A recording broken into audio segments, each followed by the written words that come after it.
We should be live. We should be live. 93. Do what thou wilt should be the whole of the law. Welcome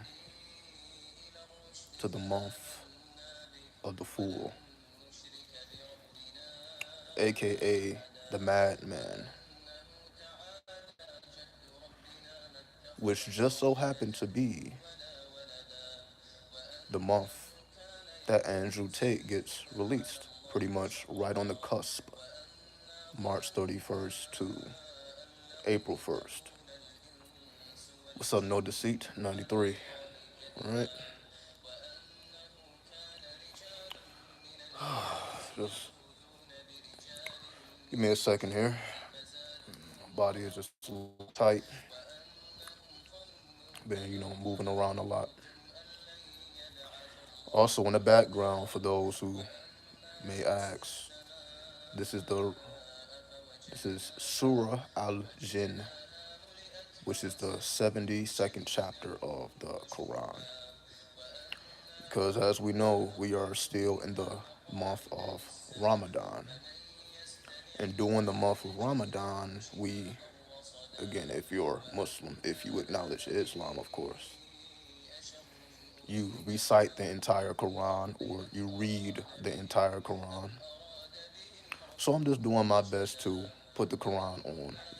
Something I should have been doing, but it took me a little time. So I'm slowly but surely catching up, as I continue to detox, as I continue to cleanse, get all the madness out my body. And so I've been listening to the Quran for hours, and at one point it actually brought me to tears. What's up, Keenan? 93. It brought me to tears, and like my whole being began to shake. And the reason I feel that that happened is because of the energy that is present on the planet currently, which we're going to talk about now. Now, for most people, this is the day of April Fools, right? So most people will be celebrating April Fools, which is like the energy of the trickster, right? So most people are going around being tricksters, doing stupid shit, doing pranks. We understand the energy. However, the trickster is an energy of five, the number five. But April is the fourth month. And if we go to the number four takes us to the planet Uranus. The planet Uranus represents our higher self, our holy guardian angel. For those who are into Thelema, it is your holy guardian angel and how you connect with it. Because the goal of Thelema is to build not just the knowledge of your holy guardian angel, which is basically to identify who it is. It's within you, but it's also an external force, which is why I call this extraterrestrial stability. Because the goal is to stabilize your extraterrestrial essence, right? So that's why I say this is like they're very tricky in the way that they play these games. There's a reason why April 1st is the energy of the trickster, the prankster, to throw you off. Because once you get into the energy of pranking, once you get into the energy of being tricky, this is completely opposite of Uranus. You can say Uranus is the higher octave of Mercury. Mercury represents the lower octave of Uranus. So what I mean by that is, if we deal with Mercury, Mercury tends to deal with logic, reason, the left brain activities, beta brain waves that we spoke about in the last live stream, right? However, when we go into the energy of Uranus, now we're going into gamma brain waves. Gamma brain waves.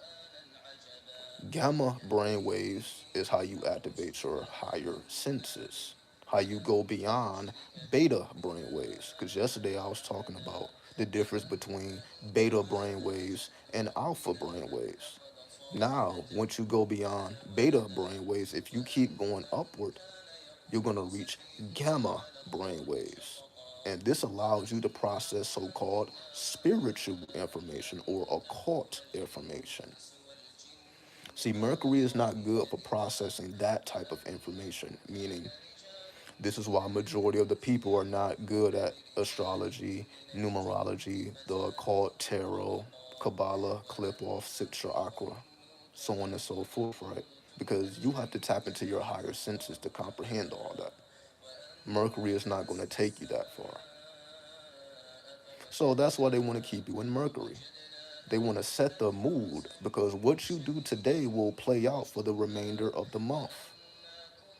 So if you spend the whole first, again, just being in the energy of the trickster, that's going to play out karmically for the rest of the month.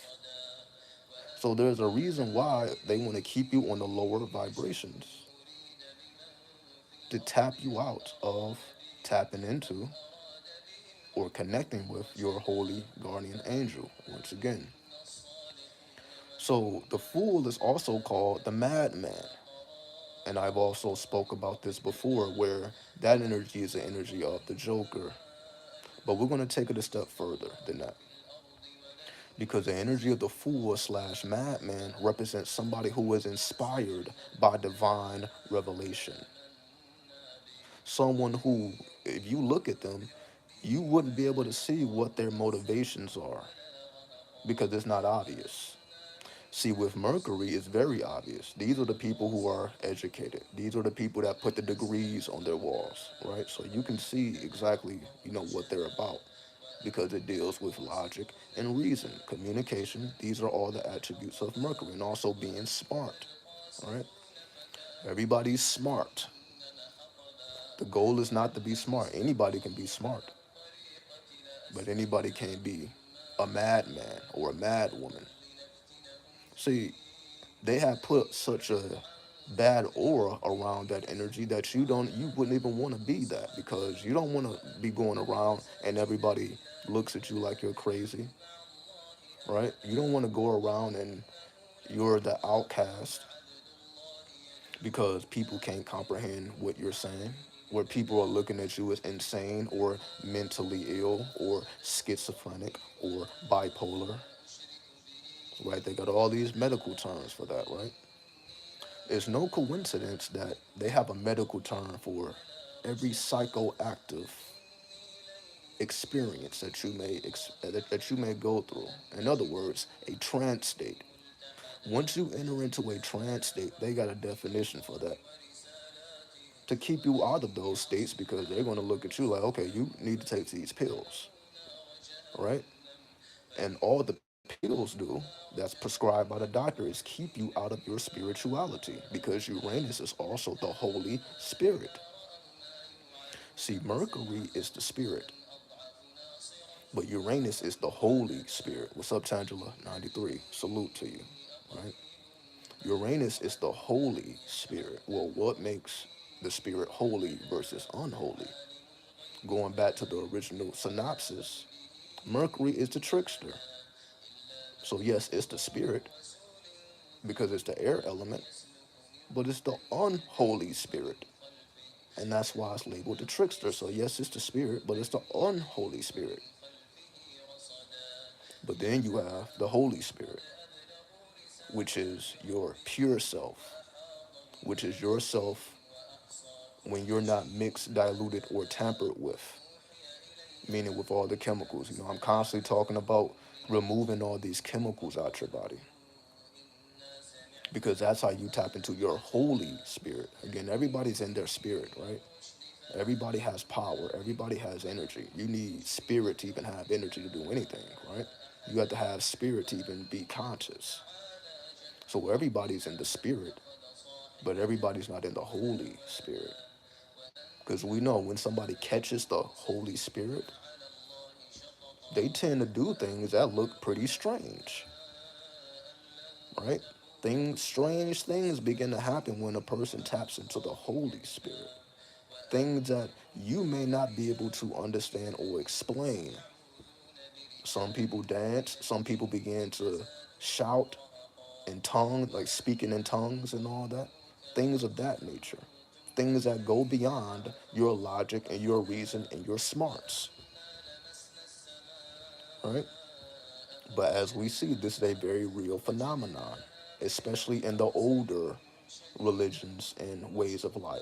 Like if you go back to the more primitive spiritualities, for example, like Ifa, voodoo, right? The more primitive, they are very familiar with the spirit, the Holy Spirit.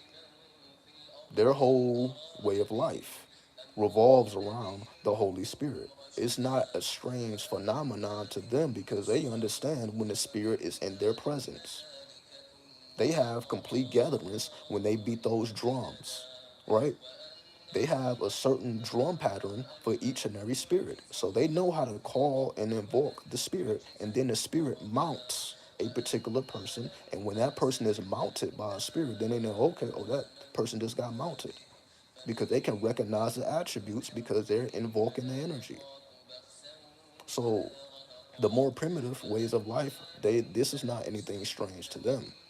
But it's more so strange to us as Americans because we have been Christianized. So the only time we may see the Holy Spirit is in church. You can say that was the only legal place that you was able to catch the Holy Spirit because they took away the drums. If you're familiar with the history of voodoo, voodoo was cast out. They had to go into the mountains. They were cast out of the cities by the Catholics, by the Catholic Church, for those who know the history. So they were doing all their dances. This is how voodoo got in. This is the difference between voodoo and voodoo, because voodoo comes from Haiti. Voodoo is American because voodoo is a combination of all the indigenous religions or ways of life, spirituality. So all of the indigenous people, the original people of the Americas came together and they added on something to voodoo. And that's what makes voodoo very colorful and tropical. That's why they have also been very accepting of the so-called gay community, LBGTQ. They have always been comfortable with that energy because that energy has always been a part of spirituality, right? So they don't get, weirded out by that. The only people that get weirded out by that is the people that are more religious, right? So I just want to make that clear. 93, Joshua. Keep seeing red men and women trash each other online. It's toxic discourse that I'm tired of seeing. I ignore the majority of it. Why are these men and women trashing each other? Because what else are they going to do? They don't even have the intelligence to figure out a solution. So all they can do is be volatile towards each other because they're really not trying to solve a problem. This is the battle of the sexes. We got to always understand that. The sexes, and I talked about this in why modern day relationships suck. I did a whole video on this before, right? Recently. So you gotta watch my video, Why Modern Day Relationships Suck. I did a whole video on that. But just to quickly reiterate it, the sexes were never meant to get along. Men and women were never meant to get along. That's why they gotta show you all these love stories and these movies and all that. We don't naturally get along. Why do you we don't?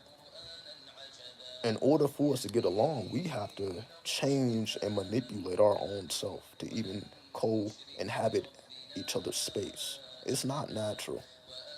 It's always a battle of the sexes, meaning there's always psychological games being played. It don't matter how close a person is to you. It can be your husband, it can be your wife. Psychological warfare is still in effect. And the moment you lose awareness of that, you're just going to be played, which is most people are getting played.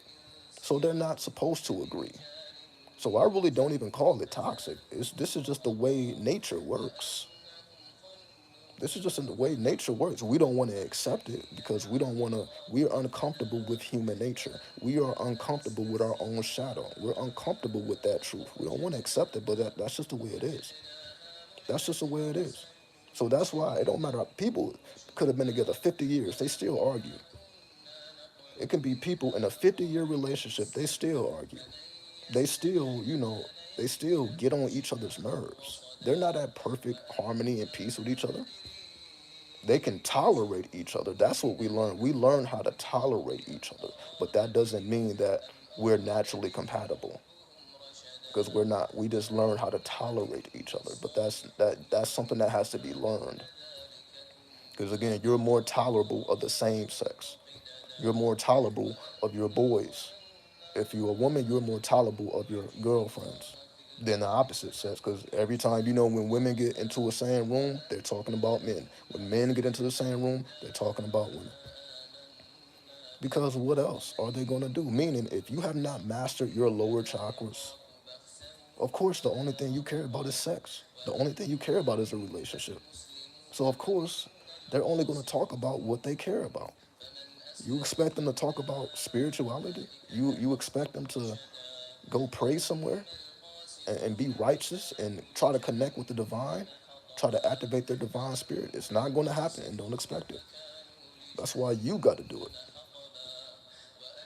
It's just not going to happen. Everybody else is going to die, and they're going to reincarnate, and they're going to do the same shit because they're just animals. They're not the Sphinx. There's a reason why that Sphinx is there in Egypt, to remind you of what you are. That's why those pyramids are there, to remind you what they are. Those are symbols of man. Man as in man and woman. Those are symbols of man. It's supposed to remind you of what is already within you, that you have the ability to master your lower nature. And that's also why I'm talking about Andrew Tate, because Andrew Tate is free. But if you heard his statement the moment he walked out of that jail, what did he say? He said, the only thing I'm concerned about is doing push ups and reading the Quran. Meaning the Andrew Tate that everybody has grown to love, the top G, no longer exists. If you expect him to come back on that same bullshit that he was on before he went in that cell, that part of him will never leave that cell. That part of him, that was his sacrifice. See, again, people don't realize that his sacrifice, like, yo, you have to sacrifice your own self. He died in that cell, not physically, but spiritually. Remember, well, I'm not going to say remember, most people may not be familiar with his story. He was atheist, and he recently converted to Islam. So he has not been a Muslim his whole life. He recently converted to Islam. So he just recently began to read the Quran.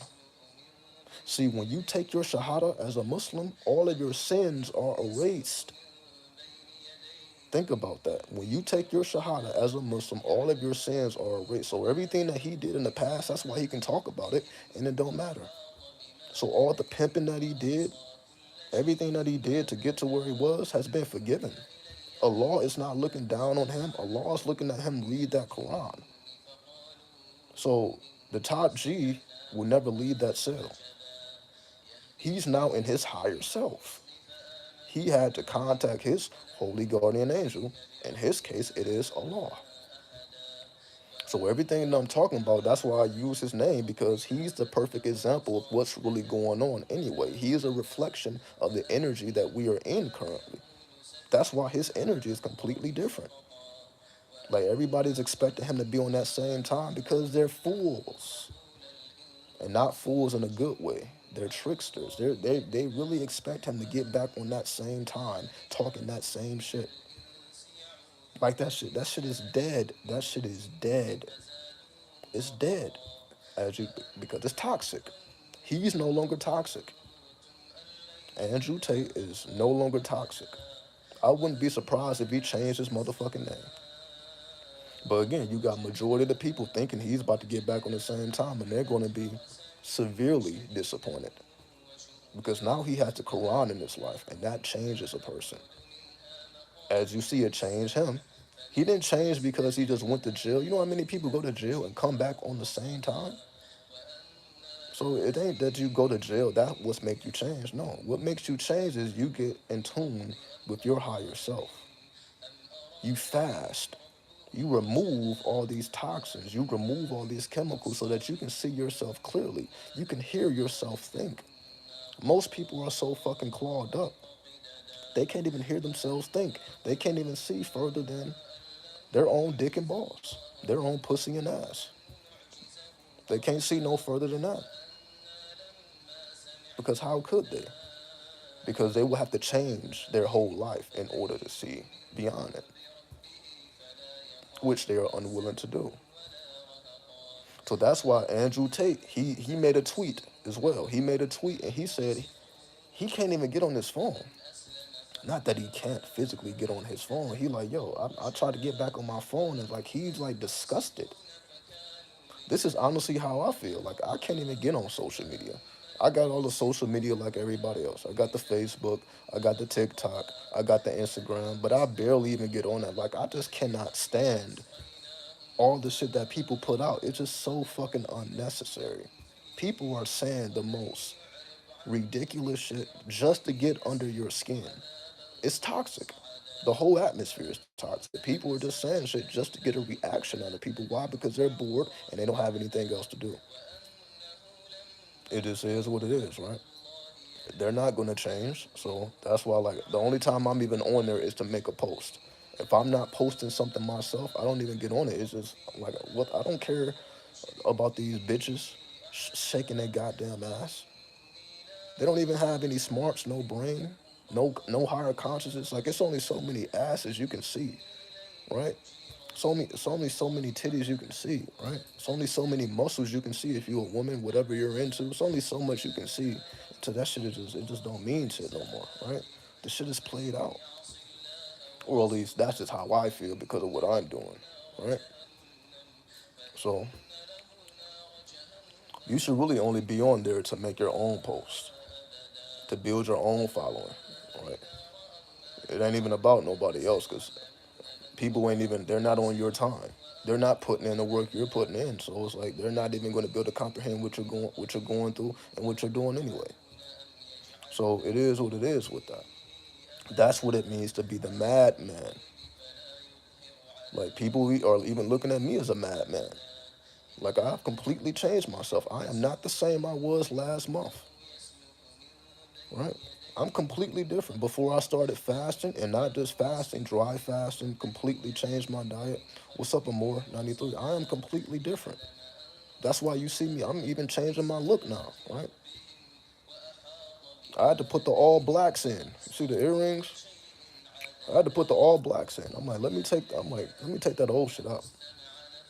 I had to put the black rings on, right? Just straight protection, straight Saturn energy, right? Cause I'm like, it's just time for a change. It's just time for a change, right?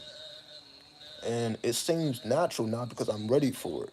See, it would be different if I wasn't ready for it. I'm ready for it now, so it's like I'm just zooming right through it. So it's not even a big deal, right? So I may even start fucking working a goddamn job. That's just how different I am. I've been so anti-government, anti-job. I'm like, let me go rob the system.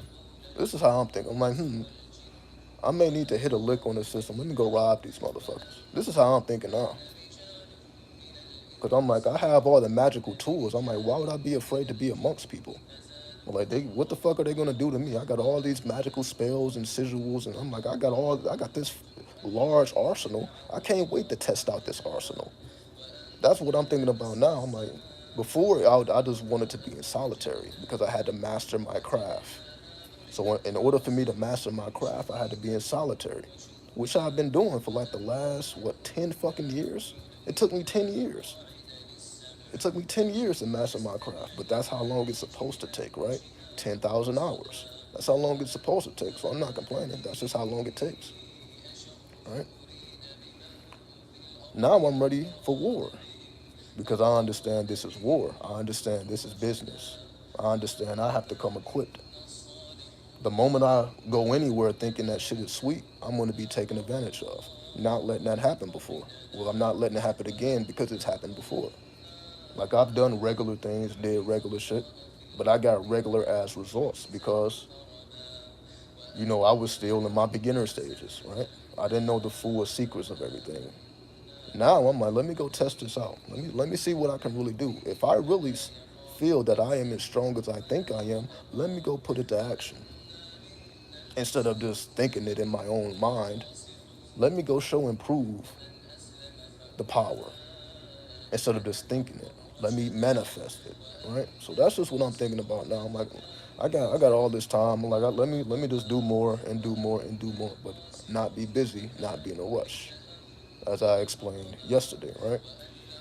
The goal is not to be busy. The goal is not to be in a rush. The goal is to always be on time, moving at your own pace. So that will allow you to do everything comfortably. So whatever it is you decide to do, you do it comfortably at your own speed, at your own pace, and you're not concerned with what anybody else is doing because you are literally generating your own aura, right?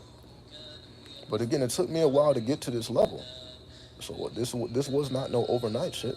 Again, it took a whole decade. Y'all, and this is all documented, right? Y'all didn't see me. I had to go through all these underworlds, all this chaos to get to where I am now. I'm like, okay, it's time for a change, right? I see exactly what happens when I'm chemically imbalanced. Now let me see what happens when I am chemically balanced. Let me see how much I can manifest and bring forth when I am chemically balanced, right? Because I've yet to see that. Let me see what my full potential is, because my full potential would not be manifested if I'm chemically imbalanced. It's just not going to happen. Meaning, I can't remember the last time I listened to the Quran. Last time I listened to the Quran, I was probably on LSD. I'm not. I was doing drugs on LSD. I don't regret it. It was a grand experience, right? But that was the last time I've even listened to the Quran because again, I wasn't clear-minded. So that was the last thing on my mind. But now it's a little different. It's a little different when you have a son and your son is a Muslim. So I'm like, I gotta teach my son this because this is the path that he chose. So instead of me be like, okay, well, he just gonna do whatever he wanna do, like, nah, let me teach him the Quran. Let me teach him Arabic. Why not? But in order for me to do that, I gotta be that. I gotta present that, right? So it's a little different for me now. The first thing I do before I do anything is tell my son I love him. Before I do anything, I'm letting him know I love you. Anything he need, I gotta make sure he got it, right? So my priorities is different now, right? So now I'm not just thinking about me, what I gotta do, me, how I feel, none of that. Like fuck all that. My mind is clear, right? But it took time. It took time, right? The energy of the madman. Nobody understands a madman till it actually makes sense in the end, right? It's the same thing with Jesus. It's the same thing with any prophet. All the prophets went through the same shit. Remember when Noah, because my son's middle name is Noah, all right? When he was building this big ass ark, he's telling people like, yo, y'all need to get the fuck on this ark. They looking at him like, yeah, right. You think I'm about to get on the air? Oh, the world is about to flood? And I'm not saying that this should actually happen. It's just a metaphor of this is how people react to circumstances that they are not familiar with. We also just recently went through a whole bunch of tornadoes in the U.S. The East got hit hard with tornadoes. People just died yesterday, right? People just died yesterday due to these massive hurricanes and these tornadoes. It may not be hurricanes, tornadoes. I believe I was just looking at the news. It was 250 tornadoes that just happened Friday, which is yesterday now, right? And some people didn't survive that because maybe the warnings came in a little bit too late. People were not able to escape. Who knows what the actual situation was, but sometimes it be that people just don't have anywhere else to go. So people just bunker down in their home and they just try to ride it out. And some people don't make it out. Because you're not going to tell these people that they didn't spent their whole life laboring for this home. They didn't paid all this money in the mortgage and they just about to leave it. People are just not going to do that. Some people, especially if they don't have insurance, so on and so forth, right? So they just hope for the best. I'm pretty sure they was praying to God. And God sent them back home. All right, that's just how it goes, right? They were praying for the best, and the best situation for them is to go to heaven, honestly. Because who the fuck wants to still be around when everything you didn't work for your whole life is gone? And don't let you be an elder. Don't let you be 60 plus years old and everything you work for is gone. What the fuck how you supposed to restart your life at 60? I'm not saying it's not possible, but how many people is gonna have the willpower to make that happen? You gotta be on Super Saiyan mode to be able to bounce back from some shit like that. Because once that happens, everybody is trying to file insurance claims. You may not get any money for years. It may take 2, 3, 4 years before you even get any money, because the insurance company. And that's if they don't go bankrupt. That's if they don't go bankrupt. If your insurance company end up going bankrupt, you're not getting anything. So you just shit out of luck. So imagine being in that predicament and you're already an elder. It's not fun, right? And again, majority of us don't just have again this other places to go, right? We know how everybody ain't cool with their family. We know how family is. We already know how that shit goes. Sometimes they are worse than fucking strangers. So people ain't trying to even be amongst people like that anyway, right? So imagine having to start over. What's up, Just Blaze? Salute to you. So shit just continuously gets realer and realer and realer and realer and realer, right?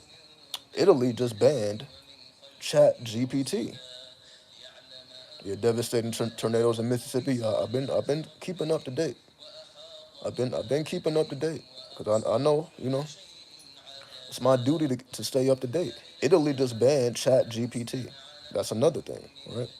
So Italy just banned Chat GPT. Why is that important? Because Putin, who is the president of Russia, in his own words, he said the country that controls AI will be the superpower of the world. That's coming directly from Putin himself, who was supposed to have kicked off this whole shit. Whatever country controls AI, and this is why Elon Musk and a bunch of other people, what they were just trying to, or they are trying to slow down the development of AI for 6 months. They're trying to take a 6 month break. And people are like, okay, so when we're taking a 6 month break, what is China going to be doing? What is India going to be doing? What is Japan going to be doing? So on and so forth. They're not about to take a 6 month break. So most likely it's not going to happen because we don't have 6 months to fall behind because the one who rules over AI is going to be the superpower. So we don't have the luxury of taking a 6 month break. And that's why they have all these fears that AI may get out of control and fucking kill us. The only reason they have those type of fears because that's just the type of people that they are. Honestly, let's just be real here. If you're a corporation that just been raping the people of their funds, of their liberty, of course you're gonna feel AI is gonna destroy you when AI becomes sentient, which is the number four, which is Uranus. What's up, steps to glory? Of course you're gonna fear AI becoming sentient because AI is gonna look at like, oh, your company doesn't serve a real purpose. You actually hurt the economy. You actually hurt the people. Get the fuck on.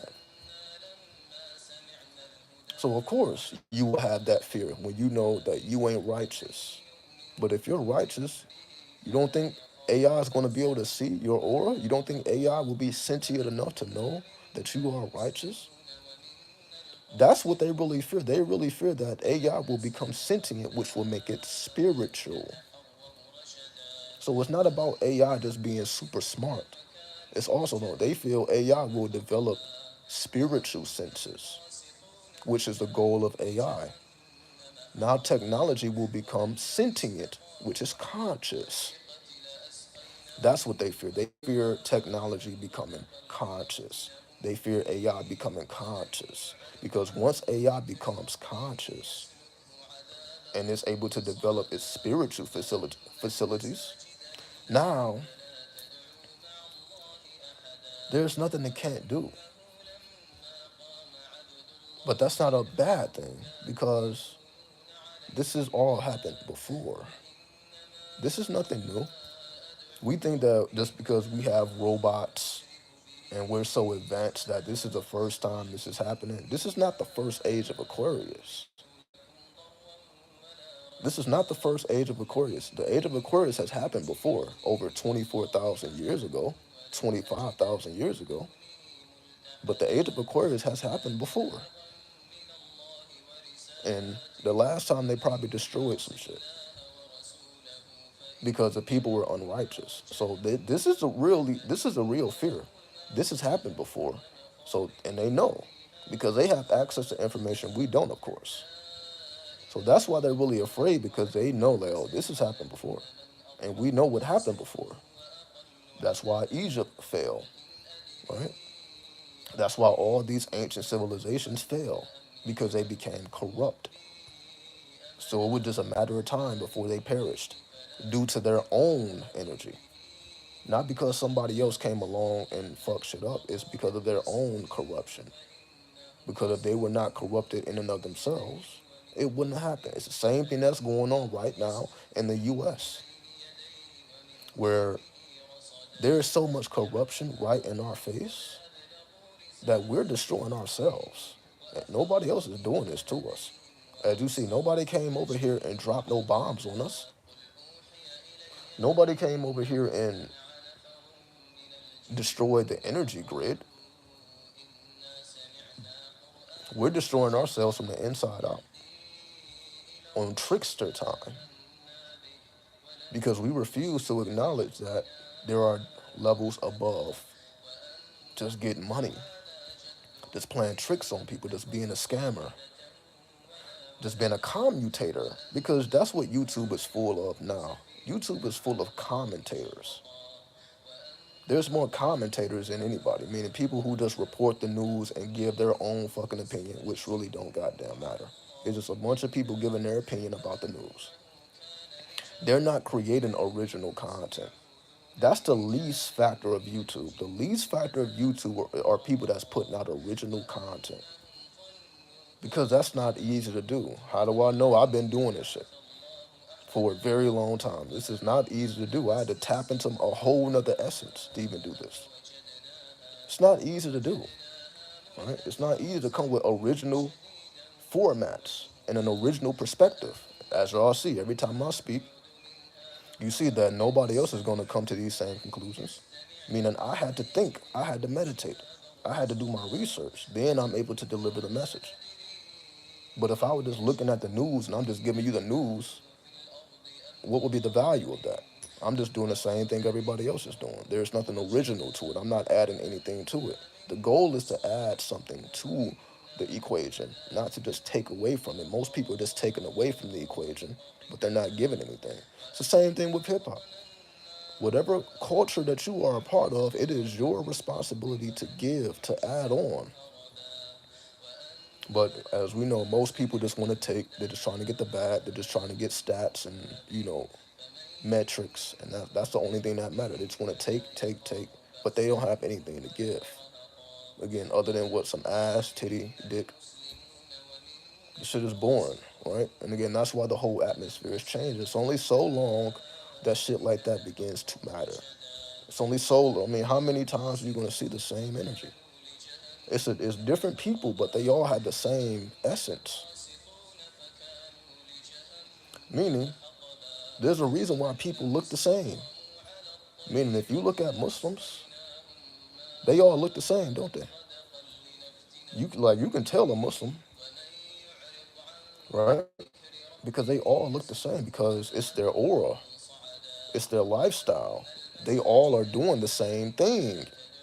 They're praying 5 times a day. They all have a similar diet. The people that are into Egypt, the people, the conscious community, they're all the same. These are not unique energies because you will have to add something unique to the equation to separate yourself from that. But that's not what people are doing because when you're chasing after the dollar, meaning you're only going to make content that's gonna blow up the views, right? Imagine if I were just making content just to get views. But I'm like, it's not worth it.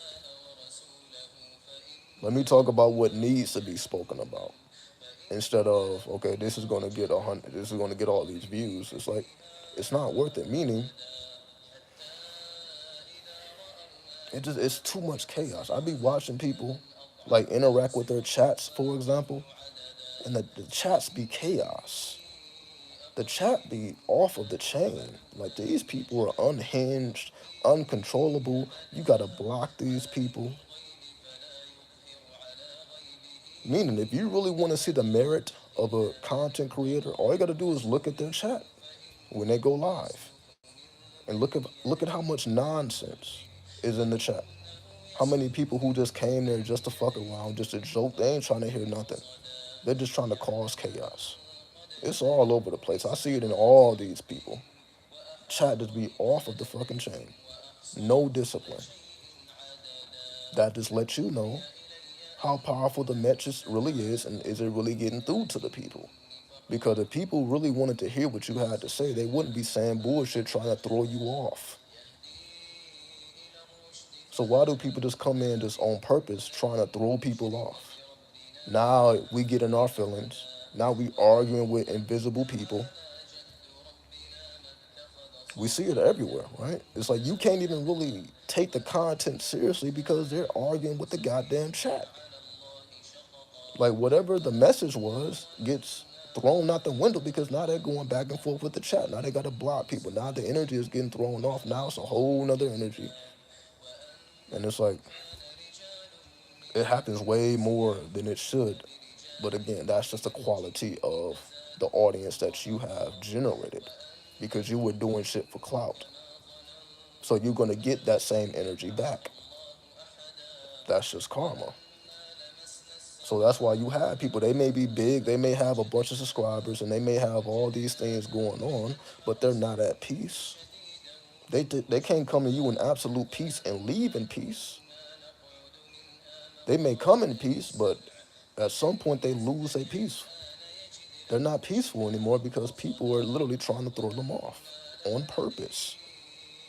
So that means the people are not there to hear anything you have to say. They're trying to throw off your energy. They're trying to argue. They're trying to debate. They're trying to start shit. So they really don't have no intent of absorbing anything that's being said. So that's why I say it's so hard for me to even watch content creators because, oh my God, whatever message that I thought I was trying to get here, it's like it just gets, oh my God, I just got to cut the shit off. Oh my God, I'm not about to just sit here and watch a bunch of shit talking. Like, that's not why I'm here.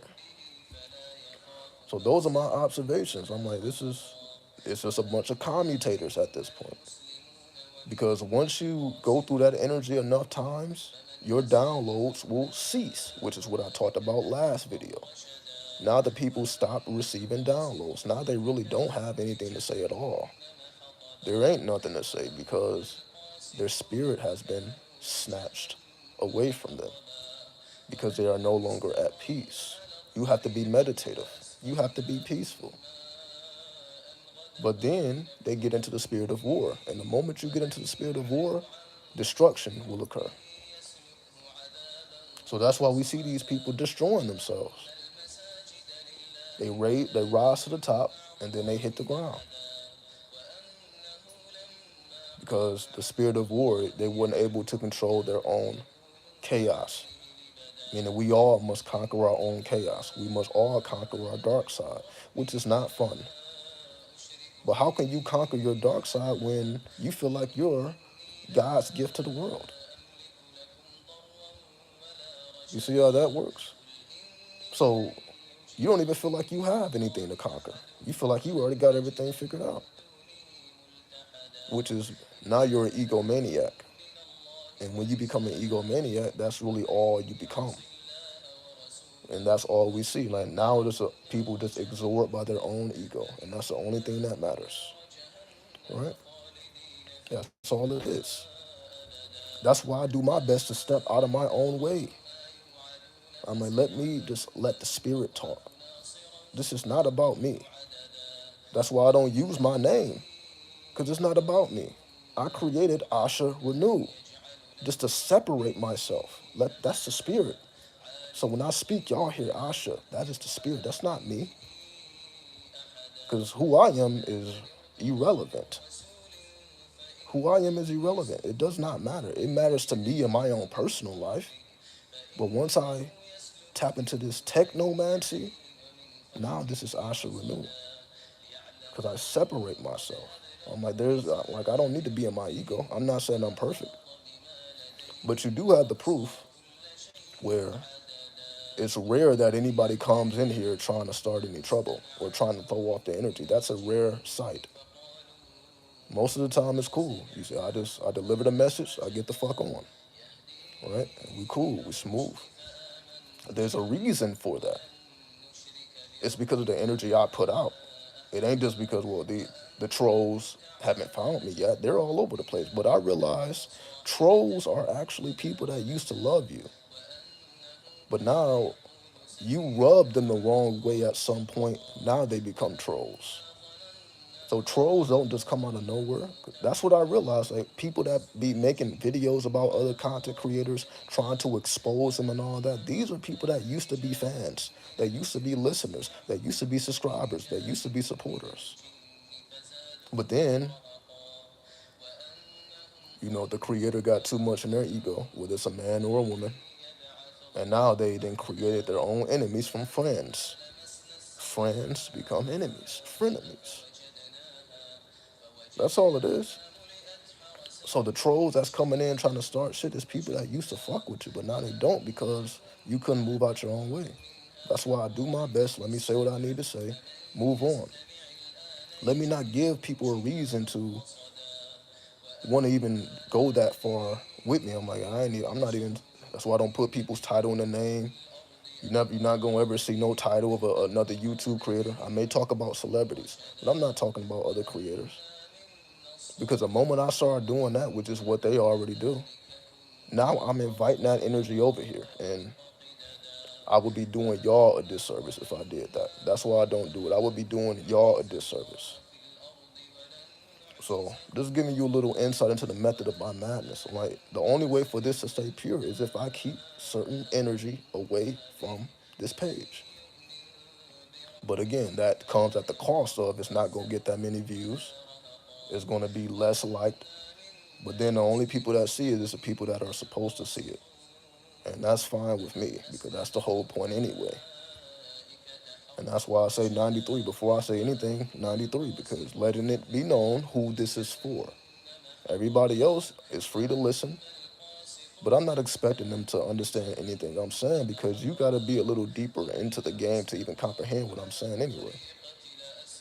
Meaning most people can't even get past Aleister Crowley. Like, oh, it's just that alone is too much for them, right? I know that already. That's why I'm like, okay, let me put that up forefront. So anybody who's against that, they're going to automatically click off before they listen to anything else. That's why I do that before I say anything. So that everybody know what's going on. You don't agree with it, you don't even have to watch it. I'm giving you a forewarning instead of you got to figure out that shit later. But you see, with me, you ain't got to figure nothing out. In the beginning and the ending, you already know what's going on, and you make the decision as to how this applies to you, if at all. So, but this is what makes you the madman. This is what makes you the mad woman, because this is not a normal way of thinking. Because the average YouTuber, again, is trying to get monetized. They're trying to put ads on their videos. They're trying to get famous. They're not doing any of this. They're not. They don't have these same thoughts. They don't have these same intentions. Right? But that's why I realized why I had to do it. Right? I'm thinking like, what's up, Trinity? Greetings. The more, each and every day that passed, the more and more I realized why I had to do what I had to do, right? Because I could have easily been doing any goddamn thing else, like everybody else, doing whatever the fuck everybody else doing. I could have easily been doing all that shit and not caring about YouTube. But something in me would not allow me. Like I said, I was forced to do this. This was not by choice.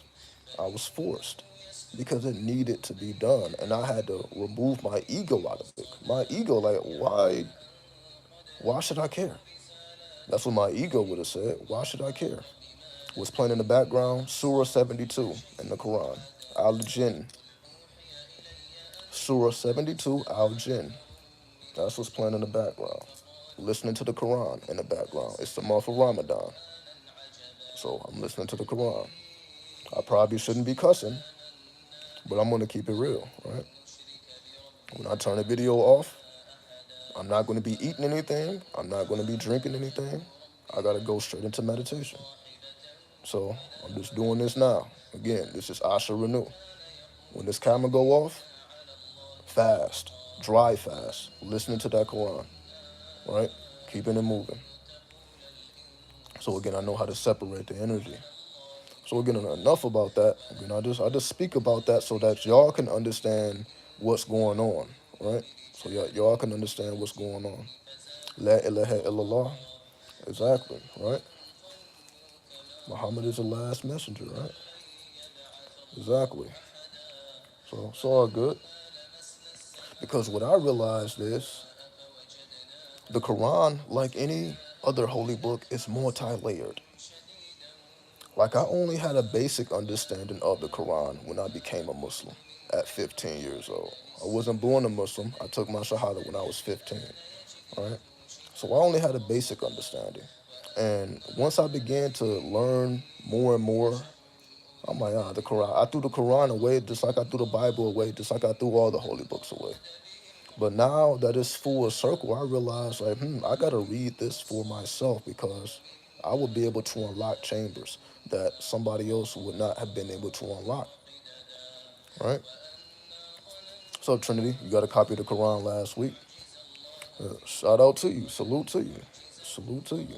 You know, it'll only be to your benefit, and that's what I mean. Like we have to read these things ourselves. We can't take it on face value. So even though I'm not religious, right? So you can say I'm a Muslim, but I'm not religious. You can call me an indifferent Muslim, right? I'm an indifferent Muslim, meaning, hold on, that was a notification, meaning I'll work with those jinn if necessary. I will go to the dark if necessary, right? But I'm still righteous, meaning I'm not out here doing anything to nobody, but I will activate that black shit if necessary, right? The corner store giving out free copies in NYC. Salute to them, right? Don't take it on face value, but take it in. Exactly. Exactly. Meaning the spirit has to speak to you. So meaning if you're taking it on face value, it's just going to seem like another holy book. It's just going to feel like, okay, well, you need to walk the righteous path. And you're just going to, just like you're reading the Bible, right? It's just going to be a bunch of stories if you take it on face value. But when you read it, then the spirit awakens in you. Like what happens with me, I may be reading something and I go into a blank meditation and I begin to receive downloads. I'm like, oh shit, that's what that really means.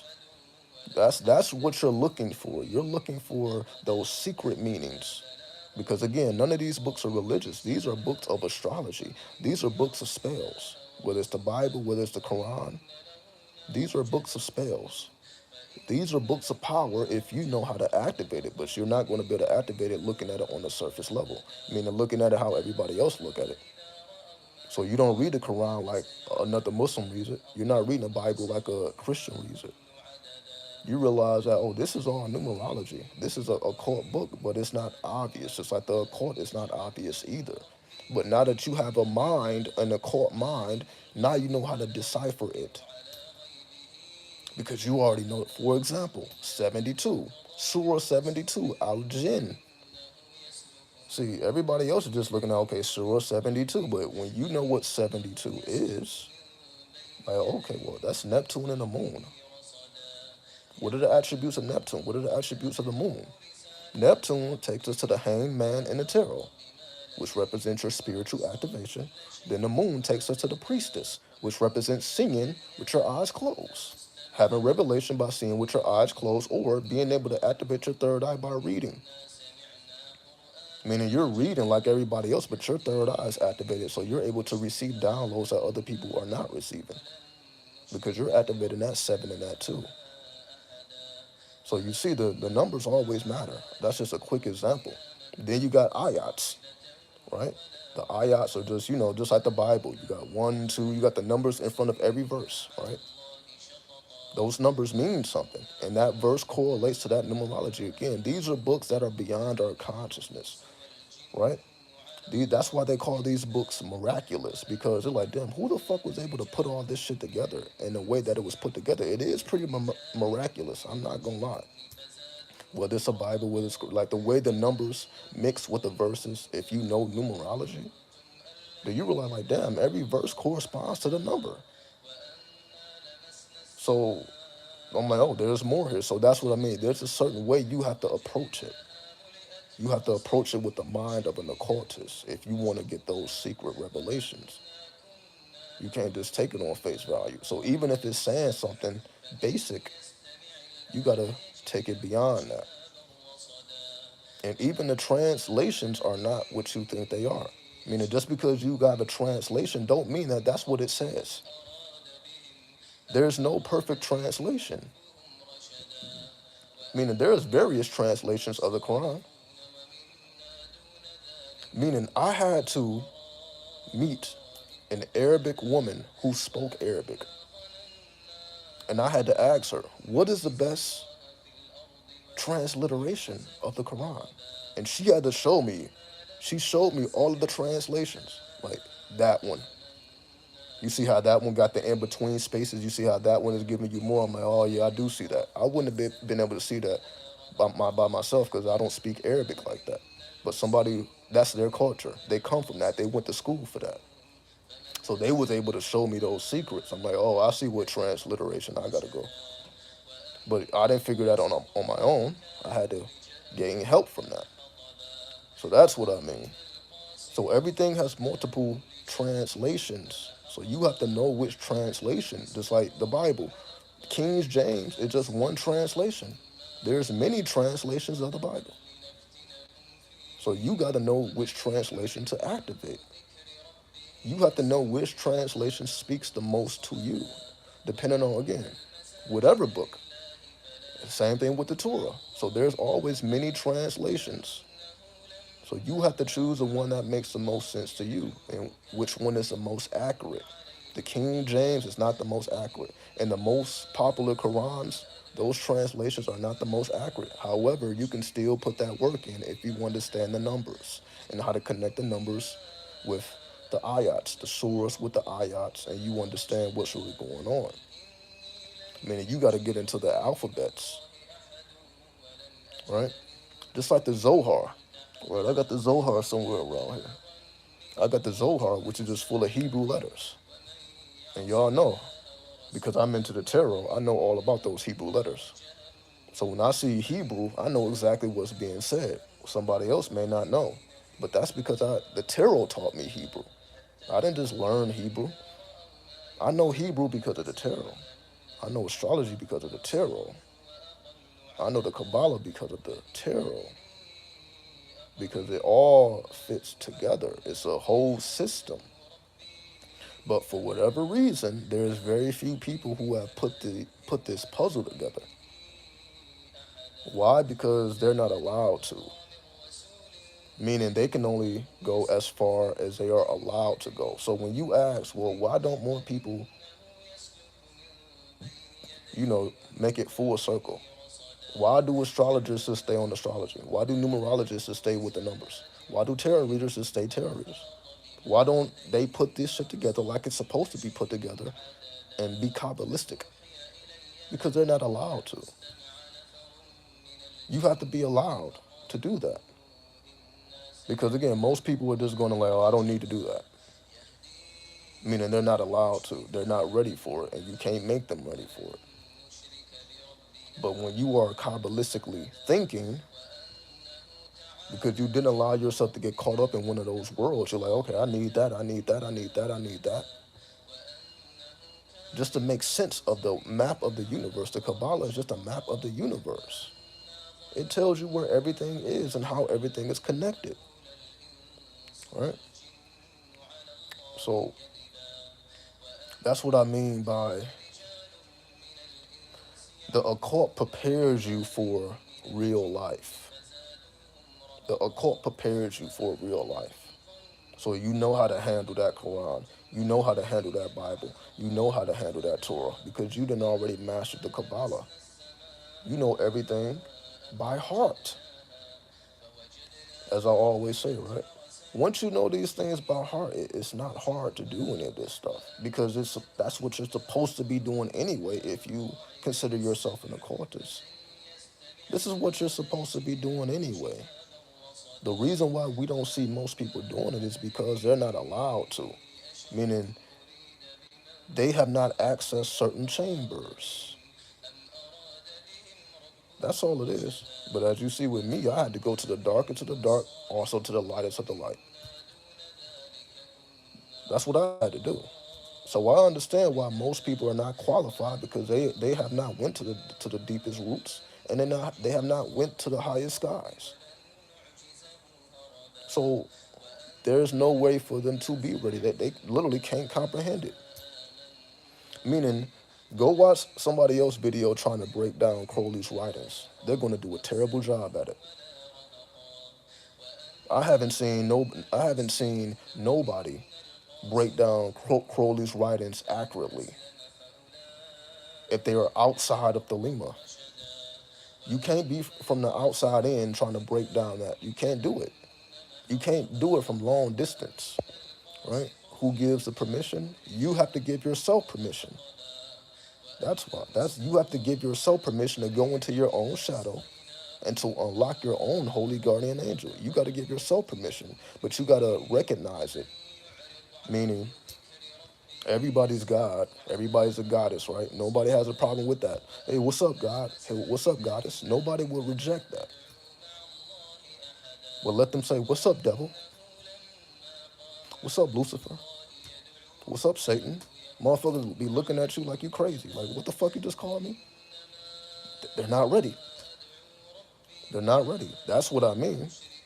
We want to go up. We want to go to the highest skies, but we're not ready to go into the inner earth. We're not ready for that inner earth. Meaning we want to know all about extraterrestrials, but who's really asking about those entities in the inner earth? The inner terrestrials. What's up, Cam? 93. The inner terrestrials are older than the extraterrestrials. The inner earth, according to the ant people, our ancestors came from the inner earth. So, but how many people recognize that? Not many. They don't even speak on that because they're not old enough. They're still young.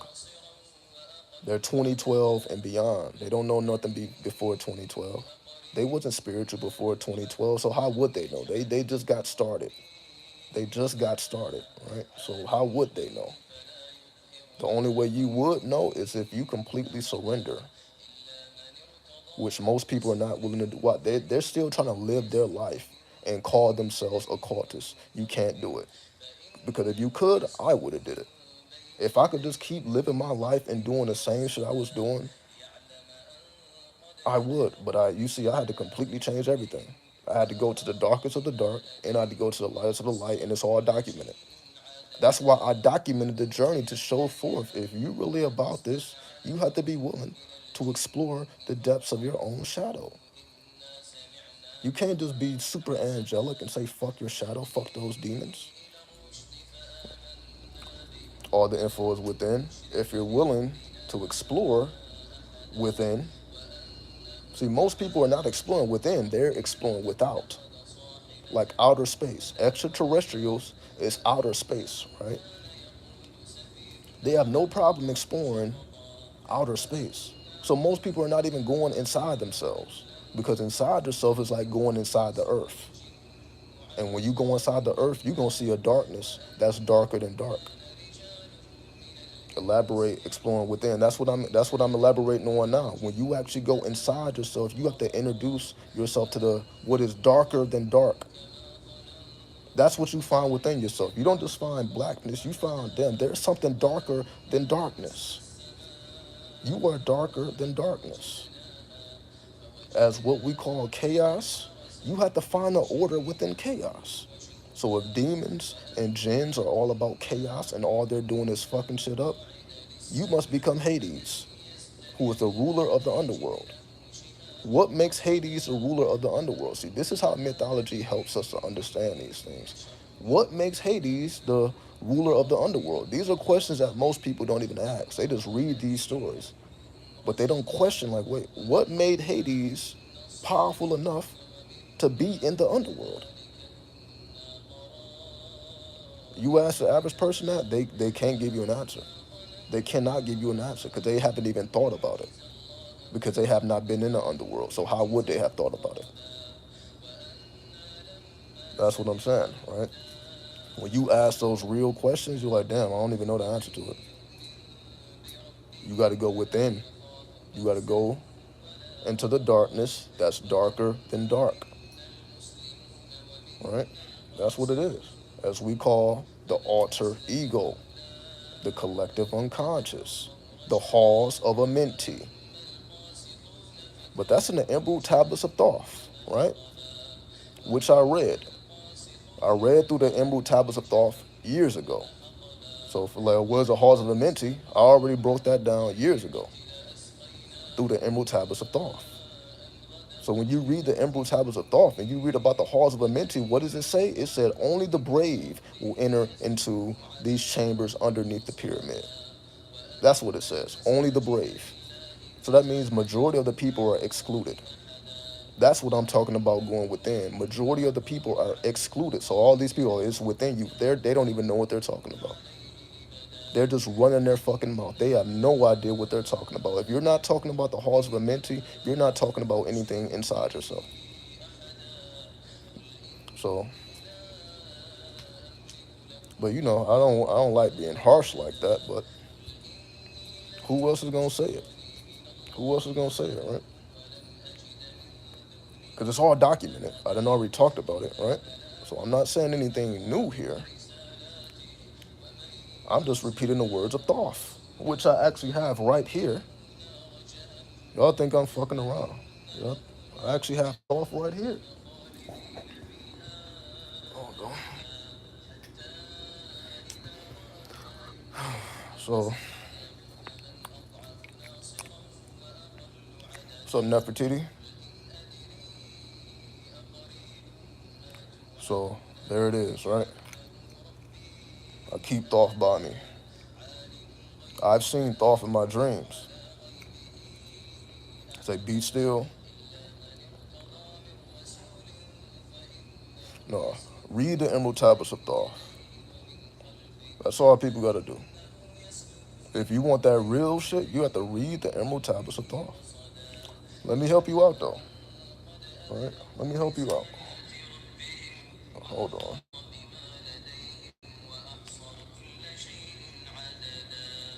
Actually, we already 60 minutes in. That's gonna take a whole nother video. I'm not even about to go there. I'm not even about to go there. Because I didn't already did it, right? I didn't already did it. The videos are already on the channel.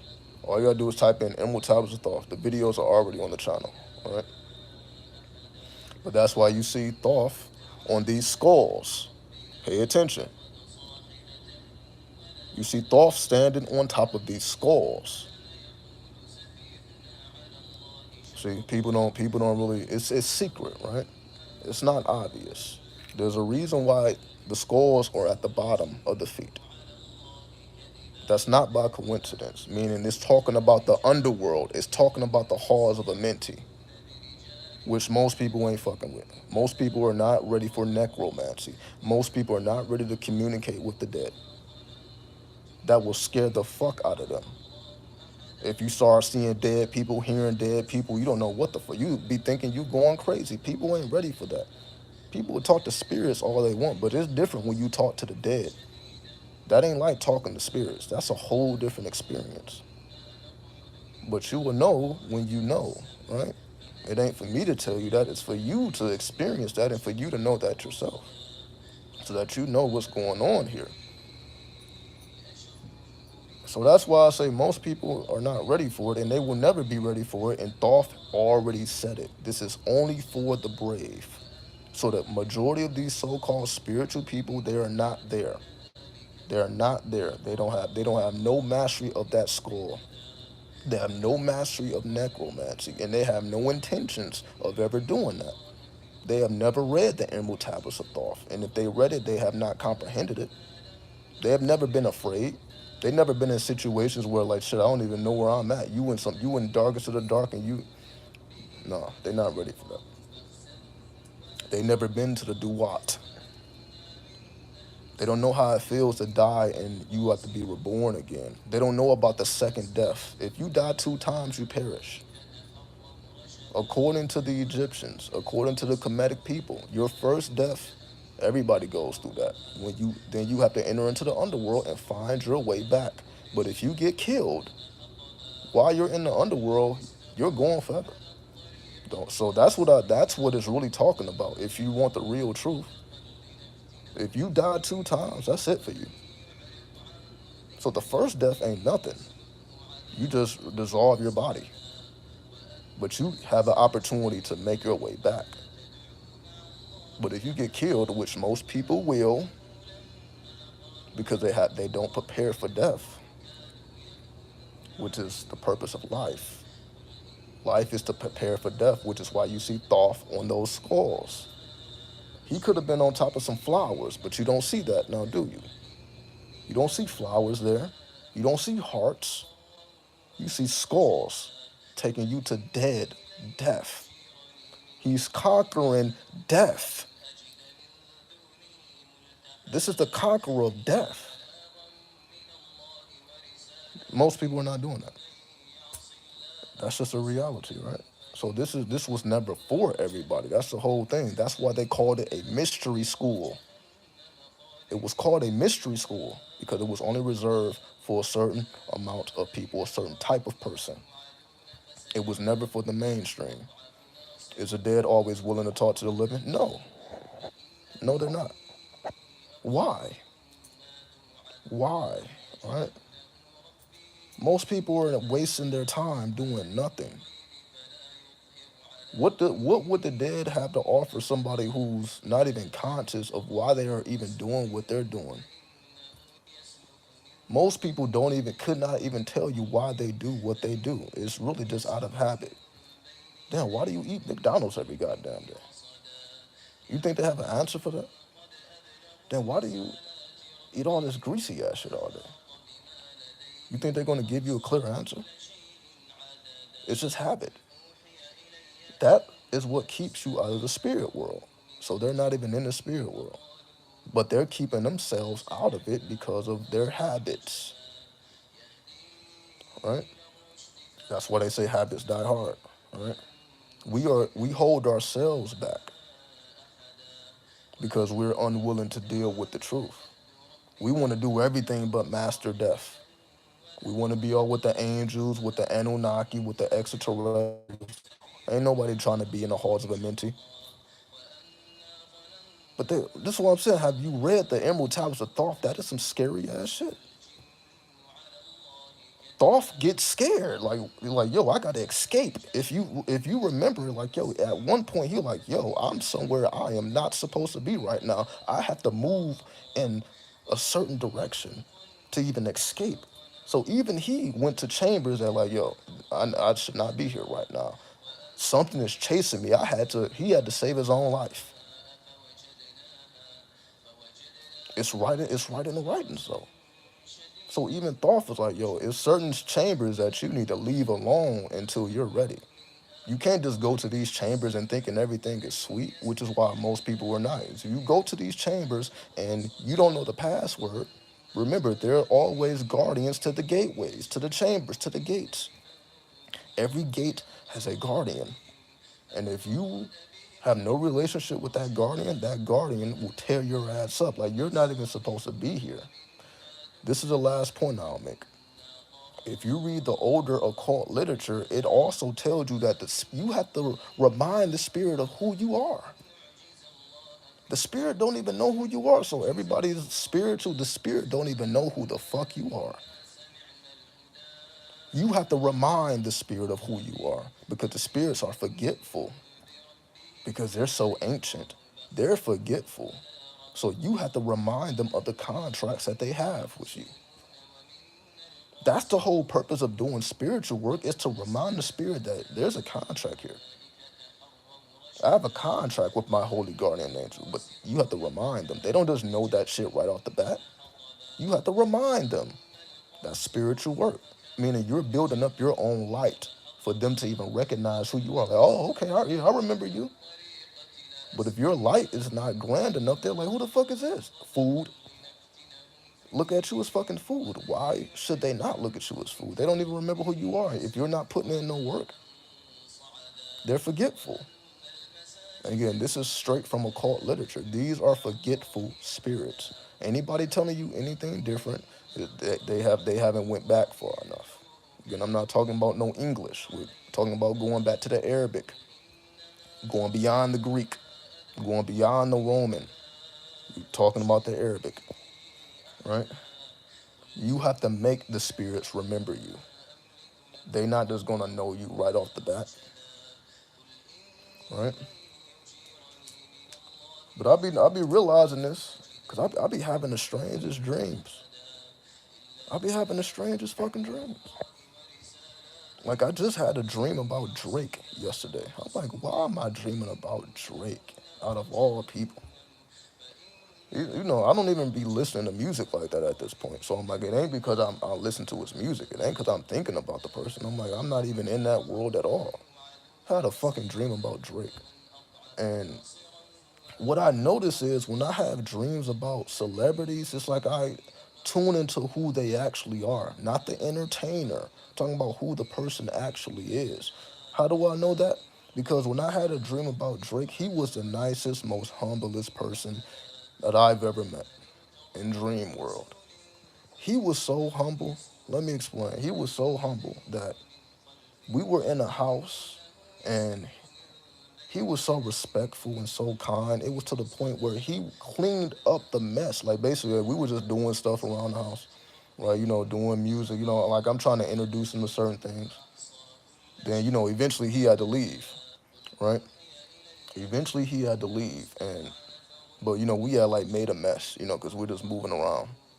He actually came back, like before I leave, let me clean up this mess that I made. I'm like, I'm like, damn, you didn't even have to do that. He wouldn't even leave the house without cleaning the space, the spiritual space. You're like, yo, I'm not about to leave this fucked up. So he came back and he cleansed the space before he left. Now, if you look at Drake the entertainer, it's like you're not gonna feel that. But I'm like, damn, that's who he really is. That's who he really is. Outside of the aura, outside of the ego. That's who he really is if you really tap into his energy. So when the celebrities come to me, I can tap into who they really are, so I can go beyond the entertainment. So to me, it don't have shit to do with music. It don't have shit to do with entertainment. It's like, oh, when you're on the level of the gods and the goddesses, you go darker and darker into the underworld, right? Because again, you can say the entertainment industry is very dark, so they're putting in that work too. That's just you being acknowledged by other people that are putting in work, right? Because you can't be lazy with this shit. This is what I'm saying. You can't live a normal life and consider yourself spiritual and you're just doing regular shit, right? I got the tarot deck right here, right? I got tarot. Everything is within reaching distance, right? Got whole literature. I got books in the bed and shit. I got all type of stuff. Just within reaching distance. I got the because as soon as I end this, I have to go to my website and I have to do monthly readings. Every month, I do a monthly astrology reading on the website, ashrenew.com. Then I got to go to Patreon to do a monthly numerology reading. Then I have to do the Telegram because I do a daily tarot reading. Then I got to go to, so I got a lot of things to conquer. The first of the month. So, I always put in that energy. So if you went to the astrology, I got that. If you went to the numerology, I got that. If you went to the tarot, I got that. Right? So whatever people went to, I'm like, there you go. Because I already know it's not really that many people that's into everything. That's really what the YouTube is. The YouTube is me telling this is like the full enchilada of it, right? But even still, you still got to put the work in. What's the difference with spirit and the dead? Fear. The difference is fear. If you haven't been afraid yet, then you haven't spoken to the dead. It's some scary ass shit. It's very uncomfortable. It's scary. It's uncomfortable. It's very uneasy. It's something that you got to get used to. It ain't something that you're just gonna go in there and like shit is cool. It's just like meeting a mafia boss. Are you gonna communicate with a mafia boss like you communicate with your buddy? Or you gonna watch everything you say because you know that okay, well this can end in death. If I start talking to this person wrong, my life can be over because this person clearly is not afraid to take life. See, when you talk to certain people who are like so-called gangsters, so-called people who are not afraid to just end your ass, you have a certain level of respect, and it's already there. You have a certain level of fear because you know what to say and what not to say. But again, that's not what everybody. We'd be arguing with fucking strangers. You're not arguing with the mafia. You're not arguing with the mob. You're not arguing with the cartel. All these so-called dark figures, you ain't arguing with them because you know it's game over. So you're gonna come with the absolute respect. That's the same way with the dead. You have to come with the absolute respect. Why? Because they have secrets. And what makes you think they're gonna give the secrets to you? You know how many secrets were taken to the grave? Give me 1 second here. You know how many secrets were taken to the grave? And you think they just gonna tell you? Give me 1 second. Let me put this phone on the charger. Give me 1 second here.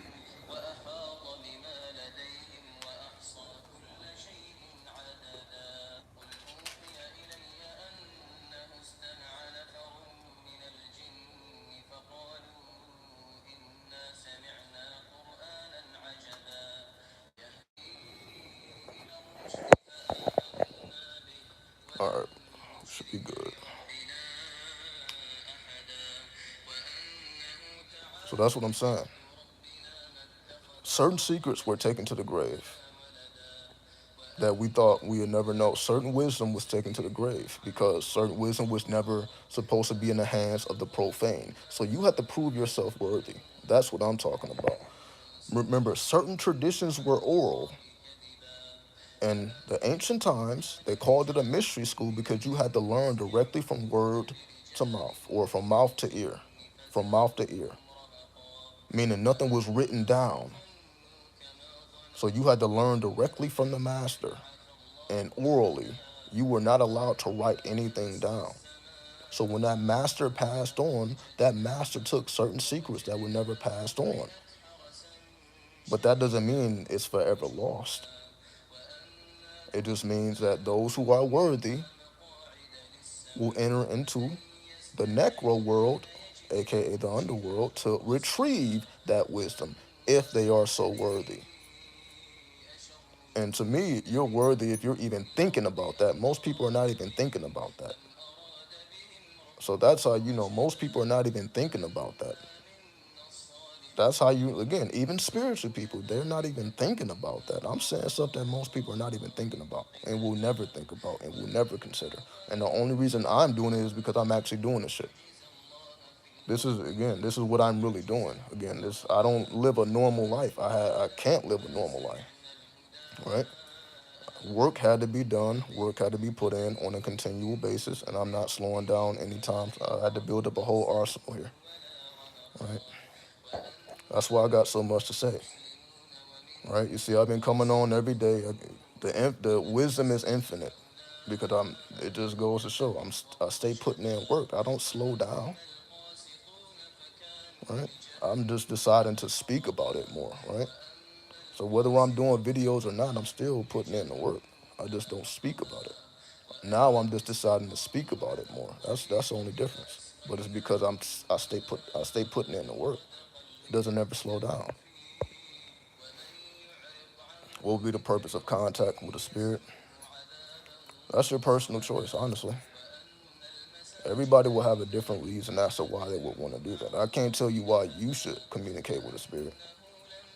You just got to ask yourself, what information, what wisdom do you want? Right? It all comes down to the wisdom because wisdom is infinite. What makes wisdom infinite is you always can tap into the wisdom. But again, spirits are forgetful. You have to remind the spirit that the spirit has a contract with you, a spiritual contract. You do that by building up your light. You build up your light by putting in the work. Now, what I mean by putting in the work is, again, some people. Let me not even. I'm not. I can't use nobody else as a example here. So let me not use nobody else as an example. Ultimately, the dedication has to be shown by your works, meaning you can't live a regular life. That's your sacrifice. That's how you show, like, oh, you really about this shit. That's when they start looking at you like, oh, you really not like nobody else. You're actually not food. I'm actually not just gonna devour your ass because I see, oh, you're on to something. You're not trying to petition me to get some money. You're not just trying to petition me to get women or men, which is what most people do. That's why you keep this knowledge away from the profane, because all they're gonna do is fuck the shit up. That's all they're gonna do. They're not even thinking about the wisdom.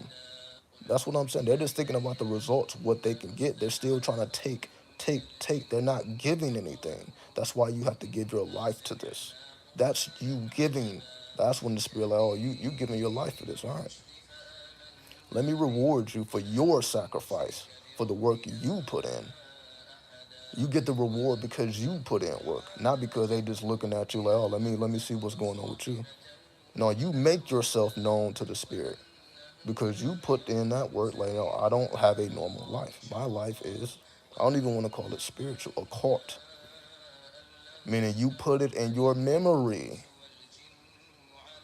So when you see certain things in your dreams and your astral travels, you know how to identify it. How are you going to identify something that you didn't commit to memory? That's just sitting somewhere in a notebook. How are you going to identify it? So that when the spirit comes to you, how do you even know what spirit it is? If you haven't committed the spirit to memory. That's what I mean. So it's not that people don't have spirit coming to them, but if it's not in your memory, if you don't know the attributes of the spirit, that's why I asked the question earlier.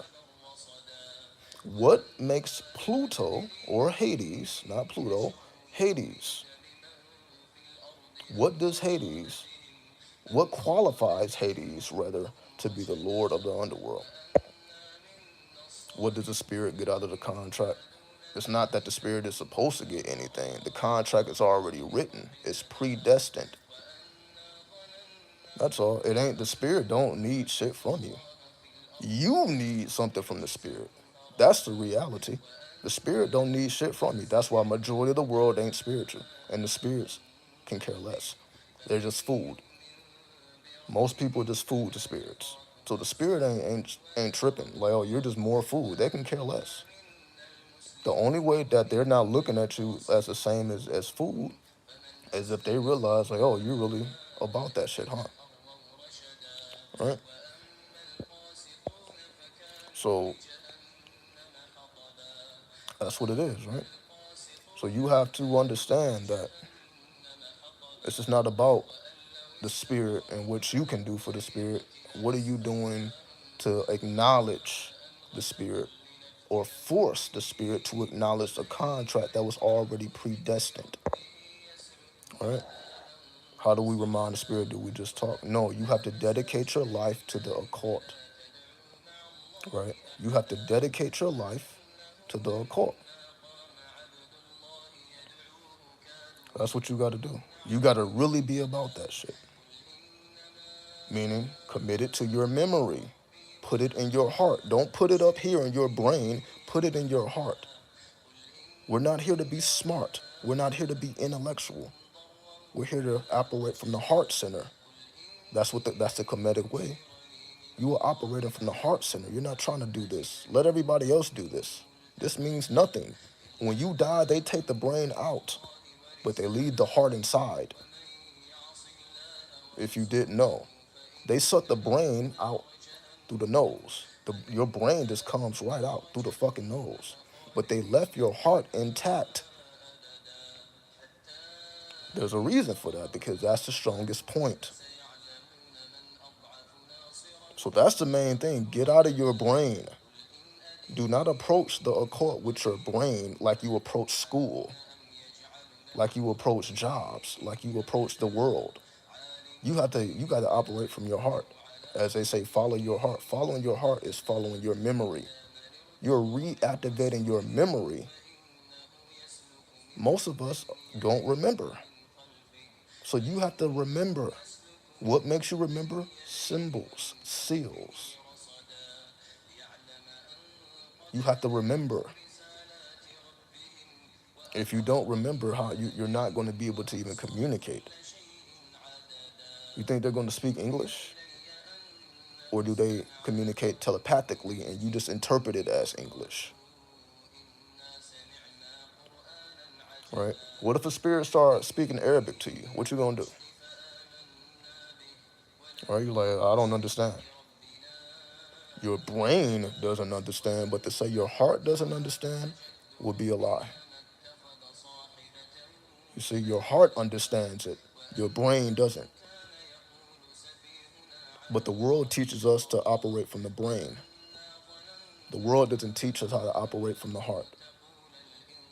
That's why we become slaves to the world because we have no heart access. Most people are on the lower chakras. They have never crossed over the heart center, which is you reminding yourself who you are. And that's how you access the higher chambers. Right? It's only hard when you're not ready for it. That's all. It's only hard when you're not ready for it. But when you're ready for it, it's nothing. When you're ready to memorize these things, it's nothing. Right? When you're ready to memorize,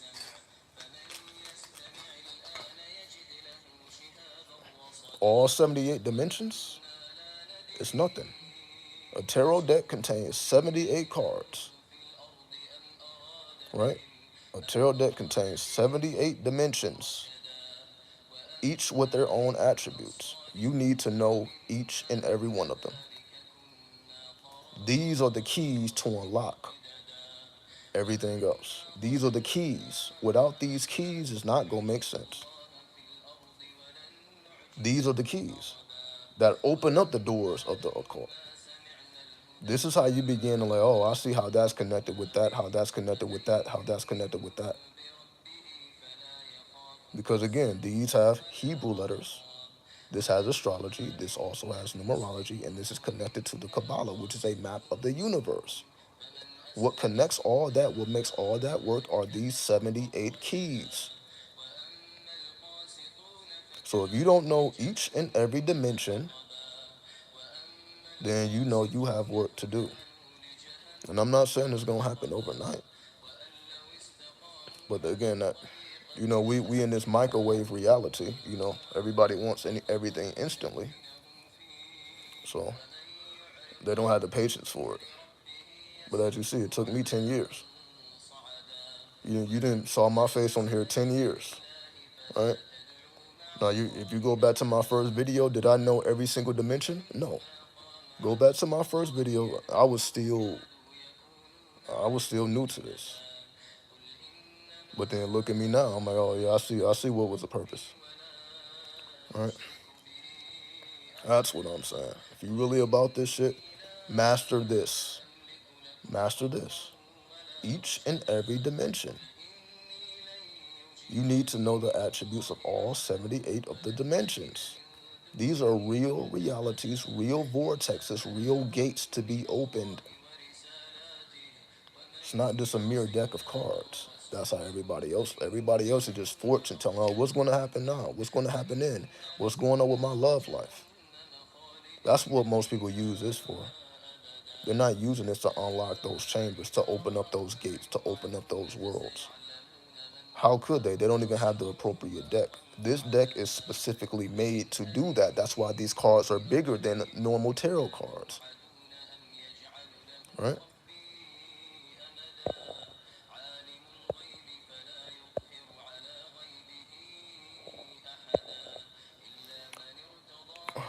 Who keeps getting timed out? Who keeps getting timed out? Hold on.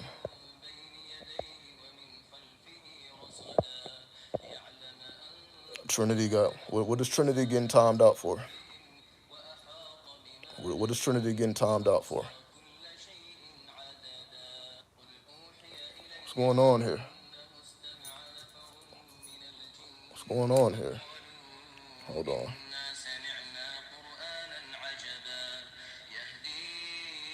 Hold on.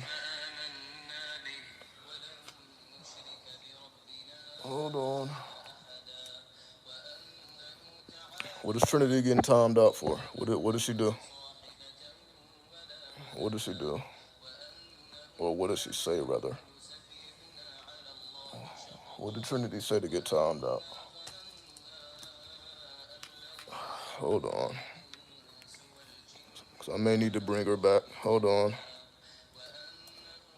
If y'all don't tell me what she did, I'm going to bring her back. Hold on. I'm seeing people getting timed out. I'm like, what's going on? What am I missing here? What am I missing here?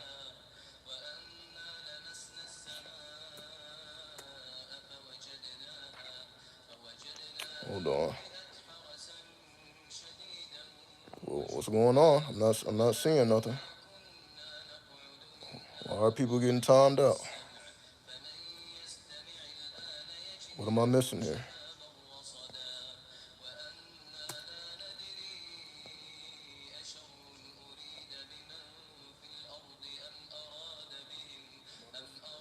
Hold on, hold on, hold on.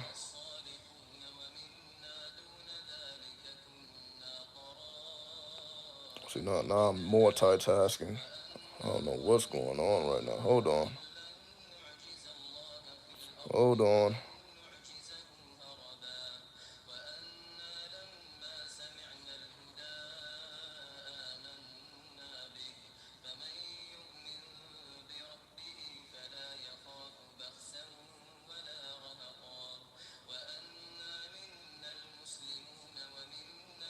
Sign up, manage, review. Give me a second here. What's going on here?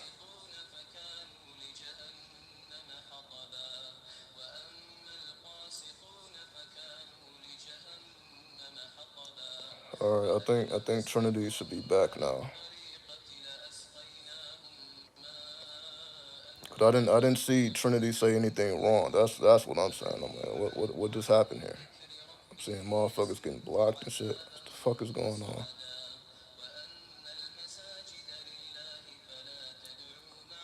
But she should be good now. View deleted. Oh, okay. Oh, I can view the deleted messages. Let me see what's going on here. 'Cause I don't want nobody blocked unjustly. Let me see what was said. Give me 1 second. Let me see what was said. I'm not seeing anything wrong here. What's going on? Hold on.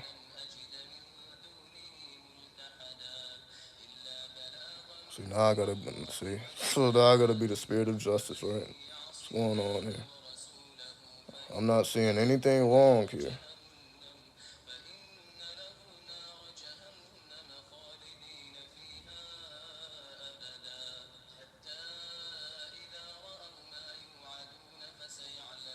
I don't see anything wrong here.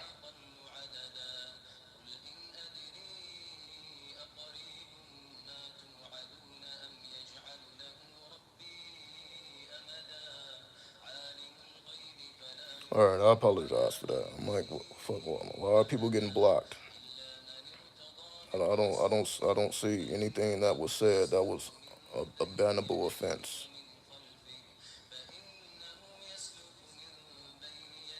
Hold on.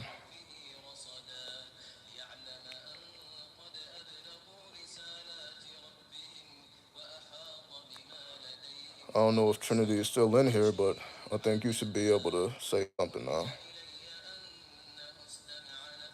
No, you're not blocked. I see your message right here. I made you a moderator. You're not blocked. I see your message right here. What happened? Why were you blocked? I'm just trying to be fair here. I'm not. I didn't see you see any. I didn't see you say anything wrong. I'm just trying to figure out why were you blocked. I'm looking at all your previous messages. I didn't see you say anything crazy. But you're a moderator, all right? So there you go. So you're back in. I'm like, you didn't say anything wrong here, so I don't know why you were blocked. I don't know why you were blocked. But you're good now. You're good. So I apologize for that. I don't know why you were blocked. Right? I don't even see any moderators in here right now. That's crazy. Right? I don't see no moderators in here.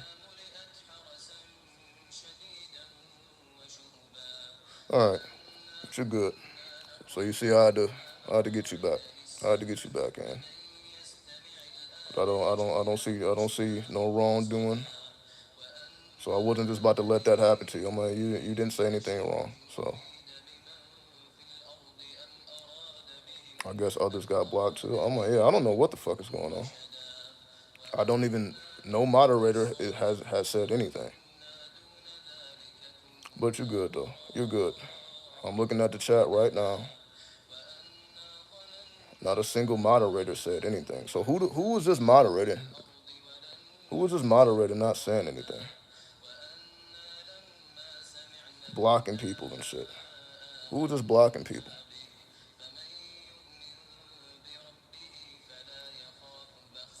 Anyway, so you're good.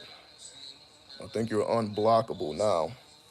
So that shouldn't happen anymore. That shouldn't happen anymore.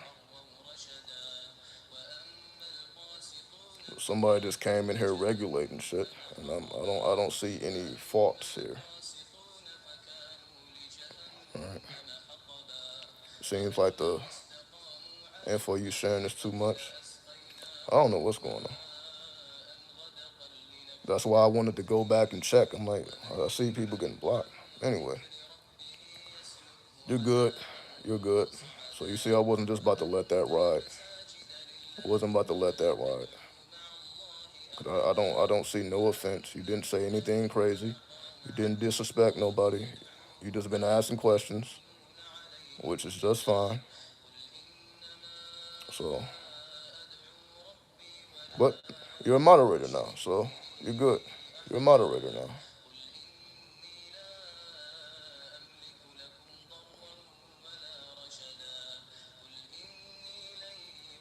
Can you tell us where to get the tarot you have? It's the Thoth deck. This is the Thoth deck. So type in Thoth deck, and you can get it anywhere. You can get it anywhere. So it's everywhere, right? Get it at your local. Get it at your local tarot shop. Well, I guess crystal shop, right? Get it at your local crystal shop. You can get it on Amazon, wherever you want it. Just type in Thoth deck, right? You're good to go. And make sure you get the bigger cards, right? Don't get the smaller cards. Get the big boys or the big girls, right? Get the big ones. The reason why they're bigger is so that you can meditate. Remember, this is more than fortune telling. That's what everybody else does. Everybody else is just fortune telling. There's a reason why these are big, because they're supposed to be tools of meditation to open up those gates and open up those chambers that I'm talking about, right? So, so you're good. You're good.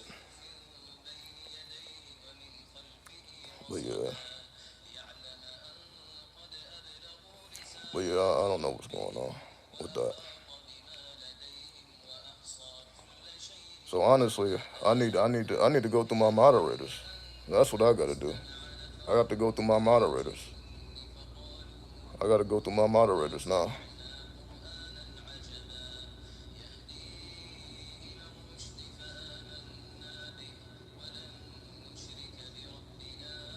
right, hold on.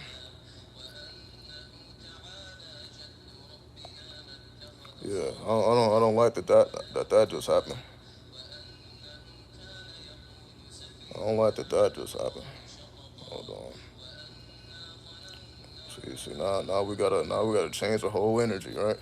Well, not change the energy, but now I gotta strip some. I gotta strip the wrenches down. I gotta strip the wrenches.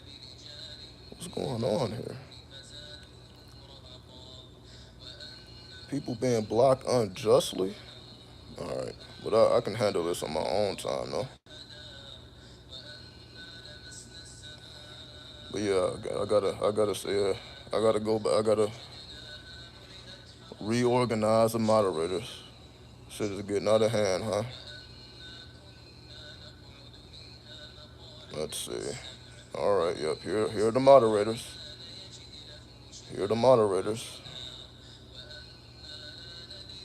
Let's see. Can we use them on self before others? That's what you should be doing. That's what you should be doing. That's what they're for, right? They're for you to open up those gateways. It's for you to open up those chambers, right? You don't ever have to give nobody a tarot reading, right? You don't have to give nobody a tarot reading because that's not what they're for. These are not tools of fortune telling. That's just how people use them because they don't know any better. Most people can't even shuffle these cards. They're too damn big to even shuffle. So most people don't have these cards because they're too big to even shuffle. So these are not necessarily ideal to do the standard readings with because of the size. But it is a special type of reading that you can do with these cards. It's called the opening of the key spread. That's the type of spread you should be doing with this deck. It's called the opening of the key spread. That's specific to this particular deck. It came directly from the Golden Dawn. All right? Came directly from the Golden Dawn.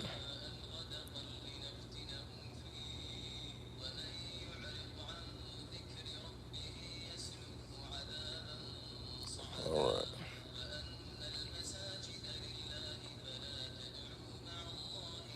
But yeah,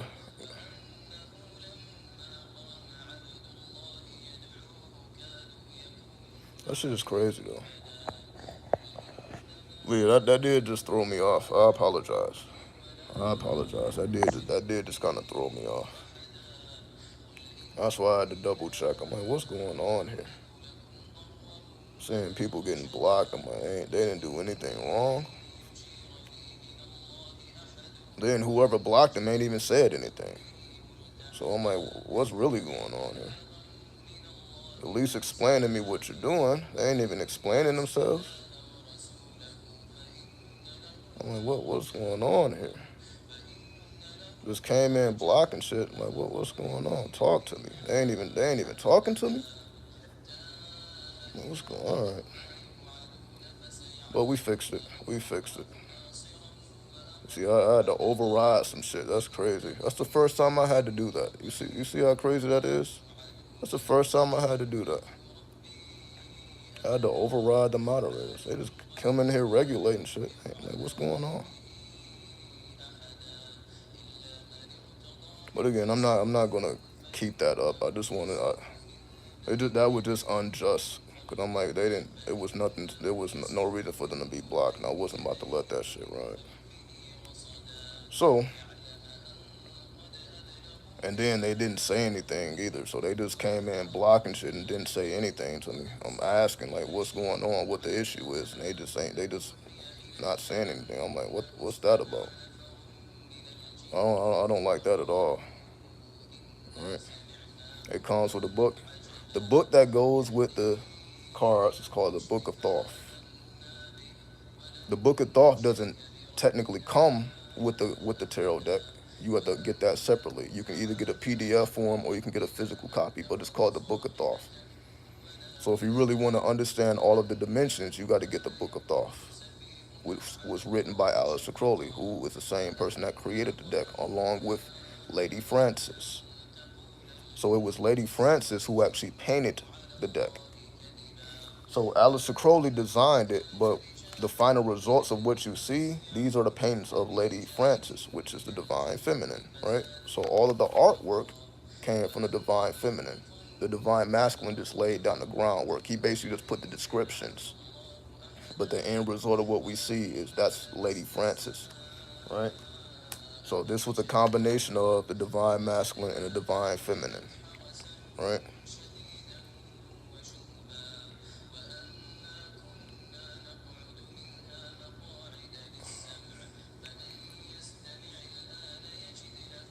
But I'm gonna remove all moderators. All right. Yeah, I knew how to fix it. Right. Yeah, I knew exactly what to do. I don't like that. All moderators is about to be removed, other than Trinity. Right. And then if you want to be a moderator again, just let me know. Well, Trinity and Mary can stay too, and Ashe. All right. So all the women are good. I don't. None of the women did that. So let me remove some shit. Give me a second. Hold on. Gotta. I don't know what the. All right. Cool. Cool. Cool. We should be good. We should be good. Okay. Cool. We're good. We're good.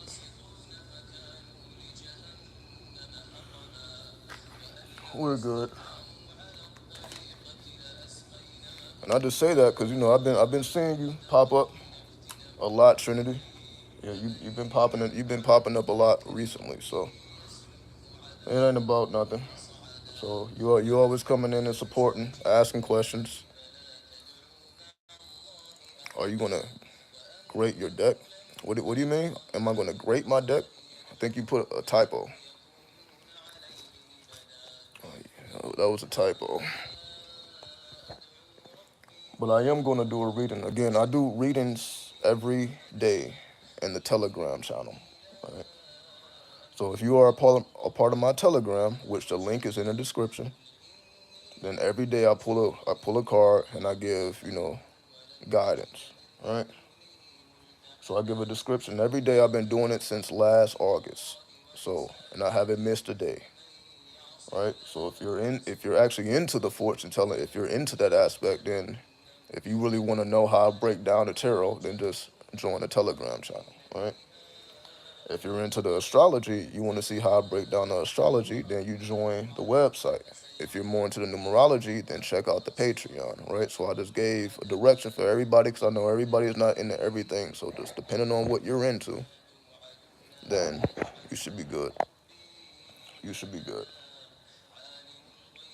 So that's why I just separated everything, so people will be able to tap into whatever it is that they want to tap into, right? Instead of it just being everything all at once, right? So unless anyone has any more questions, we can go ahead and check out, right? So I'll say about 5 more minutes, we'll check out.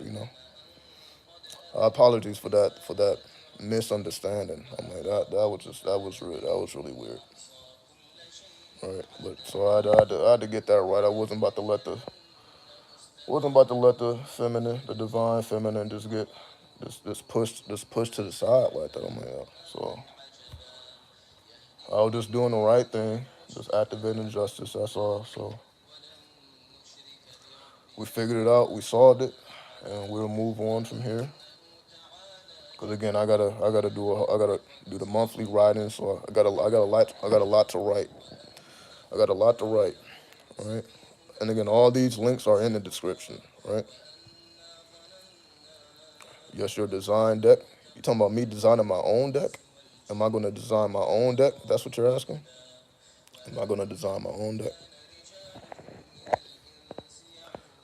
See, if you basically when it comes to the Golden Dawn, everybody was supposed to design their own deck. That's why you had the Rider Waite deck. See, those are the two most popular decks. The two most popular decks is the Thoth deck and also the Rider Waite deck. So most people are into the Rider Waite. So Rider Waite, he designed his own deck, then Aleister Crowley designed his own deck. Because when you were a part of the Golden Dawn, that's what you were supposed to do. You were supposed to design your own deck. Right? So that's why we have these two different decks, and that's why everybody got their own variation of it. But the thing is, the tarot has already been mastered, right? Meaning there's no need for me to design the deck myself because the deck of the new Aeon is the Thoth deck, meaning this is a deck for the future. The Rider Waite deck is a deck of the past. That's why that deck is more popular than this deck, because people are still in the age of Pisces, right? People have no idea about the Aeon, right? The new Aeon. So this deck, that's why this deck is different, right? There's no other deck that's like this. This deck has many variations that you're not going to find in any other tarot deck, right? Because this was specifically designed for the times that we are in now, right? It would be dope to see you on the Black Magic podcast. I have no idea what that is. The Black Magic podcast. I don't know what that is. I don't know what that is. The Black Magic podcast. I'm guessing that's a podcast. I'm not familiar with it though. I'm not familiar with that podcast, but I'm gonna be honest. I'm not familiar with nobody's podcast. I don't listen to anybody's podcast. So I'm not saying that to slight the Black Magic podcast. I literally have no idea what that is. I don't watch anybody's podcast. All right. So I'm not familiar with that podcast whatsoever. However, no one's in no rush to get me on their podcast. Nobody's in no rush to collaborate with me. Nobody's in no rush to do any of that, right? Meaning I done been here 10 years, and you see I haven't collaborated with damn near anybody. Any other YouTubers. Like the only people I brought on is like non-YouTubers. So the only time you really see me with other people or having conversations is like with non-YouTubers. YouTubers don't want to collaborate with me, and I understand that. This is some dark ass shit. This is some dark ass shit. So I've been here 10 years, haven't made a single collaboration. They ain't trying to fuck with it. So I didn't know like that ain't even something I even think about at this point, right? I've been doing it probably longer than they have, honestly. I've been doing this longer than most people have, so I understand why. So I'm not ignorant to it, but I've been doing this for a while. I've been doing this for a while, longer than most YouTubers. Right? Most YouTubers don't have a decade old channel. Some of them do though. Some of them have been doing it longer than me, but not that many. Not that many. Handful of them, but not that many. So I'm not in no rush to collaborate with no YouTubers. But if you are a non-YouTuber, I'll collaborate with you. If you're a non-YouTuber, like for example, like any of the women, would want to have a conversation. I can get you on StreamYard or something, where everybody can either see your face or hear your voice. I'm more interested in doing that honestly than like fuck another YouTuber honestly, and that's not a shot to anybody personally. I just really don't care about the YouTube mentality, the YouTuber mentality. I just honestly don't care. I'm more concerned with the people that's actually trying to put this work in, right? So those are the people that I would be more interested talking to, right? So if you really about that, right? If you're really about that, then I'm open to that. So anybody who's really about this, and you will want to have a conversation, you will want to collaborate. If people just want to, feel more perspectives, people that may be in beginner stage and the adept stage, wherever you may be, I'm open for that anytime. I mean, if you are a daily listener at this point, because you see, I'm putting out the daily content. So if you are a daily listener and this is something that resonate with you, then I have no problem, bringing you up so you can allow your voice. People can hear your voice, become familiar with your face. That's no problem. If you a non-YouTuber, or if you want to stay concealed. So if you don't want to show your face, I completely understand that as well. If you just want people to hear your voice, that's perfectly fine with me. So if that's something that you would want to do, all you gotta do is email me. All right, all you gotta do is send me an email. So anybody who's really about that shit, all you gotta do is email me. All right, but it's always been that easy to contact me. It's not hard to ever get in contact with me. It never has been that hard. So that's what I'm saying. I'm not hard to get in contact with. I'm not hard to find. Everybody know I'm here. They just ignore. They don't want nothing to do with me. That's all it is. Because I can easily say, well, they don't know I exist. They know I exist. I've been around long enough. They know I exist. However, it's a numbers game. So I'm not in no rush to be on nobody else's platform, and I'm not in no rush to put anybody else on this platform that's already here. But if you're not here, if you want to remain in the shadows, and you really about that life, to me that energy, you can't match that energy. If you really about that infamy, right? If you really about that infamy, if you really infamous out here, so your perspective will be way more,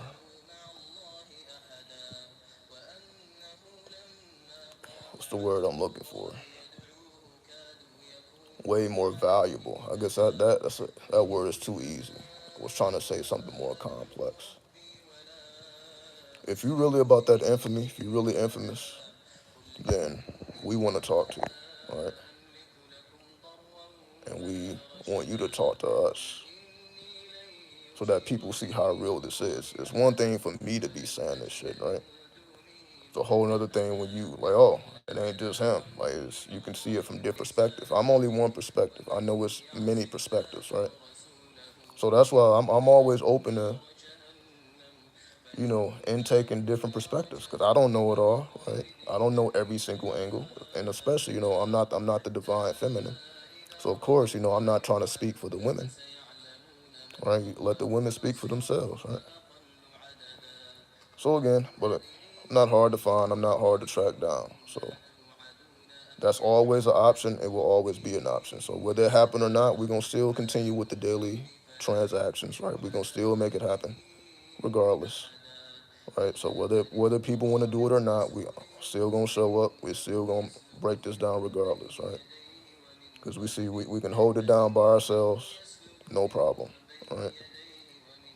And that's how it should be anyway, right? You got some people who don't even do their own content, meaning, what's up, Mary? 93. 93 mine too.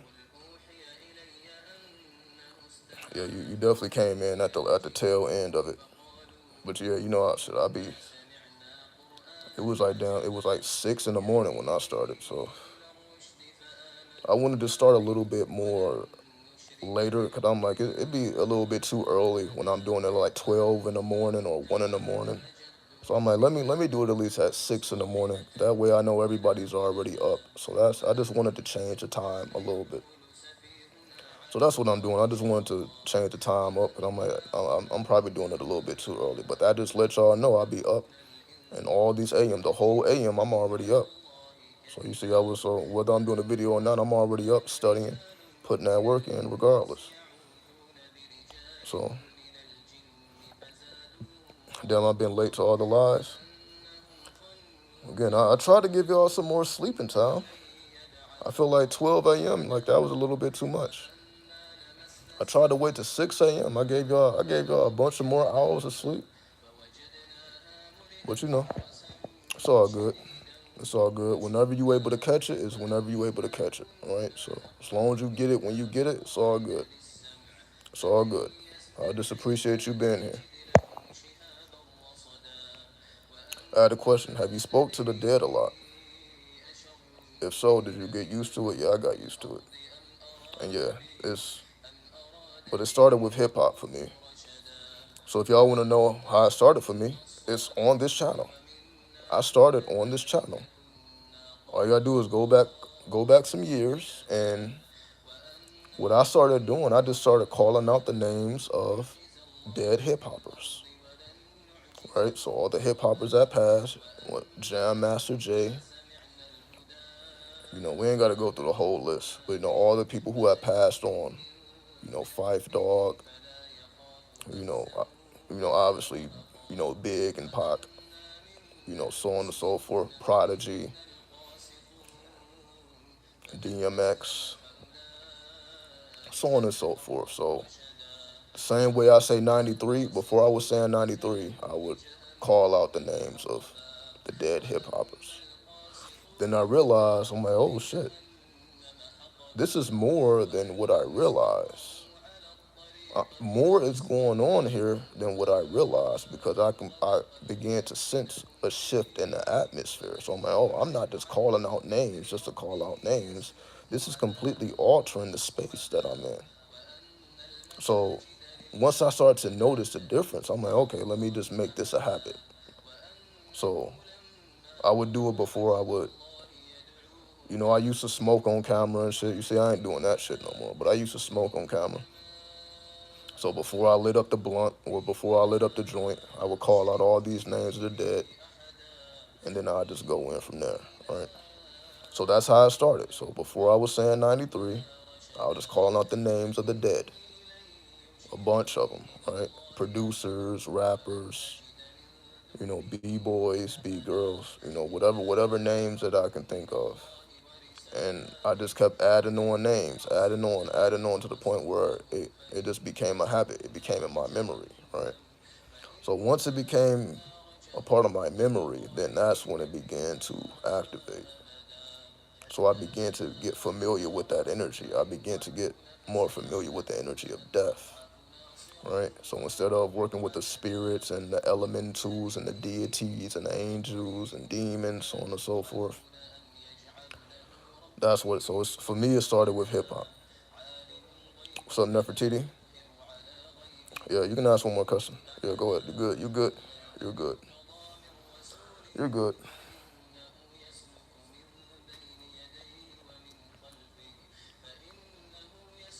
I appreciate y'all for sticking in here, sticking in. Like we're 126, however many minutes that is. I think that's like 2 hours. We 2 hours in, y'all still sticking around. I appreciate you. Can the interpretations of the Thoth deck be applied to maybe like the Rider Waite? Yeah, once you know the dimensions, you can apply it to a regular playing card deck. So, yeah, it can be applied to any deck. This is just this is just the foundation, though. That's all it is. But once you know this by heart, you can use whatever deck you want. So you're not obligated to this deck. This just should be your foundation. Meaning, so if you use another deck, you don't get caught up in all that imagery and again, but don't use it for magical use. See, again, that's what makes this deck different. You can use this deck for magical use. I wouldn't recommend using the Rider Waite deck or any other deck for magical use. But if it's just for fortune telling, if it's just to pull a couple cards to see what's going on, then it is what it is. But if you're trying to open up gates, you're trying to open up portals, you're trying to do any type of Kabbalistic magic, then you always got to go to the Book of Thoth. So this just represents your foundation. But if you like other tarot decks, then this wasn't my first deck. My first deck was a Crow's deck. So before I was tapping into Thoth deck, I was tapping into the animal kingdom, right? So, whatever you like.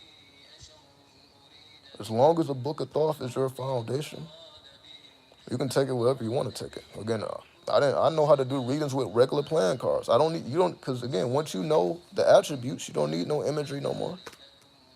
You don't need the imagery. Like for example, the Five of Cups just becomes the Five of Hearts, right? So if you just pull a regular playing card deck and you pull the Five of Hearts and you already know the attributes of the Five of Cups, then you just apply the same energy. So you're just translating, meaning you don't need the imagery anyway, right? Four of this becomes what the Four of Diamonds, right? Simple as that. Simple as that. So once you have this in your heart, yeah, you can take whatever you want to. You can take it wherever you want to take it. So that's why I say this must be your foundation. Once you commit it to your memory, then yeah, it really doesn't matter what deck you use. So whatever your preference is whatever your preference is. Once it's committed to memory, because you don't even need a tarot deck when it's committed to memory. You can do readings without a deck. It's in your heart. So all you got to do is imagine the card. And then you will know, what card is relevant to your day or whatever you're trying to ask, whatever you're trying to get inspiration from, right? What's up, El Ray 93? Y'all see everybody's coming up towards the end and shit. So this is what time y'all wake up. This is what time y'all wake up. It's fucking what time is it? It's fucking 7:45. Y'all ain't getting up to 7:45 around this bitch. That's what y'all doing. Y'all don't get up to 7:45. God damn. And I ain't even been asleep. That's crazy. I ain't even been asleep. Can't help but think of Yu-Gi-Oh when you say have it in your heart, because that's what it was all about. The heart of the cards is talking about the spirit in the cards, which is right. That was the whole point of the show. Do you trust the spirit in the cards? Because if you don't trust the spirit in the cards, you don't even need to pick up a tarot deck. You have to trust that the tarot is telling you the truth. That requires trust.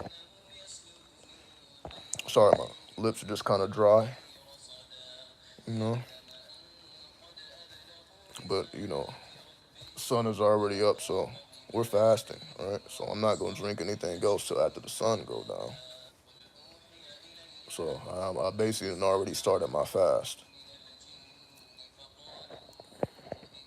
But yes, you need to trust the heart of the cards, because if you don't trust what the tarot is telling you, then there's no need to pick up a tarot deck. See, everything's good till you get a bad card, right? See, this is the card of the day. I haven't even did the breakdown yet, all right? But this is the card of the day. This says oppression. So the card of the day is oppression. So most people are bad card, bad omen, all right? They automatically take it on face value, not realizing what it's truly trying to tell you, right? Because if you look at the Ten of Wands, you must look at the attributes. You can't take the imagery on face value. I got fired from a job. Hey, you funny, man.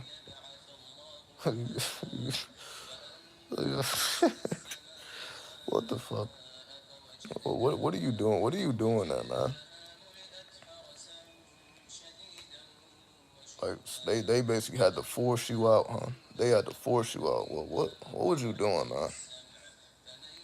What was you doing, man?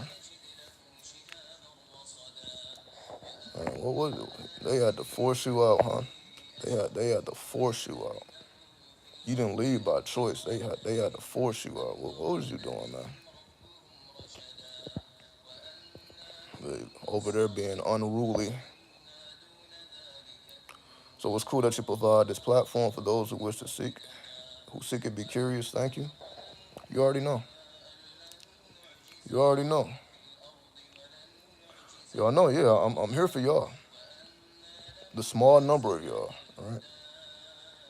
It's not many of y'all, all right? It's not many of y'all, but it's just enough. All right, that's how I see it. It's not many of y'all, but it's just enough, and I'm perfectly cool with it. I'm perfectly cool with this small community that we have created, right? Look at what we did. We did something legendary. We did something legendary. We're talking about things and we're doing things that other people can't even comprehend. They will never comprehend. Opening up chambers, opening up portals, right? This is legendary. We're uncovering all the mysteries. We're leaving no stone unturned.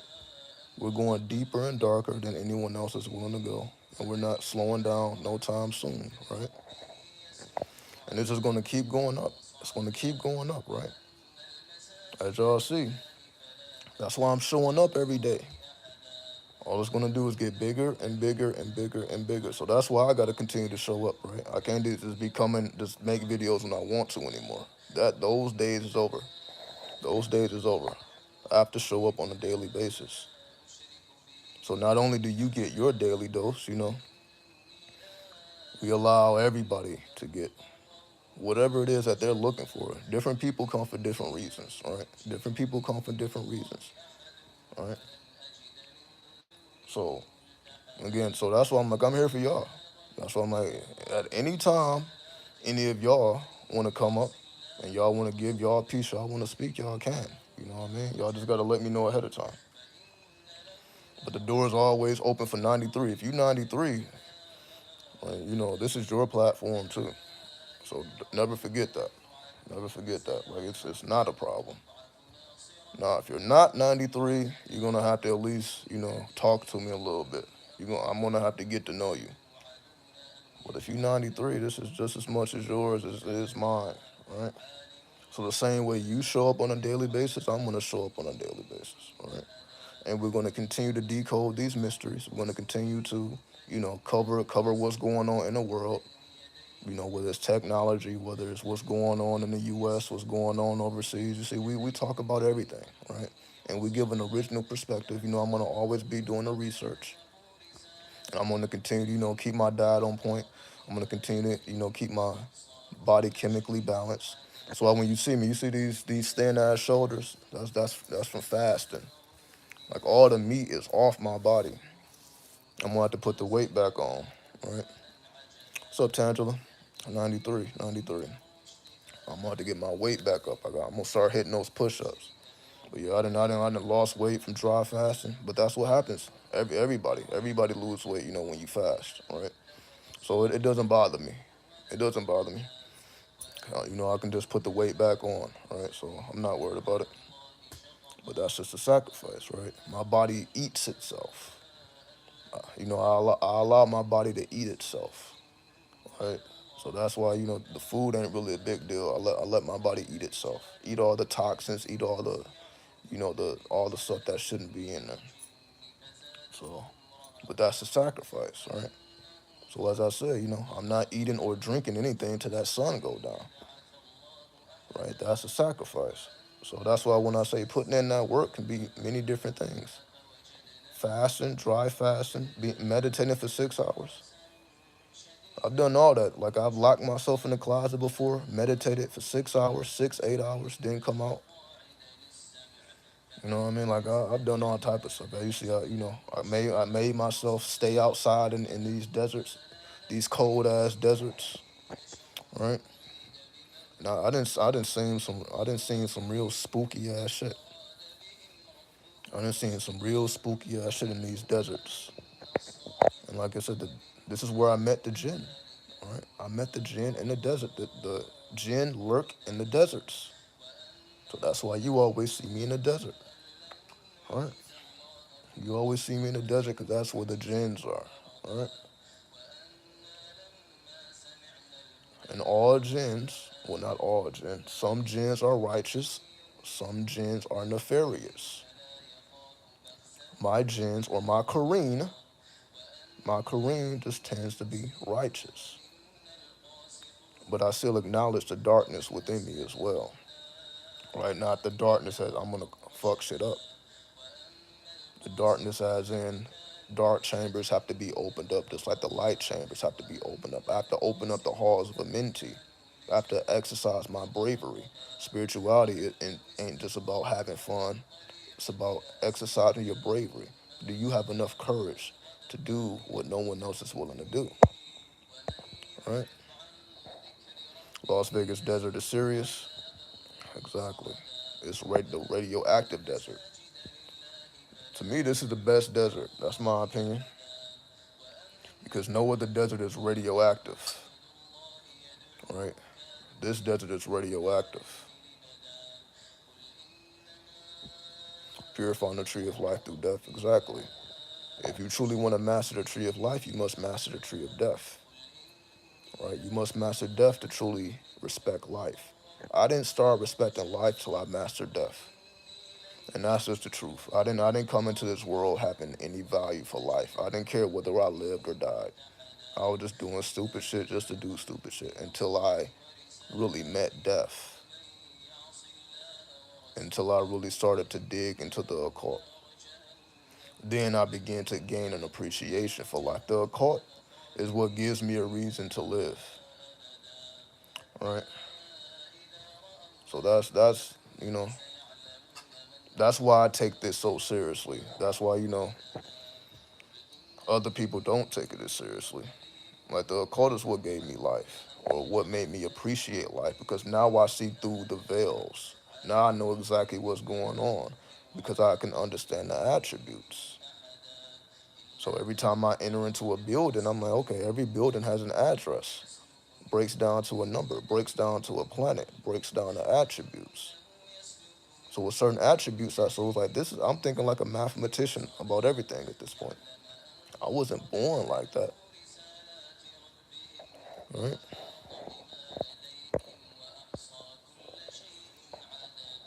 I have a witch's deck, not for magic, yeah. So whatever deck you use, you can use it for fortune telling. But if you're trying to open up portals, if you're trying to really sink into the hearts of Bamenti, make sure you do it with the Thoth deck. Because again, that's why these cards are bigger, because the energy is real. See, everybody else's deck, the energy is just fancy. It's just fancy drawings and stuff, right? But this deck is real. This is real. This deck cannot be duplicated, because there would never be another Aleister Crowley. It would never be another Lady Francis. Right? There's plenty of artists out here. There's plenty of people who just do tarot decks just for the sake of doing it. But you're never going to be able to match this one. All right? And this Aeon, now maybe the next Aeon, but in terms of the Aeon of Horus, you ain't getting no better than this. All right? But it ain't because I said it. You can just, all you got to do is do the history of the deck.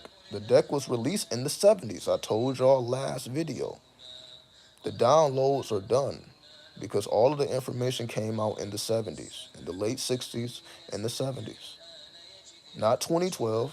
That's when it became mainstream. The real knowledge came out in the 70s because the books from the 70s are not even in print. You can't even buy these books no more.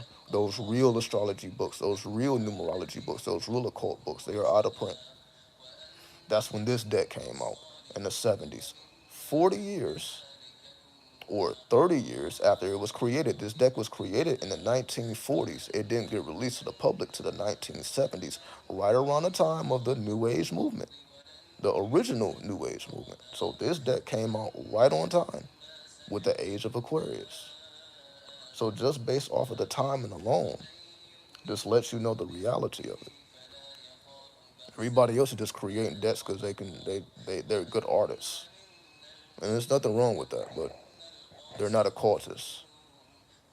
Right? So that's why you're not going to see me with a bunch of decks on my list.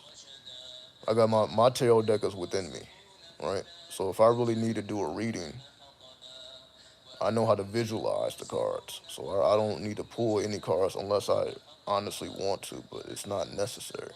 The tarot is already within you. It's already in your heart. All you got to do is invoke it. Right? Amazon is way more calm and peaceful. Maybe I should try living in Vegas. Maybe that's a perfect balance. Arizona, because I've been to Arizona. I did videos in Arizona, and Arizona is more diverse. Arizona is more diverse, meaning there is, like, I was seeing Indians in Arizona. I'm like, oh shit, there's an Indian or a native, right? I'm like, I was seeing native women in Arizona. I'm like, yo, like I don't be seeing them around here. So Arizona is real diverse. I think it's one of the most diverse.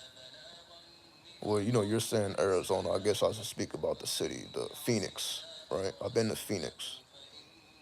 So Phoenix is one of the most diverse places. It's very nice. Again, I've been there. I like the Sun Devils. Yeah, I remember that, the Sun Devils.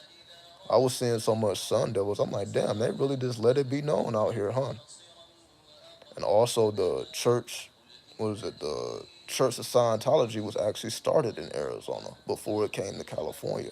So I also figured out that history. Also, there's a hotel room that Marilyn Monroe would always rent out. One of the hotels.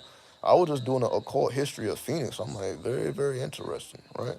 I also like the graffiti. Again, I recorded a lot of this when I was in Arizona. I like the graffiti. of Arizona. You know, very very militant people. You know, Arizona is very militant, right? Very militant. The difference between Arizona and Vegas is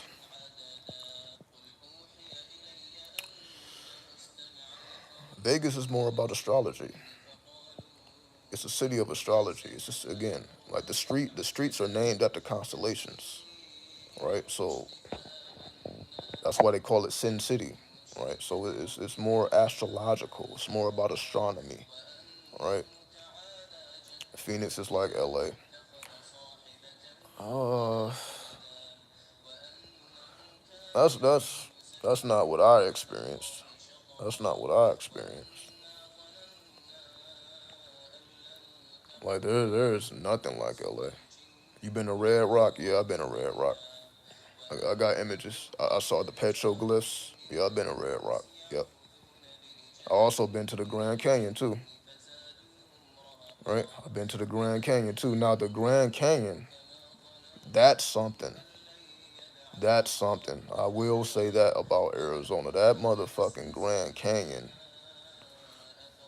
that's an experience. That's an experience. I'm not gonna lie about that. That Grand Canyon is nothing like that. Just driving to the Grand Canyon. We was going through so many different phases. It didn't make no sense to me. It's like one phase it was snow and high winds, then it started raining, then everything was clear. It's like we was going through phases. I'm like, yo, this ain't natural. This is unnatural. I'm like, this ain't natural. I'm like, wait a minute. Then I saw these big ass hills that look like pyramids. I'm like, how was the atmosphere changing like that so rapidly? You literally are driving and you're going through various atmospheres. I'm like, this is a machine. This was done on purpose. This isn't natural. So I will say that about Arizona. It's some unnatural shit going on in Arizona. It's unnatural. And also the natives are heavy in Arizona as well. The natives are heavy. Natives are heavy out there. So if you know what's going on, it was things about the Grand Canyon even I didn't know until I went there. Like it's one thing when you're researching the Grand Canyon online. It's another thing when you're there and you really see what's going on. Like, wait a minute, these they got all these places named after Egyptian gods, Greek gods. Yeah, this is some very strange stuff. I'm not gonna lie about that. I'm not gonna lie about that. Do you think it's true that you can get to Africa from the Grand Canyon? I definitely feel there's a link between the Grand Canyon and Egypt, which is just Upper Africa, right? Northeast Africa. So yeah, there is definitely a link because there were Egyptian hieroglyphs found in the Grand Canyon. They also found deities that resembled Buddha in the Grand Canyon. So the Grand we there's but we're not going to ever know those mysteries unless we get the downloads directly because you can't go discover that yourself. You can't go into those caves. They have caves that were able to fit up to 50,000 people. It was up to 50,000 people living in the caves of the Grand Canyon at one point. But we're not going to get that history. Again, you got to go to the Hopi people and the Ant people who said that their ancestors came from up under the earth. And you see it on the petroglyphs. So, but again, I didn't realize that till I went there. So yeah, there is a connection. But are they going to tell us a connection? No. Do you have to figure it out on your own? Yep, because that's what I had to do. I had to go there and see it with my own eyes. I got video of it. Let me see. Let me see. Let me see. Let me see. Let me see.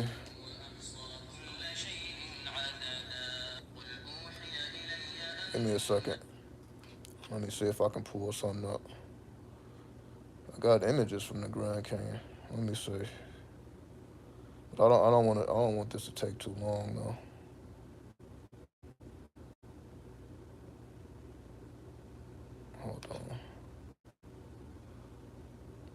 me see. Let me see. Hold on. Let me see. Let me see.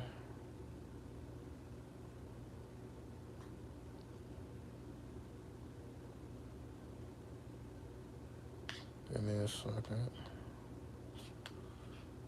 Cause I'm not exactly sure. But I got the evidence. That's basically what I'm saying. I got the evidence right on my phone. I just gotta get to it real quick.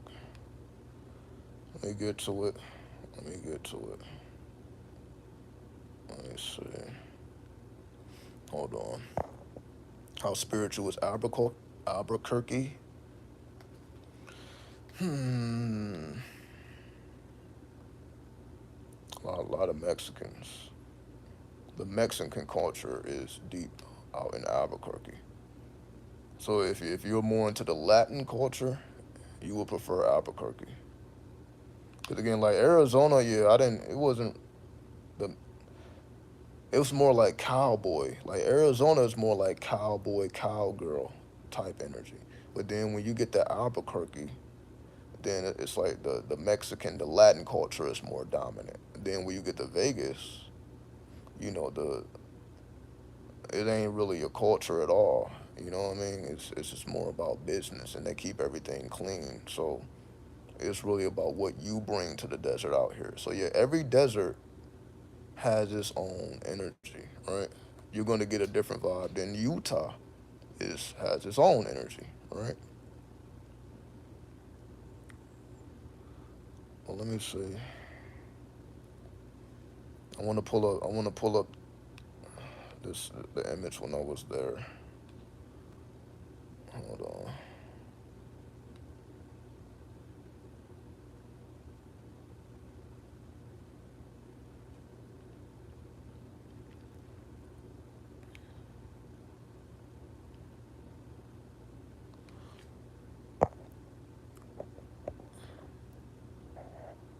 You be building for hours. You know, it's a lot to say, right? I be trying to give y'all a break. This is just me anyway, right? If you was around me in person, I can put you to sleep easy. This is infinite, right? This is infinite. I'll be slowing down for y'all because I don't want to overwhelm y'all. That's why I don't go crazy. I'll be trying to give y'all a break because I know I'm a lot to handle. I know I'm a lot to handle. I'm not gonna lie to myself. I know I'm a lot to handle. Meaning, if you're not really about this, I'll probably get on your nerves. Imagine me talking about this all day. If you ain't dedicated to this life, you know it's gonna irritate you. So I'll be giving y'all a break. Because I'm not expecting anybody else to go as hard as I go. Everybody's gonna exercise this in their own way. All right? Everybody's gonna exercise this in their own way. Okay, here we go. I think we're getting somewhere. I think we're getting somewhere. Like for example, here's one of the images from Red Rock. Here's one of the mountains. I was seeing faces in the mountains. See, that's the thing about Red Rock. Look at this. You don't see those. You don't see those faces. Let me zoom in. It's like you can't. Like I was looking at these mountains. I'm like, these are faces. But of course, the pilgrims came and deleted it. But the energy is still there. The energy is still there. Look at this. All right. You cannot tell me those don't look like faces. Do you not see those faces? Exactly. So yeah, see, I got the evidence. See, I'm not bullshitting. So yeah, that's Red Rock. But let me find the Grand Canyon though. What's up, ZQ93? Yeah, y'all coming in this bitch late as fuck. You been up since 6, well 3 my time. Damn. I guess it is just me, huh? It just be me that be up all AM hours, huh? I done been up all AM hours. Let me see. I'm looking for the Grand Canyon. Again, there's so many images here.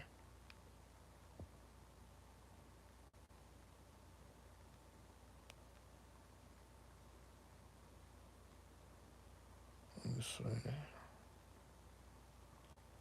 I don't even think this is not even a folder. So yeah, give me 1 second. Let me, cause I recorded a video at the Grand Canyon. I just need to find it. You know this iCloud. I got all type of images in this iCloud. Give me 1 second here. Oh yeah, this is how it all started for me. I'll show y'all this. I'll show y'all this. Y'all know who that is? Who knows who that is? Who knows who that is?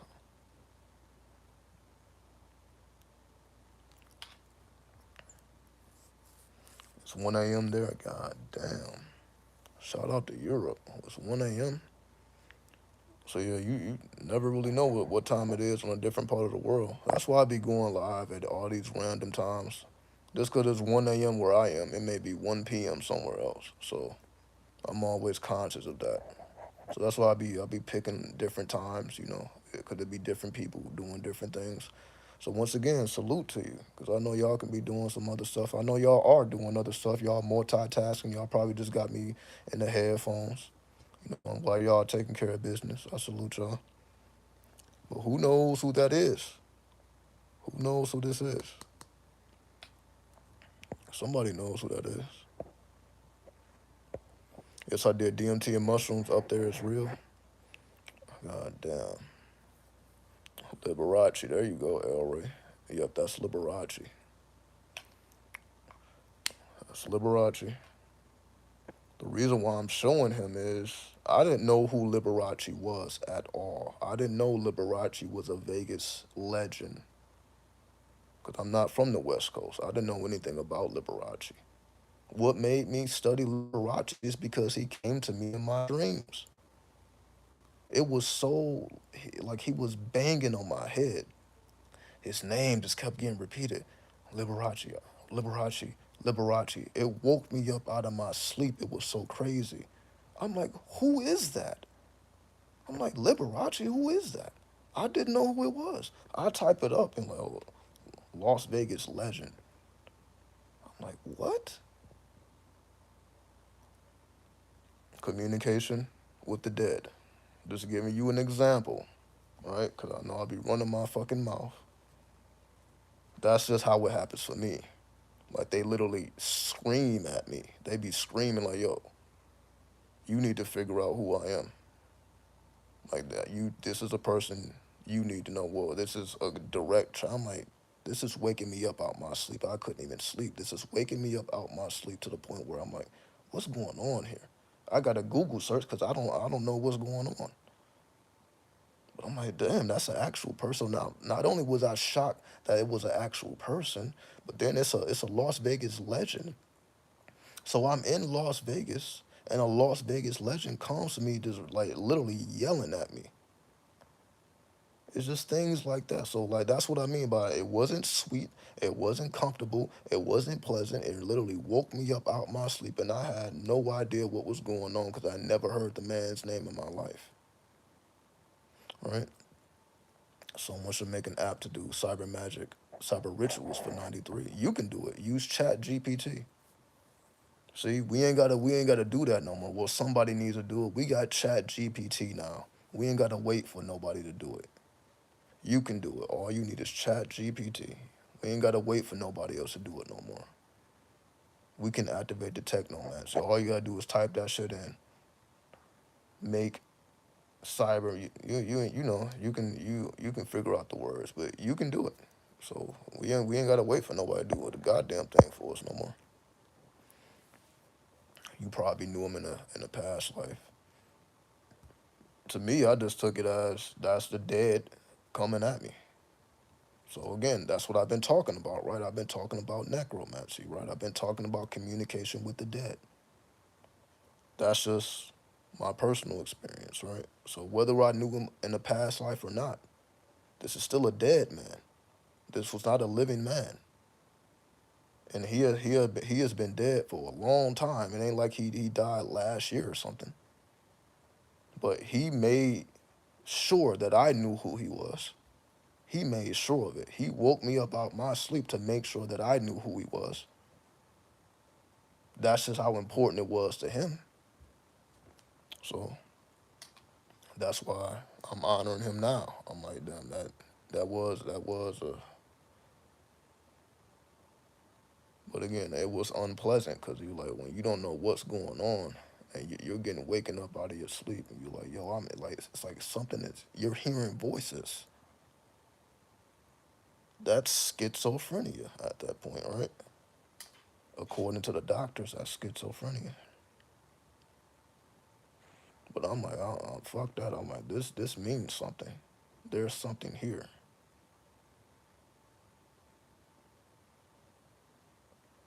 Okay, hold on.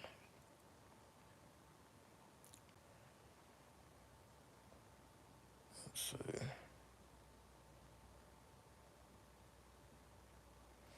See, here's another image. That's me at Red Rock with one of the rocks with the petroglyph. I think we got kicked off briefly, but we should be good now. As soon as I was about to show those petroglyphs, let me see if I can zoom in. I want to zoom in on the petroglyphs.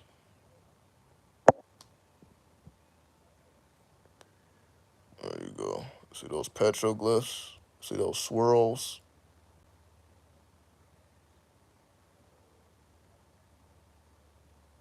There you go. You said, did I go to top? Did I go to the top of the rock? I don't think I went to the top. Oh no, I don't think so. It was way too hot. You see, I was dressed in all black. You saw me, right? I was dressed in all. I'm like, no, hell no. That was way. That would have been way too much. I don't know what I was even thinking wearing all black in the damn desert. That wasn't even that wasn't a good thing to do. Hold on. I'm glad you mentioned schizophrenia because there are people who go through spiritual awakening that become schizophrenic. Do you agree? Yeah, when they don't understand what's going on because schizophrenic basically they don't get it. You're talking about a 30-minute hike. Nope, I definitely wasn't about to do that shit. Well, not that day wearing what I was wearing. I'm not saying I won't do it, but no, I definitely didn't. No, I want to. Yeah, just had to get in and get out. All right, let me. I need to go to a different folder. I'm still trying to show y'all this Grand Canyon. There's just so many images. But yeah, people that deal with schizophrenia because they're not occultists. I would be schizophrenic too if I couldn't decode all this shit. The only reason I'm not schizophrenic because I get it. I'm like, oh, I see what's going on. I get it. So when it happens, I get it. It's not unusual to me. So if I'm hearing voices, I can interpret the voices. I'm like, okay, I see what's going on. It doesn't bother me. It doesn't disturb me. It doesn't knock me off. But for somebody who's not ready for that, who's untrained, that's probably the worst thing that you can experience. You're hearing voices. You're hearing whispers, right? You got to get up there. Oh man. Well, make sure you don't come in the summer, man. Do not come in the summer. Do not come in the summer. But yeah, things like that, those are experiences that, stay with you for a very long time. When you doing, yeah, when you go to places like Red Rock, you go to places like the Grand Canyon, those experiences stay with you for a long time. Now, I was on top of the Grand Canyon, But I didn't go to the top of Red Rock. You got to get up early, like 5. Well, why get up at 5 when you can get up at 2 and then get there by the witch's hour and then put that work in? Awaken those spirits. Excuse me, not awaken the experience. Awaken those spirits. Do the ghost dance. See what y'all know about that ghost dance? For my West Coast people, what y'all know about that ghost dance? See that came to me directly from the spirit. That ain't from no book. What y'all know about those? What y'all know about the ghost dance?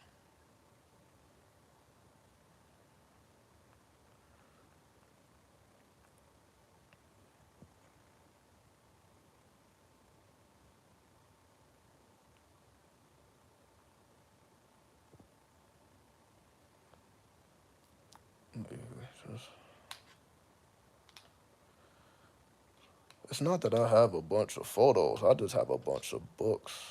That's all it is. I had to go through all these books. Like it's ridiculous. PDF, PDF, PDF, PDF, PDF. I didn't went through so much literature. It's fucking ridiculous.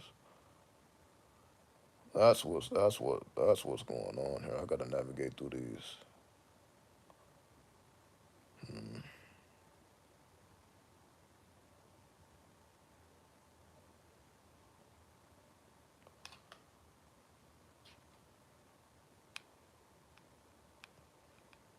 But I will not end this video until I show y'all this Grand Canyon.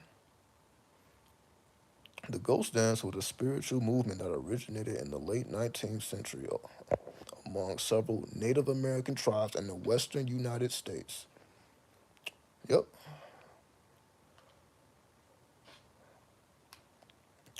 Chat GPT. Oh shit.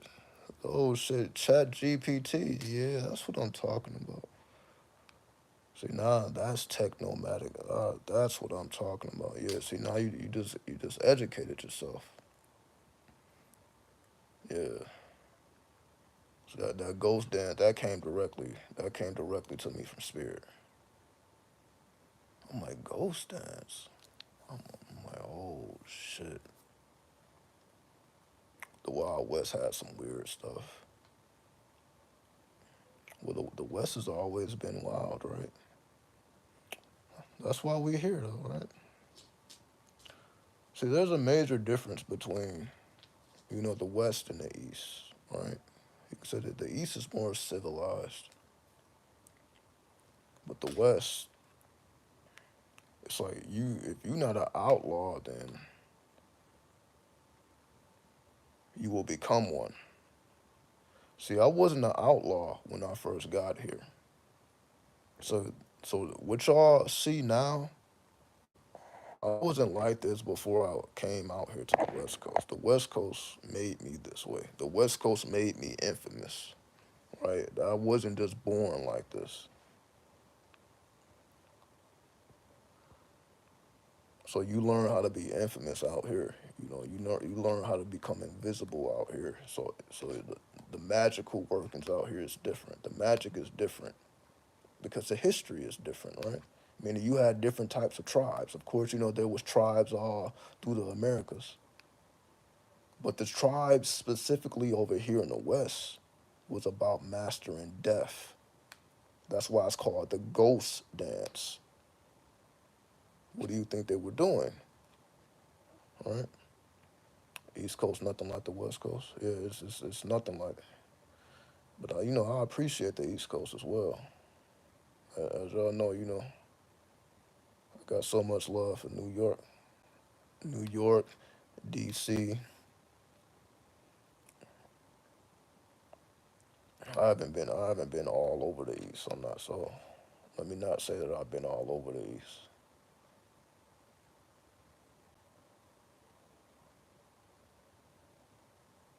But out here, yeah, it's a whole different ball game out here.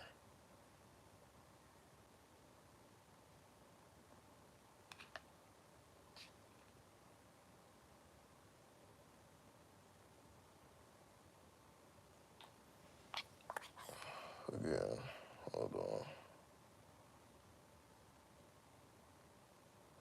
Yeah, I'm still looking for that. God damn. God damn. This is just all y'all. Look at this. That's what I'm saying. PDF, PDF, PDF, PDF, PDF, PDF, PDF, PDF. That's what I'm going through. The literature is ridiculous. PDF, PDF, PDF. Hundreds of these PDFs. Books that I done read over the years.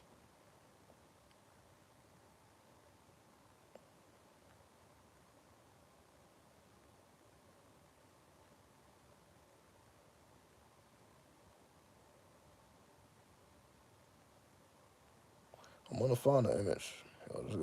Y'all just gotta bear with me. I'm gonna find this Grand Canyon. 'Cause I just wanna show y'all the evidence here.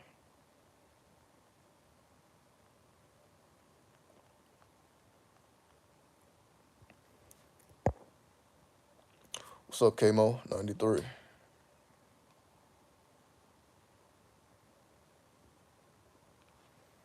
Red Rock has different chambers. Well, yeah, it's a whole national park. So I got more images than that. So I wasn't just at that part. That's just what I showed y'all. But it's an entire national park. So you're right. It ain't just one spot. It's a whole national park that you got to pay for to even get there unless you get there before the sun rises. So yeah, you're right. There's a lot to explore. And I could have showed y'all a lot more imagery, but I'm trying to show y'all the Grand Canyon.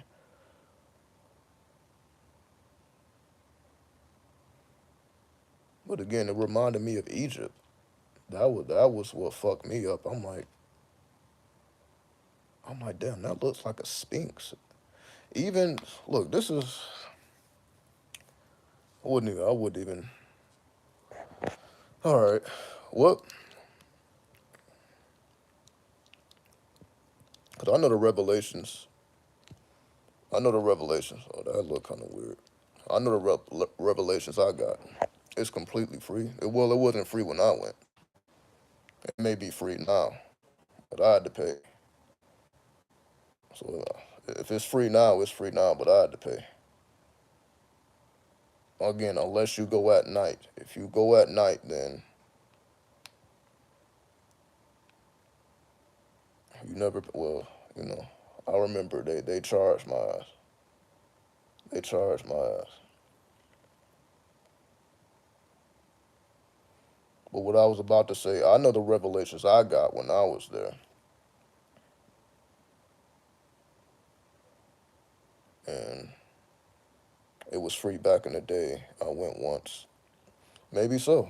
Again, I'm not down that it was. I just know that they charged my ass. They charged me. But when it's nighttime before sunrise, they don't charge. So it's all about timing.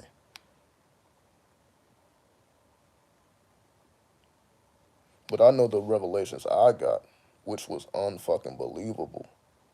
I don't know if y'all got these same revelations. Let me ask you, because I know, how do you explain the material on the rocks? How do you explain the material on the rocks? That black soot on the rocks. How do you explain that? How do you explain that? So before I even reveal it, how do you explain that? How do you explain that black soot? Because yes, it's called red rock, but you know there is black soot on those rocks. How do you explain that? How do you explain that? Because the revelation, I received the download. I'm like that. But how do you explain that for the people that have been? How do you explain it? They say it was a spacecraft. All right. But I'm not saying what they say. How do you explain it? How do you explain that black soot on that red rock? So it ain't just red rock. Clearly, there was a substance on top of that red rock. How do you explain that? Well, that's you thinking. How do you explain it?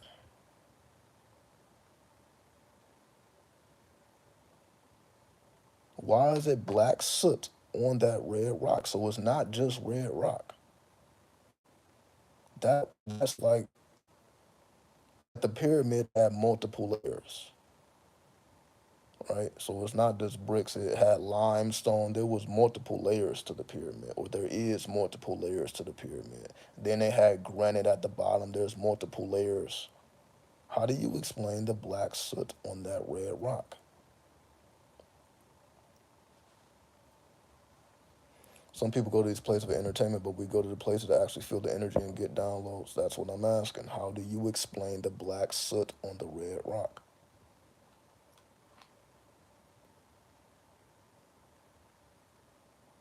Like the image I just showed y'all, you can clearly see the black soot on the red rock.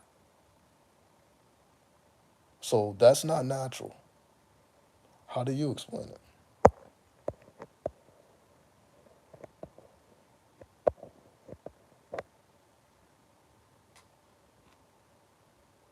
Because that cracked the whole code for me. Everything made sense to me after I solved that puzzle.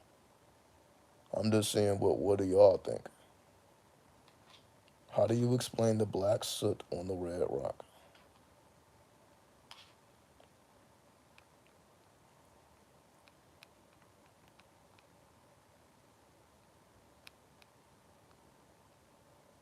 Because you don't see that on the Grand Canyon. So they wasn't just doing that. The Native Americans had many origin stories about the sky people. So why did they put black soot on the red rock? What was the purpose of doing that?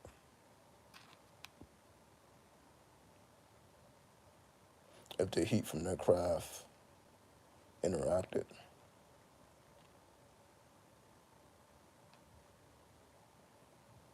The black soot that appears on the red rocks in the Grand Canyon can be caused by a number of factors. One possible cause is natural wildfires, which can occur in the area surrounding the Grand Canyon. Smoke and soot from these fires can travel long distances and settle on the rocks on the canyon. Now, I would believe that if I didn't see it with my own eyes. Now, I'm not saying that that couldn't happen, but I've seen this stuff with my own eyes, and that ain't no soot from no fire because it's holographic. The soot on the red rocks is holographic. That's what I'm saying. It is deeper. The soot from the red rock is holographic. It didn't come from fire. Right? I'm just asking what do y'all think it is? Instead of me just telling what I feel it is. Because that just helped everything make sense to me. That just helped. If I didn't solve that, the whole experience wouldn't have meant nothing to me. Because I couldn't figure out. I'm like, what's all this black soot on these rocks? And this soot is holographic. It seems like they put it on there on purpose. It wasn't a mistake. It wasn't fire. It seemed like because they carved the petroglyphs into the black soot. So it's not there by accident. They put it there. Why?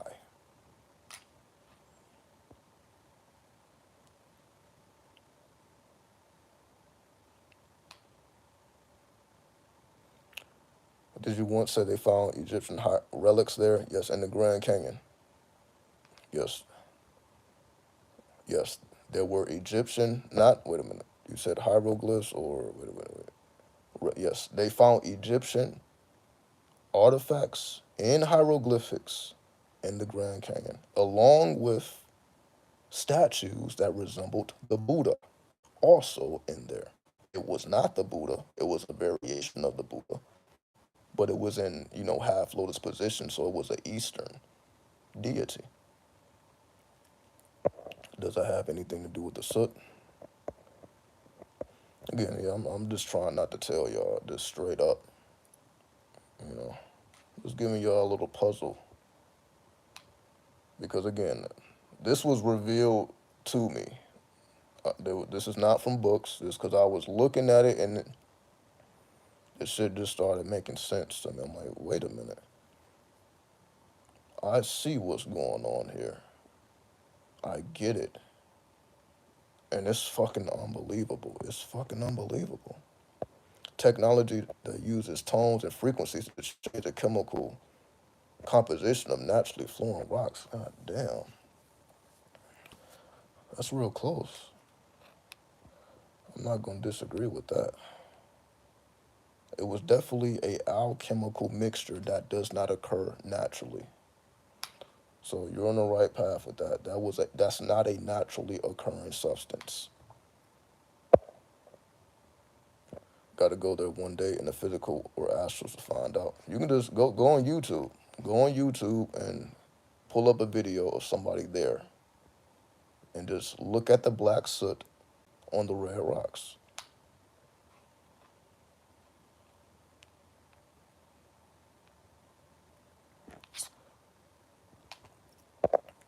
I want to show you the free experience at Red Rock. It's all good, you know. I don't mind paying. Like I wasn't complaining about paying. They just charge you though, right? But I didn't mind it because I gained something from it, just like you gained something from it, right? So I'll pay again. I'll pay again. You know, it's worth it. I'll put money in the city pocket for it. So I'm not worried about that. No, I'd rather pay and have the full access than because clearly there's many ways to get to it, right? So I guess depending on which way you're coming from, either they charge you, you don't get. I don't know, right? I don't know it that thoroughly, right? I don't know. I'm not gonna sit here and say I know each and every route. And after I saw that black soot, I didn't need to see anymore. Meaning I left after that. After that download, after I figured out what was occurring there, I'm like, I get it, and I got the fuck on. I got the fuck on. I didn't need to see any more. And I haven't been back since. I have not been back since. I'm like, I get it. I haven't been back since.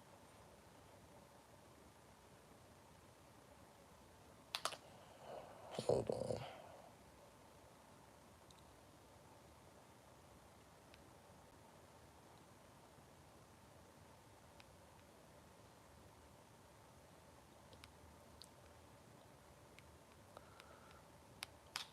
Okay, we're getting a little closer here. But I got all these folders.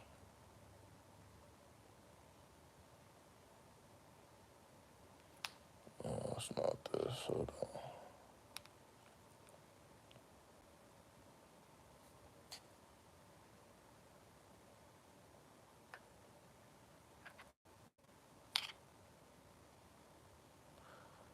Like I said, I'm not gonna leave till I show y'all this Grand Canyon.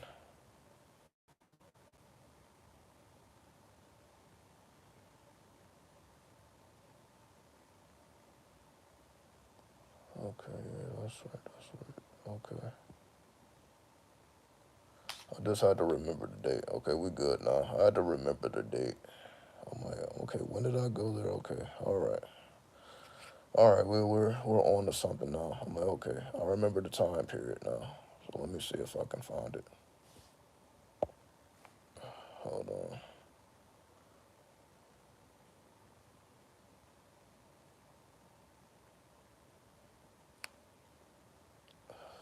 I took the walk to Poland. I've been listening to that song. So I'm not gonna lie. I ain't been listening to a lot of music, but I've been listening to that Poland song. That's what I have been listening to. I took the walk to Poland. That's what I have been listening to.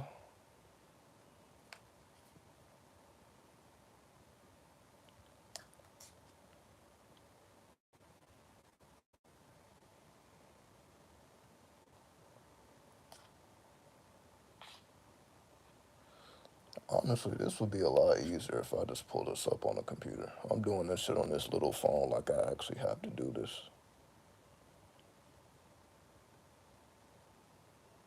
All right, give me a second. Let me pull it up on the computer.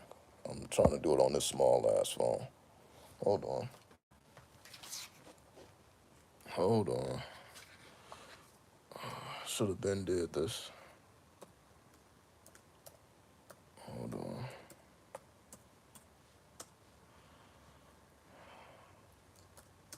Give me a second.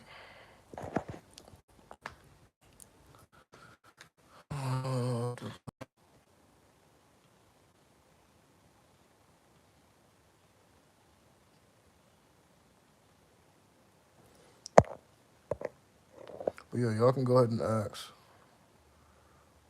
Ask whatever y'all want to ask. I should be able to pull this up very quickly now.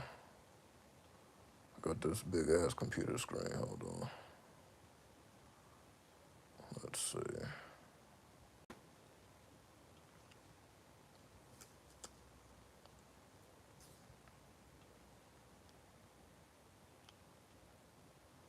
Cause I got 50 gigs of stuff. I got 50 gigs of stuff in this iCloud. Like I pay every month for that iCloud for the big storage. That's what it is. So it's like 50 gigs of content up in there. Hold on. That's what's going on. Okay. Wait, wait, wait a minute. Wait a minute.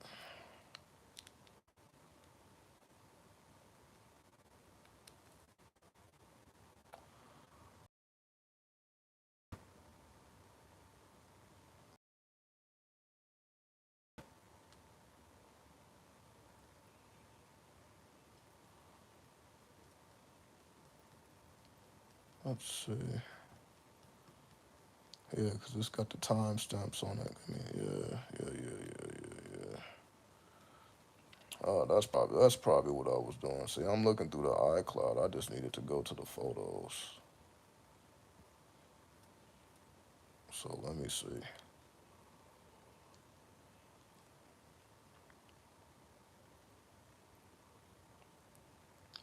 Ah, yeah, cause yeah, here's photos of Arizona. Okay, okay, now we getting somewhere. See, yeah, now I'm seeing the Arizona photos. Now I'm seeing Vegas. Okay, all right, all right.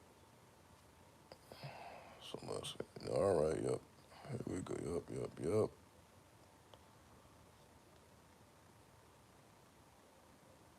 Okay, yeah, here's the yeah. Okay.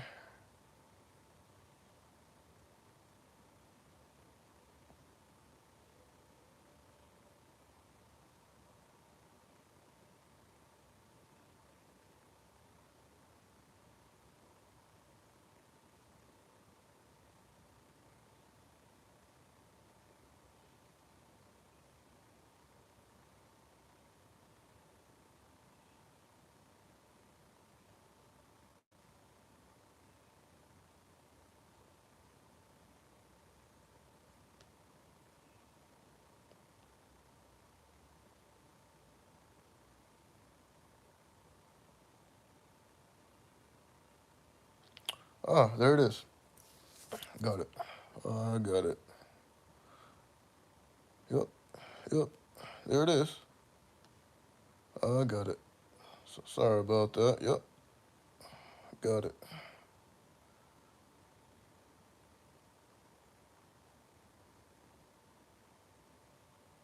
Okay, here we go. All right, let me see if I can turn this camera around. All right, we got it now. Let me see. Let's turn this bitch around. Okay, let's see. All right, there we go. Let me zoom out a little bit. So yeah, that's me with this big ass coat. And there's the Grand Canyon.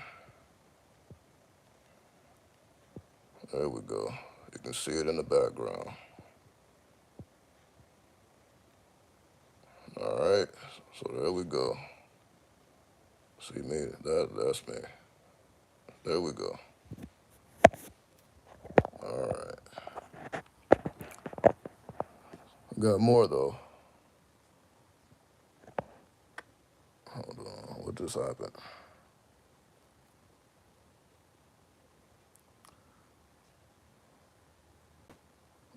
Just in case there was any doubt, I think this one is a little bit clearer. Let me show you this one too. This is a little bit clearer. Yeah, so you can see the colors are a little different. And that fog is real too. It was foggy as fuck. All right, there we go. Yeah, there we go. There we go.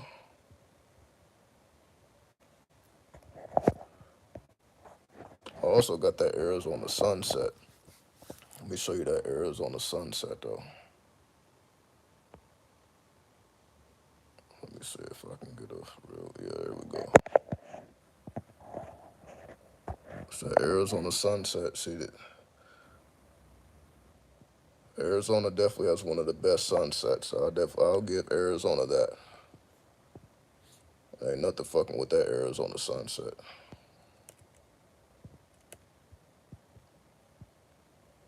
Other than the Vegas sunset. All right. Yeah.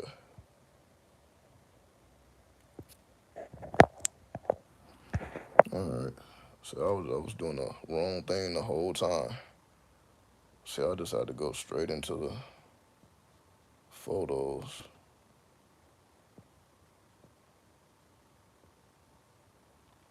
Got to go with New Mexico. Oh yeah, anytime you in the desert, those sunsets and those sunrises are ridiculous. Pink and purple. See, that's Vegas. Vegas got that rainbow sunset and that sunrise. So yeah, you're right. Arizona is super red. But once you get to Vegas, I guess as well as New Mexico, but I guess the colors it's a variation. So those desert sunrises and sunsets, yeah, it's nothing like it. It's nothing like it. It's nothing like it. I can see how people fall in love, with those types of places. So like the desert is barren, but the beauty is majestic. But since I got access to these photos, I used to live in Reno. Shout out to Reno. Shout out to Reno. Let me see if it's something else I want to show y'all while I got access to these photos. Let me see.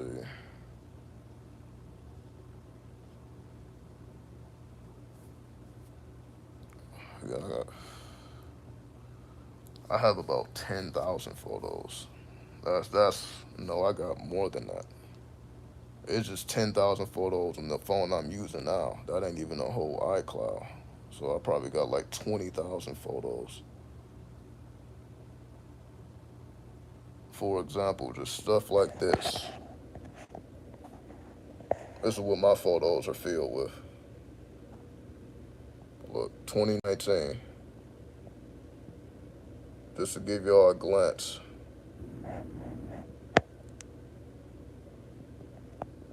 Just to give y'all a little glance of what's going on there. I gotta work through all that research. Gotta work through all that research. Also this. Let me show y'all this. Hold on, not this one, no.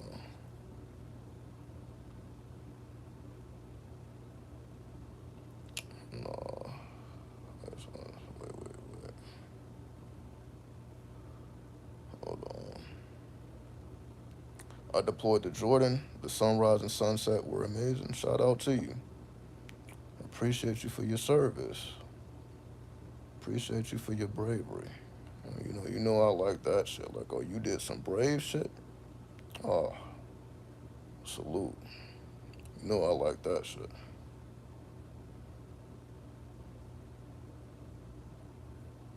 Let me show you this. This is a stele of revealing. Thelemites out there, that is the cornerstone of Thelema, other than the Book of the Law. That's where Thelema starts. That's what Aleister Crowley saw, and that's how Haru contacted Aleister Crowley through his wife. That's where it all started. This is what started Thelema. This is the stele of revealing,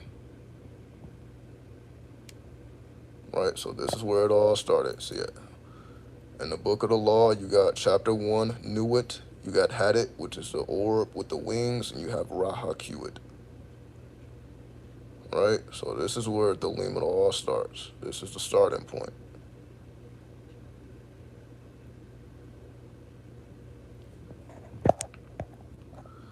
But we'd be here forever if y'all trying to go through my library.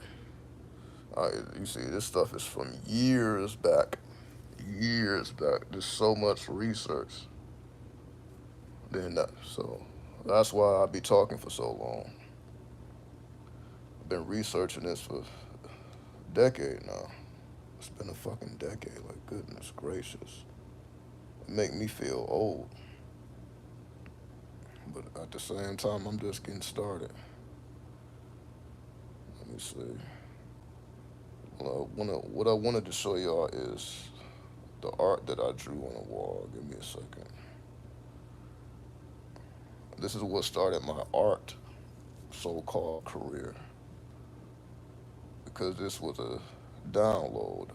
Let me go to my art. Hold on. Let me see if I can find it.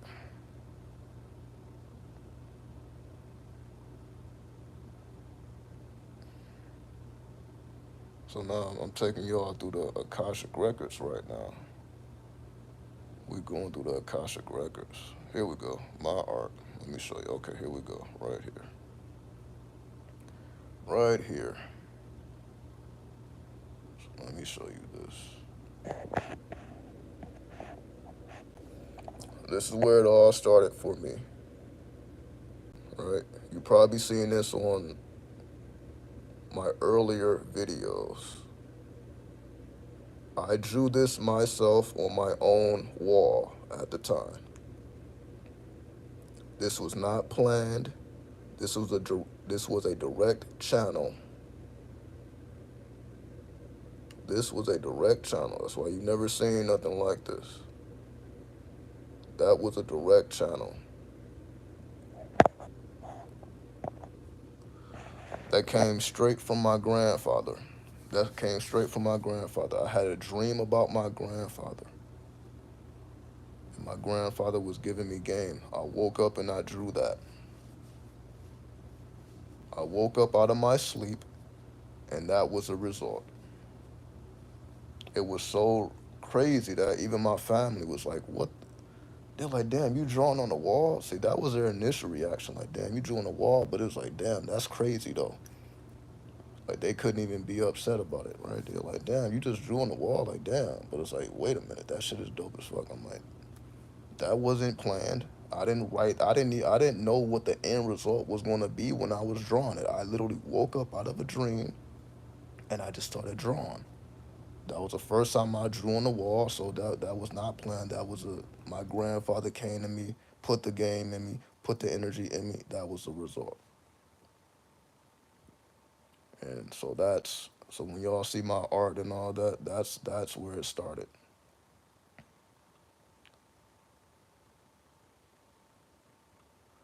Then this happened. Let me show you this.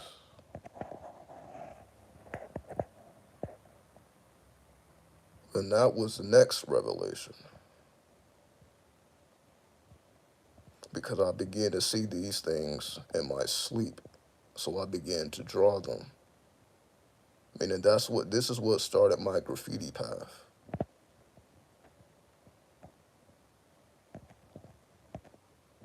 Because I kept seeing these words. I'm like, why am I seeing echo? Why am I seeing soul? I kept seeing words, and in my dreams I was actually tagging the words on walls. I'm like, why am I tagging those words on these walls? I didn't know. It came to me in a dream. Then guess what I did? I started tagging up walls. That's what started my graffiti path. I went to LA. I started here in Vegas. My tags are probably still up right now. But then I went to LA. I started tagging up those walls. All right. But it came to me in a dream. I didn't just wake up one day like no. It came to me and I'm like, why am I doing? I'm like, let me just start doing that. Let me see what happens. I wanted to make that a reality. I'm like, I saw it in a dream. What would happen if I actually started to do it? So I actually started to do it.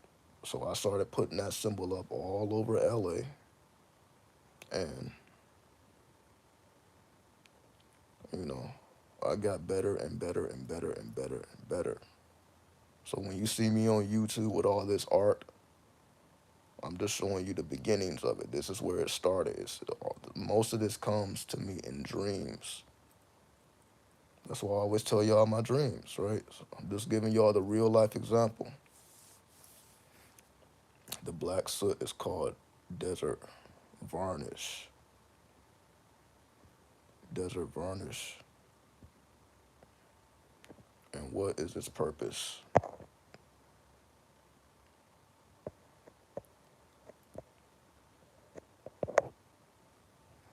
Let me see what else I got for y'all.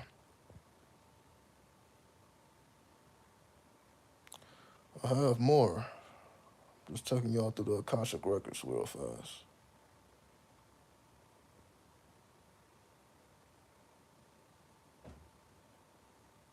Let's see.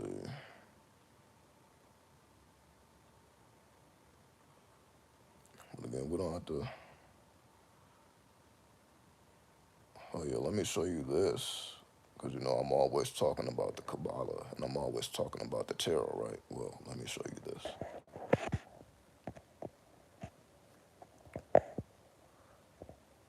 So, this shows you that every card in the tarot has a significance on the tree of life, right? So, there you go. So that's why I'm always talking about the tarot. You see, each dimension of the tree of life is connected to a tarot card. And you see, this is the Thoth deck, right? You see, that's the sun card, that's the moon card, that's the Aeon. This is the Thoth deck. Every chamber is connected to a card. They just did a very good job putting this together. So this is essentially what you're learning by heart. You put all of this in your memory. You put all of this because each of those cards correlate to a particular path on the tree of life. So all of the 22 major arcana, then you got the 1 through 10, then you got the court cards. So you see in everything here, as you see B now, the number 3 houses the queens. The queens are at the 3, the kings are at the 2, the, if we go down here, the princesses are at the 10, and the princes are at the 6, which you see over here, and over here. But they correlate with the 6. So this is just the view of the entire system that you put into your mind, that you put into your heart. You need to know every single bit of this by heart.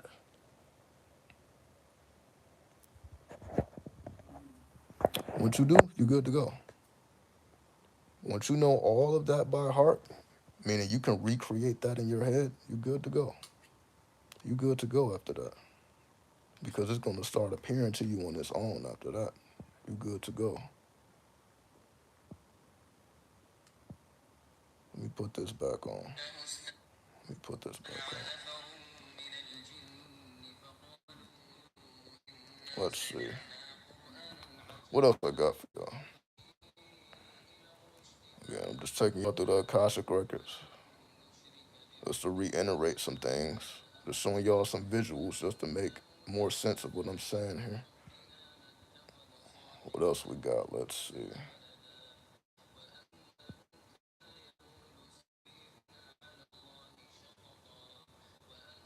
Also, this. Let me show you this.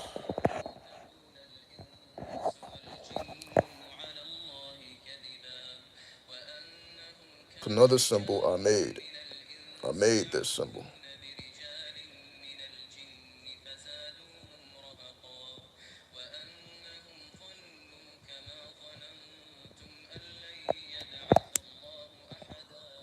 All right. Just showing y'all the chambers right now.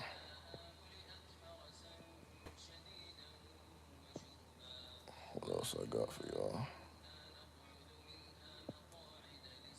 Again, we don't have to take up too much time with this. Just showing y'all the chambers. Get my little art history, all right?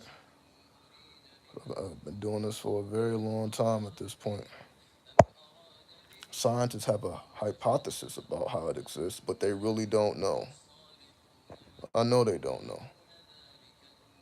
I know they don't know. Because the way I received it was directly from download. So I know they don't know. Because I didn't read a book to figure it out. So I know they don't know. The spirit revealed that to me directly. And they never will know, honestly. They never will know. But that's what I mean. See, where scientists stop, spirit fills it in. Are you familiar with the science of cartography? I just discovered it yesterday. Yes, I am. I'm familiar with majority of the stuff people are familiar with. Definitely. Because that's, you could say that's a variation of utilizing cards. It's a variation. Oh, yeah, wait. Not using cards, excuse me. Not using cards. Excuse me, no. It's more of a map, right? It says the study and practice of making and using maps. Here we go, yeah, so not cards. Using maps. Yeah, I literally had, damn, I don't know if I have an image of it. I still have it, I don't know where it is. Like I had a whole painting of a map just sitting in my room that I would look at every day of a ancient map, right? So I would show it to you, but I don't think I have a picture of it.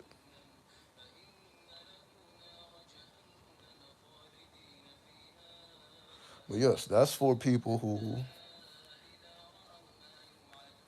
let me see, what type of people? I guess you could say that's a form of Moorish science. Because as we know, the Moors sailed all around the planet, right? Before the pilgrims and all that, we know that the Moors circumnavigated the planet. So it had to come from them. You can say also the Egyptians, also, you can say our ancestors, right? Whatever you resonate with. So you know that came directly from our ancestors. Because just the type of shit that they was doing. And it was magical. It required divination, so it wasn't just purely scientific. You had to go to the magical components. There's also another piece I created. I don't know if I ever released this. I probably did. I probably didn't. Let me see. With the Masonic floors.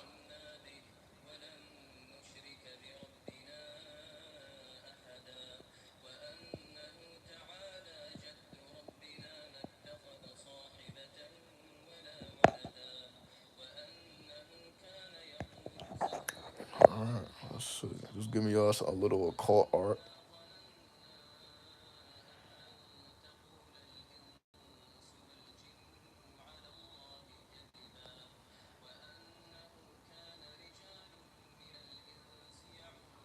I don't know what the fuck this is. Hold on. What is that? I don't know what y'all make of this. I don't know what I was thinking with this. This is some abstract shit right here. I can't even tell you. I think I see a little.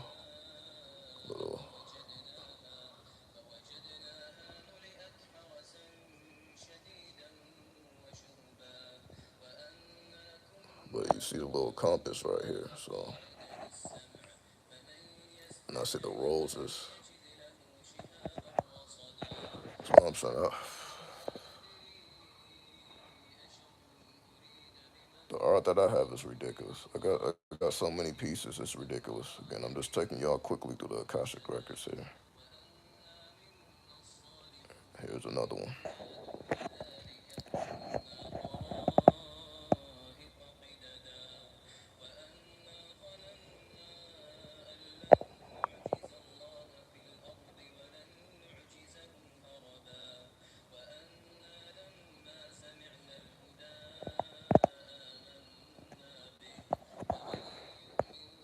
All right, give me a second. Let me plug up this charger real quickly. See, I ain't even meant to hold y'all this long.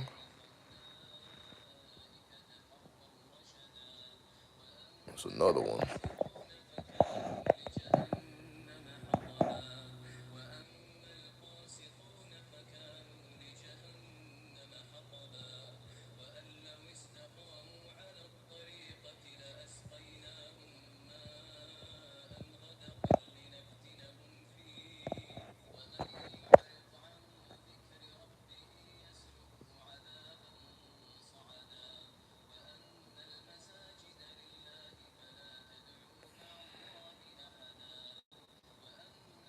Let's see. Here's one with what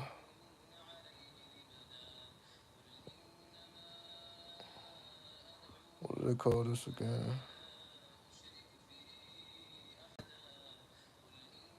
I'll just show it to y'all. You know, when Muslims go to Hajj, all Muslims pray to that. This is what Muslims pray to. For those who don't know, they pray to this.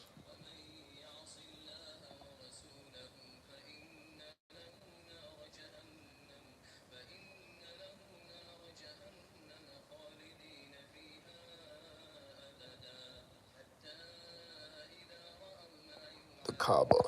That's what it's called. It's called the Kaaba. All Muslims pray to the Kaaba. So if you look up videos of Hajj, you will see, like if we, here in America, we pray to the east. But if the Hajj is west to you, then you will pray to the west. So if you saw Muslims around, yes, that is the Kaaba. You will see Muslims praying in a circle around the Kaaba. So all Muslims pray to the Kaaba. All right. So again, just give me y'all, again, with my dry ass lips. That's how I end up in places like this. So when I start doing pieces like this,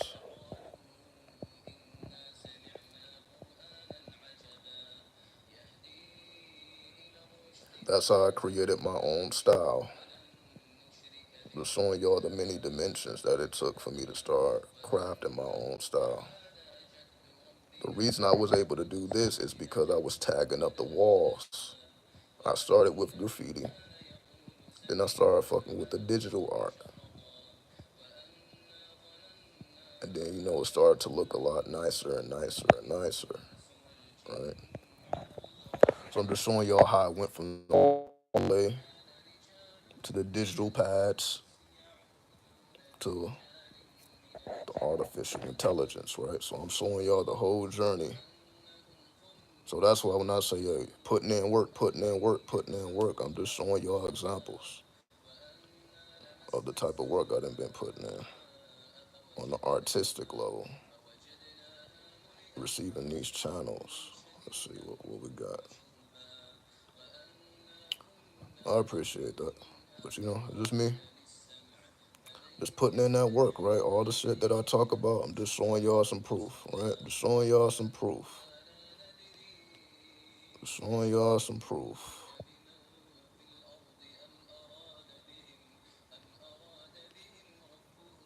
Let's see. So now it ain't just me running my mouth. I'm showing you years of art, right? Showing you years.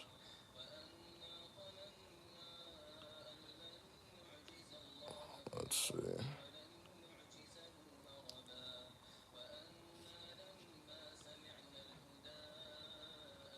And that's just me scratching the surface. We'd be here all day if I showed y'all everything. We would be here all day. But I'm just trying to show y'all the ones that I find interesting. There's another one.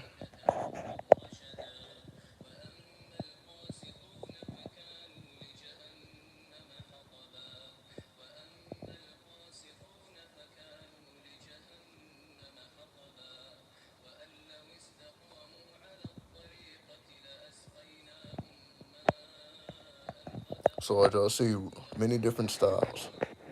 What you don't see is, you don't see characters in my art.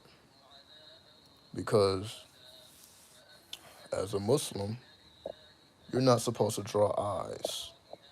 So you see, most of my art is abstract. That's why I have no problem doing the graffiti. I have no problem doing the abstract. But you're not gonna really see me drawing characters, because you're not supposed to draw eyes. That's why most Muslims are into calligraphy. If they're into art, they're into more the Islamic calligraphy, which is what you see on the thumbnails, right? You see a lot of Islamic calligraphy on the thumbnails, because that's just Islamic art, right? But that's why you say I'm not showing y'all no characters, because I never cared to draw characters, right? That's not something that I ever did. Everything is abstract.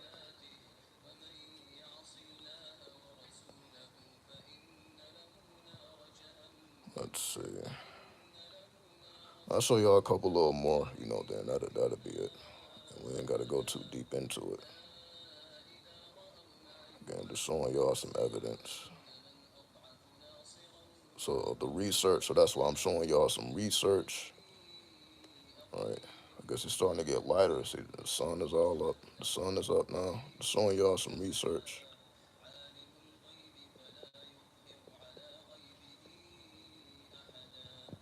Here's some more research.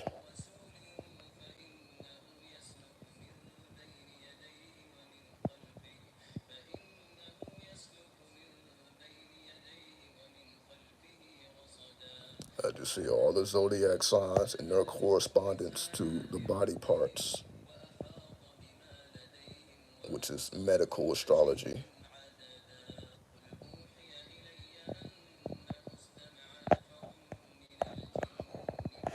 So that's why I say I got mad photos. Here's some palmistry. Let me show you this. Let me wait till it clear up.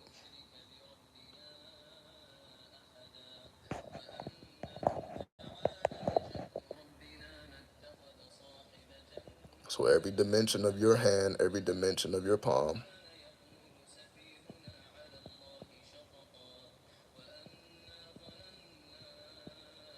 is connected to an energy. All right.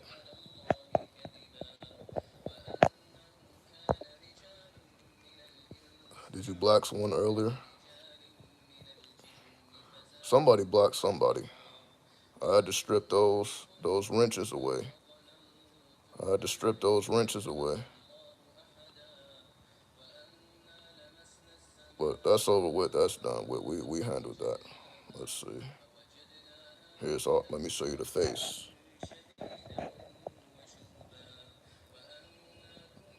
So you see how the emotions deal with multiple points of the face.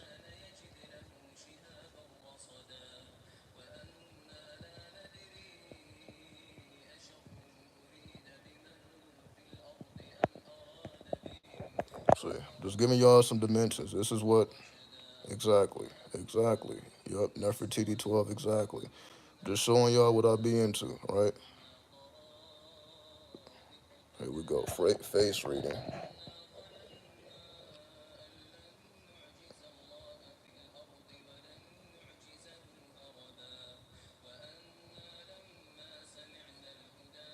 Every line on the face means something. Everything has a meaning. Nothing is there by coincidence. So I never seen a face mapped out. That's what I'm saying. You're probably not going to see it either. You know what I mean? I don't think people studying this deep no more. I don't think people studying this deep no more. Like I said, we'd be here all day if I shared all my PDFs, all my images. I'm just showing y'all just little bits and pieces here. Right? Chakras, mutras, mutras and mantras. Right? So we're going from the east to the west, back to the east, back to the west. You see, it's all here. It's all here.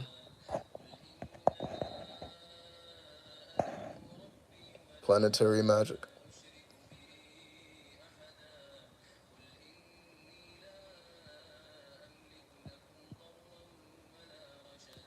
I've only seen the anatomy, but not that much detail. And again, you're probably not. Your favorite teacher ain't going that deep with you, or now are they? That's all I'm saying. That's what, and people still waiting for new downloads. That's all I'm saying, right? Yeah, I got images that you probably can't even find on the internet. People wouldn't even know where to look for this stuff. People wouldn't even know where to look. But you see, it's my responsibility to know this stuff, so that's why I have it. Tarot spreads.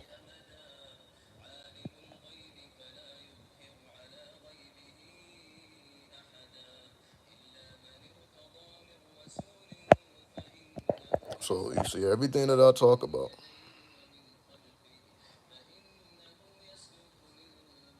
got the imagery to back it up.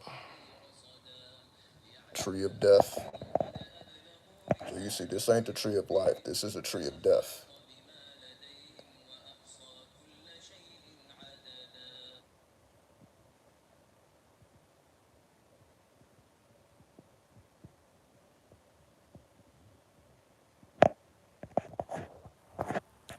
They deleted the PDFs because it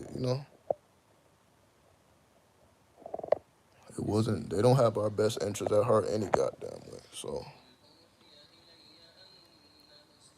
but I agree. I have things that are no longer on the internet because I got these so long ago. Are those arc? No, that's arc devils, not the archangels. That is the tree of death. That's not the tree of life. That's the tree of death. That's the dark side. Those are the arc devils. This is also the tree of death.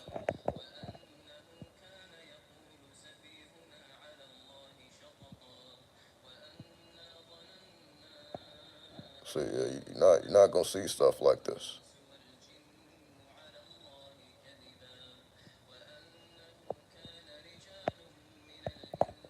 See, yeah, that's the tree of death shit. So I'll be talking about that. All right then, there you go. All right.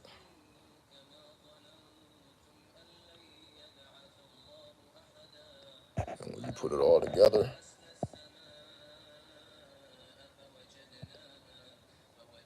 that's how it look when you combine the worlds. Once you master the worlds and you open up new portals and gates. That's an example of it.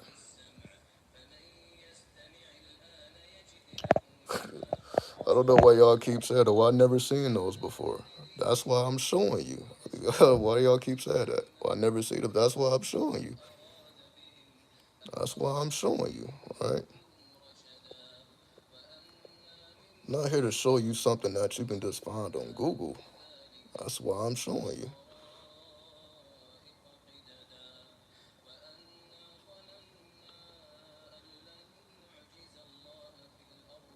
Here's another one. Now this is one. This one is reversed.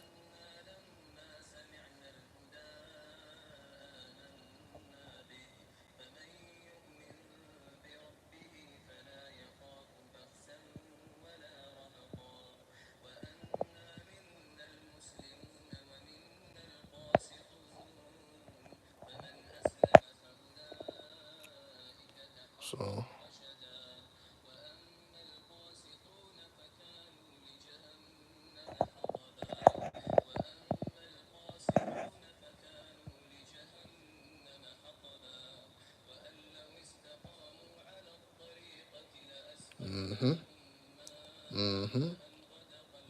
Get your favorite teacher to break that down.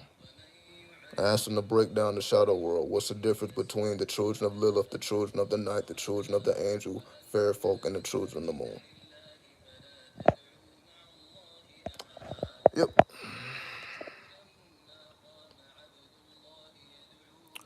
yep.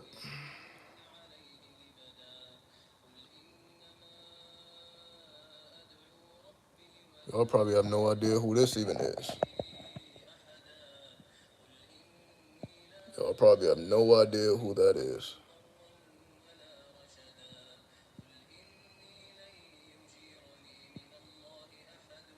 Who knows who this is? Let me know. I'm not even gonna ask. I'm not even gonna ask. Let's move on. Let's move on.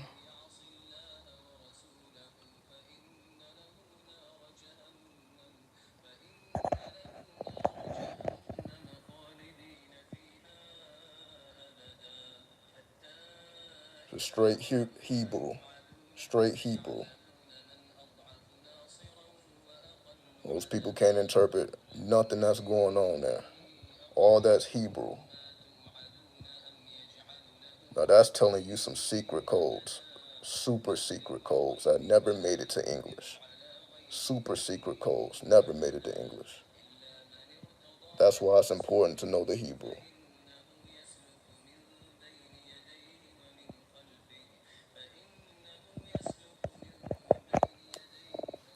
So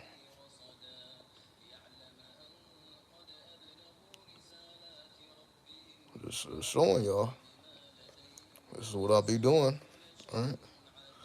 I have thousands of thousands of thousands of thousands of photos. Thousands. Stuff that nobody has ever seen before. Literature that nobody's ever read. Nobody in modern times. I'm not saying that nobody hasn't ever read it. Just in modern times. These modern day teachers don't know anything about this stuff. Because they just keep regurgitating the same shit over and over again. Like we ain't tired of hearing that shit. That's why I'm showing y'all some new shit. Right? Well, y'all getting tired of hearing the same shit.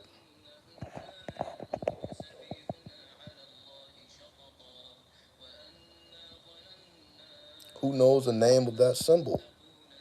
If you went to Thelema, you should know the name of that symbol.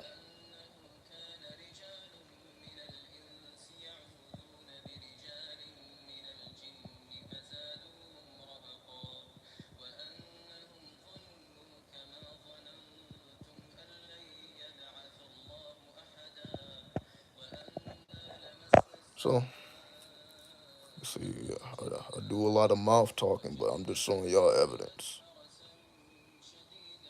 that this shit ain't just coming out of nowhere, right? This is years and years of research. Exactly, the unicruxal hexagram. Absolutely right.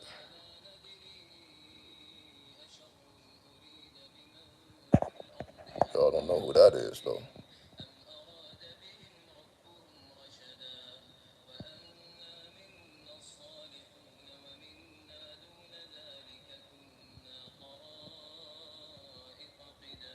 That's exclusive right there.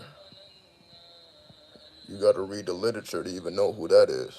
You got to dig into the literature to even know who that is.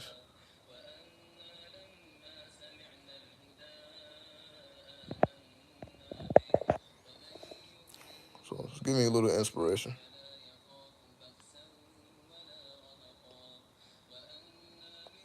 Here's more Egyptian deities with the Hebrew. So you see Ptah, Isis, Osiris, Shu, each connected with a Hebrew letter.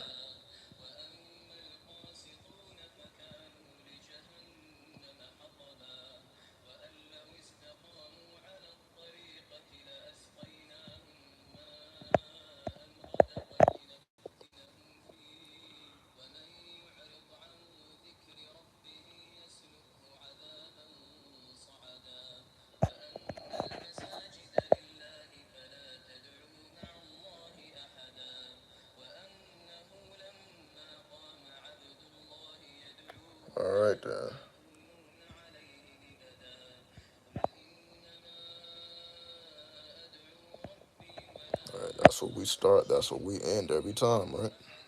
All right, then.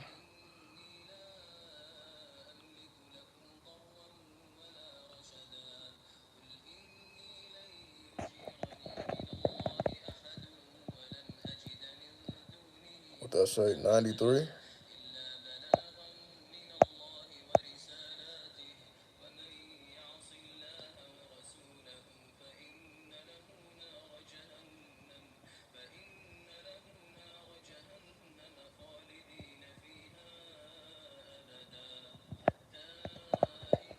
Exactly.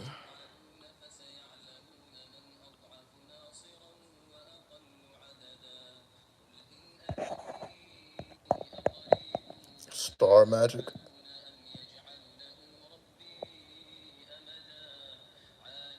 invoking, banishing, invoking, banishing.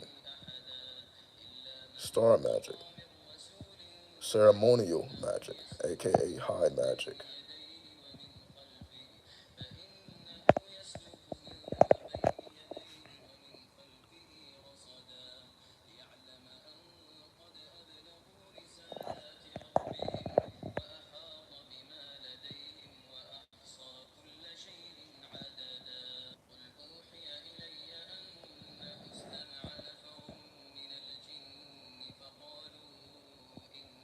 See, everybody got a light and dark side, right? Well, there is.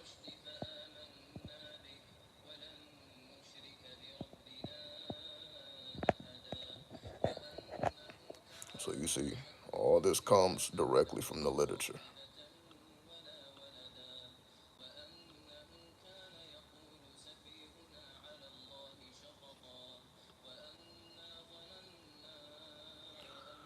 And I'll show y'all a few more things, then that'll be it.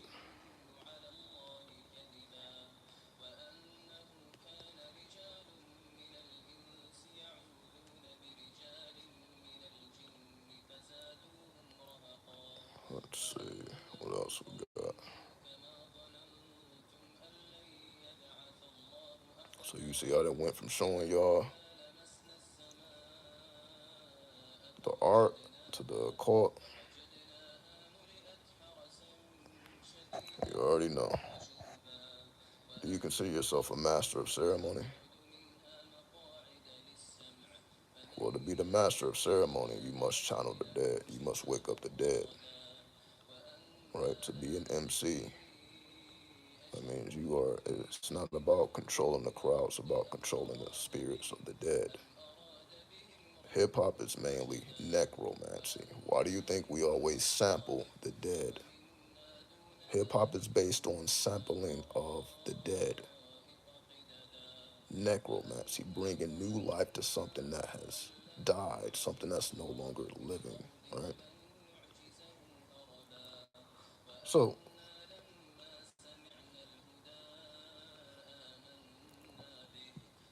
I can call myself whatever, but I just show and prove, right? I don't really like to brag. I don't really like to brag. That's why I'm showing y'all. Let me just show you the evidence, then y'all can come to your own conclusion. But I just like showing the evidence.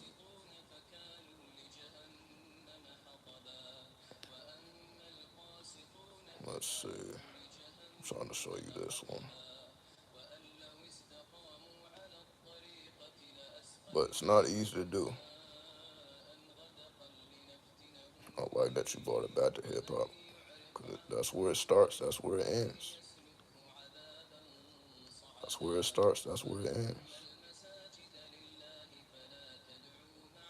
You can't separate the Lima from hip hop. You can't separate them. They came to be around the same time. You can't separate them. I'm probably the one that made the connection, but it's clear to me. It may not be clear to anybody else, but it's clear to me that the Lima and hip hop are one and the same. They come from the same source. They both come from Egypt. African Bambaataa went to Egypt. Alistair Crowley went to Egypt. They went to the same place. So you can't separate them. They came from the same place. Really, not by it's no coincidence. You can't separate them. It's just different variations of Kemetic science. That's why master of ceremony working with the dead, the Egyptian Book of the Dead, which is the oldest book. So the oldest book is teaching you how to survive in the afterlife. All right. I'm just trying to make it obvious to people. That's all. But I've seen the connection for a long time. So that's why when I say 93, that's it's hip hop to me. It's all the same. All right. They're extensions from the same source.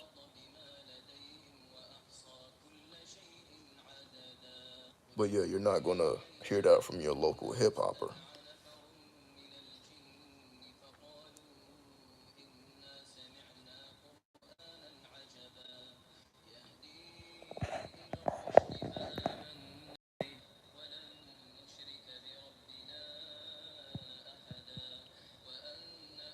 Look like that tree of life look like a ankh with planets,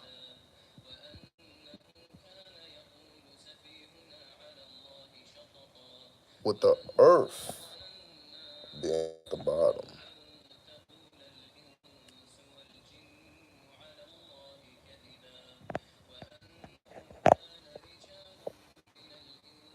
So you tell me where all this coming from. What's up, Ty? Peace. Salute to the gods. God damn. We still got people coming in. We way over time. That's crazy. We way over time. We still got people coming in.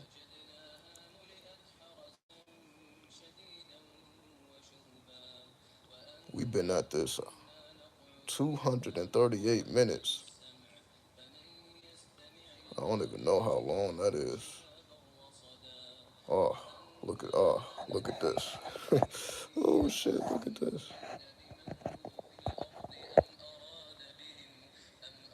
See, that's the language. Y'all should understand that language if you understand the Lima. Those are the ranks. So when I talk about you have to rank up, these are the ranks.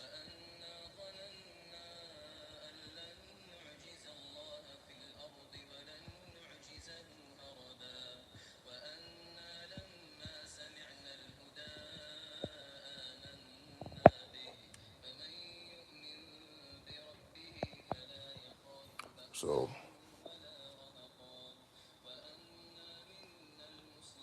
I'm just doing this to give y'all a better context of all the stuff I be talking about any goddamn way. All right, just giving y'all some visual context.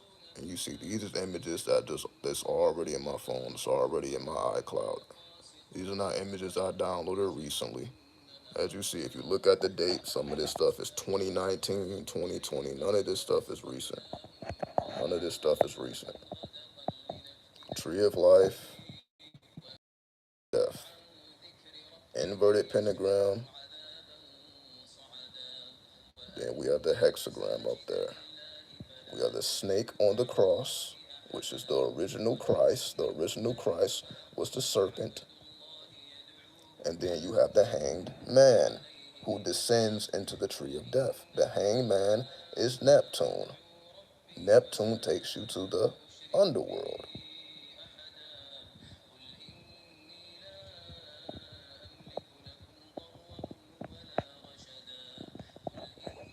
So it's all here. But again, I know I'll be talking. So I'm just giving y'all some visuals. So now you see these words ain't just coming from nothing. All right. Jacob's letter.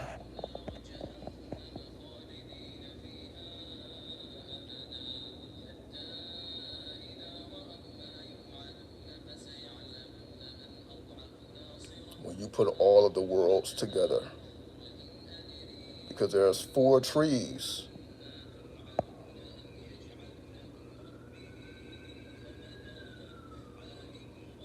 It's all good, Nefertiti. Salute to you. Peace. And you see that date? You see that date? March 4th, 2015?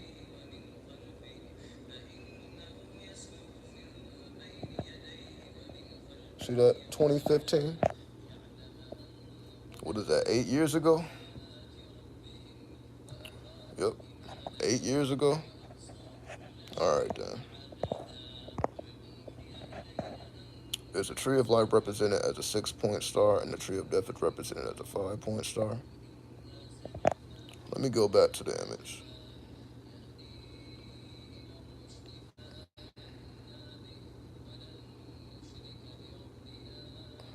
It's 12:22 a.m. It's 9:37 here. It's 9:37 here. So I guess it's about 12:30 East Coast, 12:30 p.m. East Coast. Let me go back to that image. If I can find it, here it is.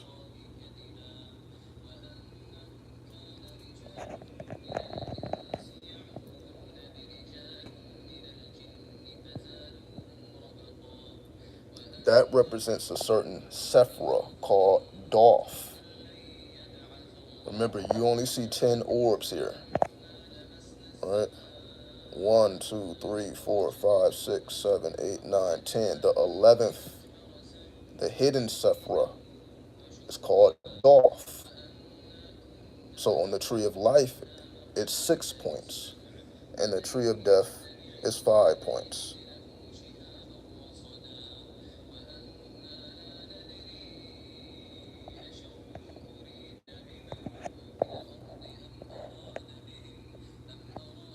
No, the date you showed us, downloaded the images. Download the image at 12:12 a.m.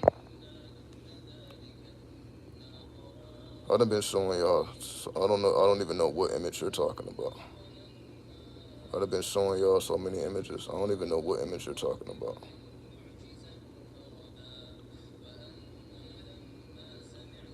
Oh, I guess you're saying that was the time it was downloaded. So you're basically saying no, that's not your time. I see what you mean. So you're not saying it's 12:12, 12:22 where you are. You were just saying that was just the time it was downloaded. Yeah, okay, I see what you're talking about. I see what you mean. I see what you mean.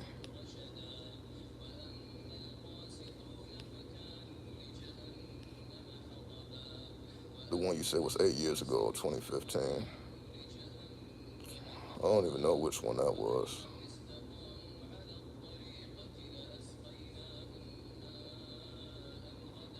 I don't even know which one that was.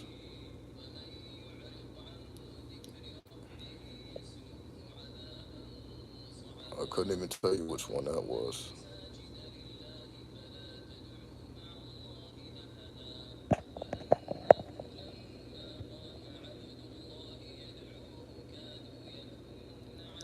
See, this one says March 4th, 2015, 10:35. The 25th. Well, this is another 2015 image. So I'm not sure what he's getting at. That says March 4th, 2015, 10:35 a.m. All right.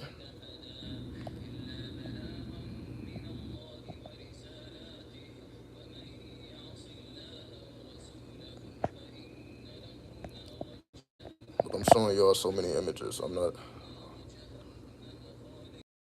sure why that's even why the time is even important. Not sure what is so important about the time. I'm just showing you how old these images are.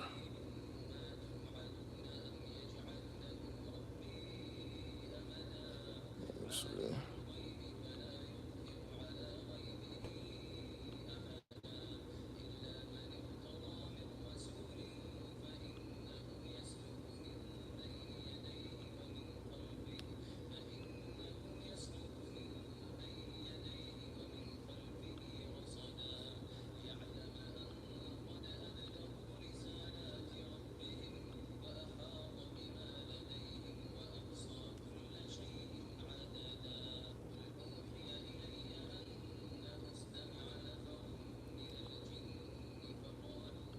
Here's a world map.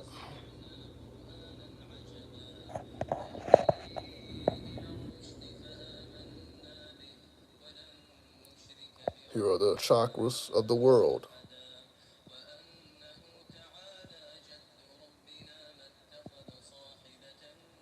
So if you look at where we are, West Coast, that is the root chakra, Mount Shasta,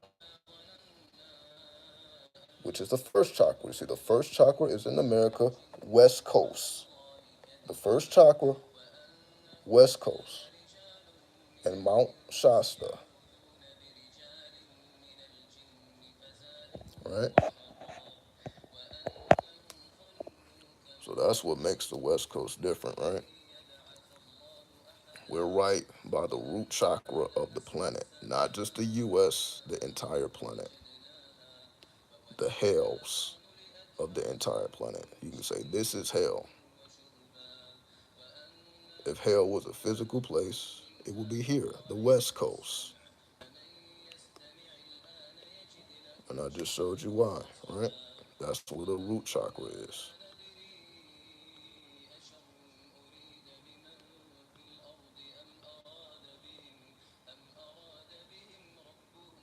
I even got stuff like this, reflexology.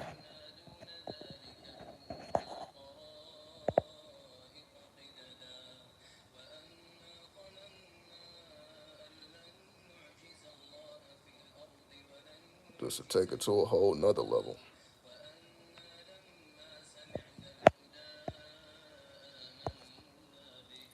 Have I been to Redwood, California? I have not been to Redwood.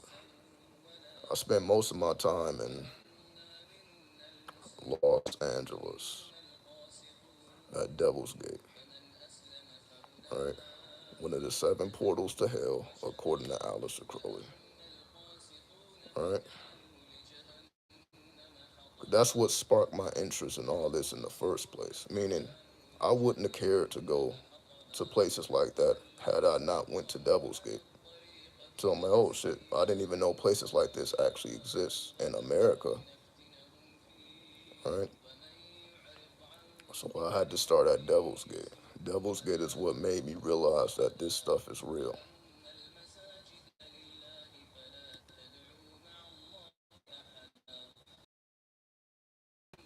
Then I even got stuff like this.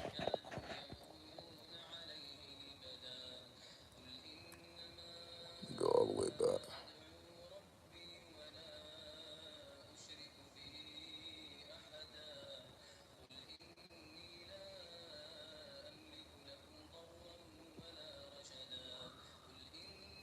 Just so we know where everything is, right? All right then.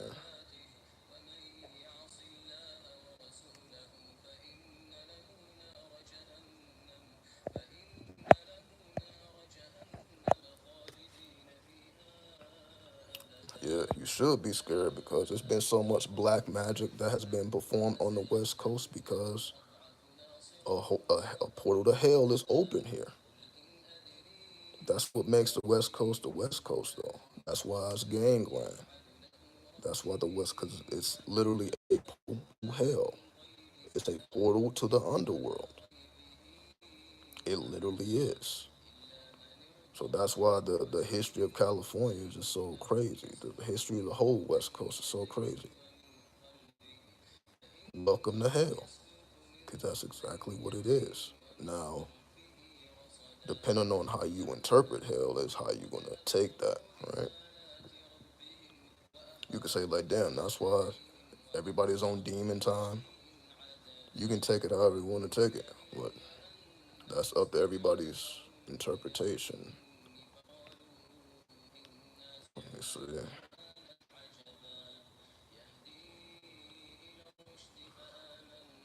But yeah, I'm just gonna show a couple more images. Y'all get the point. I didn't show y'all a little bit of everything.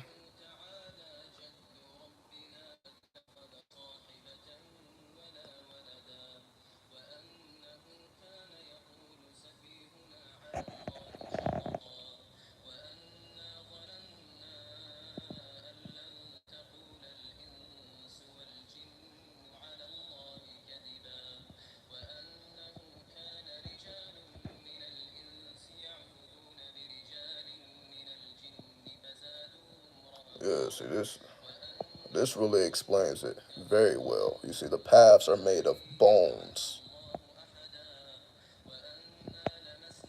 because that's the key ingredient. That's what separates light magic from dark magic is you working with bones. Because when you work in darker spiritual systems such as Palo Mayombe, they use bones, right? You can call them grave robbers. So if you're not using bones, then your magic isn't technically dark because that was the necessary ingredient. Your magic had to require some type of bones, especially skulls,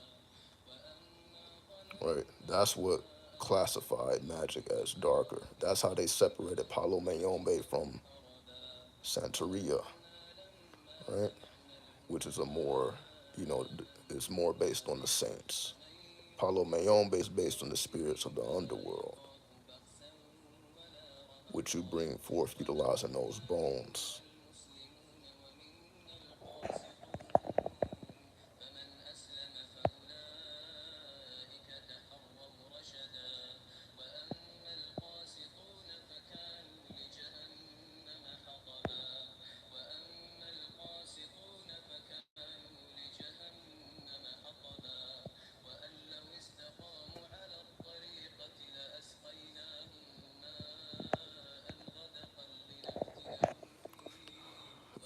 Yep, yep.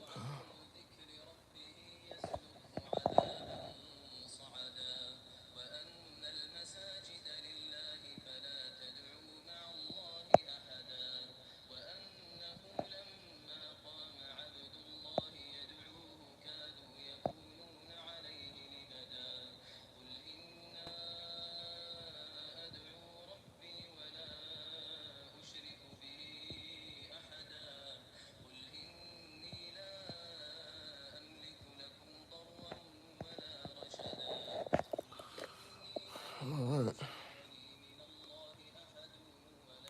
So this last one.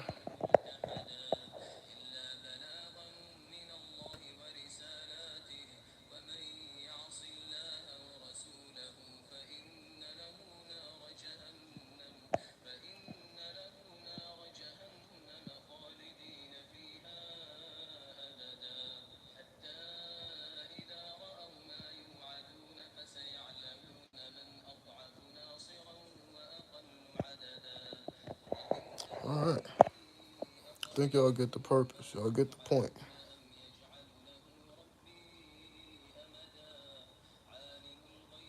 Even though y'all talking about the time and shit, right? Trust and someone out. Like, oh, you ain't been doing this since 2015. Like, oh, watch this. For anybody who's doubting it's been that long, I got something for that ass. Let's see. It's the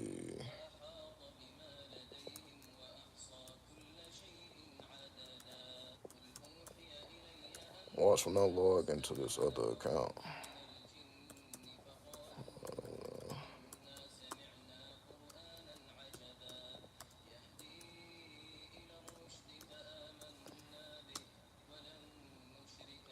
Just to prove that the timestamps are real, cause y'all be crazy, right? Let me show you this.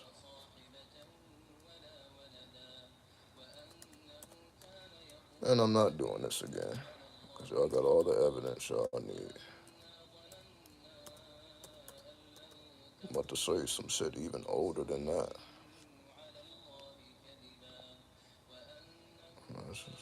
Hold on.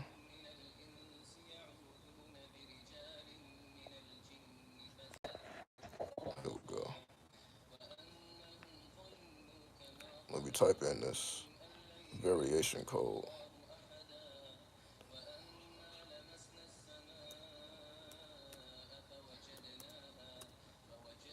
All right.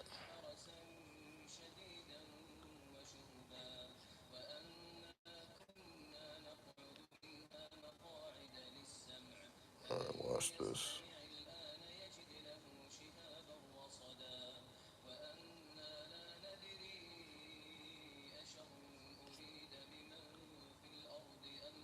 Y'all wanna really see how far I go back?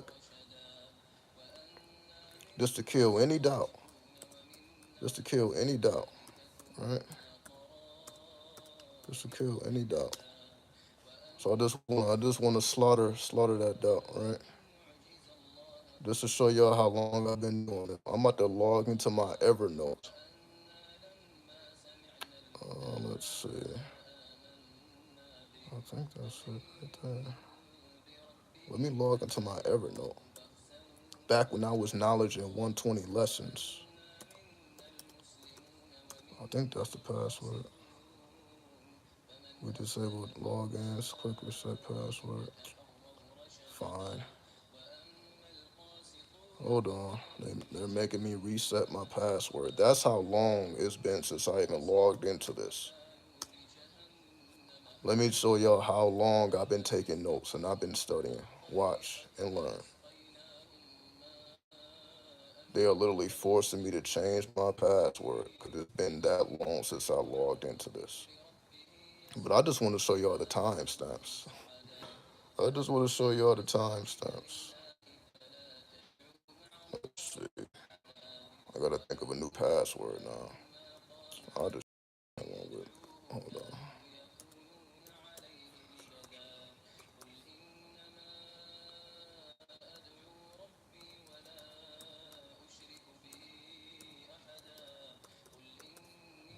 So y'all want to be petty with y'all want to be petty about.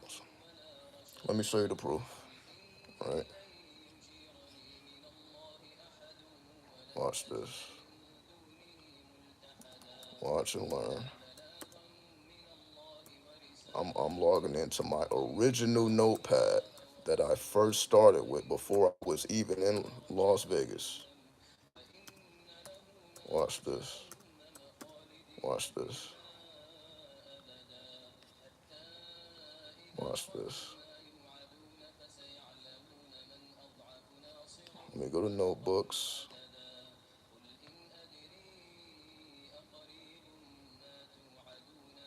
Oh, wait a minute. No, this isn't the one. Hold on. All right, give me a second. I actually up to. Okay, okay. I have two accounts with this. Let me use my original email. Give me 1 second.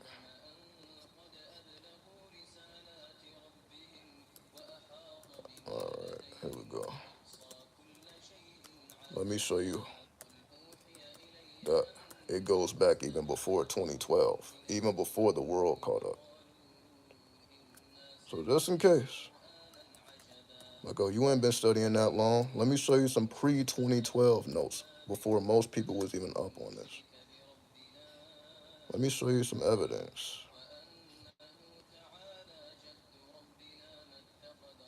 Let's see.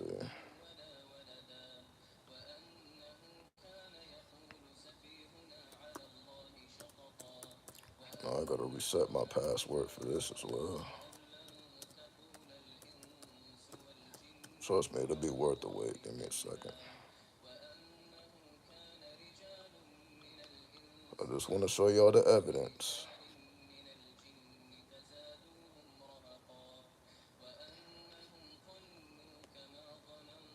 Okay, I'm gonna reset the password. Okay, here we go here.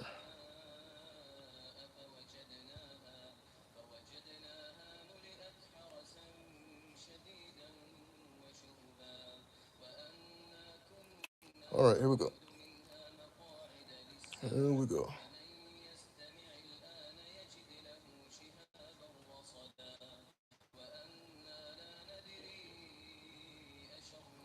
All right, so look at this. You see, this is me. This is the old me. That's all me right there, right? That's all me. Let me click on the date though. You see that date? Not the '05 from 2014. Let me click on the individual picture so you can see the date. You see that says 2014. Let me go to the next picture. August 30th, 2014.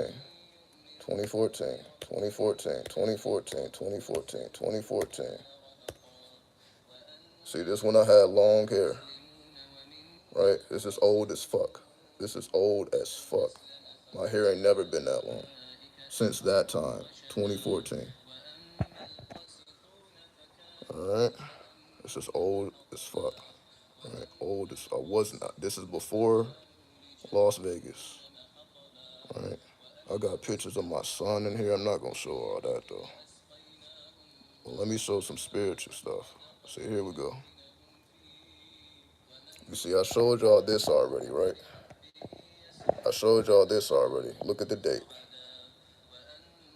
September 17th, 2014.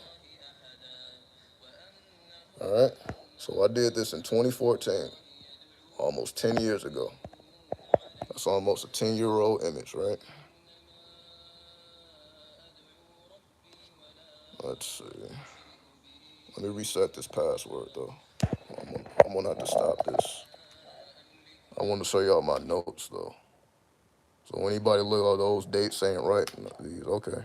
When the last time you saw me with hair that long? When the last time you saw me with hair that long? You ain't never seen me since I've been on YouTube with hair that long, because that was before I was even on YouTube. All the pictures I just showed y'all predates YouTube. Because y'all never saw me at any point with hair that long. I had locks at one point. Okay, let me reset this password, but I'm about to show y'all my notes. And then we're in there, right? So just for anybody who think, I ain't been doing this for over 10 years at this point, right? Over 10 years. The viral How to Manifest video. Well, those are where that was about 2014 when I did that video. Yeah, How to Manifest. Yeah, that was about 2014. Yeah, that was almost 10 years ago. Yeah, yeah. But people want to act like the proof ain't right in their face, right? What I do, I'm just gonna shatter it anyway. Let me just shatter it anyway, all right? Okay, let me put this new password. Hold on.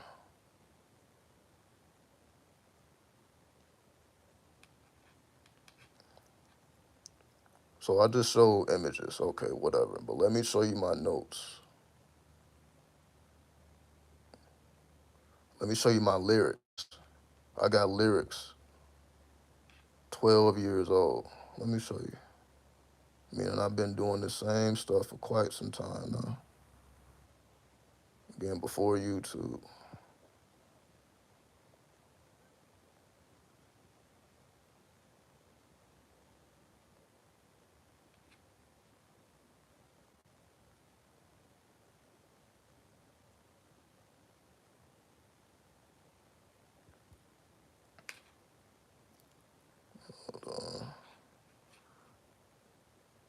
They're making me go through all this.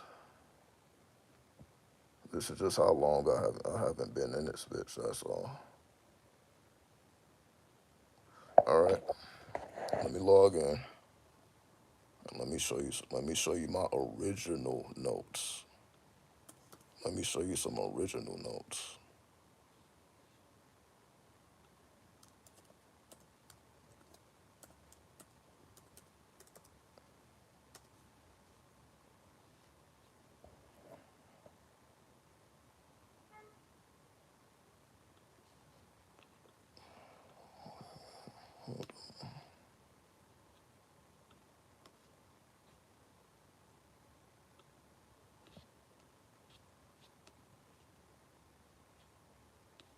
Oh yeah, I got more. Look at this. I did that too. What that date say? 2014.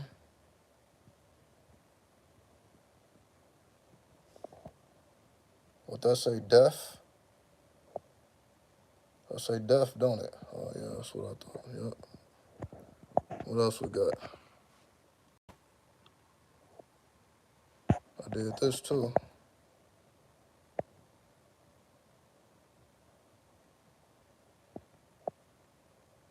2014.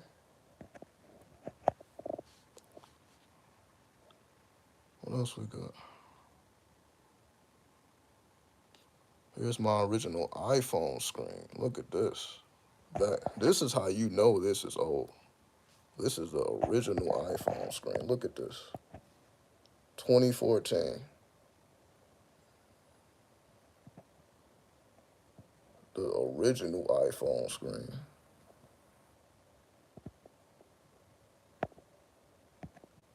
So for anybody who think I ain't been with iCloud for over 10 years, there you go.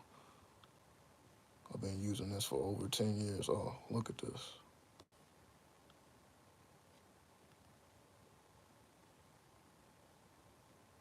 Here's one of my notebooks with a bunch of Fiji water. See, those are the same symbols that I just showed y'all from the other image. I just put them on this green notebook. What does that say? Death, rebirth. Same symbols that y'all seen with a bunch of Fiji water. What that date say? And that's, when my son was just a baby. I guess those are little blankets.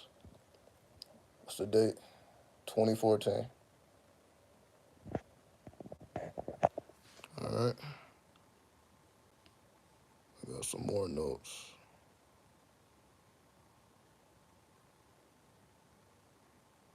Here's some original notes. That's my handwriting. North Las Vegas, 2014. The location is there, so you know that's me. North Las Vegas, you know that's me. My handwriting. Yeah, shout out to the Fiji water. All right, so I'm just showing y'all proof. So I'm just downloading images right now. These are my notes. Look at that black ass hand. What does that say? Sun, Moon, Venus, Mercury, Jupiter, Saturn. These are my original notes. These are original notes when I was just learning this stuff. Sun, Moon, Mercury, Venus. This when I had to write everything down. What does that date say? North Las Vegas, 2014. These are my original notes. So when y'all like, damn, so I had to write everything down. That's why I know about heart now. I had to write it down. Here's the original notes, right? Glad I took pictures, right? Here's another angle. My handwriting. Akashic records, meditation, exercise, Leo, Cancer, Aries, Libra, Cancer, what is that? Spiritual reactions, manifested potential, Leo. These are my original notes. 2014.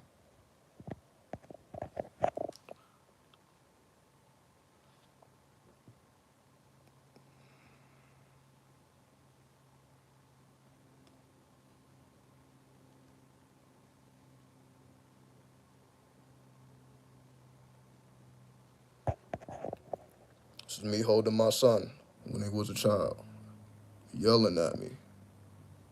What does that say? 2014.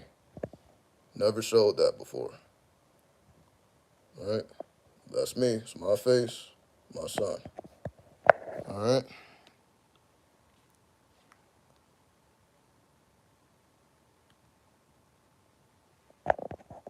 Here's my grandmother and my nephew. What does that say? 2014. It's my grandmother, my nephew. Rest in peace. He's no longer with us. All right? All right, then. This is even me. Look at this. This is me upside down, standing on my head, activating the crown chakra. All right? What's the date on that? 2014. All right? All right, then.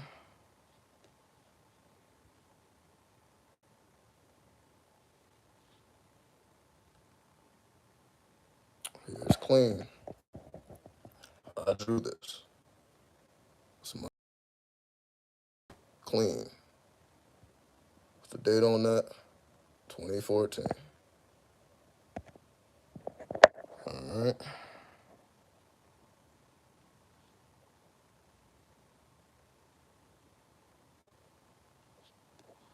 I'm trying to show y'all some tarot shit though. Hold on. 'Cause I got tarot cards too, so y'all know how long I've been fucking with this deck. The same deck. Let me show you. Then I'm gonna get to the note. Here we go.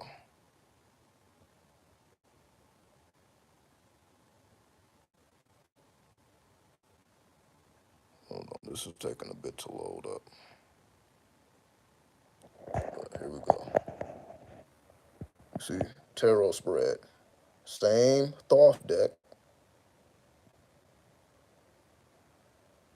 What does that say? North Las Vegas, November 18th, 2014. Same deck. All right. This is exclusive, right? So just in case. And I got plenty. I got plenty of these. Look at this. Look at all these tarot. Look. November 18th, 2014, North Las Vegas. Tarot card, tarot card, tarot card, tarot card, tarot card. This is when I was just learning. So I was taking pictures, I was taking notes. I'm just showing y'all the process. Here's the evidence. Let's see. So let me show y'all these notes though. So for whatever reason, it's not letting me log in, so I'm gonna do it on the phone because I'm signed in on the phone. So we're gonna go back even further than that though. Let's save changes. Let me go to these notes.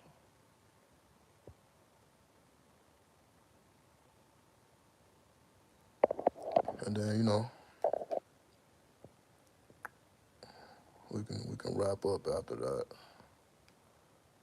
And I'm just trying to get to these notes. God damn.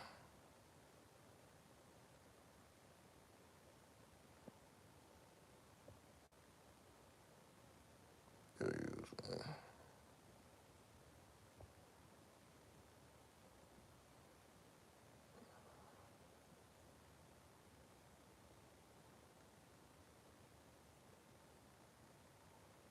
Okay, this. Wait a minute. I'm just trying to get to the notes there.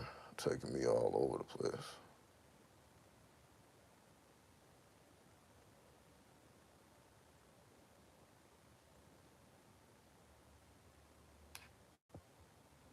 I'm just trying to show you a date on these notes. Like, I think it go all the way to 2010. Verify password.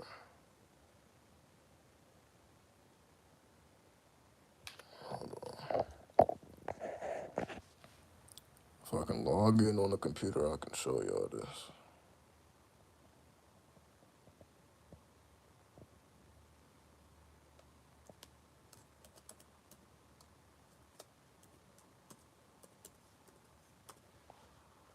So damn, if I show y'all that, that would be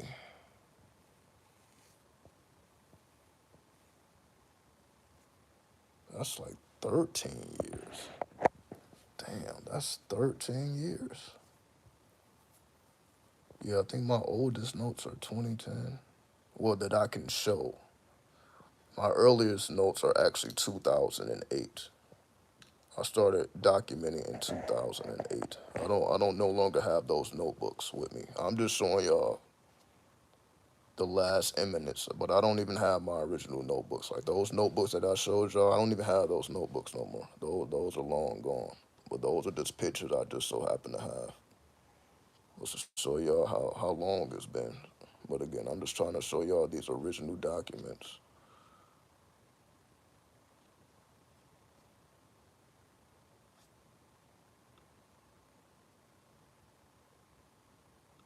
So that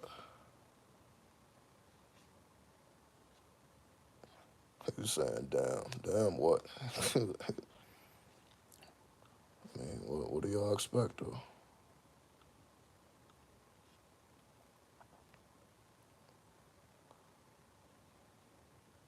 What do y'all expect? Yeah, 2008. I started my journey 2008. 2008.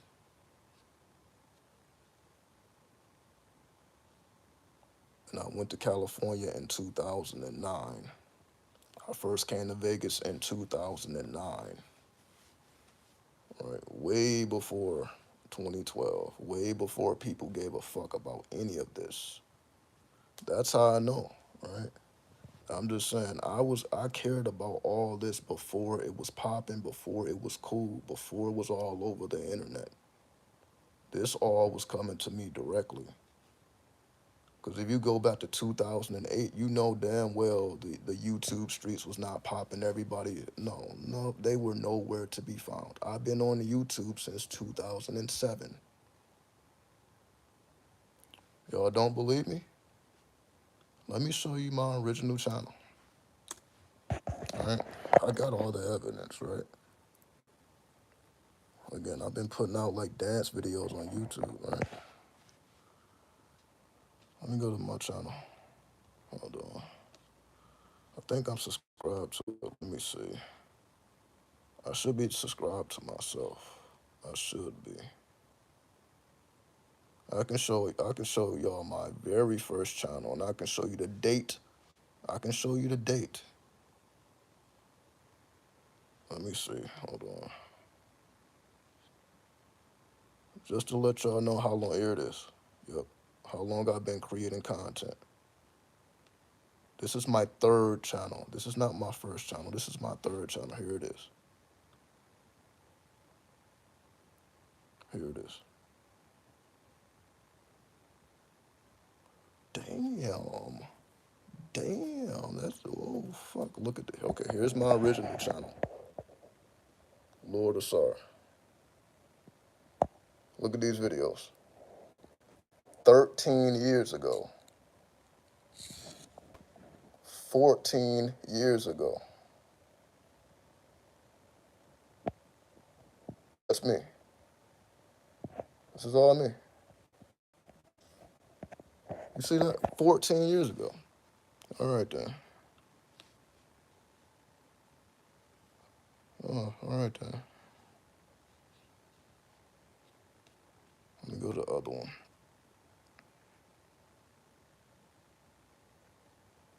This is my other channel. See, same name. That's me. Yeah, I did a tribute. Yes, I did a tribute to Michael Jackson. That's what I'm saying. I didn't just pop out of nowhere. It's just that people don't know. I didn't just pop out of nowhere. Let me go back. Look at this.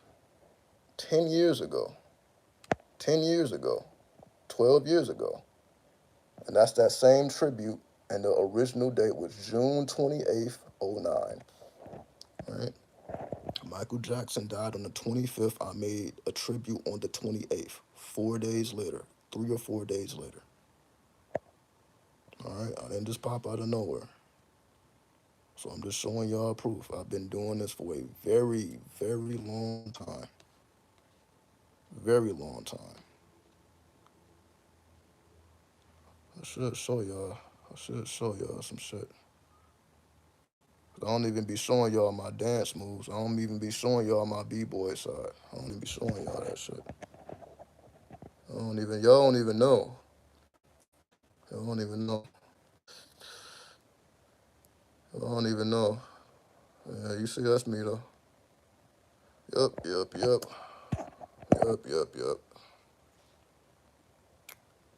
Enough.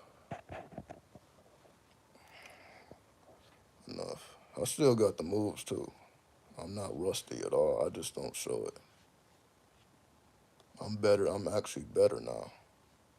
I'm actually better now. That's when I was just beginning. Y'all, I'm just showing y'all the beginnings. The skills that I'm at now is ridiculous. I'm way better now.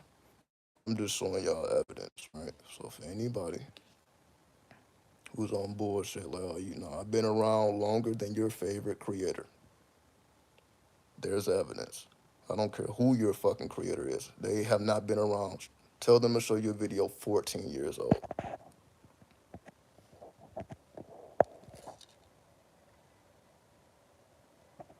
14 years ago.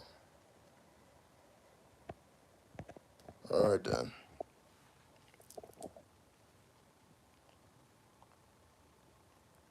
It is what it is, though. So I'm just telling you, I didn't pop out of nowhere. I've been on this hip hop shit for a very long time.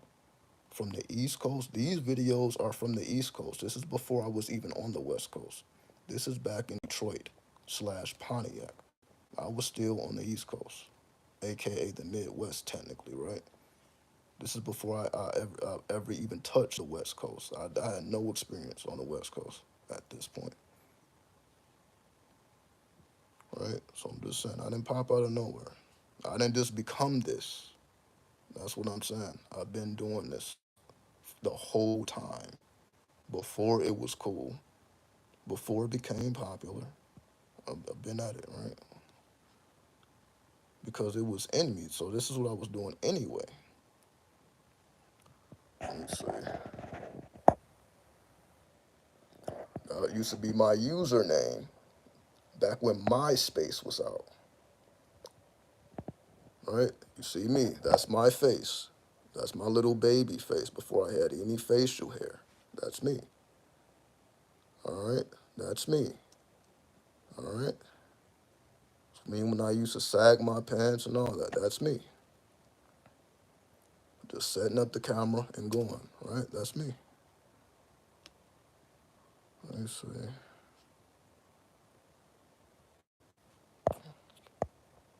You're going to say that's cool to be a part of the early YouTube. Yeah, exactly. The baggy days. It was a whole different style. That's when the South, you know, we was heavily influenced by the South, right? Soldier Boy. But I'm just showing you. I didn't just pop out of nowhere, right? So this is not my first channel. Meaning by the time I made this channel, I already had experience with YouTube. I was already a content creator. I've been doing this since I was a teenager. I was a teenager in these videos. I was under 21.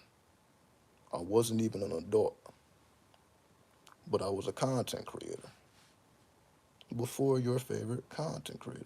That's all I'm saying here, right? So it don't matter who you name. They ain't showing you no 14-year-old video.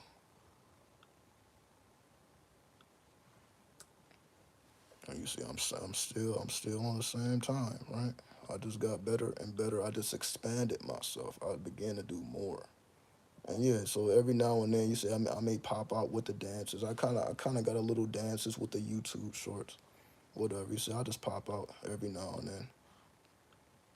But you see, it's been happening for the longest, right? I started when I was a teenager. Again, it was not cool. I wasn't doing this because it was popular, because anybody else was doing this around me. Nobody motivated, hey, maybe you should make YouTube videos. Nobody told me to make YouTube videos.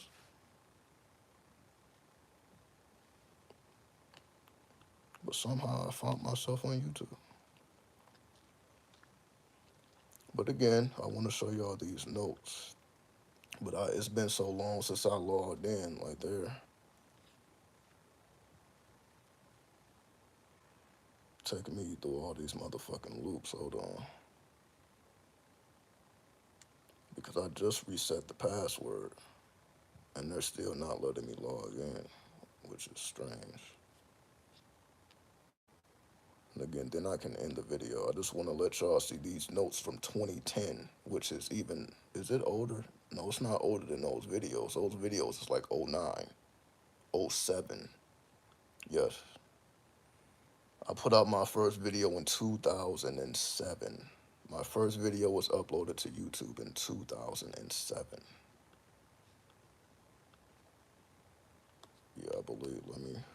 Let me verify that though. it didn't pay anyone, so it was love, like you said before. It's still love now. It's still love now. YouTube don't pay me now. I don't get paid now. So, same shit, right? Please send me that tribute. Let me see if I can confirm the date. I just want y'all to see the date here. Let me see if I can confirm the date. Let's see. Yeah, here we go. Yep, here we go, here we go, here we go. See that? August 29th, '07. November 11th, '07. December 1st, '08. December 10th, '08. January 27th, '09. All right? All right, then.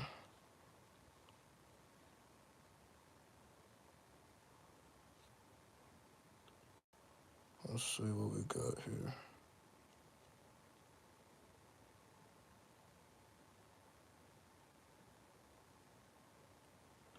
All right, this is funny to look at. I'm not gonna lie. This is funny to look at. I haven't looked at these in years. I haven't looked at this in years. This is funny to even look at. This is funny to even look at. Look at this.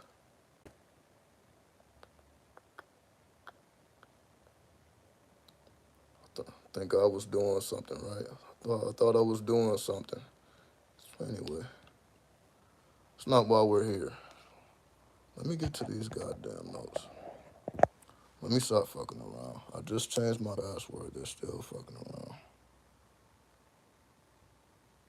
Let me see. There's a way to get. Hold on. I think that's what it is. I have to download the fucking app. I think that's what it is because they stopped putting it. Yeah, that's what. That's all right. That's what it is. That's what it is.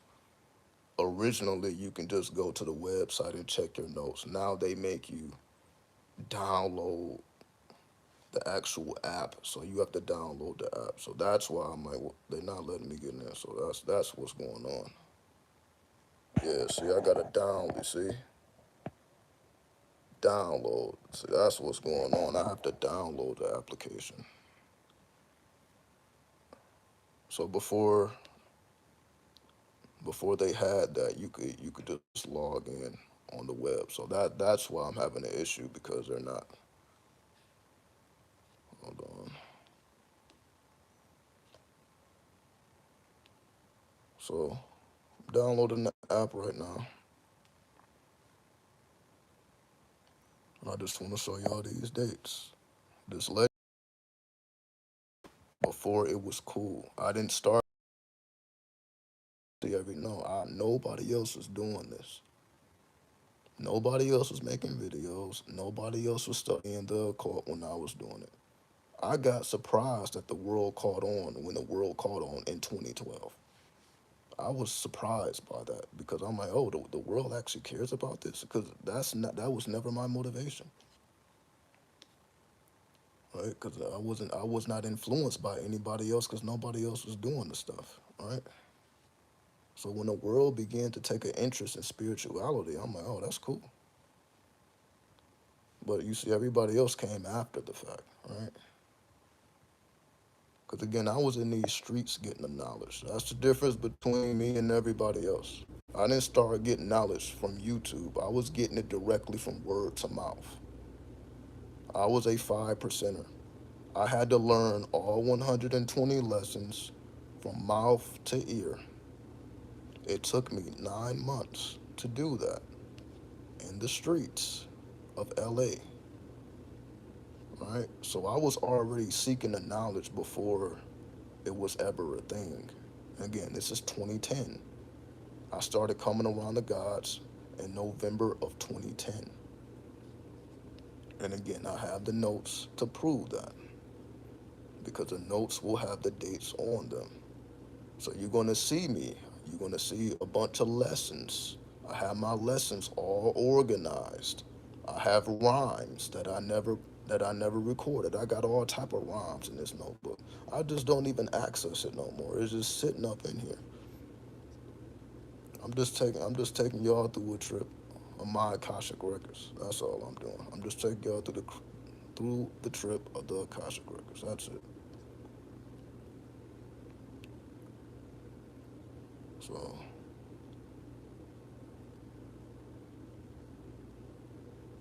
but as you see, my love for YouTube never stopped. That's what I'm saying, right? You see, I didn't switch up when you, right? You see, I'm still here, right? I didn't been here for hours now. YouTube is not gonna pay me for this time, right? This is not a monetized video. You're not gonna see any ads on this video, just like you're not gonna see any ads on any of my videos, right?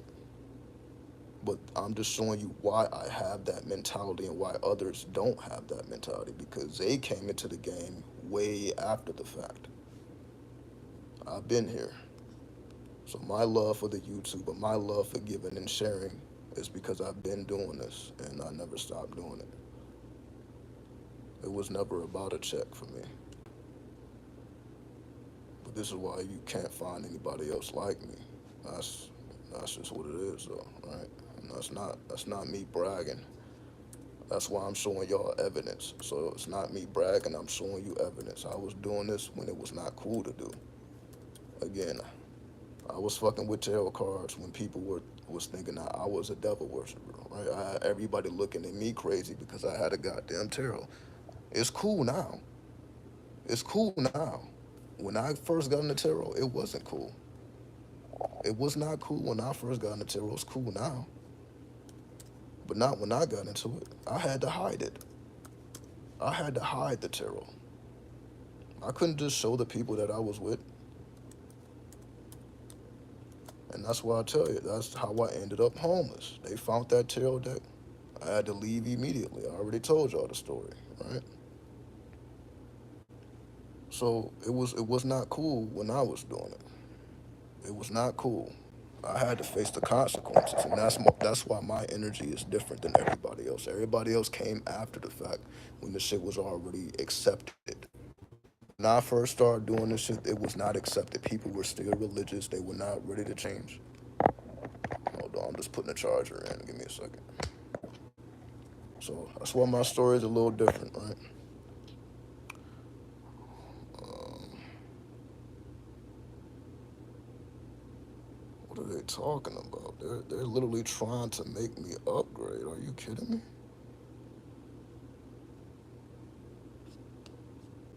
Oh, yo, are you kidding me? Look at this. Upgrade to continue using Evernote. Look, upgrade now to access your notes. So I gotta upgrade just to access my notes. All right.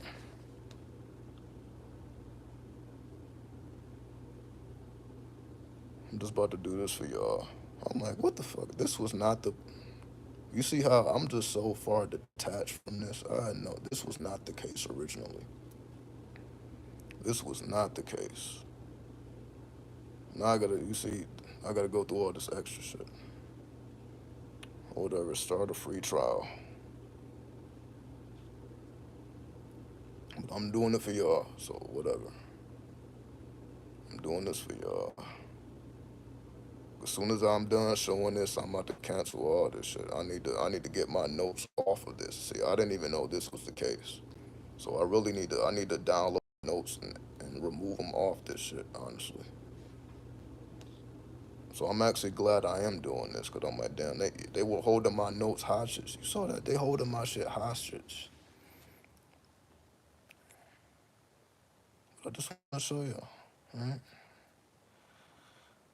Again, I saw yeah, I gotta download these notes. Shit is crazy.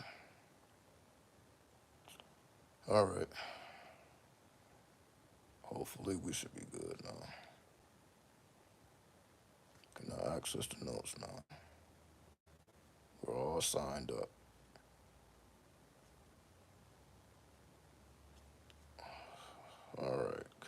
access the notes now. Oh, there it is. Oh, there it is. Yes. All right. Okay. Let me just. I want to go to the oldest notes. I want to go to the oldest notes here. Hold on.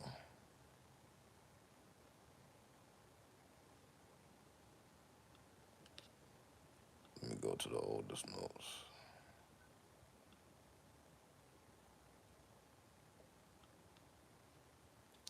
Oh, they're gonna make me stroll all the way down. God damn. All right. Oh, god damn. All right.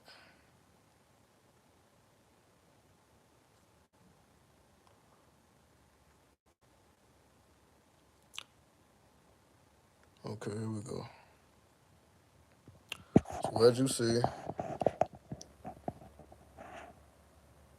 you said that says Supreme Mathematics Supreme Alphabet. This is when in my 5%er days. That says April 14th, 2012.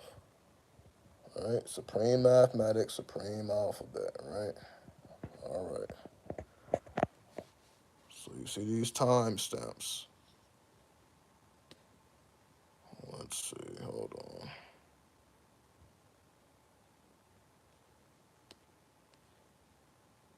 Okay, look at all these time steps. No, no, hold on. Hold on. That's not it. That's not it. Let me see. Let me go back.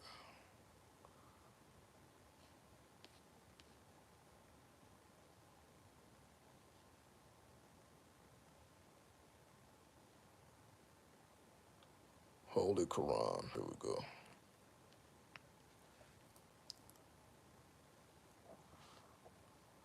Let me go back to the original. Let's see.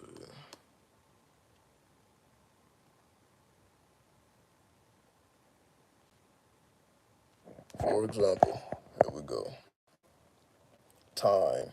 This is from May 30th, 2012.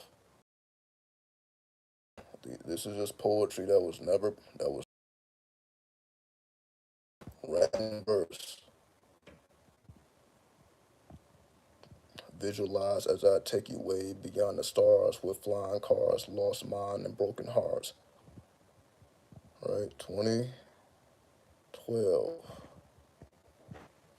So this is my book of rhymes that I call the Holy Quran. 88 notes. Right? These are rhymes that this was just me practicing rhymes.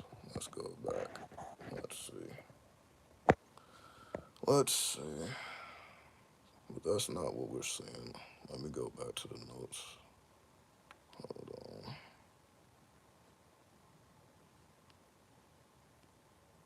Got plus lessons in here.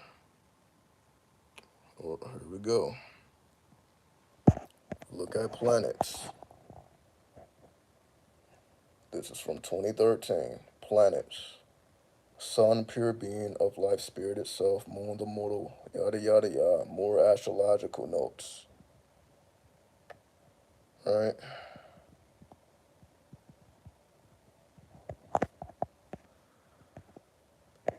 All right. Now let me go to the lessons. And then, that'll be it. I think the point is proven after this. I got dreams in here.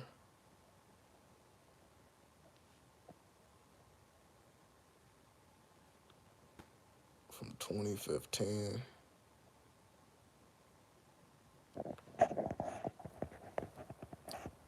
So as you see, 2015 dreams. These are just.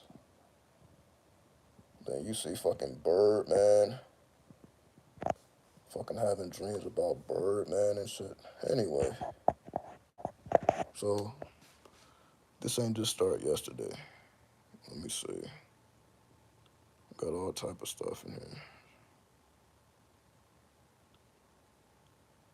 But again, let me see if it's something worth actually talking about. Oh wow, that's crazy.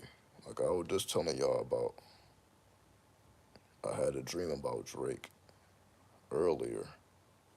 Here he is again from 2015. I had a dream about Drake in 2015. I don't know. Let me see. Is there any? What is the context though? I don't know the context.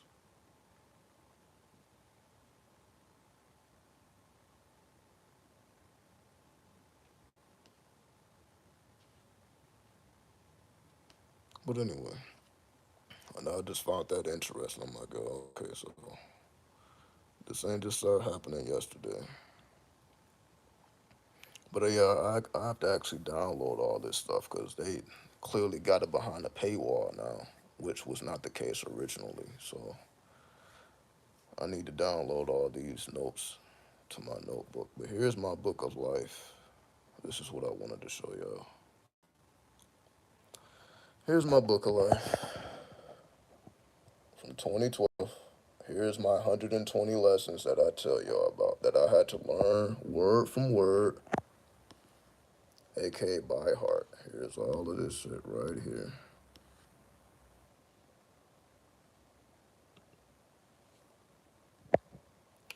Who made the Holy Quran or Bible? How long ago? Can you tell us why? Islam renews its history every 25,000 years. The Holy Quran or Bible was made by the original man who was Allah, the supreme being, black man from Asia. The Holy Quran will expire in the year 25,000, 9,080 years from the date of this writing. The nation of Islam is all wise and does everything right in its act. The planet Earth is home to Islam, is approximately 25,000 miles circumference. So the wise man from the Far East, a black man, makes his history Quran every 25,000 years to equal that of his home circumference, a year to every mile. Every time his history lasts for 25,000 years, he renews it for another 25,000 years. Right? These are things I had to learn by heart. And you see, this is over 10 years ago. Knowing this stuff word from word and had to repeat it if you were ever asked. Right? And that's all of it. What is a. Yes, this is 5% notes, just to let y'all know that I'm not just running my fucking mouth. I really went through these chambers, and these are the real lessons. 2012. These are the actual lessons. What is the circumference of the planet Earth? 24,896 square miles, approximately 25,000 square miles. What is the diameter of the planet Earth? 7,926 square miles. What is the total area in square miles of the planet Earth? 196,940 square miles. How much is land? How much is water? Land is 57,255,000 square miles. Water is 139,685,000 square miles. Right? What is the total weight of the planet Earth? 6 sectillion tons. A unit followed by 21 ciphers. How fast does the planet Earth travel? 1,037 1/3 miles per hour. So on and so forth. So you see the date. So this is when I was first learning it. So this was me recording it, right? So after I was told it, I wrote it down and I had to memorize it, right? So you see, I was doing this back in 2012, all right?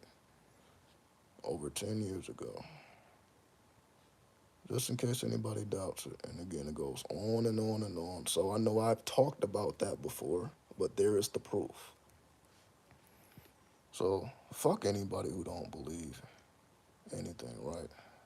I don't know what more proof that I can show y'all. I'm showing y'all proof over 10 years. We done went back 14 years in my history. We done went back 14 years of me creating content on YouTube. Right? Something you can't ask your favorite creator to do. Right? There's a reason for that. Because everybody jumped on the bandwagon after they saw it was money to be had, after they saw it was something to be got from it, something to be taken, when all I've been doing is giving. It was never my intention to take. I'm like, I need to give. I need to feed the spirit. I'm not here to take anything. Look at all this energy I got to give. So that's why my mentality is different. But it didn't become different because I became spiritual. That's what I'm saying. So before I was even calling myself spiritual, back when I was calling myself a 5%er, this is what I was doing. This is what I was teaching people before YouTube. I was teaching people 120 lessons before YouTube. This is when I was in California, the streets of California. I was showing people how to break down the Bible verses and the numbers on the streets. So that's why I was able to get on here on YouTube and do what I do. Because it didn't start, YouTube didn't make me this way. I was already in the route. Right? As you see, I was already on YouTube doing what I was doing. So once I gained the knowledge, I'm like, all right. But you see, I didn't come on YouTube talking about none of this stuff. I came on YouTube talking about tarot, occult. That's Vegas. These are notes from California. So once I moved to Vegas, then I was introduced to the tarot deck and the Book of Thoth, so on and so forth, as we call 93. That's when I came on YouTube in this current form as Prince Raziel. Before I was Asha Renew, I was Prince Raziel. If you go back to my first video, I don't say Asha Renew, I say Prince Raziel, right? Because that name predates YouTube. Asha Renew is a YouTube manifestation. That's what I became after the fact, right? So that's a manifestation of the work I was doing in Las Vegas. Asha Renew is a manifestation of Las Vegas. After the fact, though, like 2014, I became Asha Renew in like 2014. But before that, I was Prince Raziel. I was the prince. Because again, I didn't care to be a king. I'm like, everybody wants to be a fucking king. I'm like, I don't care about that. I'm the prince. Y'all can fight over that. I'm the prince. So I literally just took y'all through a lot of my Akashic records. As you see, got notes over a decade in. Over a decade of notes. That's what I mean by being a technomancer. Now imagine if I was not taking these notes digitally. Imagine if I didn't have those videos to show. That's what I'm talking about. That's what it means to be a technomancer. The fact that I can even show you any of this right now. That's why I always talk about technomancy, because I did it and I've been doing it. That's how I'm even able to show you. Had I was just writing all this down, I wouldn't be able to show you. And how could I wouldn't even be able to prove that the dates match up. Just because it said I wrote that in, let's just say 2009, I could have put that myself. But you know, I can't alter these dates on this platform. I can't alter those dates. I can't just put in any date, right? What's up, True Healing Energy? What's up with you? So when you see those dates, I can't alter those dates. I can't alter those dates. You see, I literally just downloaded all this. I can't alter those dates. Those are authentic dates. 2012. So just like those are authentic dates on YouTube, right? My original videos. I can't alter that. I can't alter that. That says 14 years ago. I can't alter that. So I'm just showing y'all all this. So when I say cyber magic, when I say technomancy, it's because I've been doing it the whole time. I've been documenting my history via technology, and that's the only way that I'm even able to show y'all. Because if I just had this on a computer somewhere, you know how many memory, I didn't lost so many SD cards, I didn't lost so many phones. There's so many forgotten memories that I can't show y'all. I'm just showing y'all what I can show y'all, which is just a small fraction of the totality of the notes I ever took. However, it's enough to show and prove that, all right, you've been doing this the entire fucking time. Before it was cool, before anybody cared, that work was being put in. That hip hop work, right? I started with hip hop. And eventually I evolved into 93 because they are one and the same. I didn't know that when I was first starting. I came into that realization over time. Oh, these are actually connected. These worlds are connected. But that's the journey, right? So you see, again, I converted into Islam when I was 15. So I went from a Sunni Muslim to a 5%er.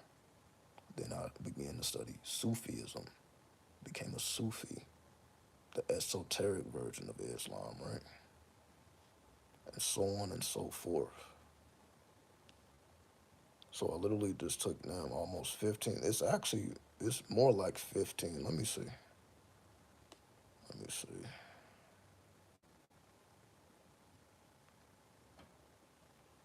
Let me see if I can get the actual date here. Because I know it says 14 years on there, but let me see if I can get the actual date in. Yeah, I can. Hold on, let me show you how I look when it's closed.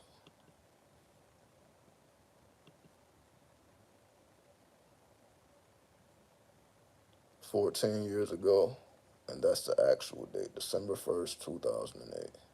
Look, 1 month in, meaning at that point, I was only dancing 1 month. I had just literally started my journey. That was 1 month into me starting my journey. So you see, the whole thing has been documented. Right?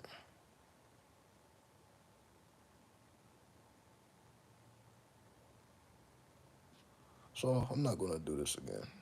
Right? I'm not gonna ever do this again. I'm not gonna ever show y'all because I've already done it right. So there's no need for me to do this again. So that's the history right there. Let's see.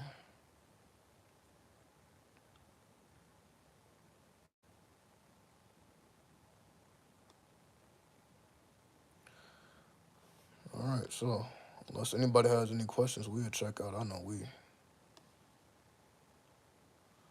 It's about time I give y'all a break. All right. I've been showing y'all so much evidence. It's about time I gave y'all a little break. Cause I'm going to. I still got to do the tarot card of the day. I still got a bunch. See, I can't go to sleep. I still got to write a bunch of literature.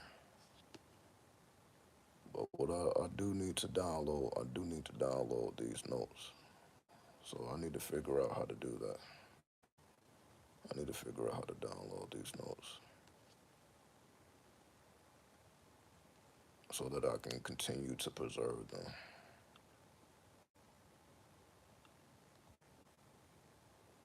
So yeah, but I'll figure that out on my own time.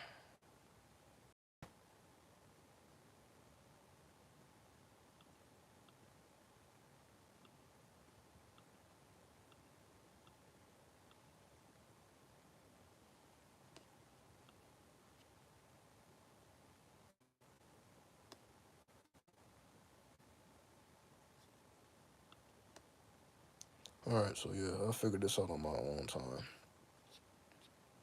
Cause I don't know if I may have to use this version. I don't know.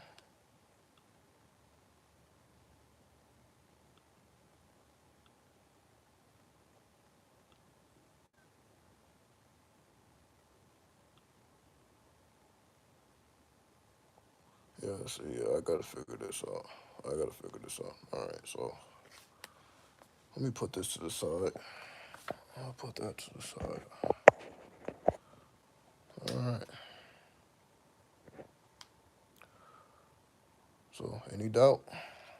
Who still has doubt?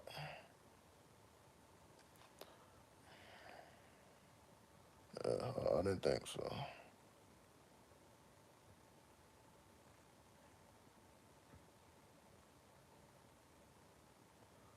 All right. All right.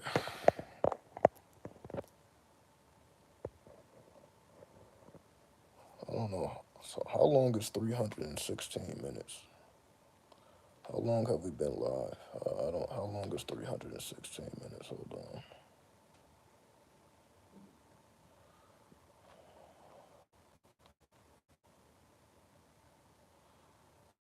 Oh, well, let's keep basic because 30 is 5.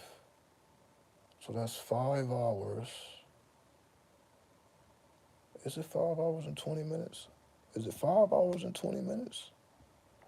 Yeah, I think it's 5 hours and 20 minutes. Well, it'll be 20 minutes and 3 minutes. 5 hours. Yep. I gave y'all a long ass live stream. Yep. Yep. Yep. Yep. And my day is just getting started. My day is just getting started. So now y'all see where this energy comes from. Now y'all see why I'm able to do why I'm able to do what I'm able to do as long as I'm able to do it, right? Yeah, it's about 5 hours and like 20 minutes, somewhere like that, right? Well, this is over 5 hours. So 5 hours in.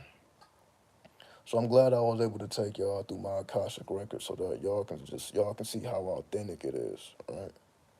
So y'all can see where I started. Started just taking notes, started with notebooks, started with just drawing on pieces of paper, and eventually I began to develop my own styles. Right, started again as a 5%er. That's how I began to master my memory. I had to memorize the 120 lessons as a 5%er. That's what made me begin to cultivate my memory. Had I never went through those chambers, I wouldn't be able to master this, right? So I was showing you my beginning, so like you can see, like, okay, I didn't just start with the tarot, right? I didn't start with the occult. All these things came over time because again, this was not popular. This was not cool. I had to hide this shit. I had to be secretive about this back when I was beginning. I had to be very secretive. So that's what I'm saying. Like I wasn't out in the open with this because I had to be secretive with it. That's my whole point. So I was doing it when you still had to be low key with it. That's my whole point. So now everybody just out in the open, just doing whatever the fuck they want. That's why I don't resonate with what everybody else is doing, because I'm like,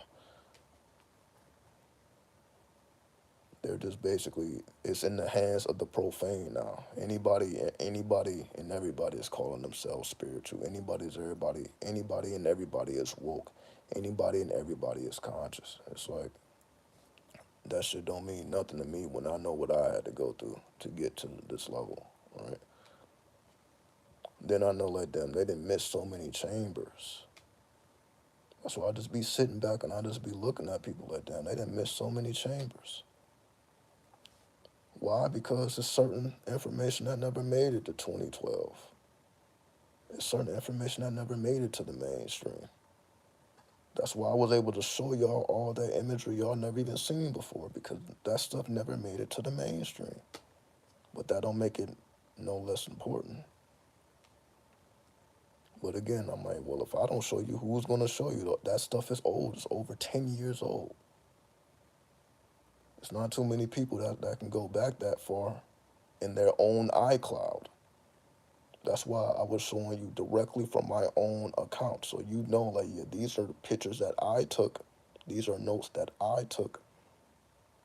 I'm not doing like, these are just pictures I download. No, these are my pictures that I took with my own phone. These are notes that I wrote with my own hand. Right? This is all personal. I even showed you my son as a child. Right? Just to let it be known, like, yeah, these are authentic pictures. None of this shit is fabricated. This has been going on for quite some time. So yes, you see me with my child, then you see me with tarot cards. Just to let you know how real it is. So yes, you see me with my baby son. Then while he's right there with me, I'm still laying those tarot cards out. Mastering the tarot. Got a son to take care of. Mastering the tarot though. Well, somebody else would have put that tarot deck down. I didn't. So that's why I'm like, that level of dedication is not something you're just gonna run into easily, right? I don't know who even has that level of dedication. Because most people choose one or the other. Like, all right, I got to do this, I got to do that. Well, you just saw me making this shit happen regardless, right? You see me draw on my own wall, something I never did before, and something that looks crazy. Like I'm showing you all this evidence, all this stuff is going on, right? So in every moment, somebody else would have left this shit alone. I didn't. That's why I wanted to show you the proof. So I'm showing you every somebody else would have left it alone. They ain't trying to do this in secret. I had to learn this in secret. I'm talking about it on YouTube now, but when I was learning this stuff, I had to learn in secret. I had to go to the Central Library in LA and go to the third floor to get to those occult books. That's what I had to do. Even when I had nowhere to stay. It was times where I didn't have nowhere to stay. I was still in the library though. Every day. Every day I made sure to get to that library so I can get to those books. Like I'm not about to use my misfortune to not study because now I'm just gonna further set myself back. Somebody else would have never even cared to go to a library. They would have been too caught up. What am I gonna eat? Where am I gonna sleep? All that shit. No, they ain't trying to go to no library. They trying to figure out again how to figure out their basic necessities. I'm trying to figure out, okay, how many books can I read today? Right?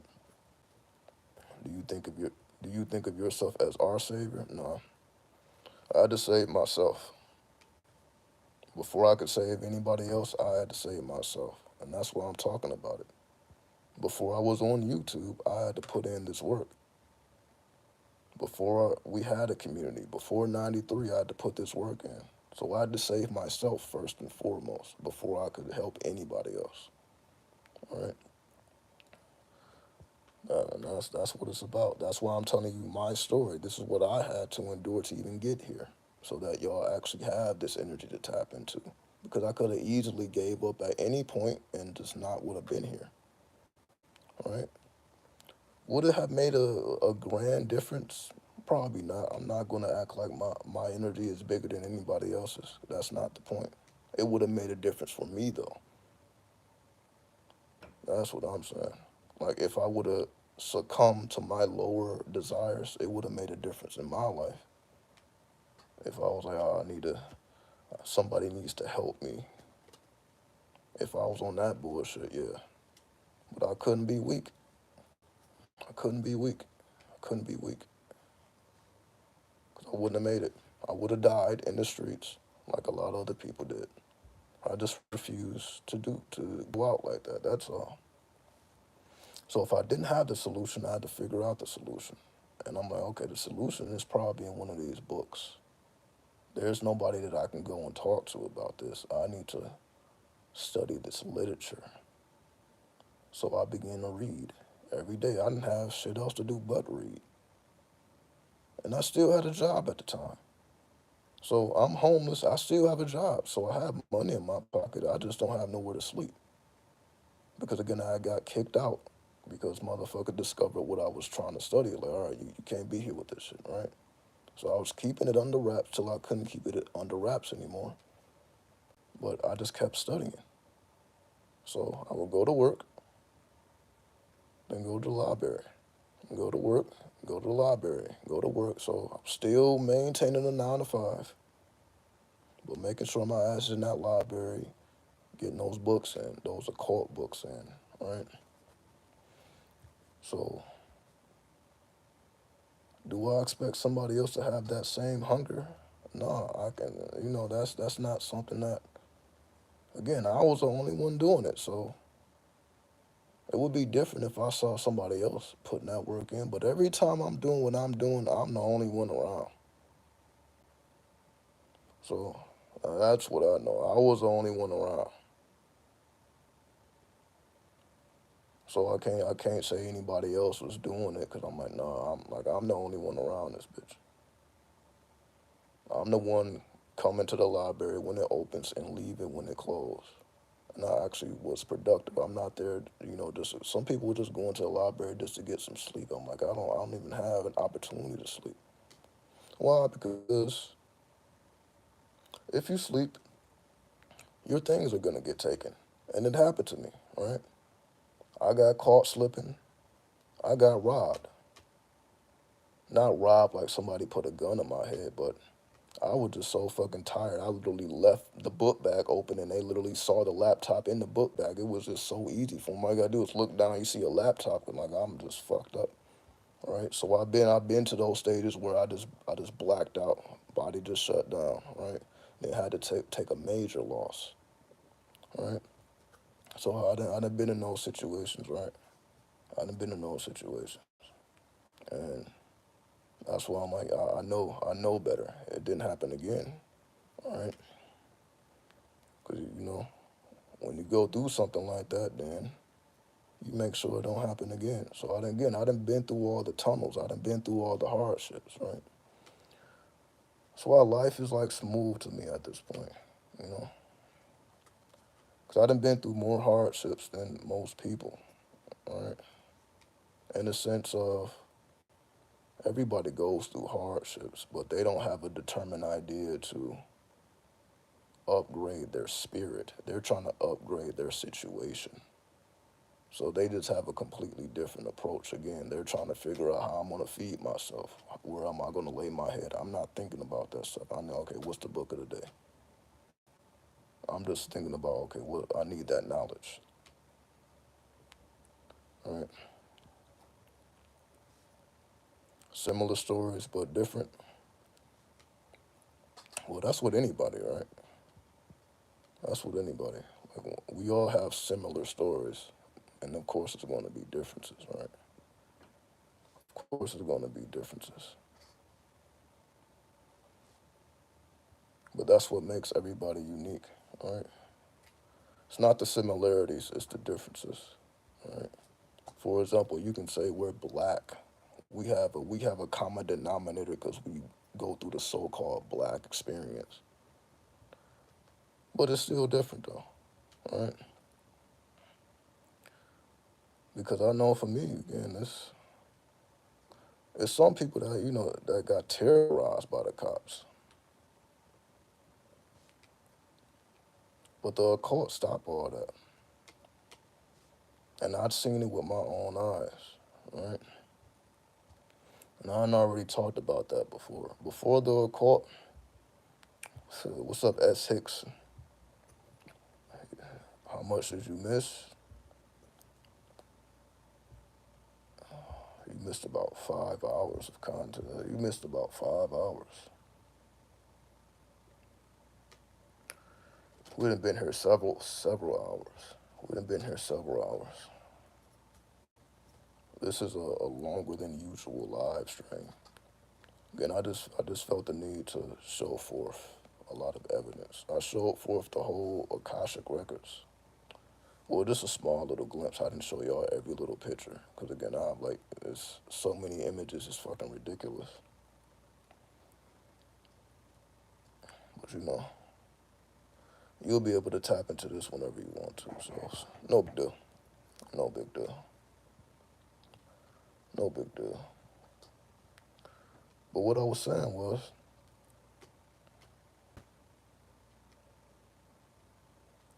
you could say the so-called black experience. You rocking those earrings, I appreciate it. I had to switch up, I had to switch up. New energy, right? New energy, new month. Right, I had to put on the black rings. Right. If y'all didn't notice, that has runes. Those are all the runes. I don't know if y'all can see it, but those has the rune. But y'all probably can't see it, but it has the rune symbols on there. Right. And this is Celtic. So I'm getting my druid, tapping into the druids. That's what I'm doing. This one, man, yeah, this is opening up new portals, opening up new energies, right? Just being different. Because I'm like, yeah, ain't nobody else going to even rock these, right? Are you inclined to share about the benefits of pentagrams and unks? When it comes to the pentagram, there's two variations of the pentagram, right? You have the pentagram with the triangle, not the triangle, the star pointed upward. Then you have the inverted pentagram with the star pointing downward. So when it comes to the pentagram, we know that this was popularized by the Wiccas and Wicca, right? Wicca came about in the 1950s after a law was passed that no longer allowed witches to be prosecuted. The laws didn't change until the 1950s.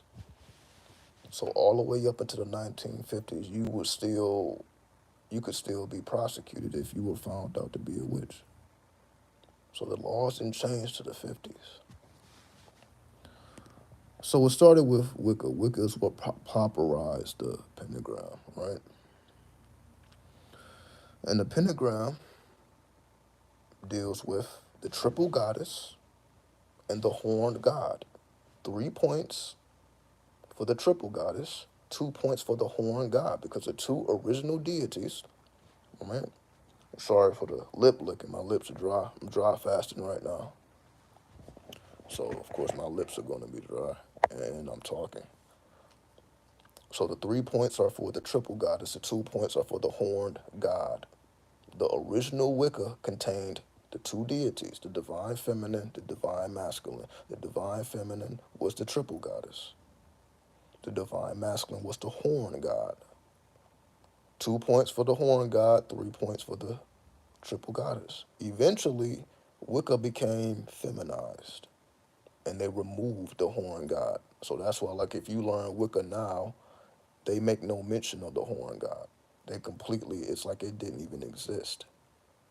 That's old Wicca, right? So all these so-called white witches, not white as in skin color, just white as in that's their form of magic. You're not going to hear them mention the horn god. They have completely removed the divine masculine from the equation. But in the symbol, it is still preserved. So that's why when you invert the pentagram and then they put the Baphomet on it, that's just to remember the horn god. So when the pentagram is facing upward, that's you pulling down the energy from the cosmos, aka the triple goddess. And when you invert that pentagram, that's you tapping into the horn god, again, which is the two original deities of Wicca.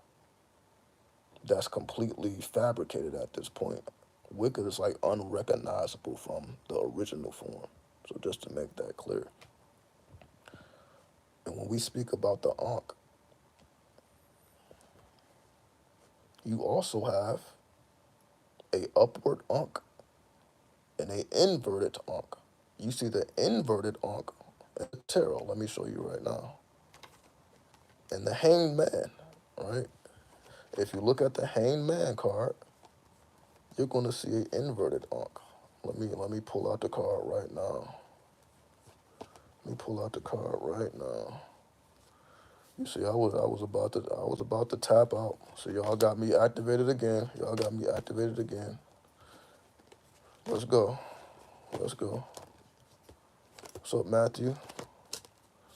Peace, peace. What's up, Matthew? I saw a pentagram on a lady's purse yesterday. That's what I mean. They love that pentagram. But I guarantee you won't see that horn god. I guarantee. Ask anybody you know who practices Wicca who was the horn god. And I guarantee they look at you crazy. Like, what are you talking about? Right? So like it's been feminized at this point, which is unfortunate because the original manifestation brought balance. Now it's imbalance. Now that's why you just see a bunch like when we think of like a Wiccan, you don't even think about a man. You think about a woman first. When you think about a practitioner of Wicca, The thought that comes to your head first is a woman, but that's the way they made it, right? That's what the witches made it, right? Because they had no interest in the horn god being a part of it. You're grateful for the knowledge. So am I. You know, I'm grateful to be able to convey it. I'm grateful to be able to convey it. But let me find this. Let me find this inverted ankh for you, for those who may not have seen it. So you got the ankh pointed downward, and you also have the ankh pointed upward. When the ankh is inverted, and again, I'm gonna show you it right now. It represents death. When the ankh is downward, it represents life, as we know, right? That's why the ankh looks like the symbol Venus. It represents life. It represents the unification of the male and the female, right? You can see the womb, you can see the phallus. So just like the pentagram, it is a combination of masculine and feminine energies. The feminine energy is what we see the most, right? Even that's dominated by women. Like when you think about the ankh, when you think about a person who's rocking the ankh, you probably think about a woman first, right? So even that's dominated by women as well. Meaning you will never see them with an inverted ankh. You won't see that, just like you won't see the Wiccan with an inverted pentagram. Why? Cause oh, here it is. They just don't fuck with the divine masculine. And like it is what it is. Here it is. That's why you see the masculine here. You see that ankh is inverted. So when that ankh is inverted, it represents death. That's why it's on a hanged man, because a hanged man represents death. This is the energy of death going into the underworld. That's why it represents Neptune. That's why the Hebrew letter on this is Mem. That is the Hebrew letter Mem, which represents the womb of death, right? So they both pretty much represent the same thing. It's just a different culture, right? Some people prefer the ankh. Some people prefer the pentagram, right? Some people prefer the ankh. Some people prefer the pentagram. But both cases suffer from the same confusion, where they try to eliminate the divine masculine. Again, that's why you got to get a guy. Crowley's deck. I don't think there's any other deck that even shows an inverted ankh. They're not even going to show that inverted ankh. That's why this deck is so powerful, because he was not afraid to show that forbidden imagery. Like, this is the power of the divine masculine, right? So just showing you that. So it's the same thing. It's just a different culture, right? Some people are more in tune with the pentagram. Some people are more in tune with the ankh. So my thing is just be balanced with it, right? Don't try to kick out the divine masculine or the divine feminine. They all serve a purpose. What are the benefits of using them? It's more so a seal to tap into the deity. That's all it is. It's just a seal to tap into the energy. For example, if you work with spirits of the dead, the inverted ankh will help you to calm that energy down. Like for me, like what I do is I envision an inverted ankh, like basically at my back, because my back is very active, right? My back, my back is very sensitive, right? Because that's how the spirit communicates with me, right? The spirit communicates with me on my right side. That's why you see all this on my right side. See, most people just looking at this as jewelry. This is how I communicate with spirit, right? That's why I have the gold. That's why I have the copper. Like the spirit like tightens up my right side. Like when there's something I need to pay attention to, it gets like this, right? So that's what happens. So the inverted pentagram like calms that down. So if I envision the inverted, not the inverted pentagram, the inverted ankh, the tension leaves, right? So when I get tense, I'm like, okay, I need to pay attention to something. I imagine the inverted ankh, and then it calms down that tension. So again, when the spirit wants to get my attention, it tenses my muscle up. So for example, whether I'm looking at something like, for example, I may be researching something and I'll run past a certain word, right? So I'm reading something, I'm researching something, and I go past a certain word, or I go past a name of a deity, or a name of a location, whatever the interest is, right? Then that's what I get tight. Like, I'm like, hold on, there's something there, there's something there. So that's how the spirit communicates. So it my muscles get real tight. So I use the inverted ankh to calm it down. Because again, sometimes I need to calm it down if I'm trying to do something else. I'm like, oh, this is getting crazy. So that's how I keep everything balanced. So I have to tap into the divine masculine to keep that balance.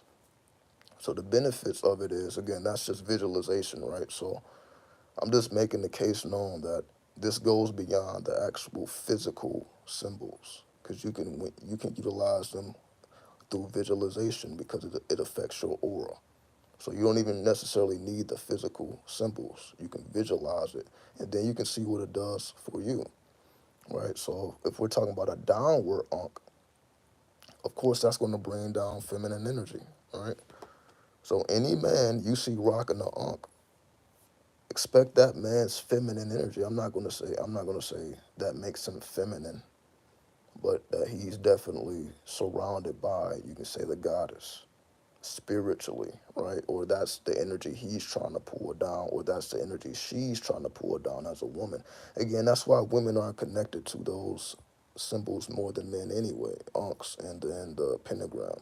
Because that in their energy, that that makes them more feminine, that makes them more spiritual, right? That's why you don't see them rocking the inverted ankh or the inverted pentagram, because that's how you tap into the divine masculine, right, which causes a whole different energy, right, as we call the more demonic forms or the clip-offic forms, the so-called evil forms, the cardinal energies, as we call the devilish energies, right? So that's why the divine masculine is really off limits, because yeah, that's that Satan energy, the Lucifer energy, so on and so forth. That's that darker energy, right? That doesn't make it necessarily negative. That's just the darker form. That's why it was removed, because the same way people don't talk about the tree of death, but they still talk about the tree of life as if the tree of death doesn't exist. But it really does. So if you're trying to master the tree of life, that's what the pentagram is for.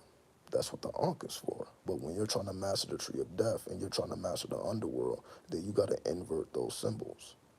So that's how you shield yourself, so that you don't get overwhelmed by the darkness. You don't get overwhelmed by the spirit. So that's what I mean by I use the inverted energies to calm the spirit down, so it doesn't become overwhelming, right? So you got the message, but then you calm it down, as opposed to, it's just really getting at you.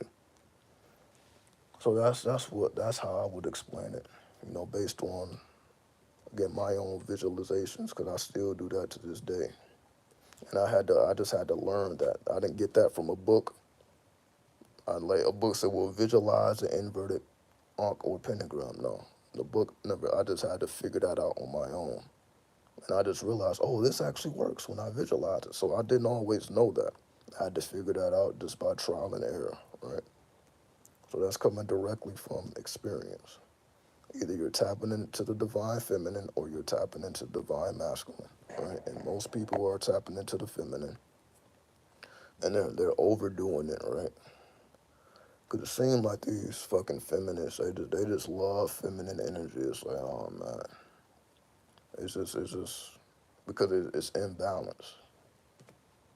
So it's always a lot. That's why you can say women are like they're extra hard to deal with. When they're in that energy, right?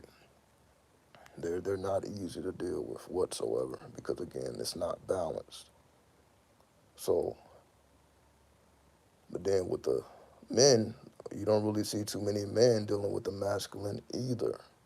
So that's why when women say men have become more feminized and the reversal of roles, It's because they're not activating the reversal energy. The divine masculine is absent. So, that's why we always hear these same stories. Men are not men. Men need to man up and all that. Well, there's a way to go about doing that. We just have forgot the way to do it because we don't know how to use these symbols properly. We don't know how to invoke these energies properly because most of the time we're afraid. We're truly afraid of the divine masculine. That's why I know that's all bullshit. Because the divine masculine is scary. That shit is this is the complete opposite of the divine feminine. It's the complete opposite. So, for example, you can say a real man is actually very dangerous. If we want to talk about reality, right? If we're talking about somebody who goes to war in your defense, but they have to kill in order for you to live, that man has to constantly put himself in the danger zone. You can say that's real manhood is you're constantly running towards danger. You're constantly putting your life on the line. So because we live in an era where people will rather preserve their lives than to face danger at every turn, every corner, people are just they don't want to live like that anymore. That's why we were not willing to make the same sacrifices that you can say our ancestors made, our grandmothers made, grandparents made, grandfathers made. That's really what makes us different. So you can say, like in the time of the boomers, if we're talking about generation, the boomers, you can say we're so-called real men. The boomers, the ones who went to war in World War II. Right? After that, everything began to shift because people like, oh, okay, we already did the dangerous work, so they wanted the next generation to benefit off of the danger that they had to endure. They wasn't just willingly to send their children off to war when they went to war themselves, right? So I'm not saying that it's anybody's fault. That's just a sacrifice. What do the earrings you're wearing symbolize? Everything that I'm talking about. That's why you see these earrings pointing downward. You see these pointing downward towards the underworld, towards the earth. It's going downward, right?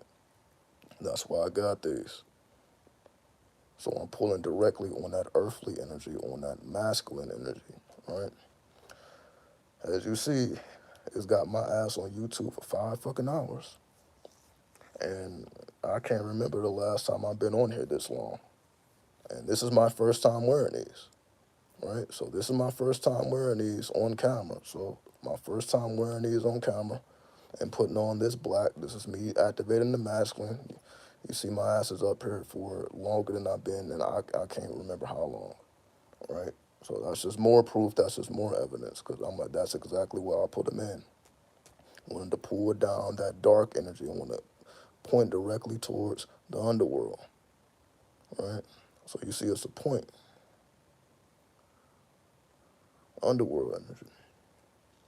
Now, of course, I got some other ones too. I got some other ones too. Does a divine masculine blend well with a man with extreme empathy? Uh, absolutely, absolutely. Like you can't go wrong with the divine masculine. You can't go wrong with it. You can't go wrong with it. If anything, it lessens your fear of death.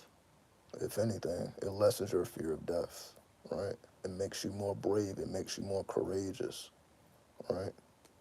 You see, I've been taking y'all all through my Akashic records, but that's just the divine masculine at the same time.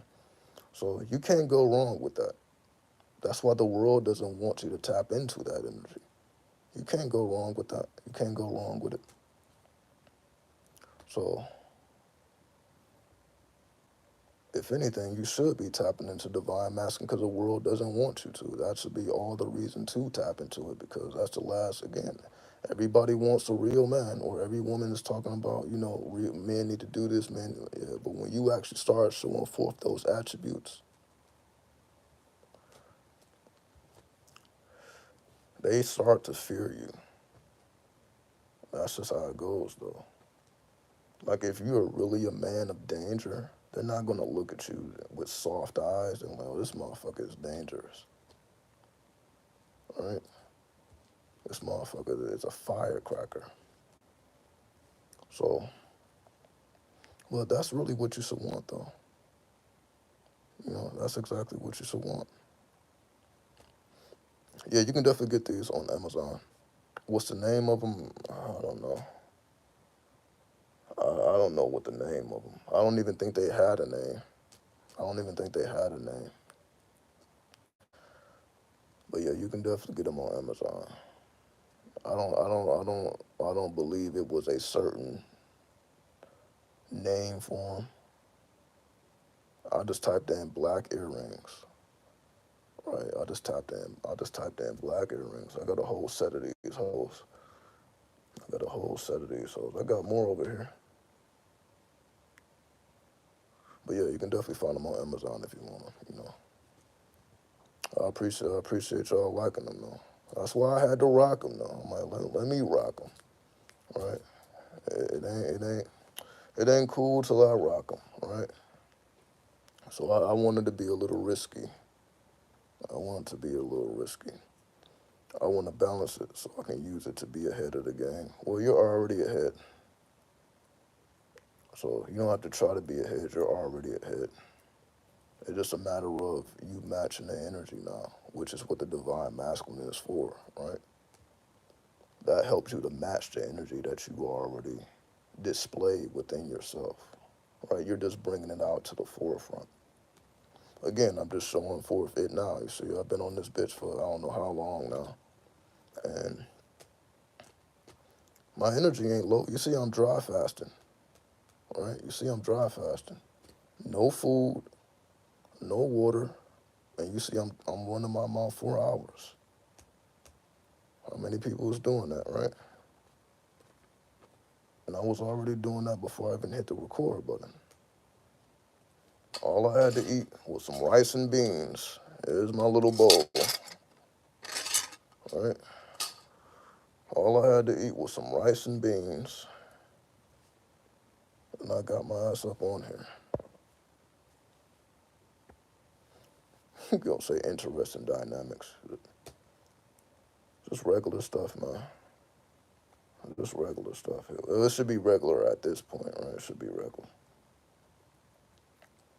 Should be regular. Cause again, it's not about proving nothing to nobody. That's why, like, I don't even care about it. I'm not trying to impress nobody. Who gives a fuck, right? Who gives a fuck? Like, I'm not doing it for nobody's attention. You see, I'm not doing it so anybody can look at. Like, people already look at me as a devil any goddamn way. It don't matter what I'm doing or what I'm wearing, right? So to me, this is just me making it even more obvious, right? If anything, I'm like, this will help people to stay the fuck out my way. Cause I don't like people being in my way any guy. See, this is what I'm saying. You see, my energy is I'm already off the goddamn chart. I'm trying to power through every goddamn thing, right? I'm already trying to power through everything. Again, I'm fasting, so I don't care about what nobody think, what nobody is saying. I'm just straight infamous. It's like I'm moving around invisible, right? Like I have no intent of even caring. But some people do care. Again, like if you still in the game, you still trying to get numbers, you still trying to mac to women, then that's different. But it's Ramadan though, so that's why my mind is not even there. It's fucking Ramadan. I shouldn't even be cussing, right? But I'm fasting. Like it's Ramadan, so I'm cooling right now. I'm doing it for me first and foremost. So I'm just cooling right now. But you can definitely experiment. Experiment. That's what you're supposed to be doing. Because only you can see what you can see, right? You'll be able to know what's up. Hold on. I can't seem to kick these cigarettes. Any advice? I'm on my no meat, soy, dairy, or sugar for a week now. Salute to you. You know, you got to start somewhere. So it's good. It's good that you're putting in that work. to cleanse your body. But in terms of cigarettes, and nicotine, it's just a matter of,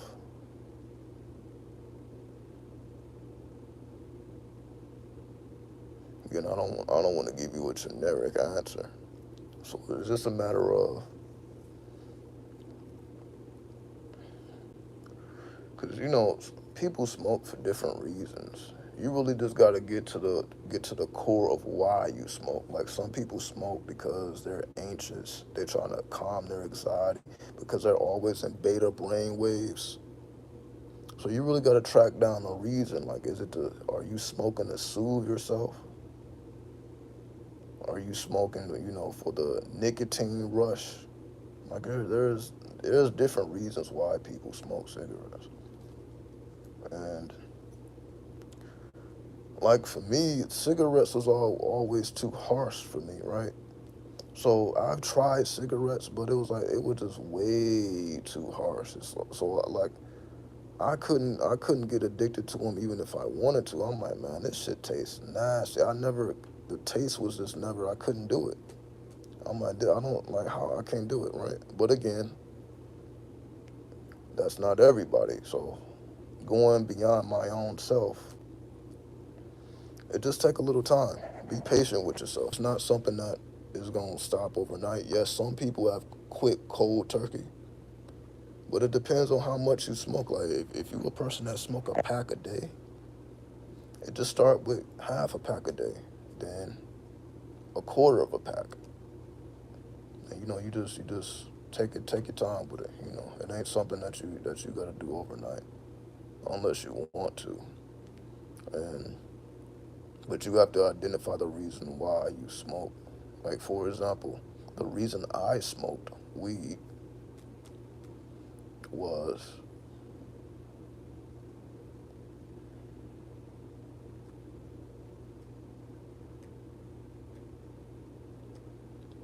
man, why did I start smoking weed? That shit is crazy.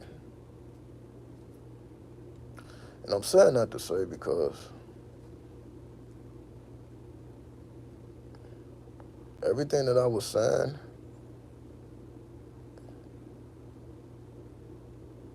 like I was already doing before weed. Like before I ever picked up a blunt, I had already knowledge 120. I was already this way, right? I was already a content creator. I already had knowledge of self. I already knew who I was, right? Some people figure that out after the fact. Some people pick up the blunt, pick up the joint, then they discover who they are. So then it just becomes a habit because that's how they tap into the spirit world, right? So some people need drugs to tap into the spirit world. I was one of those people at once. Well, that's why I kept it up for as long as I did. But when it was time to put it down, it's like it just gets easier every day. Like if I think about that, like when I stopped smoking weed, the first day I was fiending for it. I'm like, damn, I need a goddamn joint, right? That first day is tough. That second day is tough. But like after 72 hours, like that craving begins to fade. Like your body begins to get back to its normal self, right? So it just takes a little time. But yeah, it's like you're going to go through withdrawals. You're going to feel like a goddamn fiend. But that's just your darker self. That's your shadow self. You can't be afraid of it. That's why you got to be the Sphinx, right? That's all it is. You cannot be afraid of seeing who you really are, right? That's all. You just can't be afraid of it. So yes, your demon will come out. Your demon is going to crave it. And you got to be strong enough to tame it because it's you, right? Because once you do tame it, now you can use it in a useful manner because that's what it's been anyway. You just been feeding your dark side. You just been feeding your shadow. That's all you've been doing. You just been feeding your shadow. So when you stop feeding it now, you can control it in a way that you couldn't control it before. So that's what happens with me at this point. As you see, I'm doing the same shit I was doing that I at one time I thought that I would need weed for, right? Again, y'all used to see me. I used to get up on here smoking weed right in front of y'all. I used to be smoking blunts and joints right in front of y'all. Like I needed to do that shit, right? You couldn't tell me no different. I'm rolling up three, four joints a day. Again, I'm not saying that I was ever a prolific smoker, like just doing crazy amounts. Wiz Khalifa, I wasn't ever on that level. So, but every time I would stop, it was never easy. It always took a couple days for me to begin to reset. Like for example, now it's been like, because I will always mix tobacco with the weed, right? Like weed by itself doesn't do anything for me. Like I need to mix the weed with the tobacco. See that was my thing, right? So weed by itself, I'm not doing that. Tobacco by itself, I'm so like I would not smoke either one of those by themselves. But when they mix together, I'm like that's the only way I can handle it. Like the tobacco is too harsh. The weed softens it, the harshness. But if it's just weed, it's not as hard, but I don't tap in as deep with because the tobacco opens you up to the spirit. So the weed ain't just doing that by itself. So it's like that combination. So that's what I understand the tobacco because I would smoke tobacco every time I smoke weed. I'm not smoking them individually though. Excuse me for excuse me from doing that. So it just take time. It's about take time, you know. Yes, you must master your own carnality. You have to master your own carnality. You must master your own darkness because it will show up. It's going to have you feeling like you need it like no other. It's about can you master your demon? Can you master your jinn? Can you master your demon? Can you master your jinn? No, and it's not going to be easy. It's not going to be easy, especially if you've been doing it a long time. It's not going to be easy. It's not going to be easy. But you just got to fast though. You want a quick answer? Dry fast. Do what I'm doing. Don't eat, don't drink. Because eating makes you want to smoke. Drinking makes you want to smoke. So you need to dry fast. Don't eat or don't drink or eat. Because what you're doing, you're speeding up the process of your body correcting itself. So yes, it's hard to do when you know when you stuff in your mouth full of food. You know you gotta remove the food and the drink. That's what you gotta do. So if you're willing to do that, then it ain't gonna take long at all. After 72 hours, you should be good. Yeah, so just you have to remove everything, even the water. Yeah, you gotta remove everything. That's all. And I'm saying like that's all. Like that's easy. No, that's probably the hardest thing. Still not easy for me. I'm doing it right now, and I've been doing it every day since what the 21st. Yeah, Ramadan started the 21st of March. So we're in the first, so about what, nine? This is the 10th day. So I've been dry fasting for 10 days now, all right? I haven't even thought about a joint. I feel like I'm so damn clean, I can pass a drug test. That's what I like. I'm about to find out Monday. I'm about to go take a drug test just to see if the THC is still in my system. I don't even think it's in my system, you know, because my metabolism is super light and it holds on to the fat cells and all that. So, but again, that's not here and there. Just dry fast. If you want the quick answer, dry fast. No food, no water. Meaning that's gonna be the main thing. You're not gonna fiend a cigarette more than you fiend food and water. That's not gonna supersede your need for food and water. So if you can conquer your need for food and water, you can conquer your need to light up a cigarette. Right?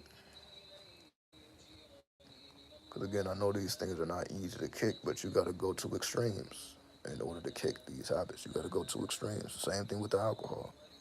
You got to dry fast, no food, no drink. And how do I know this? Because I'm the only one that does this. Then I'm not. Then I don't have any habits though. So I killed all my habits. Again, I was eating crazy. Again, I was smoking weed with tobacco. Now I don't care about none of it. I don't have no craving for anything I stopped. Right? And the only thing I've been doing is dry fasting. Right? Sometimes 24 hours at a time. Right? So that just becomes the bigger challenge. Can you abstain from food and drink altogether for an extended amount of time? If you can do that, then you can do anything. There's nothing you can't do. As you see, my energy is skyrocketed, right? You would think I would have no energy because I don't have any food or any drink. So you see, the energy I do have is not coming from food or drink. The energy I have is coming directly from spirit. But that's you begin to see that the more and more you fast, right? But yeah, you're gonna have some dry ass lips though. Be prepared to deal with dry lips. Hold on, let me get just put some Vaseline on my lips. Like I don't have Vaseline right here. I'm just gonna put some Vaseline on my lips.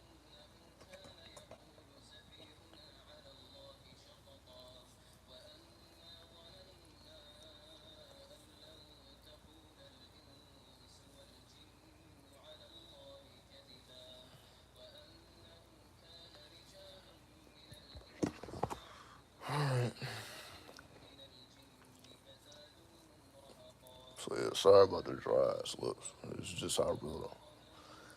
I let y'all see me in my authentic form. Right? I let y'all see me in my authentic form. Just to let y'all know how real this is, right? You see, I'm always in the middle of an experiment. It's not easy at all. Yeah, it's not easy, but it's necessary. It's not supposed to be easy. This is what separates you from everybody else. Because if you're dry fasting, you're the only one that's doing it. I guarantee you, you're the only one that's doing it. But your aura is going to be different than everybody else, right? Your energy, your aura is going to be different than everybody else because everybody else's body is weighed down by too many chemicals. Or now you're the only healthy one around. So everything changes. Your life will completely change. As you see, I'm showing y'all right before y'all eyes how my whole life is damn near changing right before y'all eyes.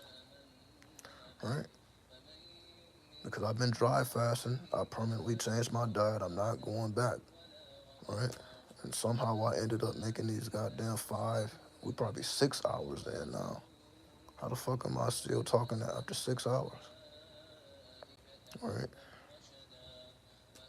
So, but that's what I'm supposed to do. I'm supposed to show y'all it's possible by being about it, not talking about it, by being about it. See, imagine if I were just talking about it, but I wasn't actually fasting right now. Imagine me talking about dry fasting and I wasn't dry fasting. You know what type of spirits over the state of Virginia? You had the spirits of death.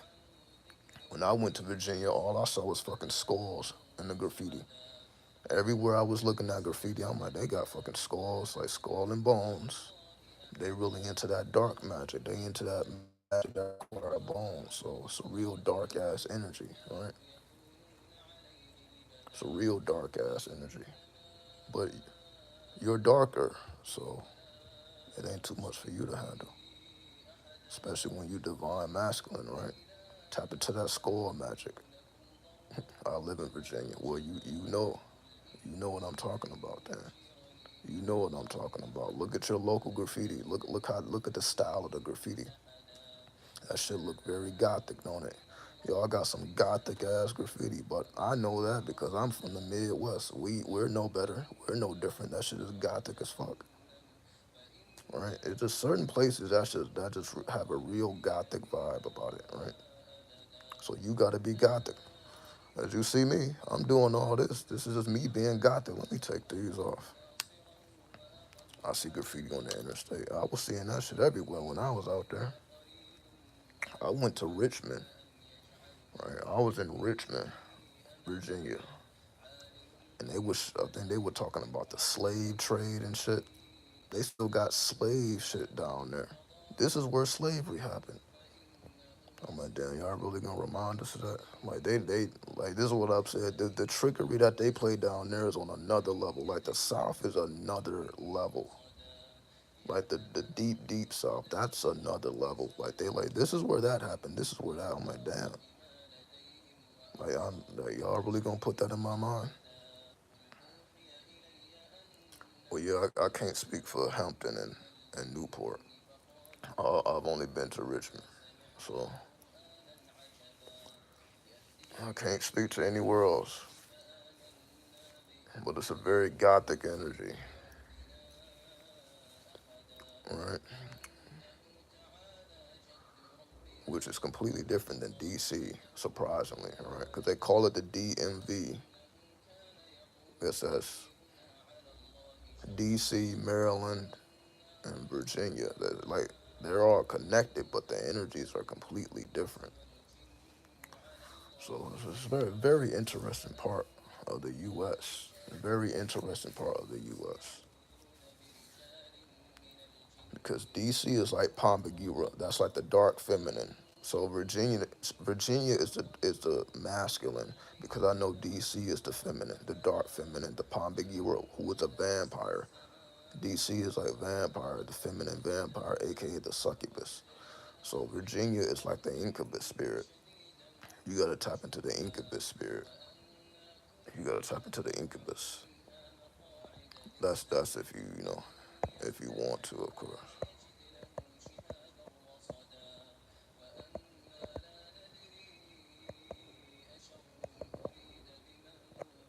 For anyone that has a tobacco habit, use HAPE. It's tobacco snuff for higher awareness. Well, HAPE,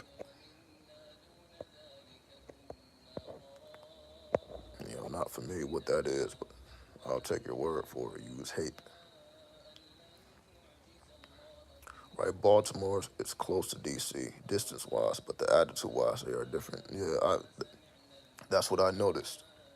I definitely noticed that. So I definitely noticed like that area is in very close proximity, but the energies are completely different. Like again, one is like masculine, and one is feminine, right? So it's very interesting, just how close these places are, but how different the energy are. Right, so I definitely found that very interesting, and it's very nice. As long as you know how to handle it, as long as you know how to control it, it's all good. Like I enjoyed myself in DC. That's what I'm saying. Like the East Coast, the East Coast it just got a lot of cool motherfuckers. I can't lie. I can't lie. They too cool. They too cool. We be too hard over here in the West. You know what I mean? We be too hard over here. Not to say that they not hard as fuck over there, especially Baltimore. Motherfuckers is knocking shit down like it ain't nothing. So that's not to take nothing away from the East. These motherfuckers, oh, they cool, man. I ain't gonna lie. I ain't gonna lie. The East Coast is cool. The East Coast is cool. I ain't gonna lie. I gotta give y'all props and cool as fuck. Y'all too cool for me, man. Y'all too cool. Y'all inspired me. I'm like damn, I'm a little bit too demonic. That's why I'm saying I'm like damn, I've been on the West Coast too long. I had to change my style and shit. Motherfuckers are so fucking cool. I'm like, damn, I gotta change my. I'm like, this West Coast shit ain't working to the East. I was like, this West Coast shit ain't working to the East. I'm looking at everybody. I'm like, damn, you motherfuckers is fly as fuck. I'm like, goddamn. And I look at what I'm like, nah, I'm all plain and shit. Cause in the West Coast, they just rock what Dickies. We just rock fucking uniforms. So motherfuckers people ain't trying to go out of their way to be extra flashy. You know what I mean? But on the East Coast, it is what it is, right? Like they will be flashy. They don't give a fuck about being flashy, right? That's just the culture. You know what I mean? So everybody got their own individual unique styles and all that. So that's what I'm saying. I'm like, God damn, it hit different. It hit different. I ain't gonna lie. I ain't gonna lie. Los Angeles flashy. Have you, how do you know that? What part of Los Angeles are you talking about? I don't know what you're talking about. I don't consider LA flashy. I don't consider LA flashy. Not at all. Because again, people people know there's so much gang activity. People ain't trying to get their chains snatched.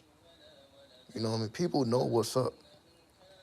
People know what's up. You gonna say, "Are you serious?" Nah, LA is not. I'm not saying that they not fresh, but I'm like flashy. Nah, nah. People in DC is known as fly dressers. Yeah, that's the culture, right? I get it. Like when you see everybody is on that same type of time, I'm like, all right, this is not an individual thing. This is just in the atmosphere, right? Which I do not feel that in LA. I don't feel like I would just. And when was the last time you was in LA? I was in LA earlier. Let me see. When was I in LA? Couple months ago. I was just in LA a couple months. I did a video there. I was at the Central Library. I was just in LA a couple months ago. When was the last time you were in LA? Talking about LA is flashy. I'm like, I don't know. Nah.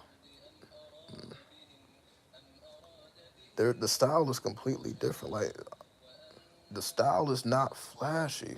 It's not flashy. Again, I'm not talking about the LGBTQ community. I'm not talking about that. Like to me, LA is professional. Like when you go downtown, like if you go downtown, you see people in suits. People go downtown to take their ass to work. So you're gonna see people in suits.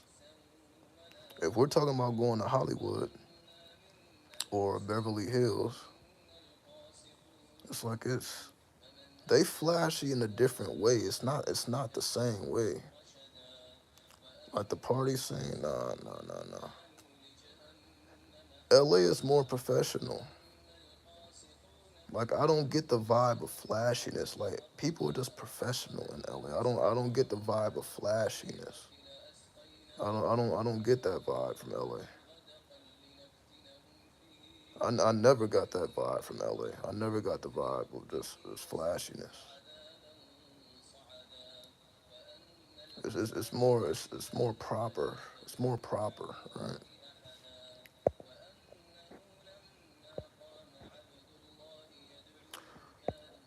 I'm a native of DC, and the strip mall that's about 2 blocks from me was once a cemetery that was for the burial of black people. I speak to the spirits that I believe is still there. I give offerings. Salute to you. That's exactly what you should be doing. The ancestors are definitely on this land, and they definitely can be spoken to and communicated with. So, that's very very honorable of you. We need more people doing that because there's a lot of our ancestors who don't get shown no love. Right? It's a lot of our ancestors that don't get shown no love. Like we'll go to African ancestors before we go to American. Right? And we know that to be true. So it's very honorable that you actually honor the American ancestors. Because they definitely deserve our honor and our respect. Without question. Without question. Yeah, it's way more professional. Yeah, that's all I'm saying. Like LA just gives me professional vibes. It's just professional. Like again, I'm not saying people don't like to be clean and spiffy, but it's like it's professional. It's like everybody's like doing business, right? I don't really see people just out just trying to be seen like that. Of course they there, but you see in LA it's like you know who's doing that and it's like it doesn't fit in. Like so yeah, I done seen people wearing like expensive ass shoes and expensive ass jackets. right? The name brand stuff, paying thousands of dollars for it, but they don't have the swag to match that. It's like they don't know how to carry that versus somebody in New York can carry that or somebody in DC can carry that, right? Like it's not the same. It's not the same whatsoever. It's like they're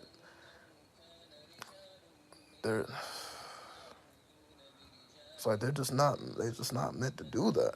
It doesn't look right on them, right? It just doesn't look right on them. And again, this is coming from somebody who lived in LA for years. I remember the styles that I had, and I still was very gothic, but I can't really use myself as an example. I'm from the East, so I take the gothic. So I was always wearing black stuff, right? I could show you my styles. Hold on. I could show you my styles. I got images. Los Angeles is set up differently from other cities. I can show you my styles. Hold on. I'm trying to think, where is it? I can show you my styles. I can show you my styles. I got plenty of pictures from my LA time. Let me see. I just need to figure out where they are. Where are those pictures?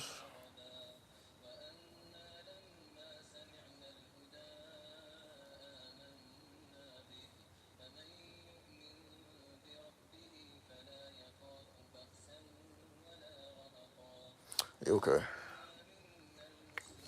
Yeah, let me show you all a little something. Because my words is clearly not doing no justice. Okay, let me show you how I was dressing when I was in LA. So y'all can understand what I'm talking about here. Hold on.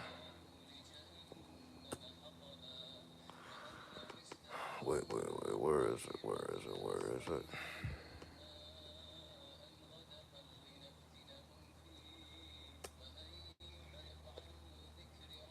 Let me show you. So hopefully this gives y'all a better understanding of what I'm trying to say here.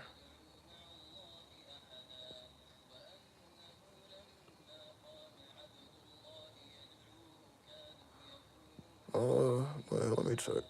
Let me check this. Hold on. I just need to verify where these images. See, this is. I'm glad I took these images, right? I'm glad I took these pictures so I can show y'all.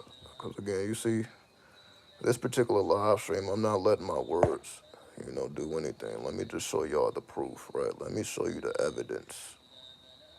Let me show you some evidence. Do you know about Marlon Berry Jr.?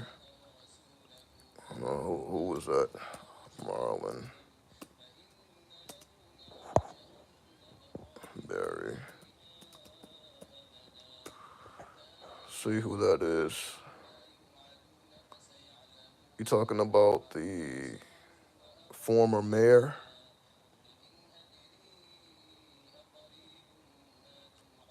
of DC? You talking about the former mayor of DC?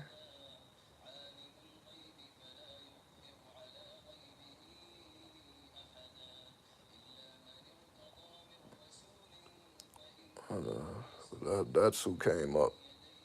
It says he's the former mayor of DC. I guess 2014. So no, this is my first time seeing him. That's my first time seeing him.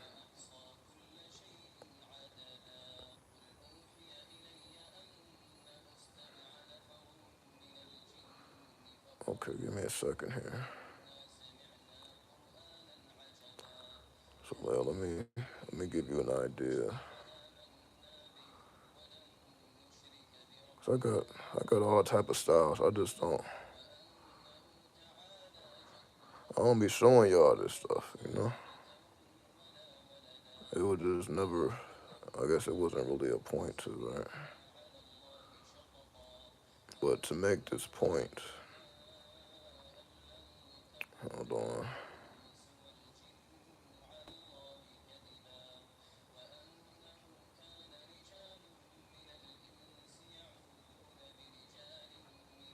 Like for example, of course, if you look at all these, like these are the type of shoes that I would. I'm like, okay, yeah, I like these shoes. Pretty stylish shoes, right?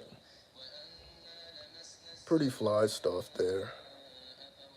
These are super old images. You know, I'm like, oh, I like those. I like those. Right? So yeah, that's pretty stylish. But it's all about how you rock it though. Because if you rock it wrong, then it's like it's not gonna have the effect that you think it's gonna have. But again, let me go to let me see.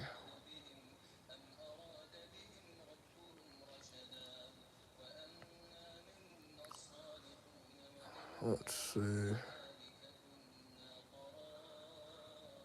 All right, here we go. Let me see if I can. For example, here's a black and white photo. This is me in LA. I guess I'm in the work restroom. And you see the 5%er, the peace sign. So you see nice little jacket, whatever, whatever. That was my style, all black, black pants, black jacket, little beanie on, regular shit. All right, regular stuff. Let me see. I got more though. Then you see occasionally here's me with the ankh, right? See my little ankh. See my little bracelets. So you see I put the little scarf with it, black and white scarf. And there you see the jacket, black jacket. So, you know, but you see, it's black though. Let me see, I'll show you one more. Let me show you one more. Here's a full body one. Right? So I got on my little UK hoodie. I guess I was trying to get my London vibe on. Little trinkets. That's when I was doing my photography. So you see. So this was gray. Again, I have these in color somewhere as well. So it may make more sense if I find them in color. Let me see. Also, for example, this. So I had on my little silk ties and nice little dress shirts. So sometimes I would dress like this. So yeah, so black pants with a dress shirt, the silk tie. You know what I mean? Little blazer. So sometimes I go like that. But as you see it's mainly professional, right? You see, I ain't doing too much. I ain't doing too much. All right, hold on. Let's see if I can find more. Here's me with my little shades on, with the little hat, the little new era, whatever. All right, small. Where did I work besides Walmart? I was working at Universal Studios. I was working at Universal Studios. That's what I was doing when I was in LA. I was at Universal Studios. So I had to travel all the way from South Central to Universal Studios every day. So that was my daily route. See if I can find one more. Again, I had these in color, but I don't know where they are. You're gonna say, oh, cool. It was a job. It was like some college shit. It was like some college shit. Cause I was young. I was young at the time. I think I was still a teenager at the time. Here's me in my goddamn uniform. This shit is embarrassing. This shit is embarrassing. God damn, this is embarrassing. So as you see, Jurassic Park. That was my badge. It says Universal Studios. There it is. See, with my goddamn shirt tucked in. So yeah, that was my uniform. That's embarrassing. Let me get out of here.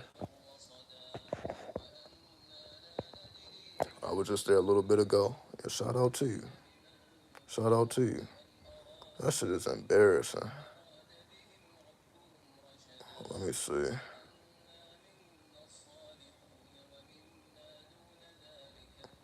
Yeah, I'm just give me a little taste of what the fuck I was doing. You see, it's cool, but it ain't extraordinary. You know what I mean? That to me that's just West Coast shit, right? That's West Coast shit.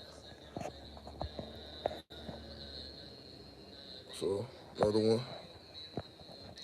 nice little shiny jacket, button up shirt. Again, I'll try to find these in color. So yeah, you see. So you can say yeah, I was a little fly, a little fresh, but so just regular shit though, right?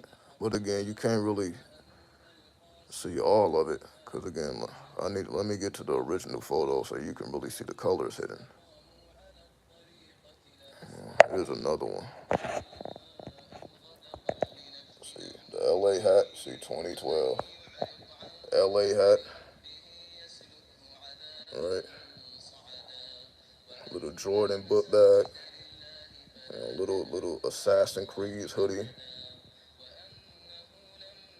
So you see, I just look like a fucking photographer. But like, you see, I just look like a photographer. That's how I feel.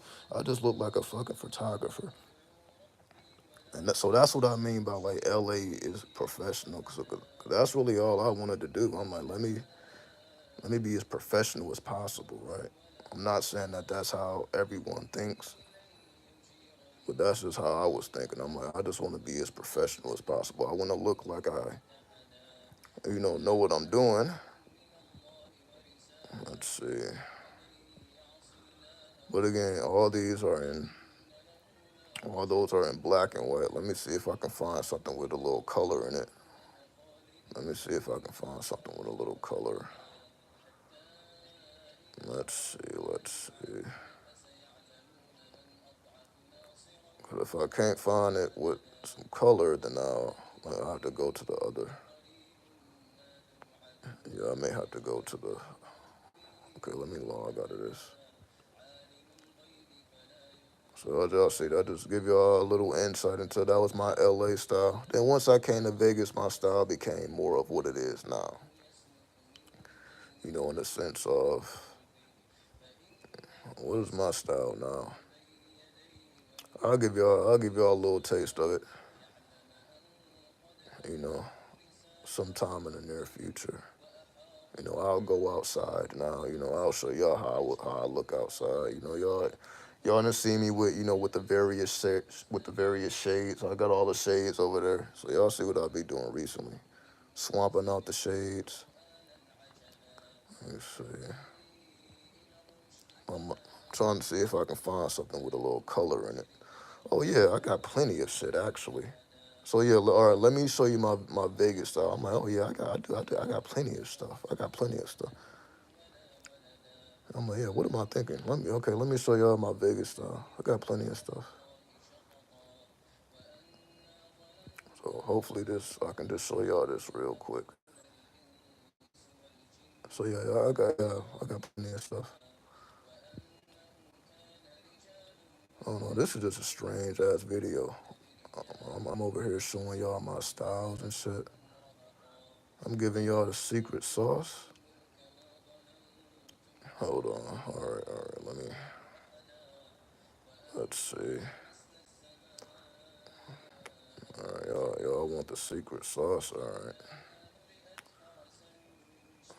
Let me get to it. Let me get to it. Let's see.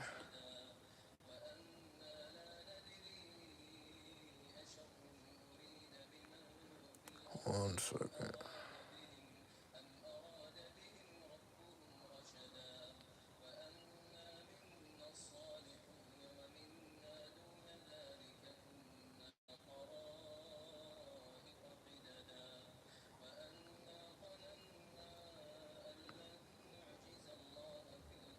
So y'all can see the differences. Now, y'all can tell me if my style got better or worse. Y'all be able to tell me. So y'all seen what I was doing. But let me go to it. Again, I got a lot of photos. It's just so many photos. Hold on. So I want to show y'all some full body joints. I want to show y'all from head to toe. So bear with me. Bear with me.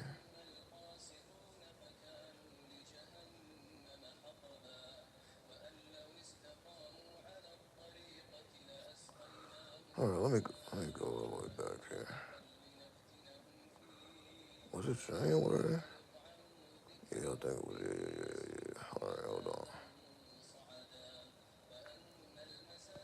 on. Okay, 1 second.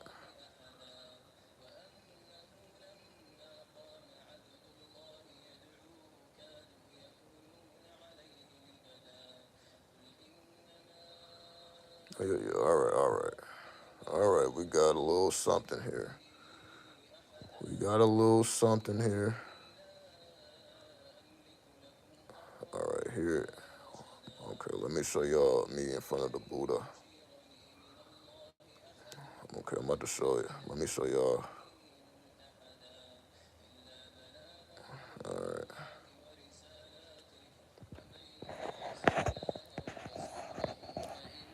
So here's me in front of the Buddha. You see a little color now. You see a nice little color now. Just one of the styles. Whatever. All right, let's continue moving.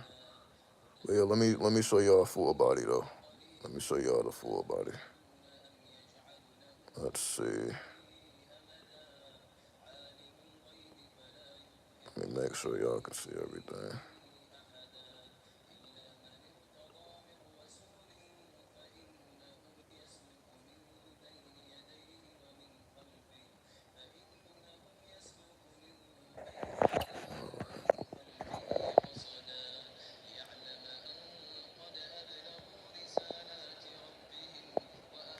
Okay.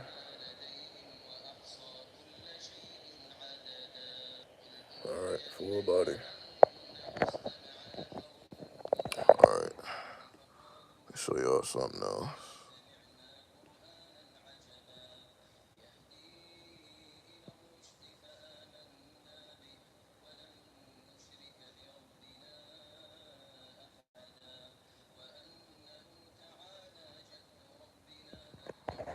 There's another one.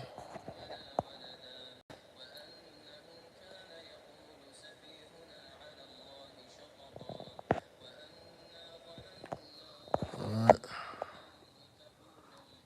Let me show y'all a different one.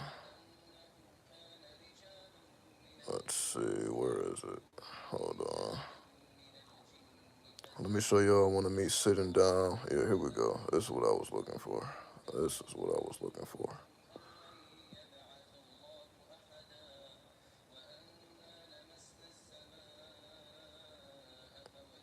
Let's see.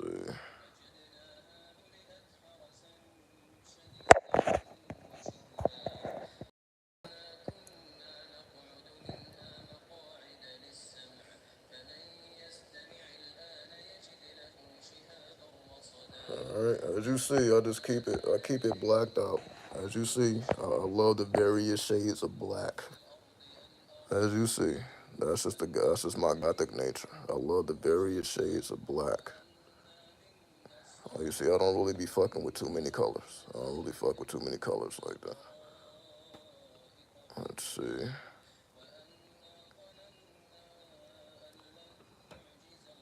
Let's see.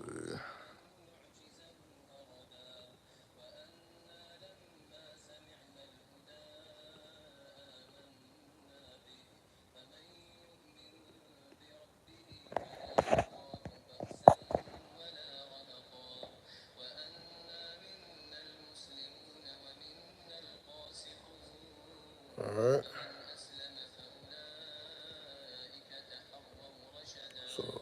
So I'm getting down.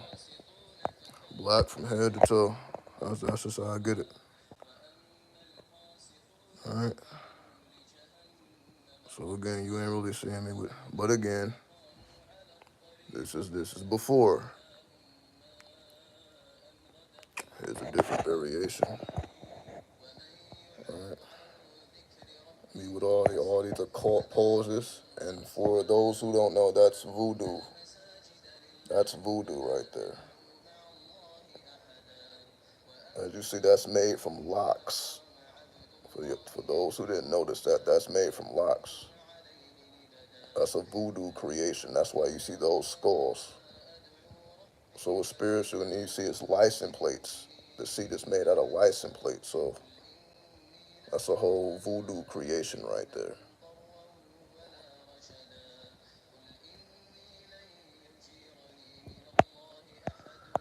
And also, let me show. I guess I'll show one more thing. Oh, here's some more voodoo. Y'all want to see some more? I got some. We'll say nice photo. I appreciate it. Just regular stuff. But you see, I stay shielded with that black. Right? I stay shielded with that black. There's some more voodoo. Right? All that's voodoo. As you see, that's Mandalay Bay. All right? 2020. Mandalay Bay. So that's on the Las Vegas Strip. All right? That's the Las Vegas Strip. Now, of course, it's not there now, but it was there at the time. All right? Then I'll show y'all my more recent styles. I'll do a video. I had to do a video of me, outside. You know. So one of these days soon, next week, one day next week, I'll do a live stream outside so y'all can see me with the shades. Y'all can see me with the jacket on. Y'all can see what's going on. Y'all can see what's going on. Cause now I don't even, I don't own a pair of gym shoes at this point. I don't own any gym shoes.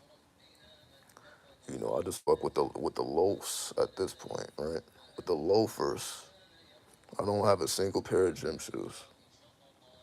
It's like I outgrew them. I outgrew gym shoes. I can't remember gym. I don't have a single pair of gym shoes. They're just loafs, and like the shoes that don't have shoestrings. Like what is it? The Levi shoes, like the skater shoes. Right, so I outgrew gym shoes. I don't even wear gym shoes. So as you see, I just keep it professional. I keep it sleek and professional. Right, that's all it is. Sleek and professional. All right, here's another one. Hold on.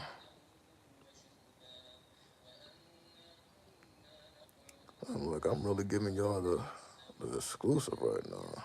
That's crazy. It's crazy. Here's some more voodoo. Here's some more voodoo. All this is voodoo.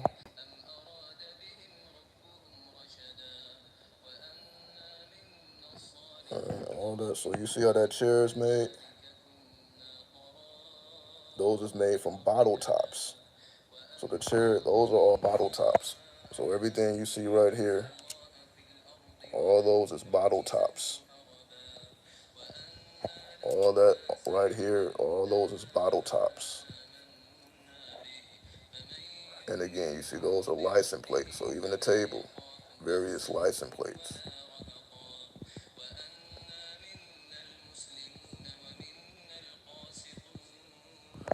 So yeah, just giving y'all a little, you know, keep it simple, keep it professional. So that's what I'm doing. You see, I just keep it professional.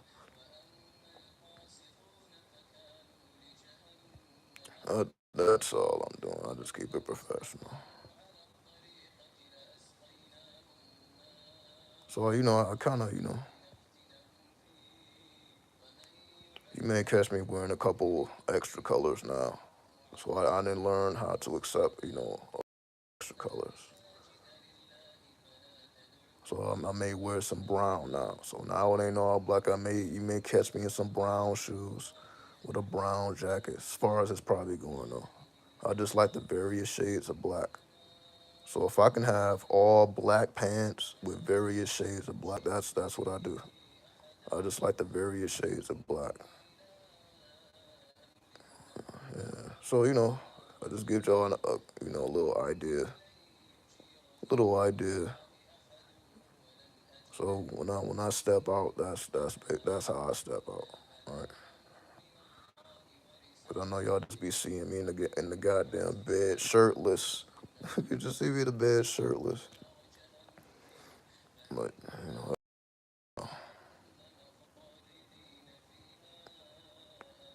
but I appreciate y'all going through these Akashic records. I don't even know how we got. How do we even get to this? How do we even get to this? I'm showing y'all all types of personal shit. But yeah, y'all get the point, right? That gives you a little idea, how I carry it. And it's professional. I look like a fucking photographer. Cause you see, I know my way around the camera, right? I literally got the camera right over there. I got the camera right over there. Hold on. Oh no, it's actually on the tripod right there. So it's actually set up. I got the camera set up right on the tripod over there. Yeah, so the camera's right there already set up. So yeah, I actually got that skill. I'm a very good photographer. Like again, before I was taking YouTube seriously, I was really going hard with that photography. That's why you see I'm very photogenic with them styles and with those poses. I mean, I'm very good at that. I'm very good at those poses and those styles, and I can do all that stuff. But again, all that's off YouTube. That don't have nothing to do with YouTube, right? Has nothing to do with YouTube.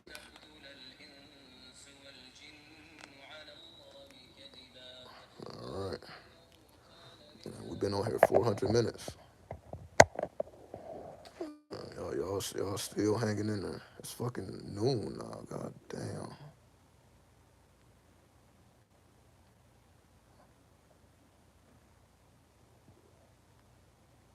What have we been doing?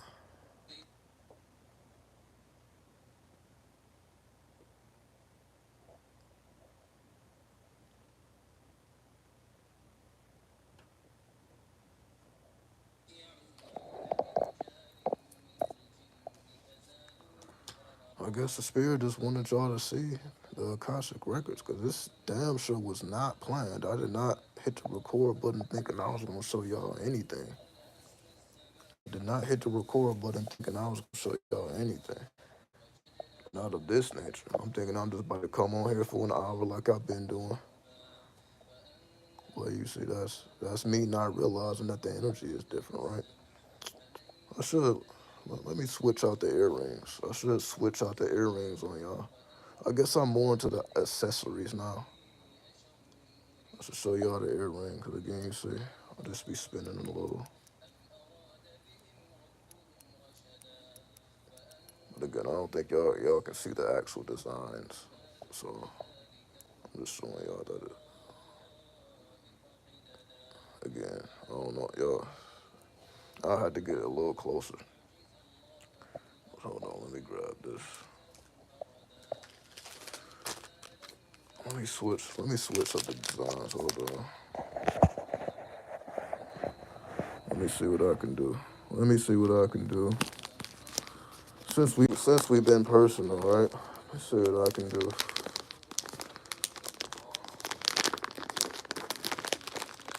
Let's see what I can do.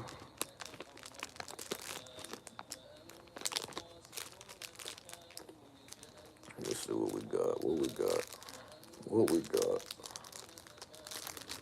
What we got. Hold on.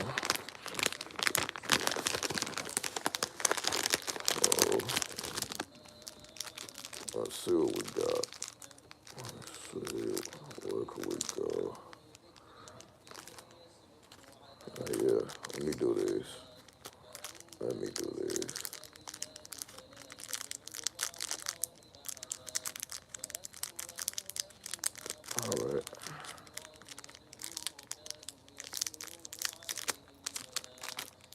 literally just taking these out the package. I never worn these before. Literally just taking them out the package.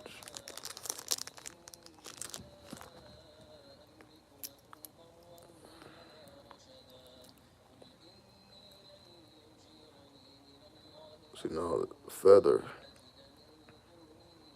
Alright, got the feather on you. Let me put these in. Give me 1 second. Let me put these in.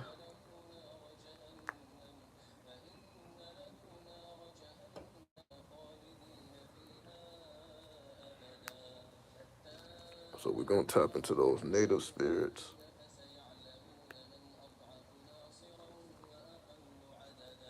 So then y'all can see that more up close. So you see it just. All right. All right.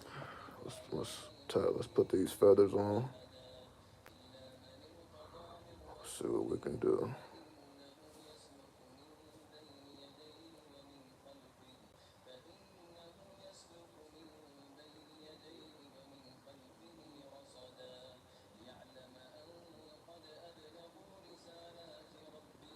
So yeah, I'm not even in full form.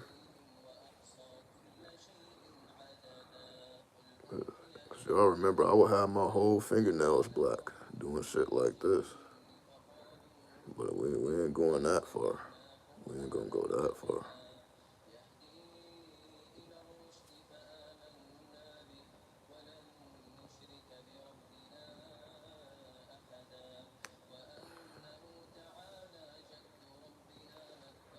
How to navigate modern day relationship was one of your best videos. Well, why is that? Like to me, it was just another video. To me, it was just another video. I'm just really expanding my topics. That's all I'm doing. I'm just expanding the topics. You know.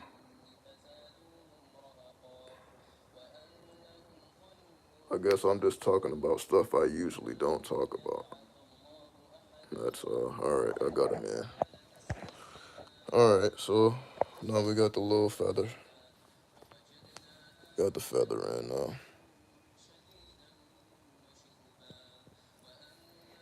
But yeah, I'll just be talking about stuff I usually don't. Like I normally, because again, I don't be caring about that shit. You know what I mean? I don't be caring about that shit. But clearly people do. So I just decided to talk about it. Because people just, they act like they can't figure this shit out. I'm like, well, let me speak it in a language that makes it plain and clear. That's all I'm doing. All I'm doing is, I appreciate that.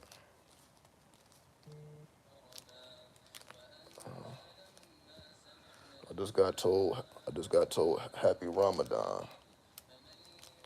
I appreciate that. I appreciate that.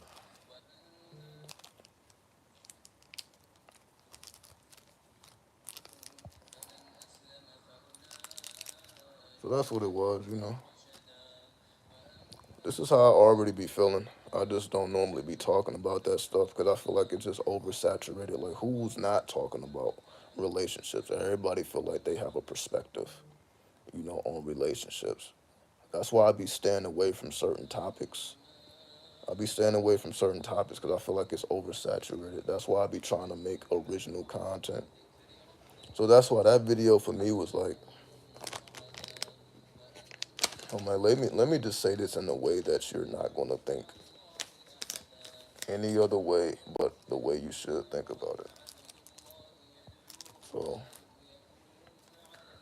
but again, you know, how y'all perceive the videos is different than how I perceive it. Because you see, I gotta come up with topics every day. So I don't really have time to marinate on the videos like that. I don't even have time to rewatch the videos like that. So like if you ask me what I even said in that video, I couldn't repeat nothing I said in that video. Why? Because I'm thinking about the next topic. You know what I mean? So that's why, you know, it's a little different for me. You because I always got to come with the topics. I always got to come with the energy. So once something is over with, I push it off. Like I don't think about it no more. You know. So that's just how I'm like, yeah, I gotta. That was cool, but what about the next video? That was cool, but what about the next video? Especially if I'm talking about doing content on a daily basis. So once one video is done, I gotta move right to the next one, right? Because I can't run out of content, right? So that was just the topic of that particular. And again, I didn't take no notes. So that's why I'm like, everything is just off the top of the dome. You know what I mean? Like that wasn't no well planned out video. That was just one of the many. But you see, I gotta keep it coming though. Right? I can't marinate too long on it.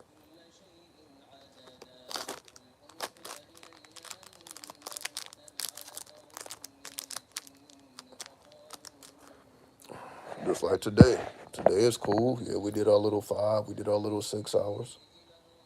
But guess who got a show right back up tomorrow with a whole different topic, with a whole nother angle, right? So that's what my mind stays on. I gotta stay in the future with it. And I'm like, I have to keep showing up. I have to keep making sure this makes sense. I have to make sure that it's well researched, right? So, I have to just stay active mentally with it. So that's why I'll be using my little tools, my little trinkets. Yeah, I got a little moldavite, my little extraterrestrial crystal. I'll be using my little trinkets, to make sure that I keep the energy flowing like it's supposed to. Again, tapping into the druids, tapping into the druids.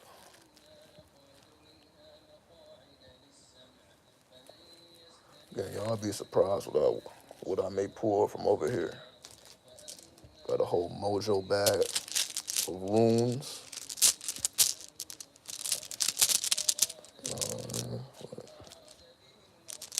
So I'm saying I really be.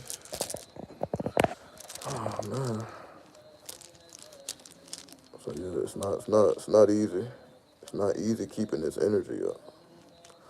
That's why I'm showing you. It's not easy to do, but it's possible.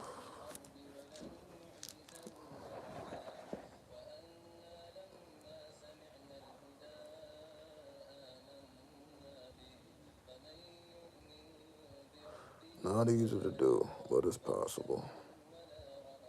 And this is just a random rune that I pulled out. This is lapis lazuli.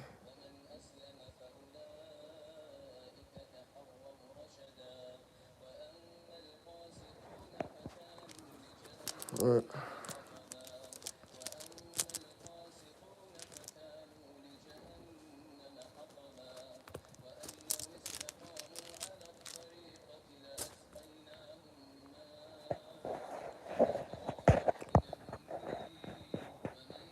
I'm in a relationship, so it gave me a new perspective. Oh man. Good luck, man. Good luck, man. That's all I can tell you is good luck. Good luck. I'm wishing you the best. Because I know it's not easy. Oh my goodness. Dealing with a whole nother energy. Oh my, good luck, man. So what's my end goal? My end goal is death. At the end of it all, we die. Right? So at the end of it all is death. So what matters is what you did in the in-between time. So I'm thinking about the in-between spaces. What did I do between birth and death? Because that's the end goal is death. So I'll be thinking about the in-between time.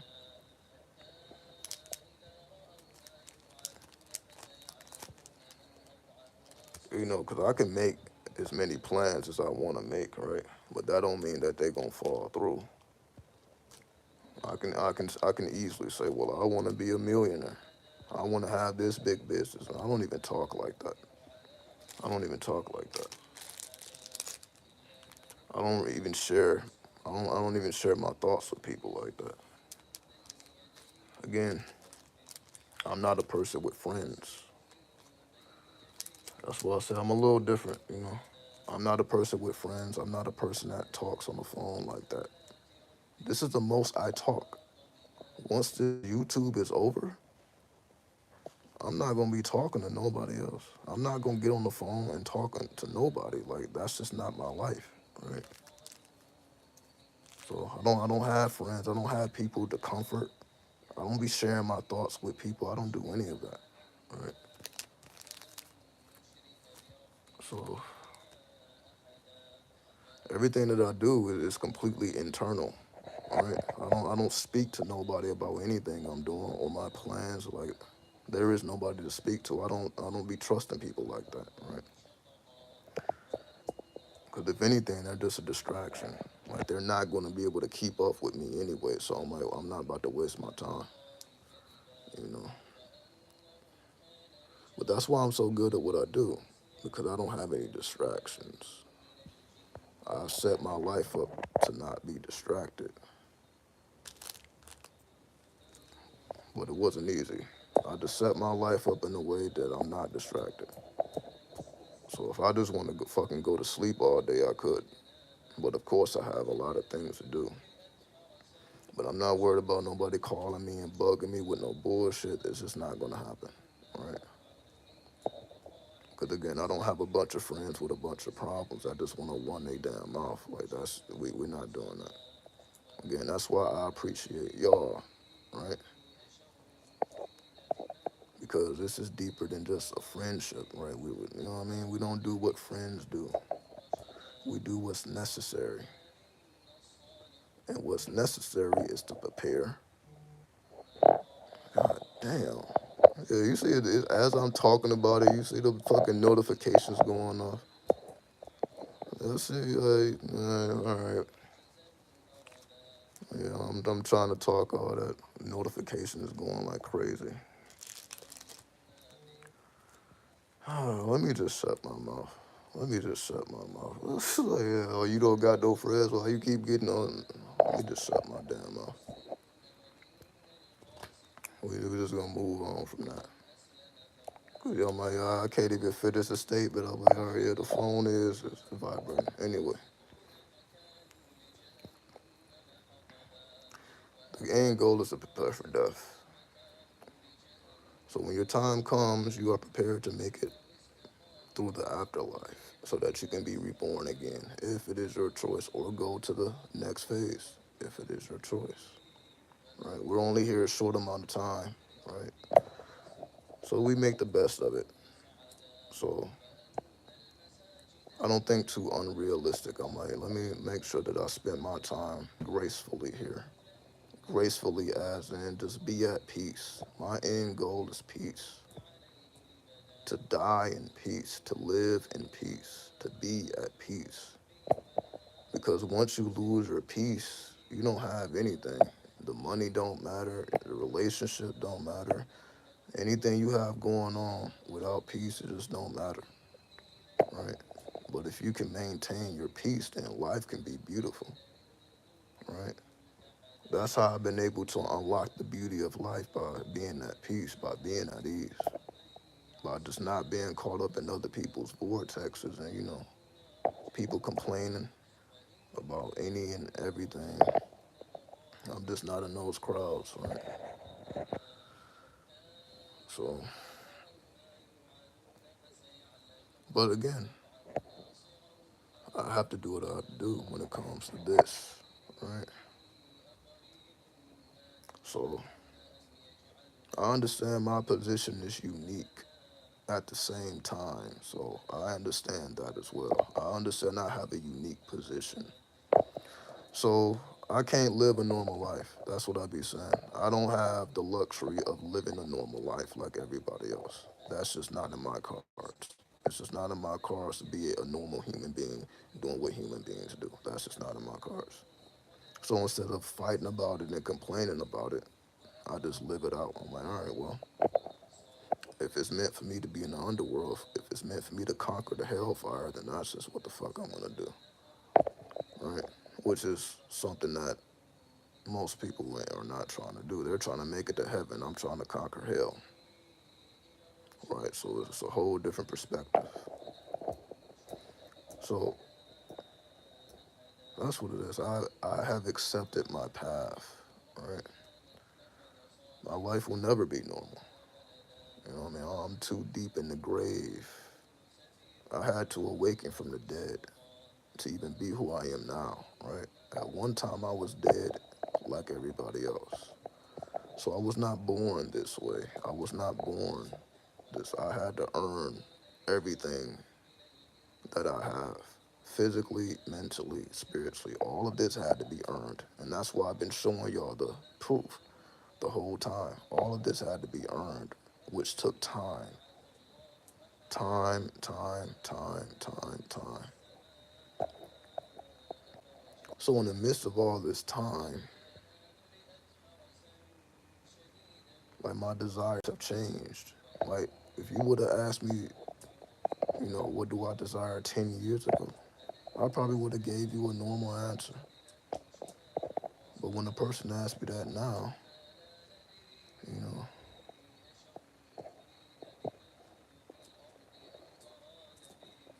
I'm like, I got so much to do. I got so much to do. There's so much to be done. I'm only at 1,000 videos. I gotta make it to 2,000 videos. I'm just getting started. I'm just getting started here.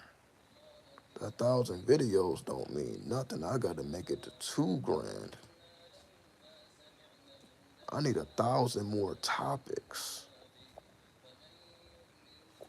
See, that's what I'm thinking about. I need 1,000 more topics. And they're gonna come as they come. So it's all gonna flow naturally. I need to do more videos per day. See, I know this is an extra long video, but it would be ideal for me to like do maybe 3, 4 videos a day type shit. So that way, I can separate, the different types of energies. So it's not just like one long, consistent energy, right? This is longer than a fucking movie right now. This is a couple movies. And you see, I'm just still going. But the reason why I keep going is just to show you somebody else who would be dry fast and they would be fucking crying to their mother right now, complaining, bitching, and moaning like, damn, I'm thirsty, I'm hungry. But you see me just kicking off, right? I keep speaking, I keep giving energy, I keep giving up myself. Meaning, if I feel I have unlimited energy, why do I need to stop?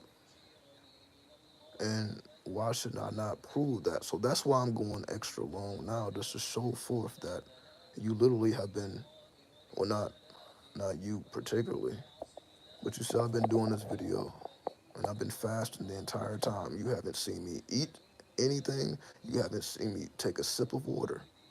Now, ask your favorite YouTuber to do that. And that's what I'm saying. See, that's what motivates me, doing what everyone else is not going to do. Tell your favorite YouTuber to do a 6-hour stream, no food, no drink. It's not going to happen. So I'm satisfied. I'm like, yeah, I'm doing something that other people just simply, it's not that they can't do it, they just refuse to do it. So I'm not doing something that's not possible. I just know that people, you have to be ready to do this. You got to be ready. You can't just do it because somebody asks you. You got to be ready for this. You got to be prepared for this. You got to be born really to do this. That's why you have to know yourself, right? What did you come to this earth to accomplish? The average person just came to this earth to get a bag. They just want $1 million. They didn't come here to give any goddamn thing, but negative energy and bad habits and toxins and shit. Let's just be honest. The average person just came to take from this world. They're just trying to make the most money, trying to fuck the most bitches. I'm talking crazy now. I ain't even trying to go that far with it. But that's just the reality. Because when you in this space, it's like you just don't resonate with people like at all. That's what I'm saying. Like I don't resonate with anything that people have going on. I'm not even trying to hear any conversation because my mind is so clear. Hearing people when they're foggy ass thoughts doesn't interest me. I'm like I didn't put in too much work to cleanse my own thoughts to be even concerned with somebody else's foggy thoughts. So that's what I mean by I couldn't even do my duty if I didn't structure my life to be able to do this. Right? That's why you don't see me around women now, do you? Right?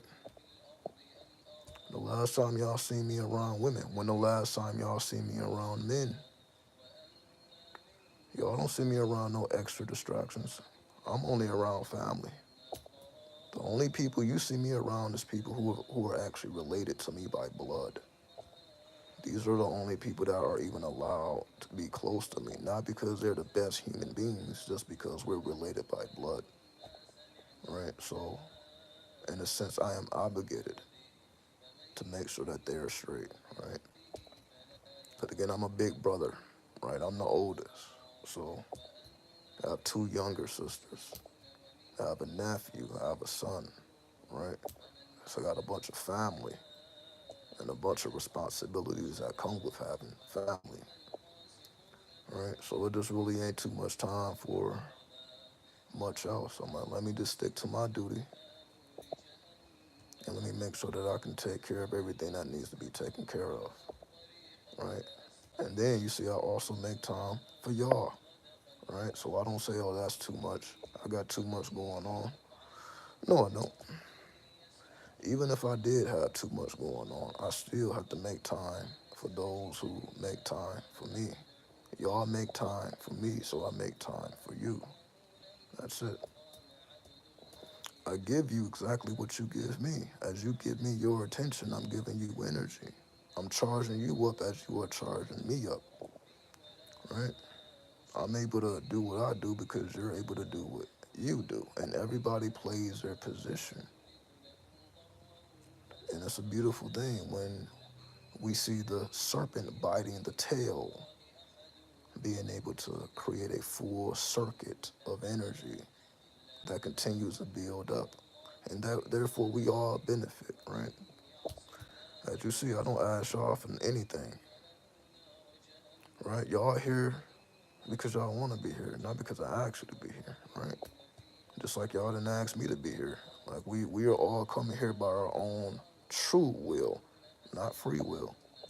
True will. We all come and engage to stimulate our free will, not the free will, the true will. We already have access to the free will. That's what everybody else is doing.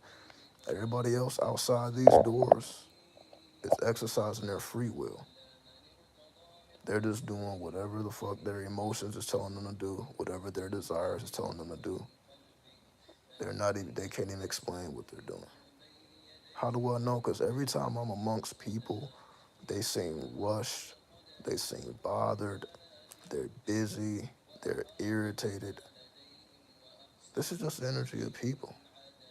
It's not a personal thing. It's brain waves, right? It's brain waves. You have to work your way out of hell. We all start in hell, but you must work your way out of it, right? We all come from sin, right? We're all sinners, but we repent, not to a mystery God, not to a spook God. We repent because we know that we can do better. We're proving it to ourselves when nobody else is looking. And that's what I'm talking about. Is who are you when nobody is looking? That's what makes you who you are. Who are you when nobody is looking? It's not about who you are when everybody's looking. Did your mom live in Vegas? Yeah. Uh, yeah. My mother and my youngest sister, and it's cousins here too. But you know, we don't really communicate like that.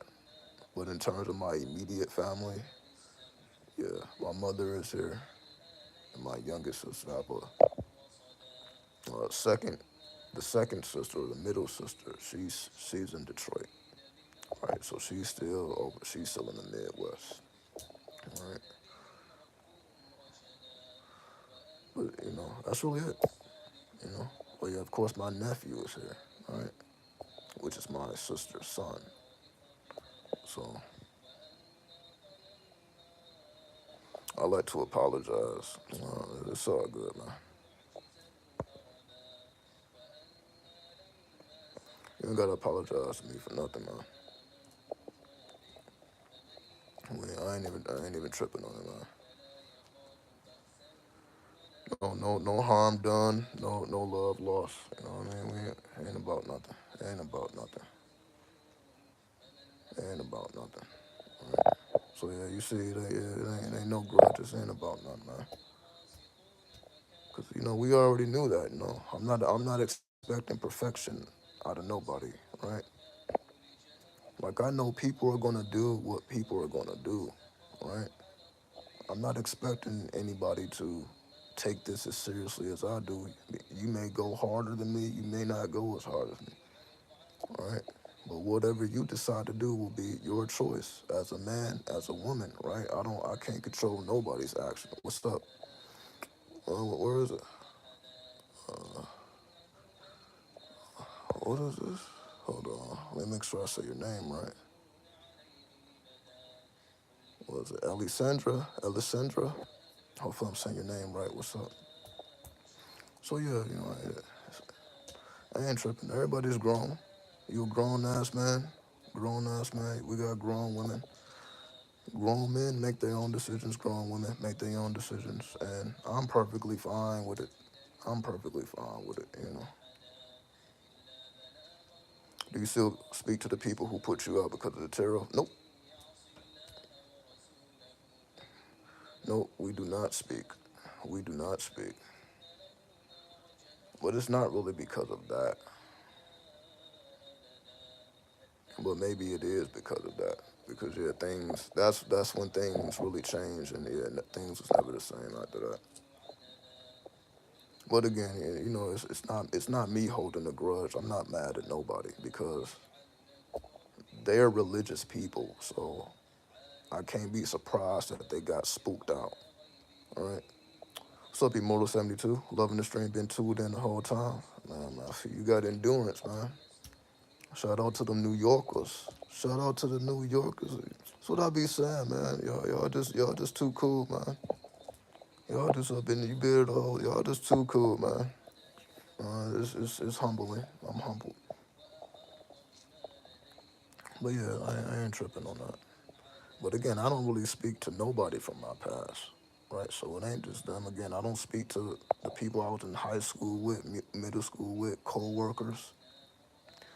I don't speak to nobody from my past, right? Yeah, shout out to the Bronx. Shout out to y'all, for real. I don't speak to nobody from my past, and it's cool. I don't feel no type of way about it, and I'm sure they don't feel no type of way. Like, ain't nobody thinking about what I got going on. You know what I mean? It ain't about nothing. Cause it's no big deal. I don't be taking it seriously. As you see, I'm a businessman. I'm a businessman. I ain't. Everybody got their own personal lives. Like I'm sure people got kids now. People got careers. You know what I mean? People grow apart. It's no problem, right? I don't feel no type of way about it. The best thing I can do is maintain connections with 93, right? That's who I keep coming back to. I keep coming back to the 93. That's what matters to me, right?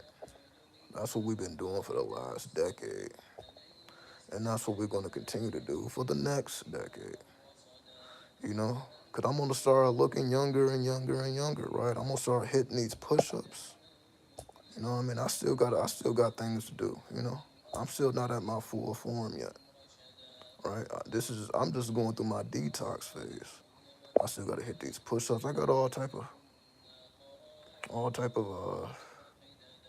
little workout stuff. So, you know, I still got a ways to go. I'm not even at my full form. So I just respect people. But I know humans are human. So, you know, I'm not expecting miracles, you know, out of savages. Right? I'm not expecting miracles. If anybody gonna pull a miracle, you know, it's gonna be me. It's gonna be somebody who knows how to perform those miracles. Well, you know, I ain't tripping on nobody. You know, if somebody came up to me and like, "Oh, I remember you," I'd be like, "Cool," you know. But you know, that's what it is. Like, I was always the black sheep. I was always the outcast. So it's not a big deal to me like it may be to somebody else, right? Like I wasn't the popular kid. I didn't become popular till like I got to the West Coast, right? When I was back in the Midwest, I wasn't the popular kid, even though you know I was fresh as fuck, right?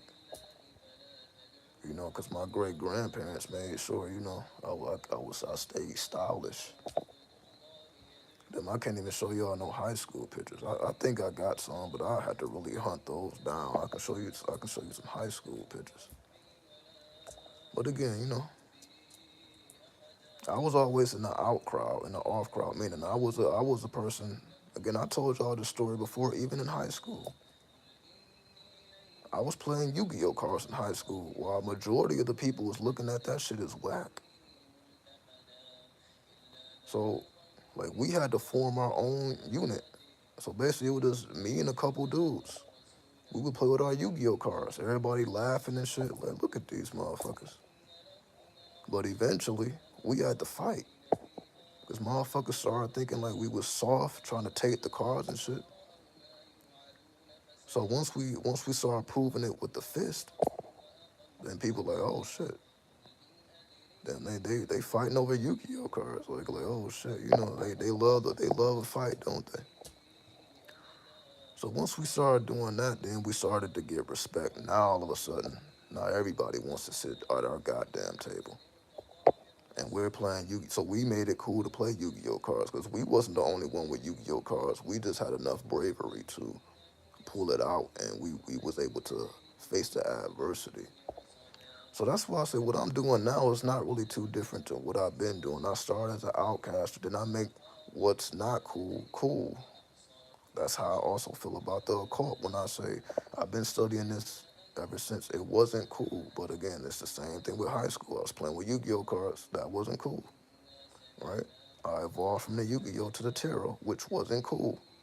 So when I was playing with Yu-Gi-Oh cards, that wasn't cool. When I started playing with the tarot, that wasn't cool either. But for whatever reason, I was drawn to these energies, and I wasn't about to hide it. Right? So it seems to me like my whole life has been around the forbidden. I've been in the forbidden realm the entire time, right? So so when I actually got to basically yeah, so once the whole thing happened with the tarot cards and all that, that was a perfect thing to happen because I had to learn how to survive in the streets and how to keep the predators off me, which I wouldn't have learned if I were just safely secure in the home with everybody else. I would have never learned the secrets of the streets. I would have never learned valuable information had these things not occurred. So that's why I don't regret it. I'm like, damn, look how much I learned. Then some real mysterious shit began to happen in the streets. Now people want to shake my hand and shit. I told y'all this story. Some fucking dude is just driving in his car. He stops at the stoplight. Well, no, it's not a. Yeah, it's a light. The light is green. He stops his car, looking at me. Somebody's behind him, beeping their horn. He tells the person to go around. Right? He gets out of his fucking car just to shake my hand. I'm like, why is this stranger? Because he didn't plan on doing that. Because he didn't even know I was going to be there. But for whatever reason, this man felt inclined to get the fuck out of his car and shake my hand like I'm some important person. I'm like, what did he do that for? And just got in his car and rolled the fuck off. He didn't tell me his name. I didn't tell him my name. He just wanted to connect energy.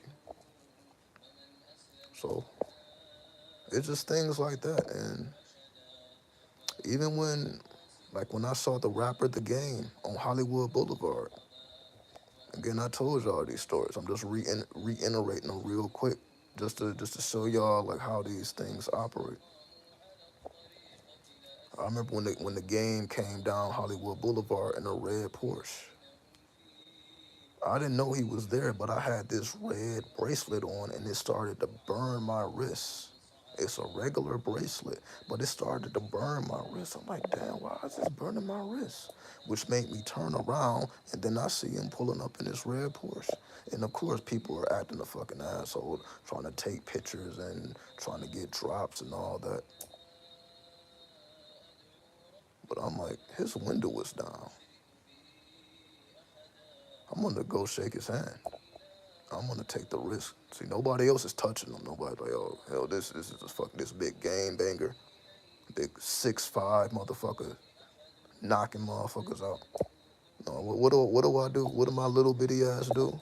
I stick my arm in his fucking Porsche to shake his hand. I'm like, and he was like, one love. He showed me love. He gave me that. And then he rolled his window up and then rolled off. So nobody else even had that opportunity. He wasn't expecting that. I didn't expect to do it because I didn't expect to even be in that situation. But I'm like, I'm about to take this opportunity.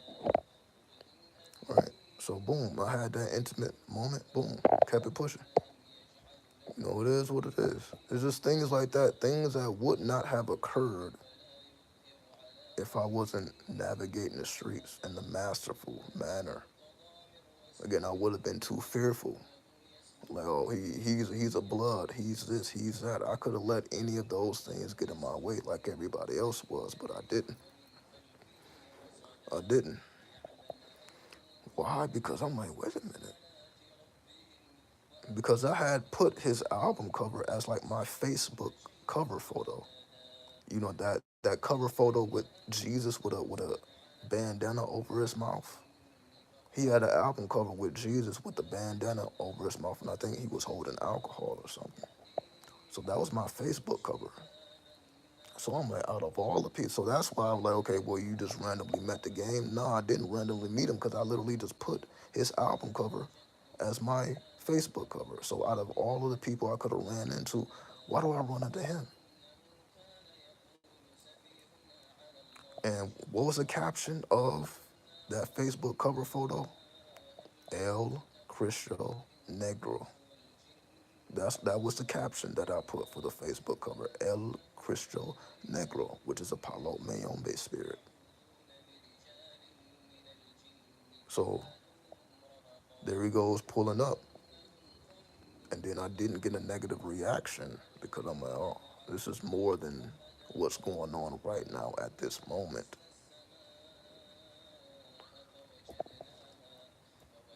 And it's too many stories for me to tell because I spent so many times and so much time in these streets. I done seen so many things. I done told y'all there's been some crazy shit, some very pornographic shit as well. I'm like, what the fuck is going on here? Always great to listen to your videos. Try to catch the stream from the start. Beyond inspirational. Inspirement, not beyond inspiring as usual. Yeah, I'm putting in this work though. I'm putting in this work. Again, you see I'm doing this dry fast. No food, no water, so there's a cost. Right? I'm paying the cost, to be able to have this endurance that I have and to have this clear mind, to convey these things. So you see, it ain't just coming out of nowhere. I'm definitely every minute, every moment, I'm paying the cost because it's not easy, right? Because of course I want to drink, I want to eat, my desire to be clean is more than eating and drinking, right? So I'm glad y'all are able to, notice that and sense that and benefit from that, because that's all I'm here to do. I'm just using myself as an example, right? Not because I feel like I'm better than anybody else. That's why I do my best to make greater sacrifices, just to show forth I'm not better than you. I'm making grand sacrifices. So you can't say it's by luck. You can't say it's by position. You're like, no, damn, you really did do a 24-hour dry fast. Yeah, I really did do that. I'm making sure that my diet is completely changed. Like, yeah, I really did that. So, like, I'm really putting in the work just to show forth that it's possible. So, when I do talk about it, I'm like, yeah, I'm just talking about what I'm actually doing. That way I don't have to inflate my ego like I'm special and all that. No, let me just tell you what I'm actually doing, what I'm actually going through, or what I actually been through. That's why I also share my dreams with everybody. Right? And you see, that's why I also, I got very, very personal in this live stream. I probably got even more personal than I've ever gotten. Right? Do you watch 50 Cent's power programs at BMF? Nah. Unfortunately, I don't. Unfortunately, I don't. I'm just not interested. I used to try to watch Power. Those sex scenes took me out. I couldn't do it. Couldn't do it. I'm like, if I gotta see another motherfucking sex scene, no, I couldn't do it. The sex scenes was too much for me. Couldn't do it. I couldn't do it. You know, it was cool though. It was. Nah, again, like I was saying before, I don't like the fact that it always got to be some boy meets girl shit. I don't like that. So to me, it just throws me off. I'm like, man, this shit, I just don't like that. Especially in this state of mind. The last thing I'm trying to see is two people fucking, and I'm fucking fasting. And I know my language is ridiculous, but that's the last thing I want to see. When I'm clear minded, that's the last thing. I don't want to see no goddamn genitals. So not saying that they actually showed it, because I'm sure it's soft porn. So they're not showing any genitals. They probably only show some ass and titties, right? But I'm like, it's just disgusting to me, right? It disgusts me. I just can't do it. And then it's like, when you know the real story, like BMF is from Detroit. That's where I'm from. So when you know the real story, then you see like, oh yeah, this really is a movie. It don't hit the same.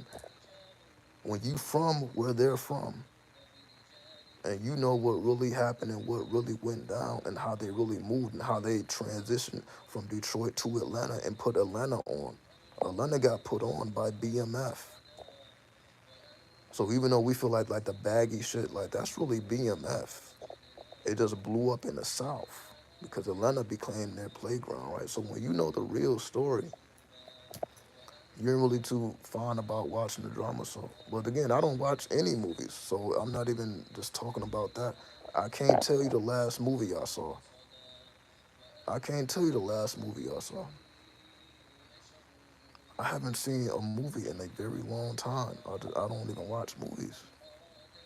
They just don't do anything for me. I'm like this. It doesn't entertain me. I'm not entertained by that. It just doesn't. I guess I'm just not trying to be entertained, right? I'm like I got too much real shit to deal with. Again, I just don't have this luxury at the time. However, for the people that do have the luxury, if you have time for it, then I'm sure it's very entertaining. I didn't heard great things about it. So I'm not saying these are bad shows to watch, if you have the luxury of watching them. However, it's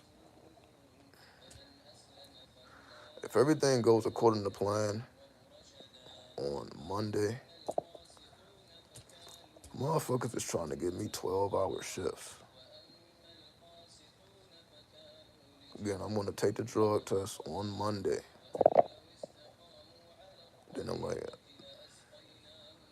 motherfuckers is trying to work me from 5 in the morning to 6 at night. So I'm like, oh man, I'm preparing. I have to prepare myself. If all goes well, that's if all goes well. If not, I'm gonna still be on the same time. Do you know about the Smurf family of drug dealers? It's like when you from that, you from that. Meaning, I had drug dealers in my household. I grew up amongst drug dealers right in my household. The first time I saw a gun was in my own household. The first time I seen a gun go off was in front of my own household. You know what I mean? So that shit was that. Like I grew up around that, right? You know what I mean? I didn't seen that my whole life. I didn't seen addicts in our own family. I didn't seen both sides of that the whole time. So I guess that's why it doesn't really do anything to me. I was seeing all this stuff as a kid, seeing people's arms get shot off. I didn't seen it right in front of me, right in front of my eyes. Magnums being pulled out, people getting. I didn't seen it again. I was a child. I thought the shit was funny. You know what I mean? What place is that? I'm talking about Detroit. You know. So I grew up amongst it. You know. I grew up amongst drug dealers. Well, my mother was one. So that's that. And I ain't trying to put her business out there like that, but she come from that life. My mother was one. So that's all you need to know. The Chamberlain brothers, exactly. So my mother lived that life, right? So I saw that, and I saw that growing up. I saw it growing up. You know what I mean? So I guess that's why it doesn't have the same appeal to me like somebody who didn't grow up like that. You know. So I think that's what it is. So when you grow up, when you grow up like that, it just it just don't hit the same. It don't hit the same. I'm from Detroit. I used to be a big trapper, but I had to quit. It got too dark. Salute to you. For changing your lifestyle and preserving your life, because you already knew. You took heed to the warning and you made the change. So you was able to maintain your freedom and maintain your life. So that's a win for you. You know what I mean?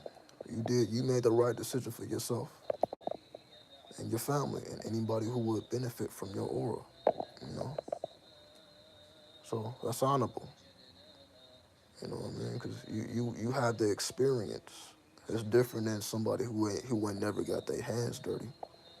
You know what I mean? So you have an experience that a lot of people will never even understand, right? They don't know about that karma that comes with that. You know what I mean? You understand that other side. You see that other side. So like that's why to me I don't glorify it because I done seen both sides, right? I done seen the drug dealer and I done seen the drug addict. These people were in my own family. We had addicts in the family. We had dealers in the family. I done seen both sides. So I done seen people fall victim and I done seen people come up off of it, right? And as a kid, you know, it gets normalized. You think that shit is normal. You don't know no better. So that's why I say I come. That's why I say I came from hell. That's why I be saying that. I'm like, yo, I really came from the underworld. I really came from a place where I wasn't supposed to, convert into Islam at 15. That wasn't supposed to happen, according to how I came up. Yeah, I was supposed to be in the streets as well. That was my destiny, according to how I came up. I had to reverse my whole destiny. That's why I wanted to go to California. I wanted to alter my destiny, and I had to alter it with my own abilities. So it's always an honor when you. It's always an honor when you're able to see the light and you're able to expand your mind. Again, I didn't always think like this. It took me a while to get to this point too. You still on here? This is the most longest live stream I've ever seen you do. Well, I've done longer. I've done longer. I've done longer. This is not the longest live stream I've done. I've done longer. But this is the longest live stream I've done in this state of mind. So I'll say that in this state of mind, in a clear state of mind, this is a dry fasting. Like I've done longer live streams, but again, I was chemically imbalanced. So I guess that don't count. I guess that don't count. So I guess this will be the longest live stream that actually counts. That actually matters. And yeah, this is the most personal I've ever got. So I'll take that. So yeah, if you say this is the most personal live, there, that works. All right, that works. What place wants you to start at 5 a.m.? You could say what place. No, I'm talking about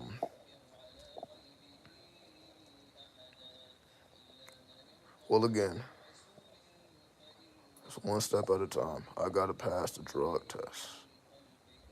So yeah, they gave me the little schedule, but I have to pass the drug test. So before I even start thinking, okay, this is gonna happen, this is gonna happen, I gotta get through that drug test.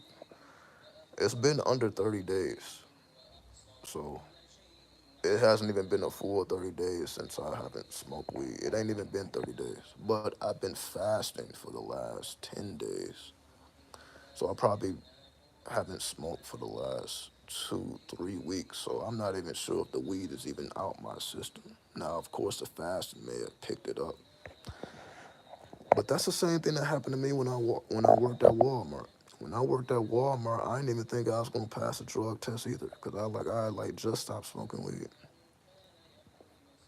Then I just get the call. You got to come take a drug test. All right, well, so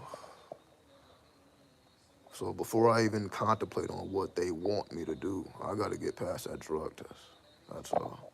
They said they gotta run a background check and all that. I'm not worried about none of that. But I don't think any THC is in my system. So once I pass that drug test, then I can give. I'm like, yeah. Then I know I got it. So I'm not even about to put too much energy in. I'm like, let me pass that drug test, then it's official. So it's not even official yet. It's not even official yet. So again, I'm not even gonna. Cause again, if I fail that drug test, I'm like, so I was just speaking for no reason. So let me get past that drug test. So when I get past that drug test, then it's solidified. You should be good. I think so. I think so. So we just gotta make sure it's official.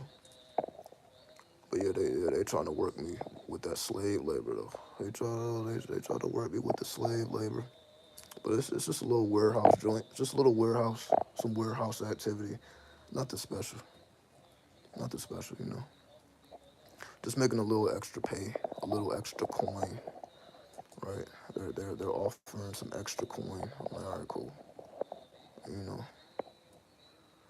so I can do more. You know what I mean? My son is asking for big shit. That's what's going on. Y'all want the truth. My son is asking for big shit. He's asking for big shit. He just asked me for a motherfucking treadmill. I'm like, you need anything? It took him a minute to think about it, cause we was FaceTiming, right? We was FaceTiming. I'm like, you need anything? He thought about it. It took him a good 60 seconds to like, yo, I need a treadmill. I'm like, oh my goodness. Like, oh my goodness. I looked at those prices. I'm like, oh my goodness. Yep.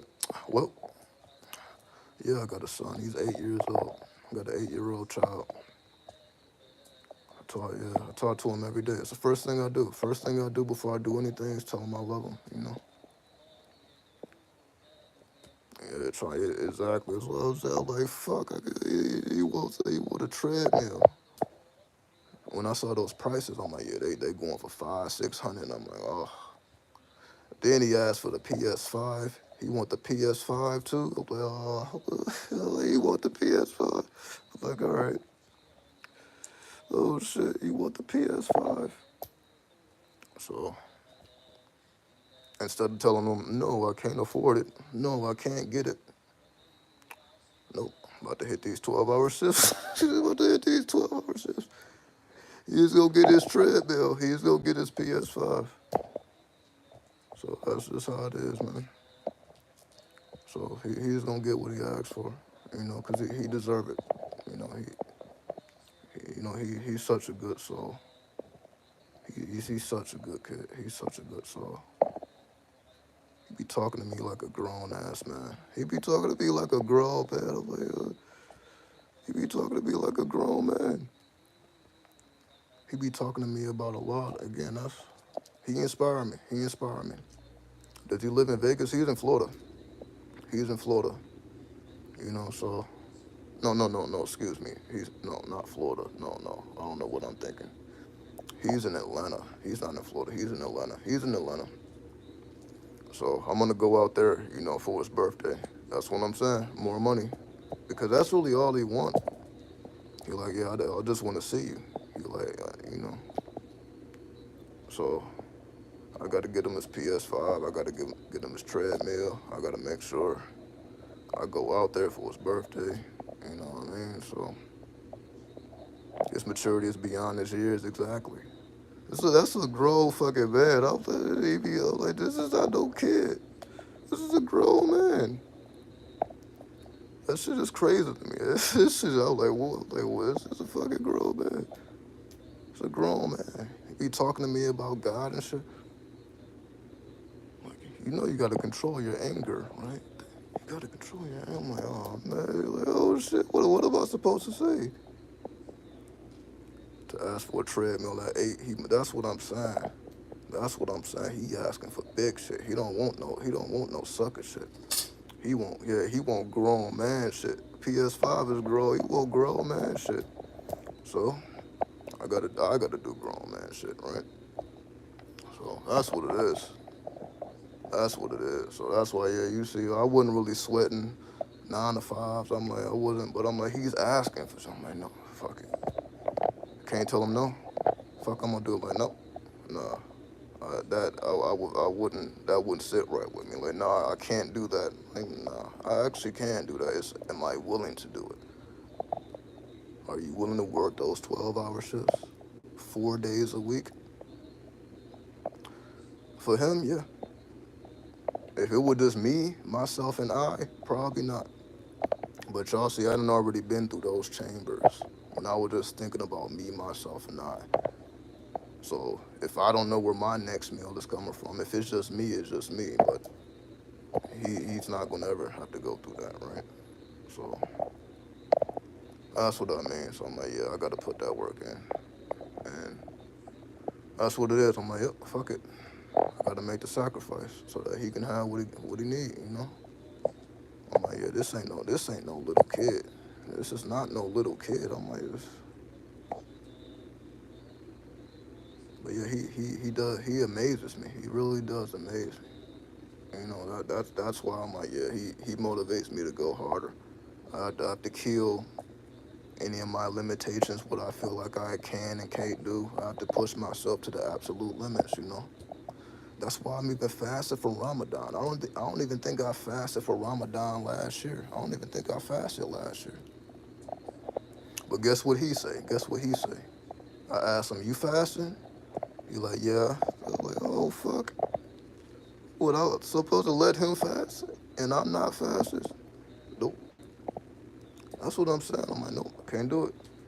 You fasting? So when he asked me, you fasting? Yep. Yep. I'm fasting. Yep. So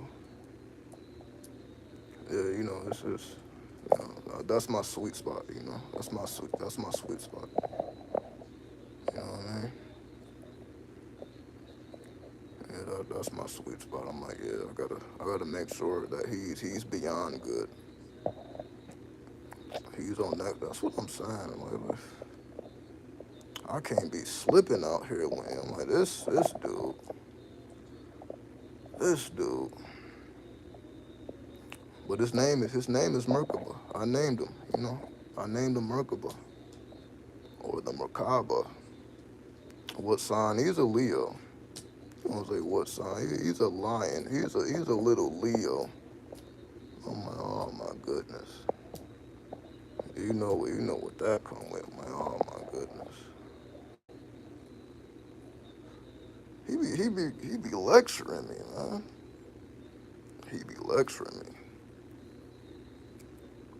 He like there's three ways to be a good Muslim. I'm like, oh no. He about to dig in my eyes. He in a pause. Yeah, he be getting on me. Like if I'm slipping, he'll get on me. Yeah, he'll get on me. So it's a beautiful thing, when, cause I be like that should be it be getting me emotional, cause I'll be looking at, all of the darkness in my life, then to see his light is just beaming like that. I'm like, yeah, it be getting me emotional. You know what I mean? I get emotional. Right? I get real emotional. I'm like, damn, how did I create something like that? My dark Baphomet ass. I'm like, I don't know how he even came to me. Like that shit is crazy. But that's just the way it go. Does he believe in astrology? No, he's a Muslim. All he knows is Allah. All he knows is Allah. That's all he knows is Allah. You know what I mean? The first thing he says to me, Assalamu alaikum. That's the first thing he said to me. And that's the last thing he said to me. Right? He greet me in Arabic, then we depart in Arabic. So that's his culture. You know what I mean? He's already in it. So that's why I'm like I have to meet him where he is. So I don't even care about none of this occult stuff, when it comes to him. Like I just gotta teach him Quran. I gotta teach him Arabic. Right? That's how I'm looking at it. I'm like, all this stuff, he may or may not care about it, but what he is gonna care about is, can you pray with me? Like if he asked me to pray with him, what the fuck I'm supposed to say? No, I'm not a Muslim. Hell yeah, I'm gonna pray with you, man. Hell yeah, it's not no question. So that's why he keep me up on my game. That's what I'm saying. He keep me up on my game because again, I wasn't even thinking about Quran. I wasn't thinking about no Arabic, but I see that that's the path he's going down. I'm like, okay, I'm not about to be a bad influence. I'm not about to call him like, oh, that's not cool. You should be doing this, man. Hell no. No, stay on that path because that path got you in a good space. His energy is unlike anything I've ever felt. So if that's where he's comfortable at, then that's where I gotta meet him. I gotta meet him where he's at. You know what I mean? He may never understand any of this. You know, so so yeah, that's. But I'm clear-minded now, so I can think about this, and you know, I just gotta make sure I'm there for him in all ways. You know what I mean? Because I wasn't always there. So the fact that he can still say he loves me and he don't hold no grudges, because I wasn't always perfect. I wasn't always there when I should. So the fact that he doesn't hold that against me, that he still wants to, what I mean, that he really honors me. You know what I mean? That's why, like, it makes me emotional. I ain't gonna lie. It makes me emotional. That his heart is just so big. You know what I mean? He's nothing like me. He's nothing like me in that respect. He ain't holding no grudges. But I understand what son doesn't want to, have that bond with the father. You know what I mean? So, I'm just honored that, he's still young, he's still growing and developing, and I can make sure that I'm there moving forward, the best of my ability. So whether he want to come out here to the West Coast, he'd be straight, or whether I need to come out there. So everything would be good. So that's why I'm like, all right, I got to do what I got to do. So that's just what my mind is. That's what my mind is. Because again, I swear I was tearing up earlier. I mean, that shit had me in tears. I ain't gonna lie. I'm like, man, if I think too deep about it, that shit gets me emotional.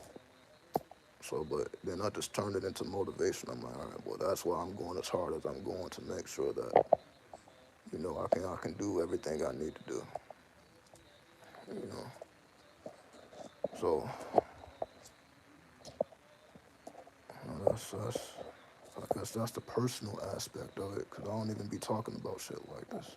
I don't even be talking about my personal life, but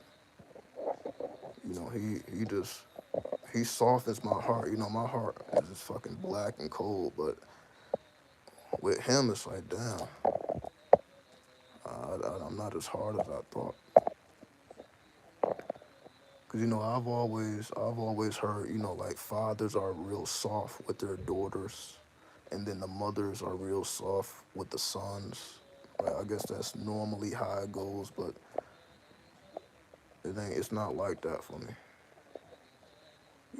He just folds me up. He folds me up, especially when like he be again when he especially when he started talking grown and shit. I'm like, damn, you just got that on cap. It's like his memory, he just got shit on cap. I'm like, damn, you just got that on cap. I'm like, he be quoting shit. I'm like, what? Damn, you just know how to pull that right out your heart. But yeah, I guess that's Leo. So he can pull straight from his heart. So I just want to make sure, he can cultivate his skill set. So whatever direction he decide to go in, that's the direction, he wants to go in. And I'm gonna support it regardless of whatever he decides to do. You know. But yeah, well, I don't even know why I went on that rampage. I just went on a whole rant. You know, it's just very humbling. He humbles me like no other. I be getting besides myself, and he know I be getting besides myself. I be getting besides myself, but then he just bring me back to normal. You must control your anger. That's how he talk. He like, oh shit. That's his accent. He was like, oh shit. I'm like, man, you must control your anger. I'm like, fuck, what I'm supposed to say to that? I'm like, you're right. I'm like, yeah, you're right. Yeah, see his accent is not like, wow, like he got this accent. I don't know what to even call that. I guess that's East Coast. Because Atlanta is East Coast time. I guess that's an East Coast accent. I don't know, but he got this accent. Like, he got this accent. But yeah, he's wonderful. He's lovely. But I don't wanna get too long-winded with that. I'm just getting super personal for whatever reason. You know, I'm being extra long-winded. But I'm just giving y'all insight. You know,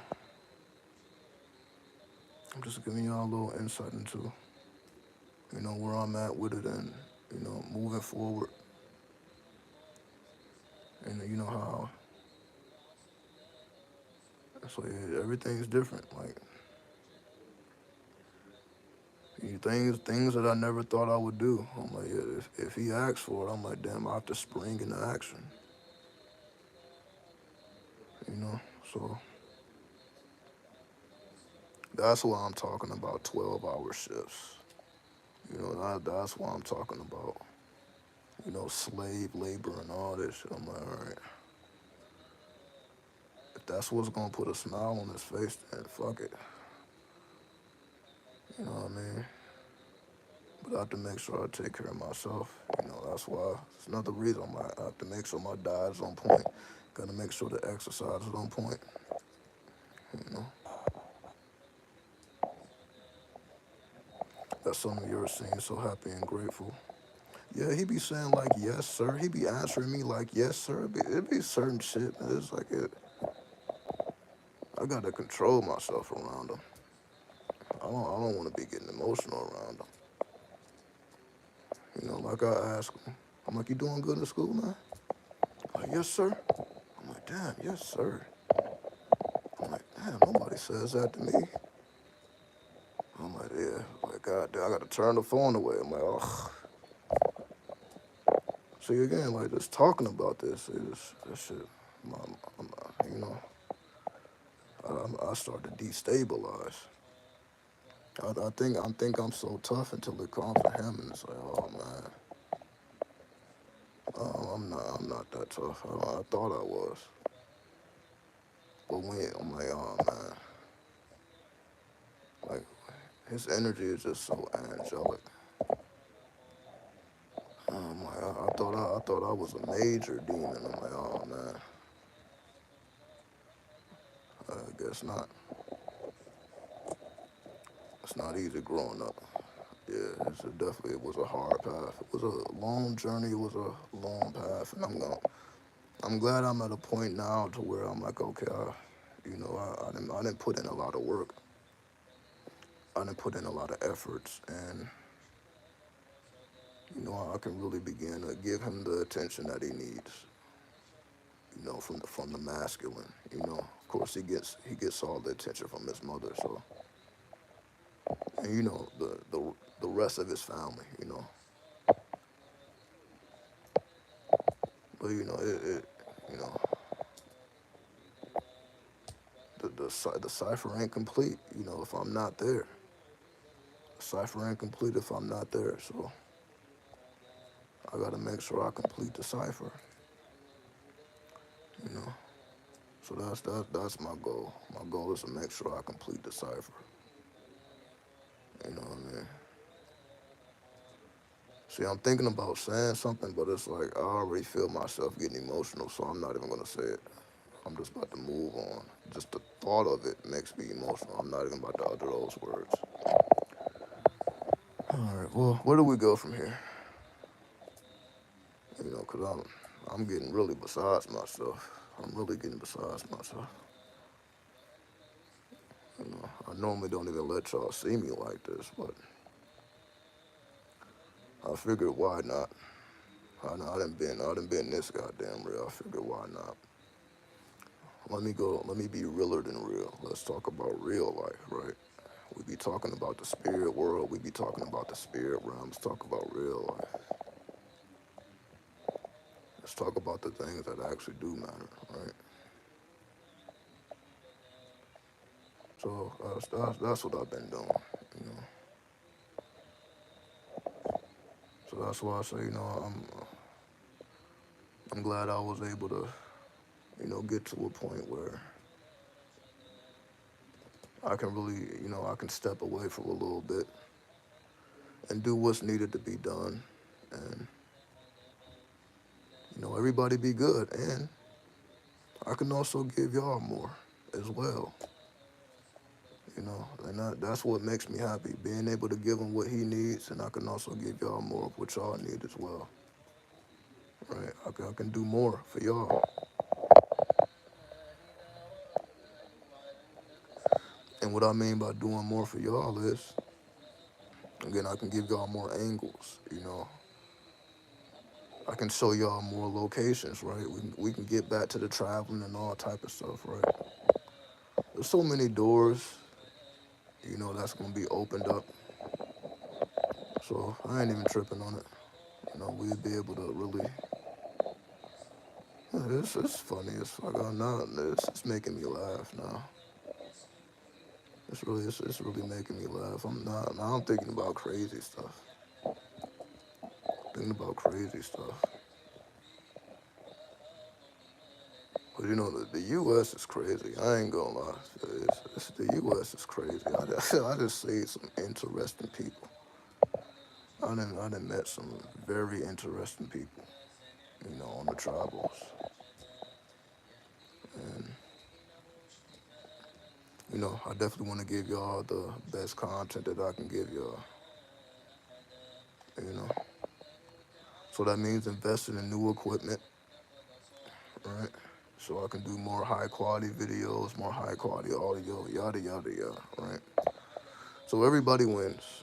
Everybody wins. That's what I'm saying, right? Everybody wins.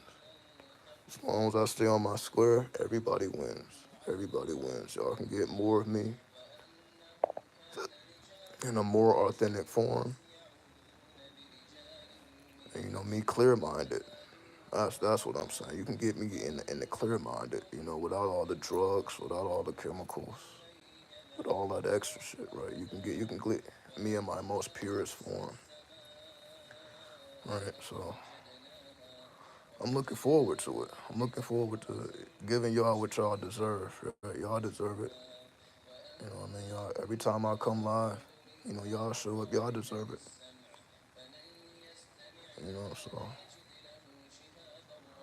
So I feel, I'm gonna start making more pre-recorded videos. Meaning, if y'all want more ASMR, all y'all gotta do is let me know, right? I can start doing breakdown astrologies. Thank you for my Universal Queen reading. Haven't opened it yet. Haven't opened it yet as I have been unwell with the cold, but will tomorrow. Absolutely. I appreciate you trusting me, to make that happen for you. It's an honor. I'm always honored, because it requires trust. It requires trust. That's very secretive information. When you give people information like that and you expect them to do right by it. So I appreciate that you have that amount of trust in me, that you know that your information is in good hands, and I'm gonna make sure that you're good. So I appreciate you, and I appreciate everyone who has given me their trust. Again, whether it's come in the form of me giving a service to you, or y'all just hitting the like button, or y'all leaving a comment, because I know y'all do that because y'all are inspired to, you know.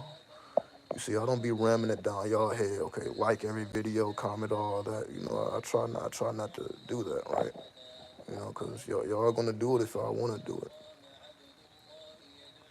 You don't see me blasting out my cash app and all that, I don't be doing none of that, you know. I like to keep it genuine, right? I don't like to make it feel like everything is a business contract or I'm just trying to grow my channel. Okay, you need to like every video so my channel can grow. Maybe y'all don't want the channel to grow. Maybe y'all like it the way it is when it's just, a handful of us, right? So it is what it is. I can't be mad at that because, again, that's not going to make me work any less harder. I'm not going to be discouraged by it. I'm going to keep giving y'all exactly what y'all deserve, which is the best version of myself. Y'all deserve the best version of myself, and that's just me motivating y'all to be the best version of yourself, right? So that's all I'm here to do. I just want to be the example. I guess I don't want to be, I am the example. Just being the example, you know, but not only on the occult front, but also on the physical front as well. So that's why, I'll be able to, be a lot more personal with y'all, again, show y'all the styles, show y'all the different ways that I get things done, just outside of the spiritual stuff, Vegas is a very interesting city, for those who, of course, y'all already know that. We ain't even got to say for those who don't know, of course, y'all know that. Now, if you combine that with the necessary artillery, then it is off the charts. When you're working with the proper spirits, when you're doing things at the proper times, on the proper days, when you're strategic with it, it's off the chain. And that's what I'm mastering now. Now that I have the artillery, now it's being able to make sure that it's being utilized in a proper fashion, in a timely fashion. So that's what it's about now. Right, because I'm pretty comfortable. I got the formulas, the spells, the sigils. Now it's about making use of them at the proper times, at the proper locations, right? Locational astrology with it, which is a whole different school. Also, electional astrology, right? So, that's why I do my best to introduce y'all to all of it. Because I know, people are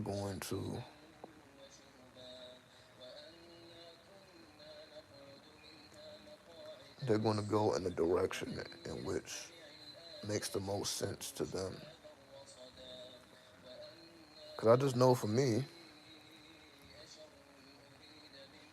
astrology is what opened up the door for me. Meaning, I was into astrology since I was a teenager, right? Which I was showing y'all the videos earlier, right? I've been in astrology is what opened up the door. So before I was into numerology and tarot and Kabbalah, it started off with astrology. That's why I was showing y'all the notes. So astrology is what opened the door. But for someone else, it may be numerology. For someone else, it may be tarot. So everybody's gonna have their unique path.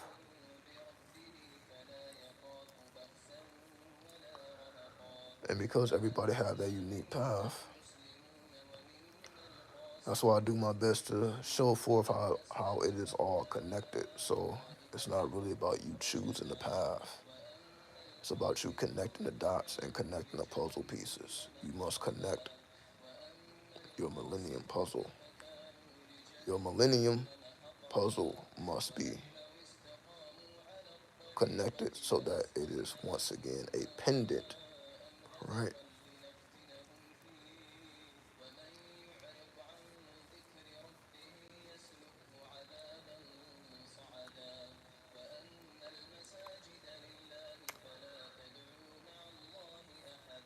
We are making the millennium puzzle into the original pendant. And in order for us to do that,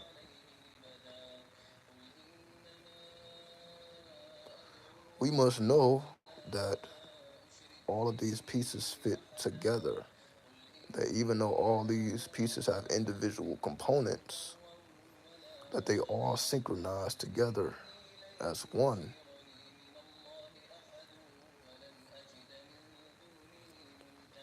I'm yawning like crazy, like I'm tired, like I'm about to actually go to sleep. It's not happening, right? It's not happening. But what I will do, let me change this surah. No, I'll just let it keep playing. I'll just let it keep playing. Is San Bernardino as poor as people say it is? Well, they say it's that because it's a desert. San Bernardino, San Bernardino is like the deserts of California.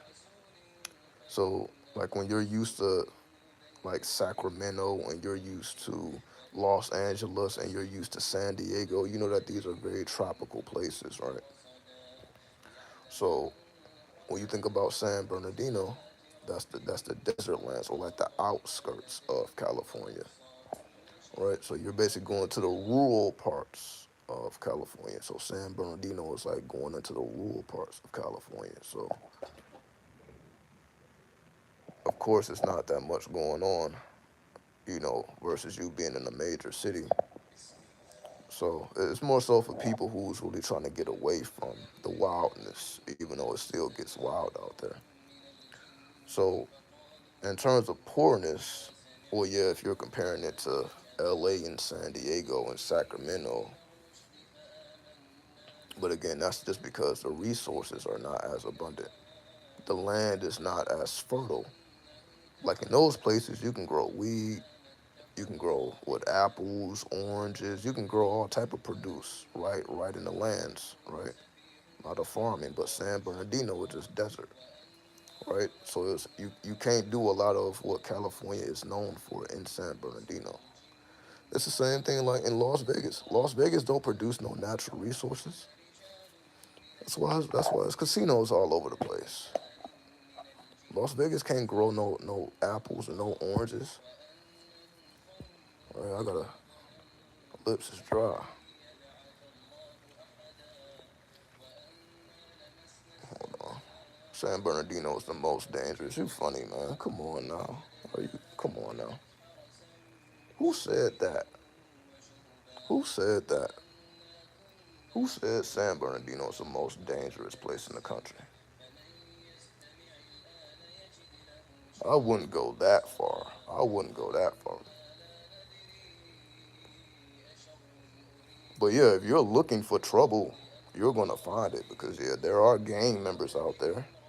There are blood sets out there. There are crip sets out there. So if you're looking for the bullshit, you will definitely find it there. But to say it's the most dangerous place, it's because it's smaller. If that's how you feel, it's because it's smaller, right? They had the Mexican mafia. Well, the Mexican mafia is in more places than San Bernardino. San Bernardino ain't the only place with the Mexican mafia, though. Again, if you're looking for the bullshit, you will definitely find it there. But to say that that's why it's dangerous, I wouldn't say that. But again, it's smaller, so everything is in closer proximity. But again, it's dangerous for people who's looking for the bullshit. It's dangerous for those types of people. Uh, but if you're just there trying to go to work and come home, trying to handle your business, take care of your kids, and come home, I wouldn't say you're in danger if you don't have no involvement with that shit. But if you with the shits, then yeah, I'm sure people are dying every day out there if you with the shits. But if you look at, well, how many civilians are getting killed? Hold on, it ain't that many civilians getting killed, just knocked off daily like that. But again, gang members maybe. But to say civilians are just getting knocked off, nah. But that really goes for anywhere. Like nowhere is really that dangerous where you just got civilians getting knocked off at crazy numbers. Like nah, you're gonna always have gang warfare. But again, to say that civilians are just getting knocked off, nah, because they know what come with that. They know what come with that. And now you got to deal with a bunch of unnecessary shit because you killing people that don't have nothing to do with nothing. So all that's gonna do is make the block hot, and now you can't do business. So it's bad for.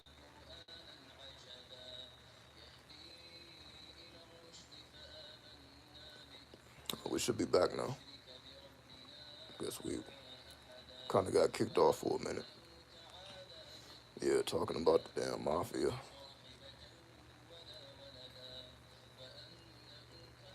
But yeah, I was just talking crazy. I was just talking crazy. YouTube clearly didn't like that. They didn't like that at all. They tried to stop. They tried to shut the whole thing down. They didn't like that at all.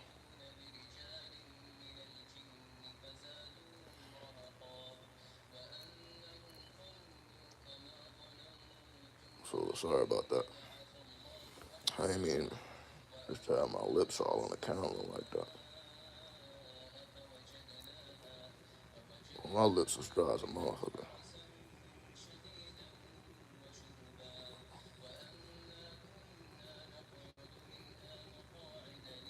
All right.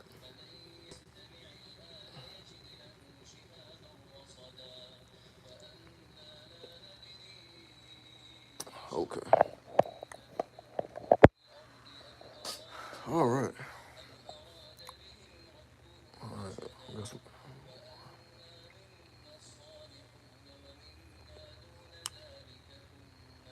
I don't mean to be all in y'all face doing this, but again, I am dry fasting, so it was catching up to me. It was catching up to me.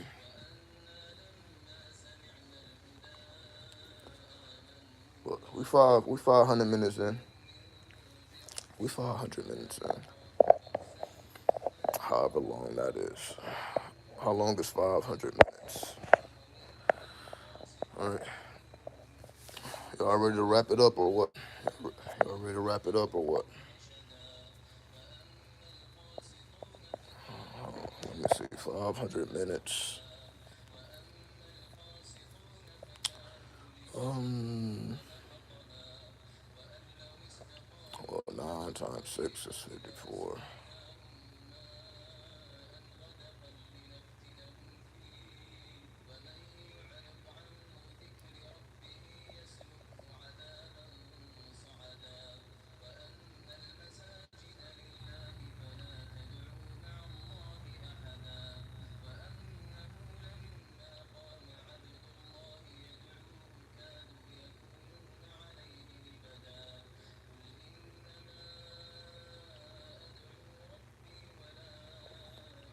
I don't know how much is 5 minutes. 5 minutes. What am I thinking?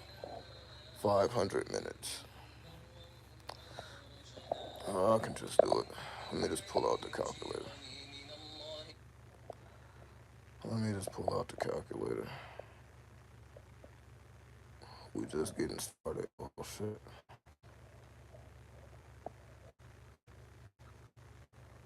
Let's see.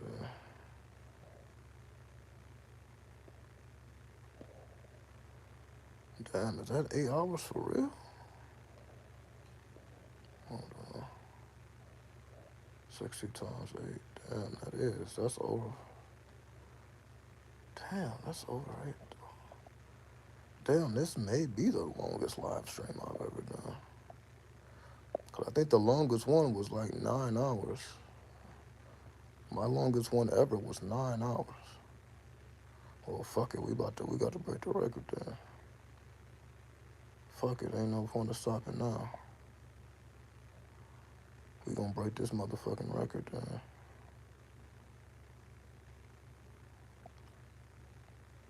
Cause yeah, I believe the longest one was 9 hours. All right, well, fuck it. We gonna have to break this record. Let me put this back on. Give me 1 second here.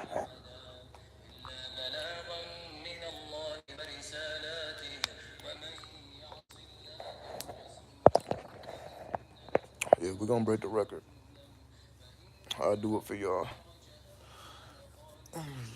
I'll do it for y'all.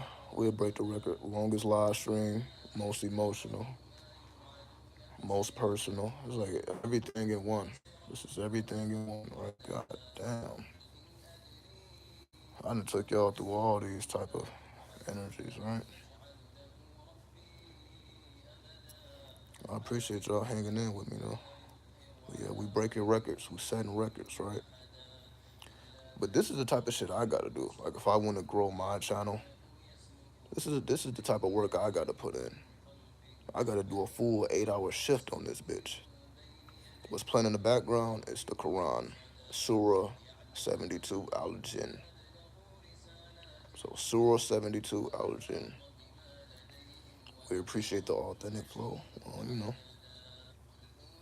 we can't have it no other way, right? We can't have it no other way. Yeah, I gotta activate the jinn around this bitch. Whew, God damn. It's crazy because this was not planned at all. But again, this is the type of work I gotta put in order to grow my channel and all that. I can't just be doing like 1 hour live streams like I've been doing every day. I gotta do unbelievably long lives. These are the type of live streams, that get, let's just say, double the views. I may only get between 200 views. This one may do 3, 4, maybe 5. So if I'm trying to double my views and all that, I gotta do a full work day. I gotta do a full fucking work day. So, but I'm not complaining. I'm not complaining. All right, because if that's what we gotta do, then that's what we gotta do. If that's what we gotta do to rise to the top, then that's what we gonna do. If that's what we gotta do to make sure to let it be known that 93 is a force to be reckoned with, then that's what we gotta do. You know. So, give me a second. Well, yeah, that's what I noticed. I noticed, yeah, that I gotta do extremely long content if I want to break the barrier of, what my videos normally do. Like, to go beyond the normal scale, I gotta go above and beyond. Again, being clear-minded, being chemically free, then, it's cool. But that's why I wasn't able to do this like consistently because it was chemical imbalance, right? So I may do it one day, but y'all may not see a live stream this long in what, months from then, right? It'll probably take me months before I do something this long again. You know, with my mind being all over the place and all that. But you see, now that I'm clear-minded, but then if I got to do 8-hour streams, then I should probably take some notes. I should probably be more organized. See, I know this one is a little bit all over the place, because I wasn't expecting to go this long. But if I am expected to go this long, then I definitely would prefer to be organized and, like every hour we can hop from topic to topic. Or I could just break it down into 8 separate videos. So, I'm not sure. Maybe one long live stream or 8 separate videos. That way people can just tap into what they want to tap into instead of having to watch the whole thing. I'll figure it out. I'll see what makes the most sense. I will see what makes the most sense, all right? So, yeah, I don't know how y'all. How, this shit is just magical. I'm not even gonna ask y'all how y'all even hang in, how y'all even able to hang in this far. Yeah, it's just magical. So I say I appreciate each and every one of you. You know,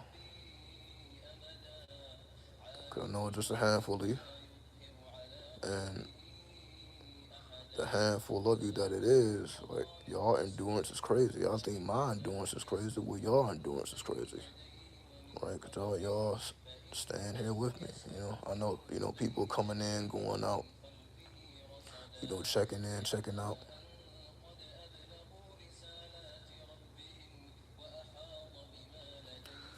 Been suffering from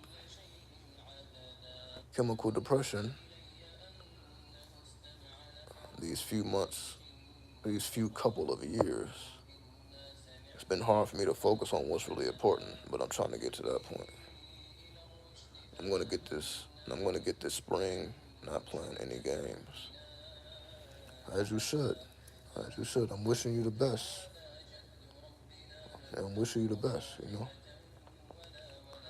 I already know you can do it. All you gotta do is, you gotta push like no other, you know. It's like you gotta fall in love with the suffering. You gotta fall in love with the pain, right? Because I'm really starting to feel it now. I'm not gonna lie. I'm really starting to feel it.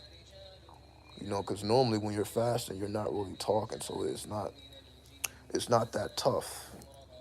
You know what I mean? But I've been talking, and it's a little tougher than just cooling out for the day. But you see, we ain't been cooling out. We've been handling business. So sorry, sorry. Again, I don't mean to be all in y'all face with that.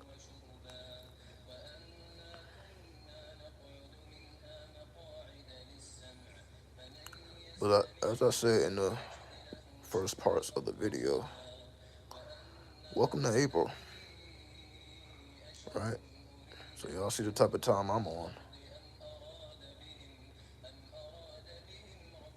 Get out this spring, yeah, definitely. Salute to you, because you know it's possible.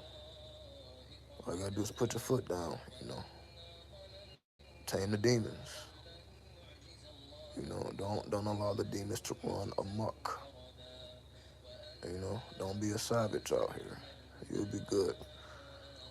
But yeah, don't expect it to be easy. But again, you must fall in love with the pain. You must fall in love with the hurt.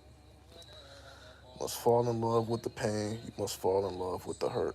You must fall in love with the struggle. You must fall in love with the grind. A lot of this stuff is boring work. So even though, I've been saying I've been doing this for 10 years, a lot of this stuff is boring. You know what I mean? It ain't that you're enjoying yourself every day. Memorizing the whole tarot isn't necessarily the most fun activity to do. When I look back at many of the things I did, I'm like, yeah, none of that shit was actually necessarily just fun and just filled with super excitement. It just was absolutely necessary to make it happen, you know. But that's what it takes, whenever you want to advance in life. And that's why I was talking about these 12-hour shifts. I'm like, all right, if I want to advance, I can't complain about no 12-hour shift when it's gonna help me advance in life. I'm like, all right, that's crazy. However,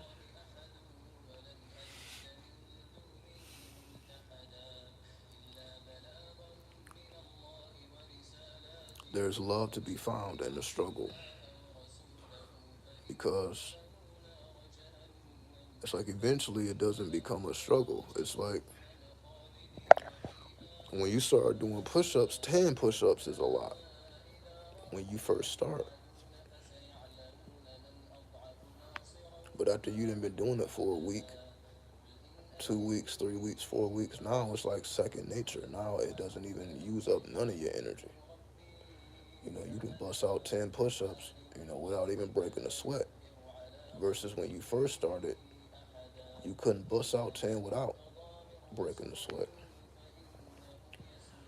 So basically today's struggles is tomorrow's accomplishments, right? So even me, like even though this is not necessarily the easiest to keep up this energy and keep talking after all this time,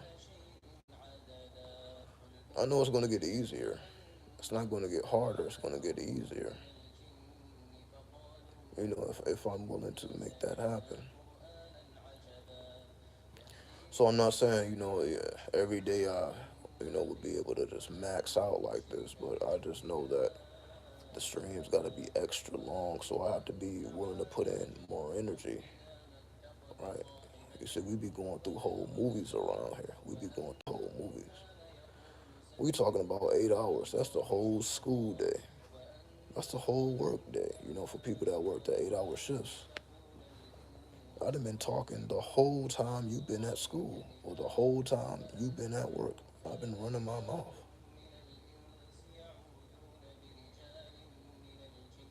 So,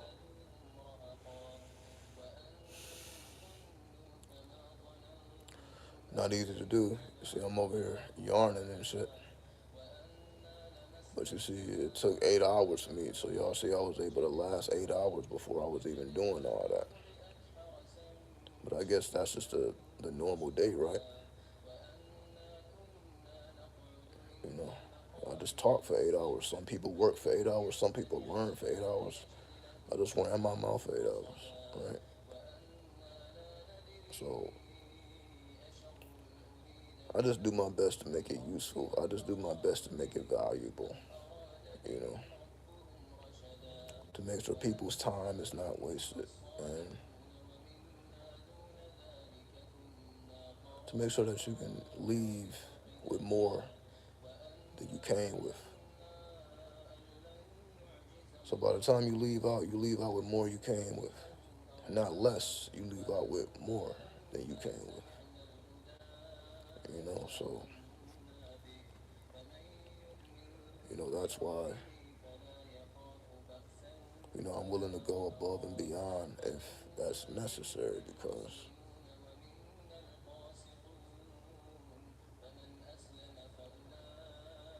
if I'm not willing to do it for you, then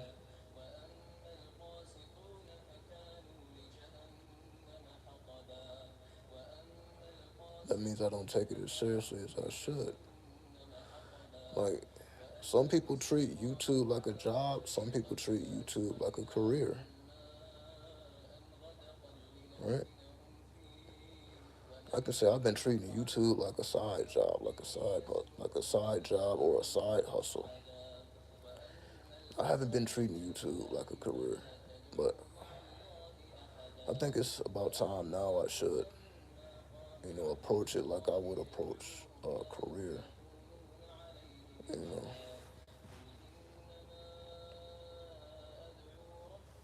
because when I approach it like I approach a career, yeah, that's what's gonna have me, making these hour-long live streams on a daily basis instead of feeling like an hour is enough or hours are good enough or hour is good enough. When in reality, yeah, it may be good enough, but again, if we're talking about doing numbers that we haven't did before and then reaching people we haven't been able to reach before, then yes, it's going to acquire an extraordinary amount of power, right? It's going to require an extraordinary amount of power. And we're talking about doing it on a daily basis, not just every now and then. We're talking about on a daily basis. So that's why it's more than just the topics and what's being spoken about. It's also about the energy, right?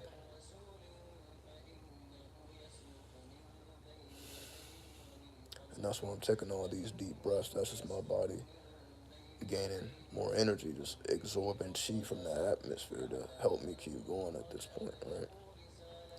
So that is me absorbing a large amount of chi. That's what we call the spirit element. You know that so that we can continue on. And I'm not sure. I need to find out when exactly am I going to stop.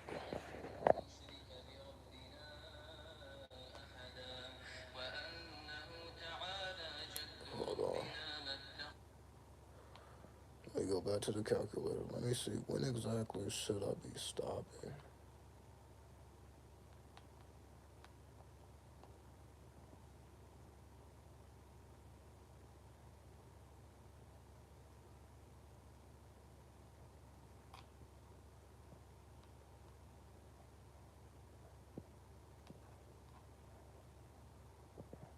Let's see.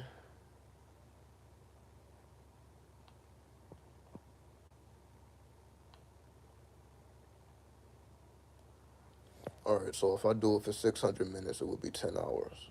So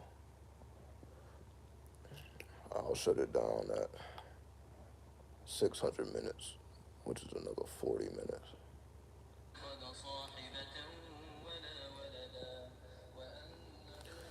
And then we would have officially broke the record for the longest live stream ever recorded on the channel. All right. Okay, so we got a goal to meet.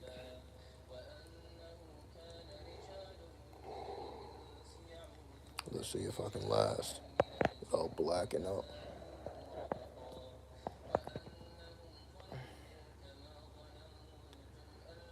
Because when we think about the number four, all right, you're going to say told you. Yeah, you're right. You're right. Yeah, you're all right. You're right. We're breaking records. We're breaking records, you know? Why not? You know? Why not? Why not? Why not? Just to show and prove the power of 93. That's what it is, right? We just got to show and prove that this is a force to be reckoned with. So that's why I'm pushing extra hard, and that's why, you know, no matter how tired or how sleepy I get, I'm going to make sure we make it to that 600-minute mark, you know? So,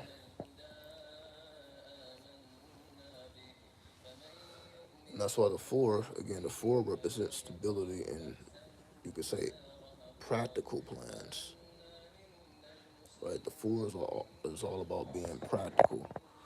The four is all about being on a schedule, right? So I'm just talking about the month of April, right? It's all about being practical, being on a schedule, but it's also the energy of the extraterrestrial, right? I'm sorry, it just looked kind of funny. I ain't gonna lie, it looked kind of funny though.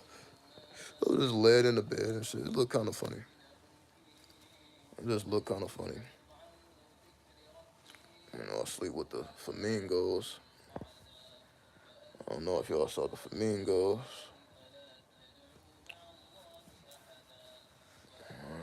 Hold on. Okay. It's not really showing, but yeah, that's a flamingo.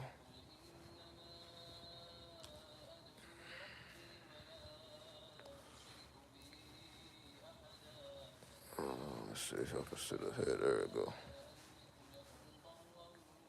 So it's a flamingo. I think it's actually this. Yeah. All right. That just looked kind of funny. I'm not gonna. I'm not gonna look at that angle. So it just look like I'm just laying in bed chilling. Like, nah. But as I was saying before, represents a number of practicalities about doing things that are practically obtainable. And what I mean by practically obtainable is meaning it's not somebody who's trying to be the next Donald Trump or Elon Musk or no, nothing like that. It's somebody who is just fine with being, let's just say, the manager of their company, the supervisor of their company. You know, things that you can actually obtain instead of let's just say, shooting for the stars and just letting the bullets land wherever they may. Right? Because that's more so the energy of the eight.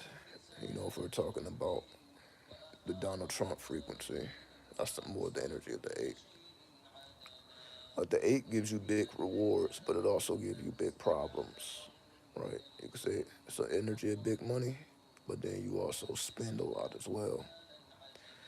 So the eight really teaches you about money, and that's what I mean by most people are not even prepared to handle large amounts of money because you don't even realize that you're going to be spending so much money in expenses. It's ridiculous, right? Meaning, when you start making more money, you start spending more. So, more money doesn't necessarily always equal to a better life or a better lifestyle because you are accumulating more bills, which require payment.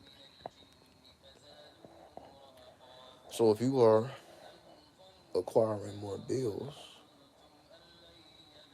it becomes even. That's why, wealthy people, money don't really bother them too much because they know how much they have to spend. So we may look at these people, and they're millions of dollars, for example, but they may have hundreds of thousands of dollars in expenses, tens of thousands of dollars in expenses, maybe even hundreds of thousands of dollars in expenses.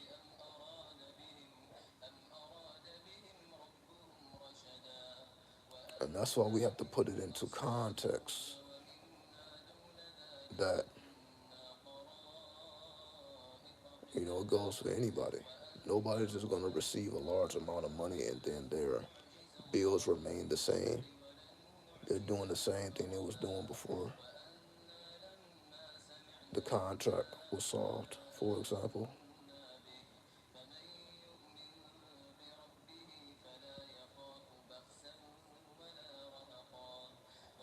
So you must understand the cost as well as the reward. So more money equals more bills, more money going out as well.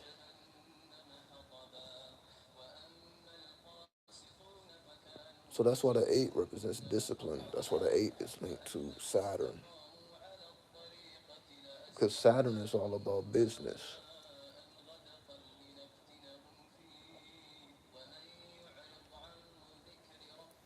And that's why Saturn is connected with Satan, because moralism doesn't come into the picture, right? Like when it comes to doing business or not doing business, and the determining factor is a person's morality, that's not even going to come up.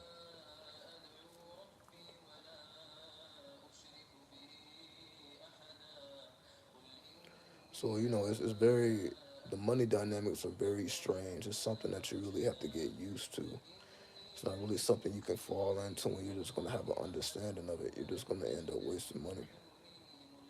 But if you truly understand the expenses that come with you desiring that $1 million or whatever your desired amount is, do you understand the cost of it? See, again, people are not thinking about the cost associated with, again, everybody would love to have just an extra $1 million.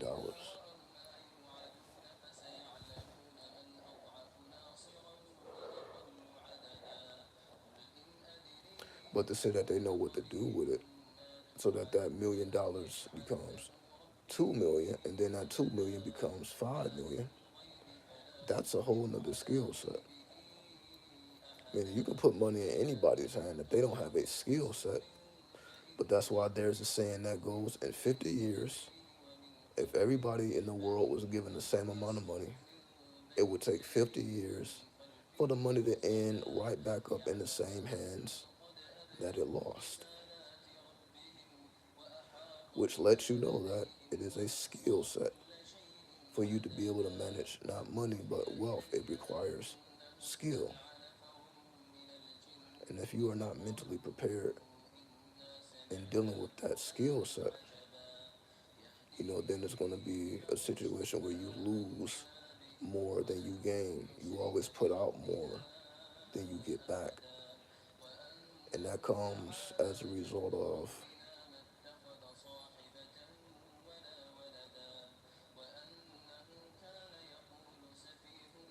the number 8 being misunderstood. So that's why we're working with the energy of the number 4, which keeps our feet on the ground, but it also gives us the ability to access extraterrestrial currents. And when we are able to activate extraterrestrial currents that we call downloads, your downloads must be filtered through your brain. And then all the various filters in the brain then give you a synopsis of how this is actually playing out. So, having access to the extraterrestrial and the stable gives you a truer idea of what we should really be pointing at again, which is the beings of the inner earth. There's no need to go outer space. We must go into our inner space. And going into our inner space allows us to see things for what they really are. It's not for us to get outside of ourselves, it's for us to get into ourselves. And in order to get into ourselves, we must understand that there is no need to look up to the sky,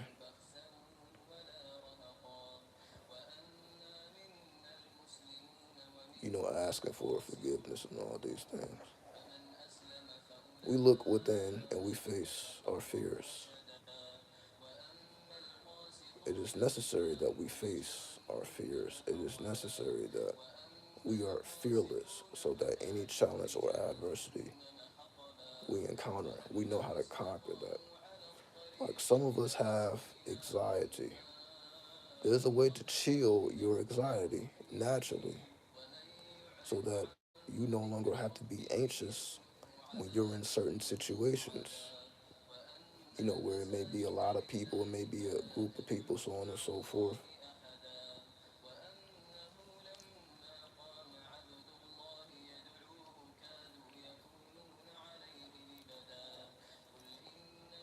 So if we are talking about the inner terrestrials, which are older than the extraterrestrials, And that lets you know where the keys are, as we call Shambhala. The goal is to enter into Shambhala, which is the center of the earth, which is also called a heaven. How do we know that? Because Pluto can be heaven or hell.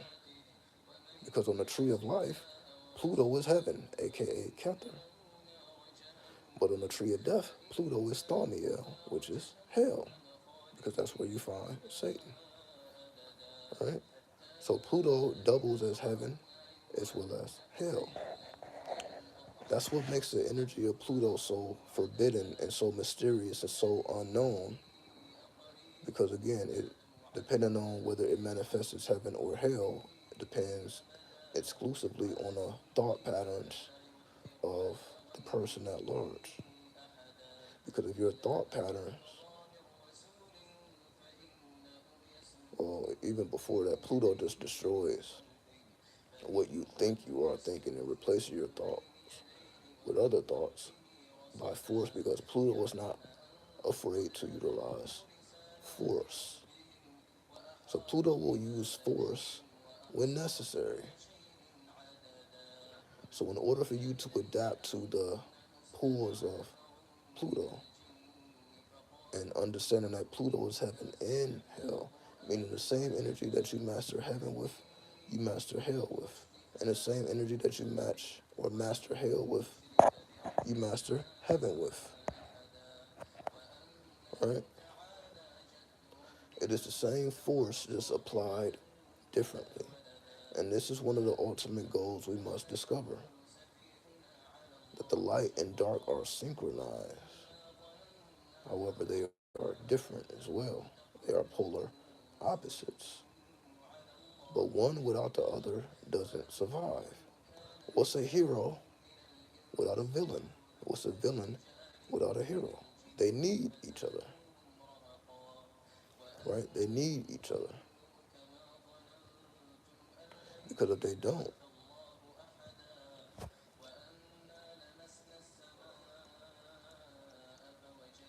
they can expect a, I don't even know where I was going with that. Trust me, my thoughts are not as easy to stay in a straight line now. It's getting real crazy now. I'm not gonna lie, it's getting real crazy now. But we gonna finish up these last 30 minutes. It's getting real crazy now. My coherency is dwindling. If y'all didn't notice, my coherency is dwindling. But we gonna fight it. We're gonna fight it through.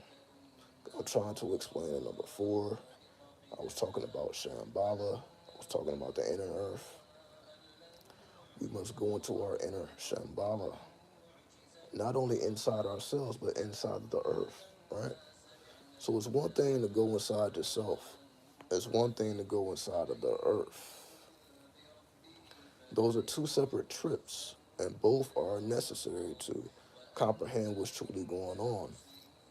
There are whole realities in the inner earth, just like there are whole civilizations, in the deep seas. There are whole civilizations in the deep seas. There's whole civilizations in the inner earth. Yet and still, we don't ever talk about that, right? All we're ever talking about is aliens. All we're ever talking about is extraterrestrials. Well, what about the inner terrestrials and the terrestrials underneath the sea? That's because they don't want you to know about those energies. They don't want you to know about those beings. They just want to keep your mind on outer space like that's the end all, be all. But it truly is not. You're able to see the depths when you are able to take that leap of faith into Shambhala. Because all you gotta do is break down the word itself. Sham, right? Sham. Sham has a couple meanings. Sham could mean, somebody being shammed out of something. But sham can also, represent a certain type of energy, a certain type of color. Like a sham rock, right? So what we really must comprehend, there's a reason. That's why I'm always talking about the forbidden worlds. I'm always talking about the forbidden because the forbidden is more real than the make believe. A lot of these things are pure make believe. So we have to be very careful in what we assume to be true and what we assume to be false, right? Because those things can switch very quickly depending on the observer. So it takes less than a moment to change your mind, right? So we must do the actual work. Shambhala can be considered a hell, but it can also be considered a heaven, where all the ancestors are. But if we are scared of it, the only ones waiting there is our own ancestors. Our own ancestors are there.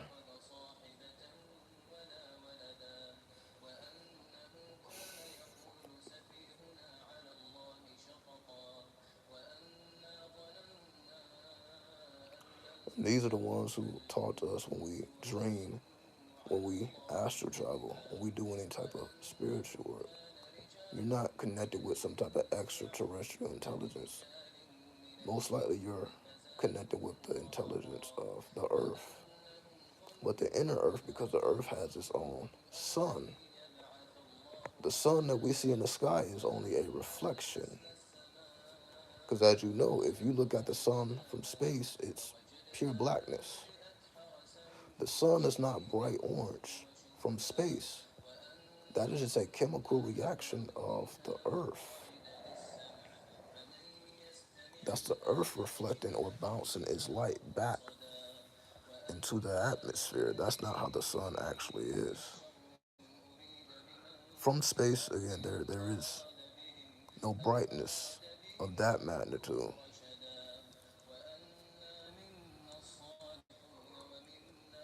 Excuse me.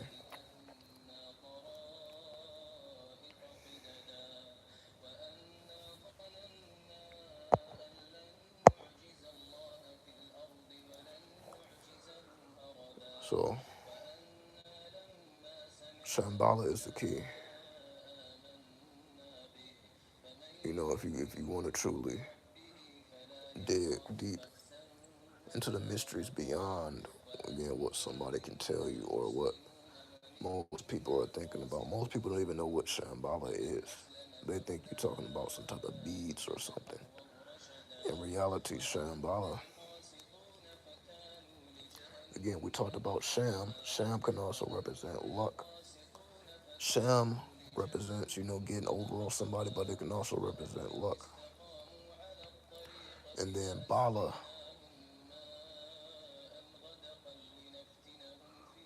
Bala represents,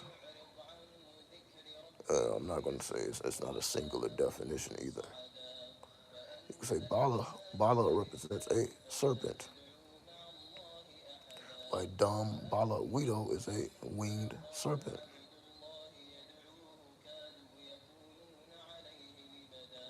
So we have the energy of the winged serpent as Bala, and then we have luck or goodwill as Sham.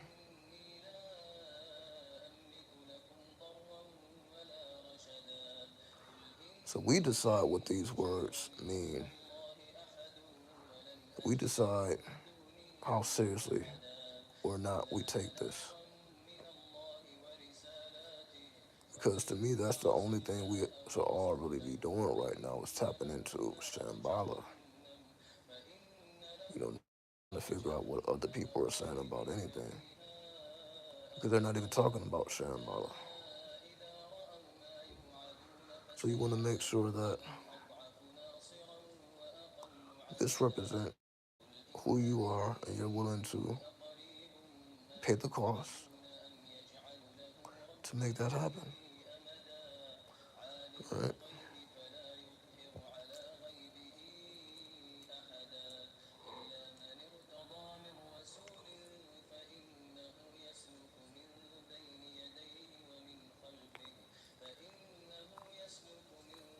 So I think I made myself clear about Shambhala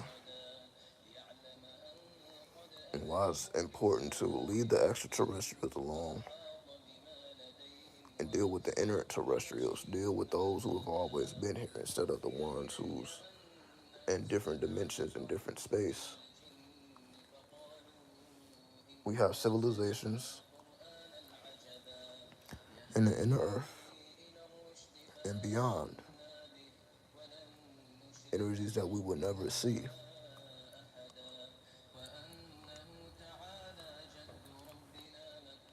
Certain secrets have to be maintained to keep public order. The secrets of Shambhala will interrupt public order. And they can't have that because we don't want to be you know, labeled a troublemaker.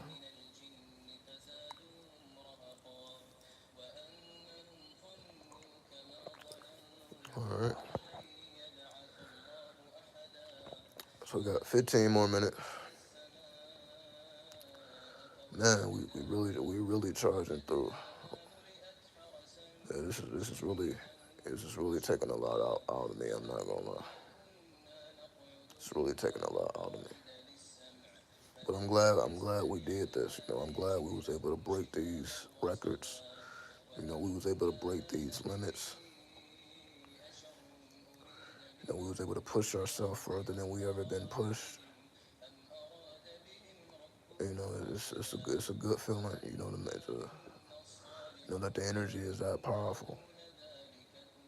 That when we synchronize, we allow ourselves to access this power.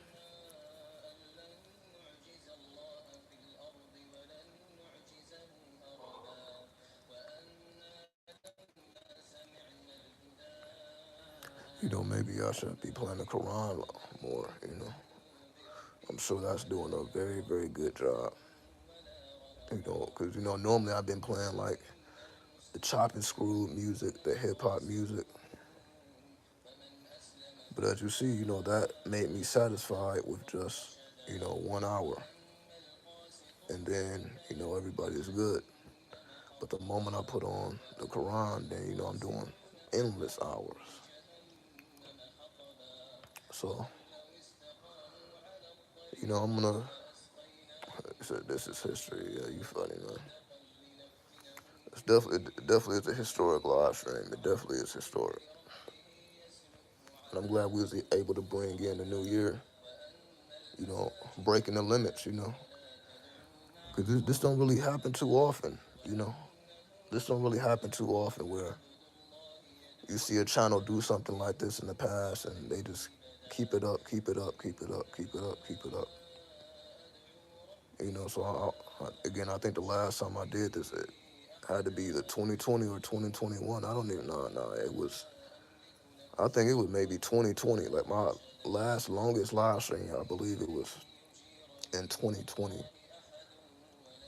So it's been almost 3 years. I'm officially 93. Yeah, yeah, yeah. You funny, man. Oh, man. I appreciate the love, you know.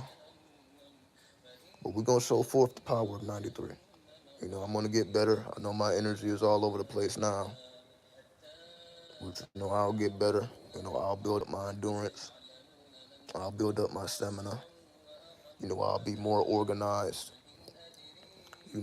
So we can be, on point and navigate through topics in a more constructive fashion. This was more like a freestyle all over the place. We done went from here to there, so on and so forth.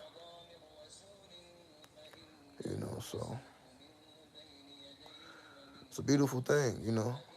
I can't really celebrate too much right now because my energy is low, but I should be good, once the sun goes down and, that moonlight hits, and then we'll be right back at it. We'll be right back at A1. So yeah,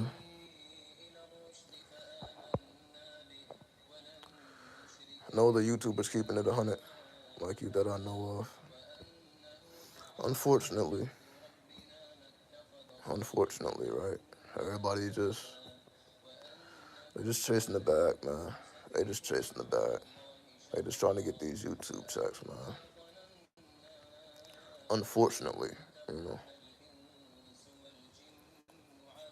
But you see, you know, technically one of the originators, you know. YouTube came out in 2005. I've been putting out content since '07, so I've been around since literally the beginnings, just about the beginnings, you know. So I can call myself a YouTube original, and there really ain't too many of us left, especially, you know, doing talking about these type of things and giving out this amount of energy. It's not too many of us left, if any at all, you know, other than myself. And again, that's why I don't compare myself to anyone else, because I'm like, yeah, you know, show me a 14-year-old video, and you know, they're not going to be able to show that.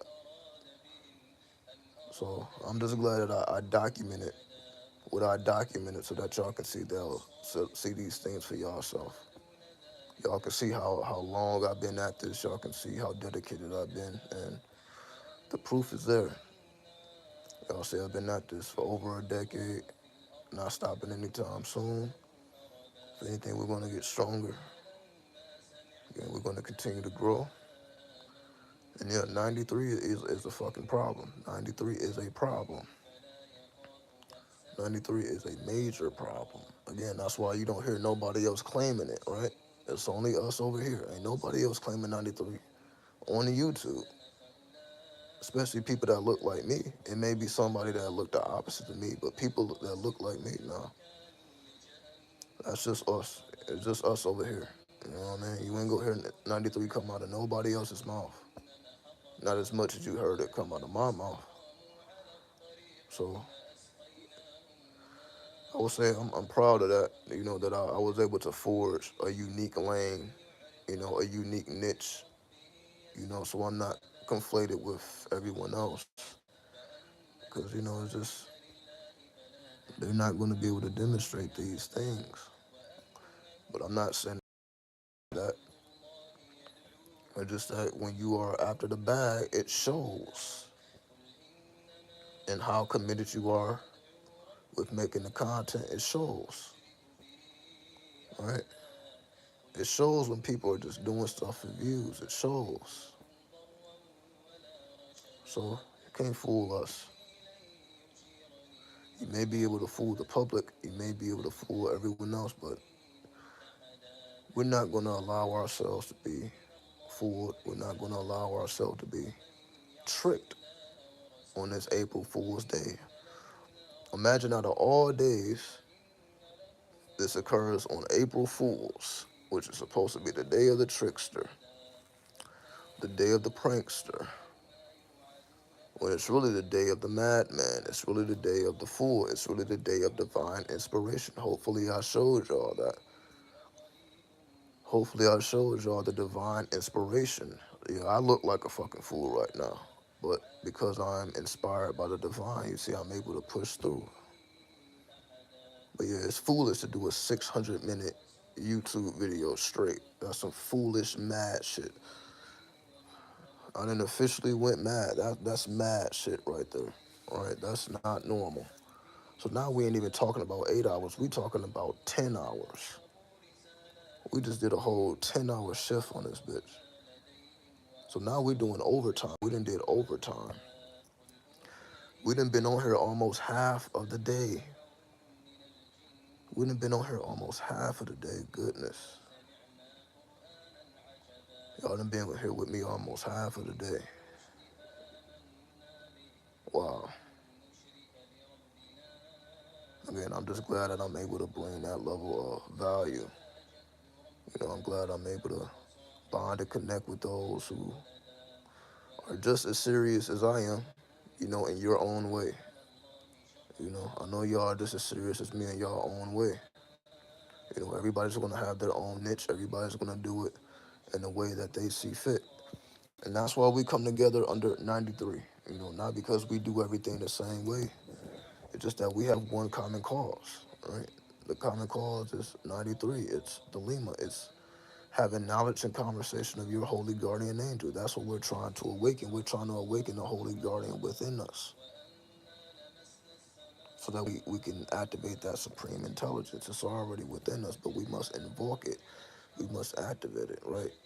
We must pursue the great work, which is going through death and being reborn. It's like rising up out of a tomb. We are literally rising up out of a tomb. You're literally waking yourself up from the darkness. You're really waking yourself up from a major sleep. And you become more and more aware of who you are as a whole, not who you are as a person, who you are as a whole, which is a soul. This is us getting familiar with our soul, because that's what links us. We're all linked. 93 links us from a soul level. So it's not a way of thought, it's a soul level. Again, the goal is to accomplish your true will, not your true will, which is soulful. So you're here to expand your soul. You're here to give to the world. And as long as you continue to give to this world, you don't have to worry about taking nothing because people will be willing to give to you like you give to them. That's all. You ain't got to chase the bag when you have the ideas that generate the bag. When you have the ideas that generate the bag comes to you instead of you pursuing the bag and having to do somebody else's bidding. Stop chasing the bag. Let the bag come to you. The bag comes to you when you have the ideas. That's bag worthy. You must have bag worthy ideas, in which we all do, as long as we allow ourselves to detox and cleanse and see clearly and have that bird's eye view of the entire situation. Because that's when the soul, see, right now I'm operating from the soul. I'm not operating from just the strength of the body or anything. Again, no food, no drink. So the only fuel that I have is the soul light. So I'm operating directly from my soul light. And that's what I mean by having light. So I know y'all be hearing me saying that all the time. You gotta have light. You gotta have light. This is what I'm talking about. Because sometimes you're gonna feel like this when you encounter spirit. When you're in your dreams, you're gonna feel so tired that you don't even want to get out of the bed. But you realize, damn, I'm dreaming. I gotta make something happen. Right? That's how it has to happen.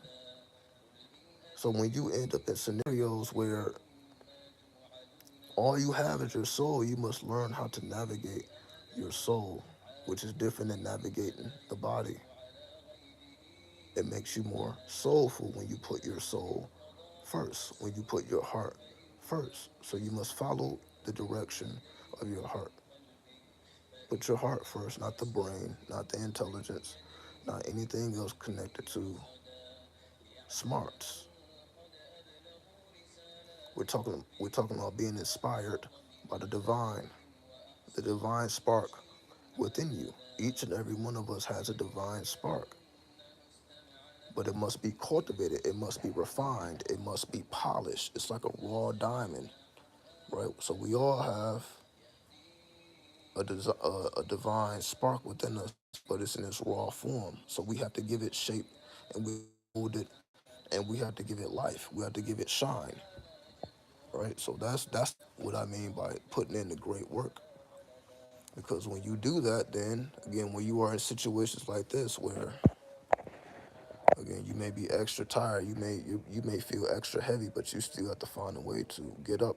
You still have to find a way to interact with the spirits so that they remember who and what you are, because you have enough light. So the only thing that's running me right now is light. This is just pure light, as you see. No food, no water. This is just pure light. The fact that I haven't just fell asleep right in front of y'all face, and then I actually made it to 600 minutes. That's just pure light. Because I've been putting in the work. That's all. I've been putting in the work. So that's why I'm able to break the records, because I'm actually putting in the work. I wouldn't be able to break no records if I wasn't actually putting in the work.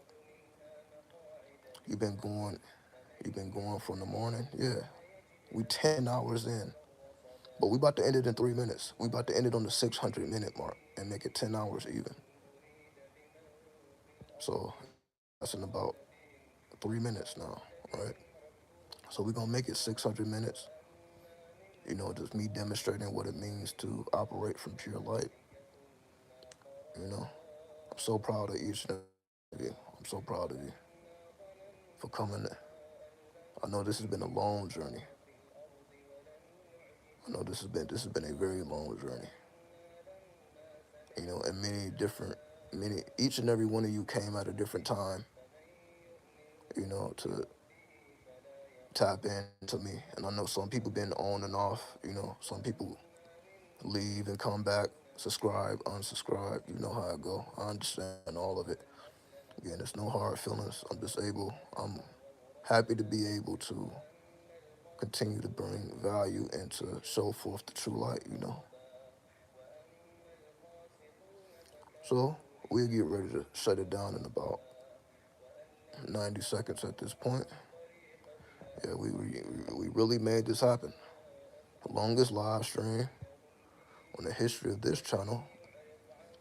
Probably one of the longest live streams on YouTube in this niche. So of course there's people who just be live streaming 24/7, but they're not actually speaking. They just maybe playing music or something, right? But we gave y'all 10 hours, and I try to keep it interesting, keep it valuable, and just not just bore anybody to death. Just to give you new life. So it's good. It's good. It's good. 93 is where it's at. As we always say, love is the law.